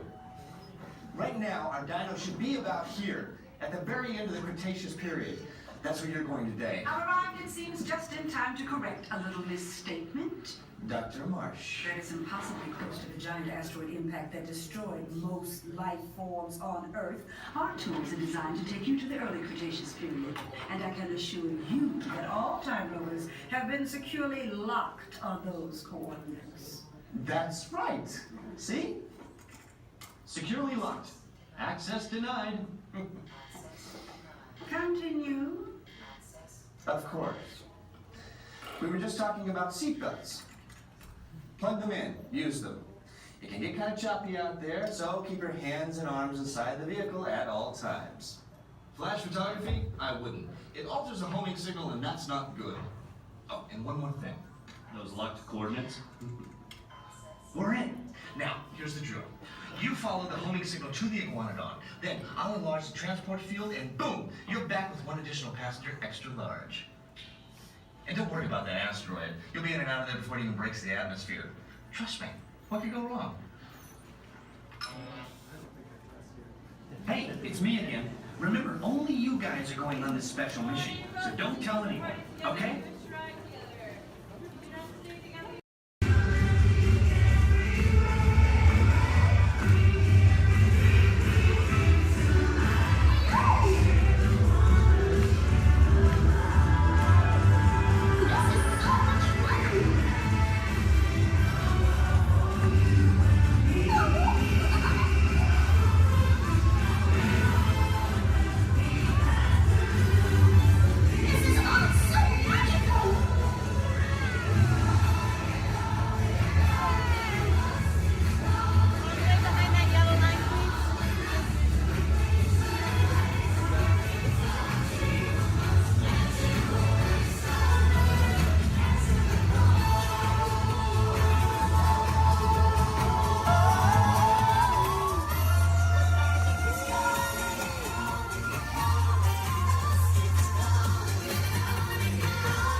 Every picture tells a story. With imagination, we can relive the moments of our lives.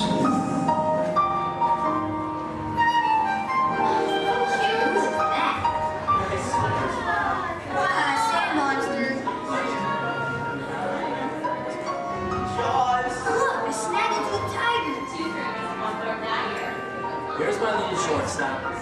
That's Liz idea, yo. She's got frog feet.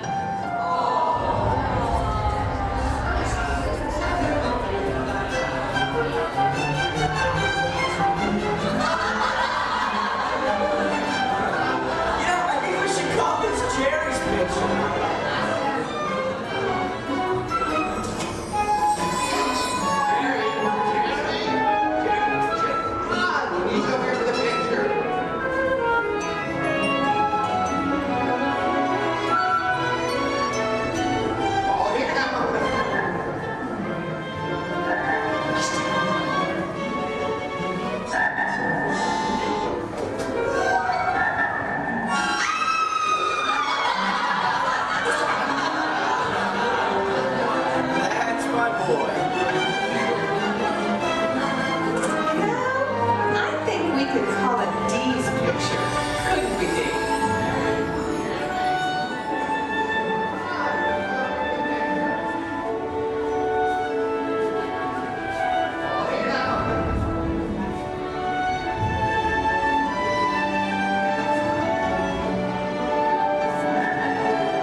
moments of our lives.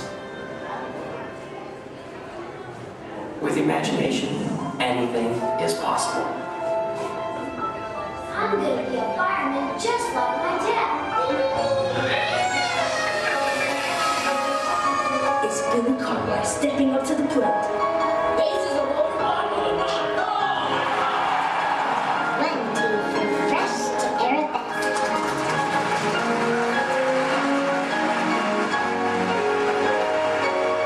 This is Houston. How's the view up there?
With imagination, anything is possible.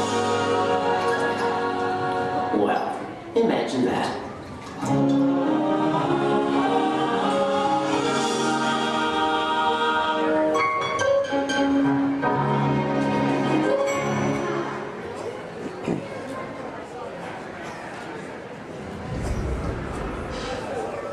Testing. 1, 2, 3. I don't think this. Is this thing on? I don't think this thing is on. Can anyone hear me? Good, you can hear me. Hi everyone. I'm Christy Smithers, an assistant here at the Institute. We're just about ready for you next door. But before we go in to see today's presentation, here's a message from my boss, the head of the Imagination Institute. Hello, Dr. Nigel Kemp here. Welcome, welcome, welcome to our annual open house. It is my pleasure to have you here, just as it is your pleasure to be here. For over 100 years, the Imagination Institute has honored the world's leading thinkers, dreamers, and innovators with the Inventor of the Year Award. This year's recipient, Professor Wayne Zielinski, holds patents on numerous unique, one-of-a-kind inventions, including the hands-free phone helmet, the hands-free personal grooming helmet, and his newest creation, the video camera helmet, which, if I'm not mistaken, is also hands-free. But what brought Professor Zielinski to our attention was not headwear, but his incredible shrinking and enlarging machine.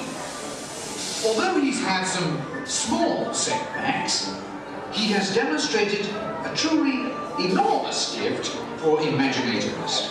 Today, before receiving his award, the good professor will demonstrate for us his latest inventions, all developed right here at the Institute. Before we begin, I have one special reminder. Do remember, safety goggles must be worn during the presentation. But please, for your safety, do not put on the safety goggles until you are safely seated safely inside the theatre safely. Right. Now, please gather up your personal belongings and move all the way into the auditorium. See you in a few minutes. Cheerio. Enemy of the Galactic Alliance. Send reinforcements immediately. Calling Star Command! Calling Star Command! New reads! Sandy's taking no trouble in Sector 9. No rabbits to look at that nefarious coup, the sworn enemy of the Galactic Alliance, the evil Emperor Zurg. His robotic army is stealing crystallic fusion power cells. Without those cells, we'll all be powerless and at the mercy of Zurg. Scarper may have picked a fine time to send a new piece. All right, you junior space rangers, listen up. Zurg is using the stolen battery cells to energize his secret weapon. Our mission is to find his robots and his secret weapon and blast them. Green Squadron will retrieve the power cells, while the rest of you concentrate on those robots. You'll rendezvous at Planet Z. I will remain here at Star Command to coordinate the mission. Battle stations, report to the flight deck for immediate launch. To infinity and beyond.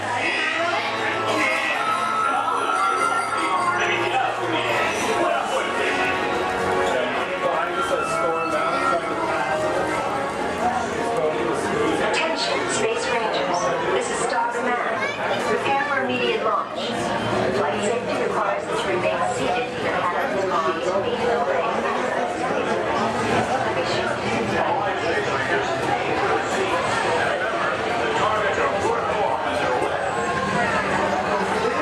Please face forward and back to your seat.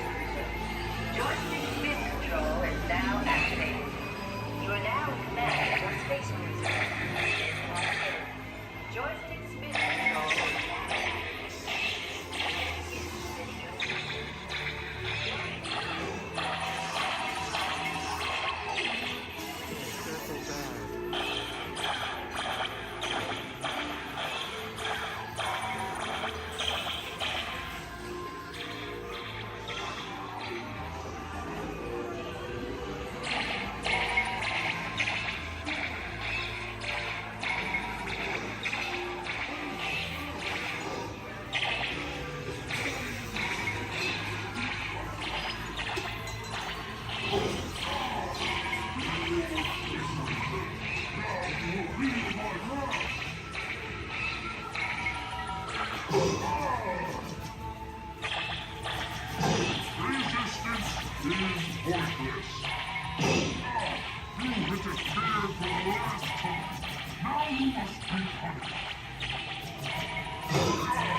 shiny toy.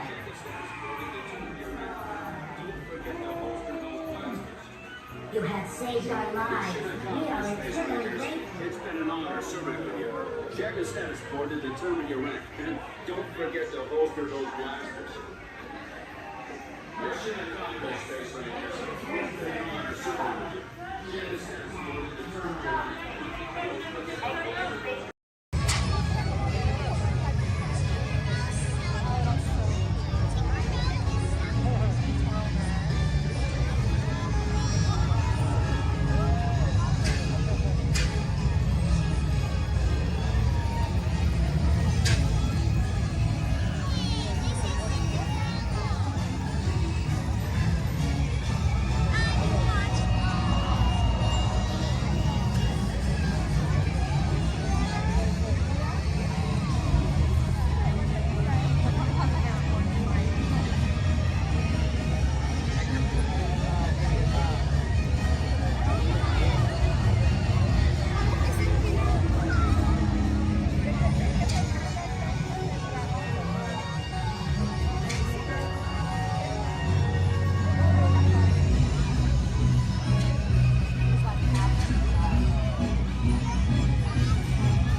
Is everyone assembled? Good. Should we be in flight prep? Recruits, thank you for joining the cause. A covert resistance team led by my friend Finn has infiltrated a First Order Star Destroyer that is now headed to this system. Your outpost on Batu is no longer safe. We have transports waiting to take you to General Organa's secret base on Pucara. I'll regroup with you there. The Resistance desperately needs your help in our fight against Kylo Ren and the First Order. Remember, it is vital that you keep the location of the Pucara base secret. Lieutenant Beck, one of our top commanders, will lead you. Affirmative. Transport is ready. 9 Nominais are personally seen and delivered. Thank you, Lieutenant. Welcome to the Crawlers. May the Force be with us. Commander Poltam and a squadron of X-Wings shall escort us to the rendezvous point on Pucara. Roger, this is Black Leader. I hear you're a fine-looking group of recruits. Well, no time to waste. Let's get you on your way to the General. Stand clear. Deck doors opening now. Hurry. All recruits to transport. No need for safety gear. It'll be a smooth ride. Ground crews. Deck is in motion. Recruits crossing to transport. Initiate pre-flight sequence on Deck 3 for Pucara.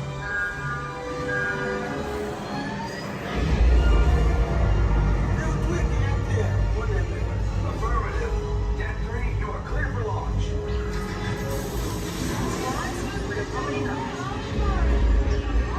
Pucara personnel, this is your final call on board.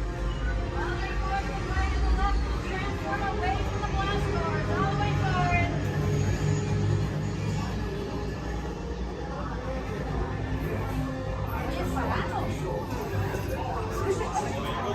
Transport is away in 30 seconds. Good. You'll run out of hyperdrive. Yes. Check the hyperdrive also.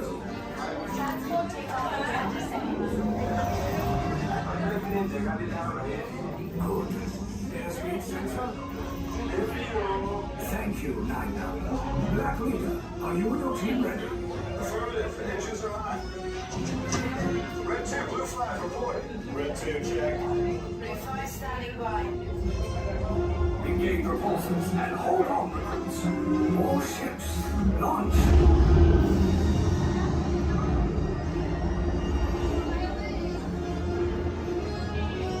I am Lieutenant Beck. As you heard from Ray, I have been tasked with getting you to Vacara.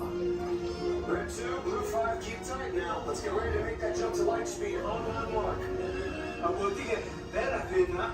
Black Leader, we're picking up an unusual signal. Are you spotting anything? Yeah, I see it. We'll check it out. BB-8, what do you got? There appear to be a number of small craft heading our way. Raise the shields. We got company. First order TIE fighters. Reroute. Reroute. Red 2, Blue 5, we got a queue of paths so transport can make the jump. They're all over us. I'm hit.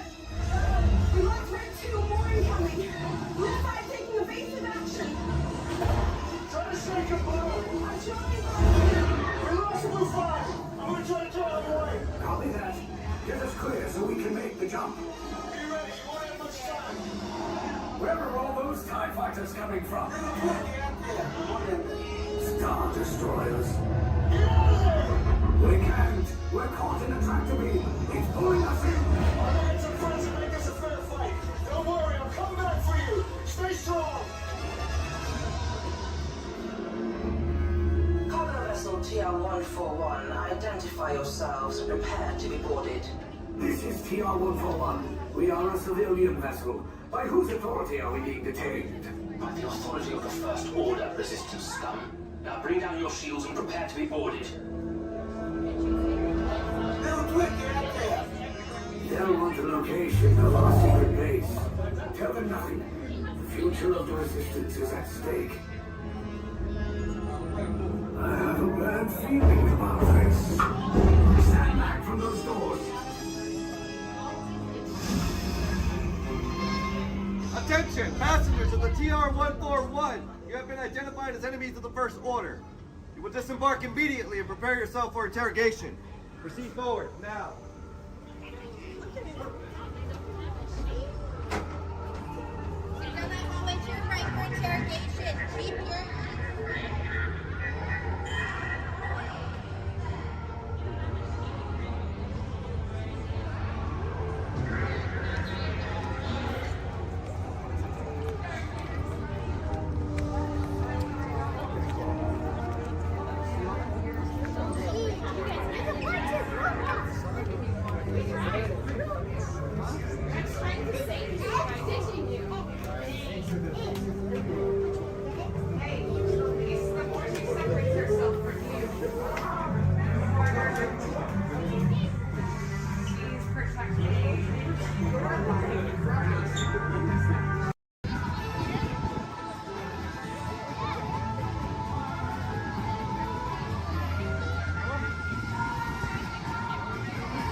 thank you.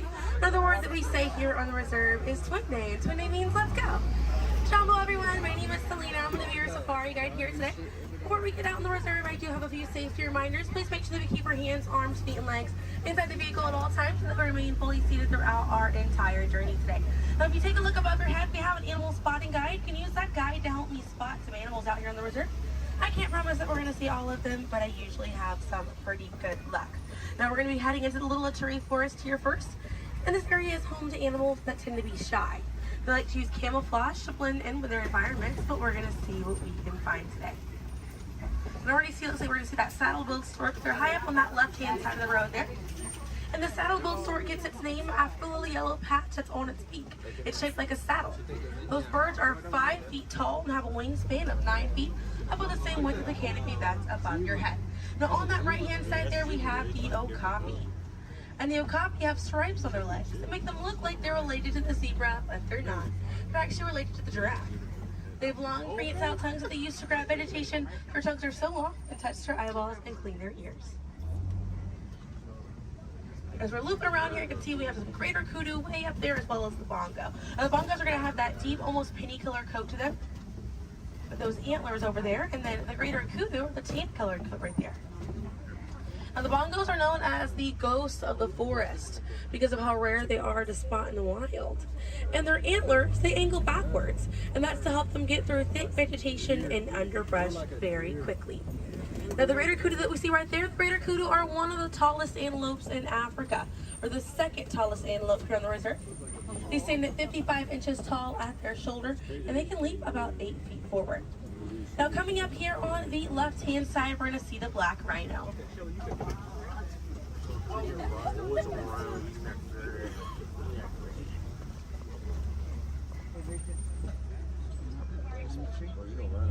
Now, black rhinos are the smallest rhino in Africa. They weigh about 3,000 pounds. Rhinos are poached or hunted for their horns. Some people believe that they have medicinal value, but they do not. Their horns are not valuable at all, made out of keratin. And that's the same thing that our fingernails are made out of. Really good view of that bongo there on the right-hand side as we're passing by here.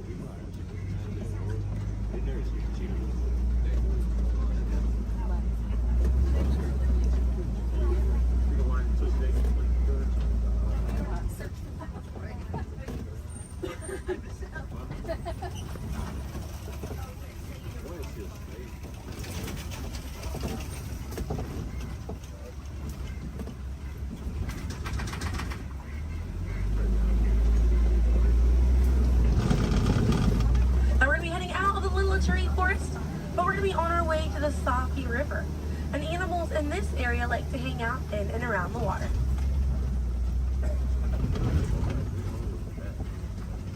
Now, coming up on the right-hand side, we're going to see some pink-back pelicans. And the pink-back pelicans get their name for the pink skin that occurs on their back during mating season. Now, those animals are colonial nesters, so they'll nest between 20 and 500 pairs. That's a group of 40 to 1,000 pink-back pelicans.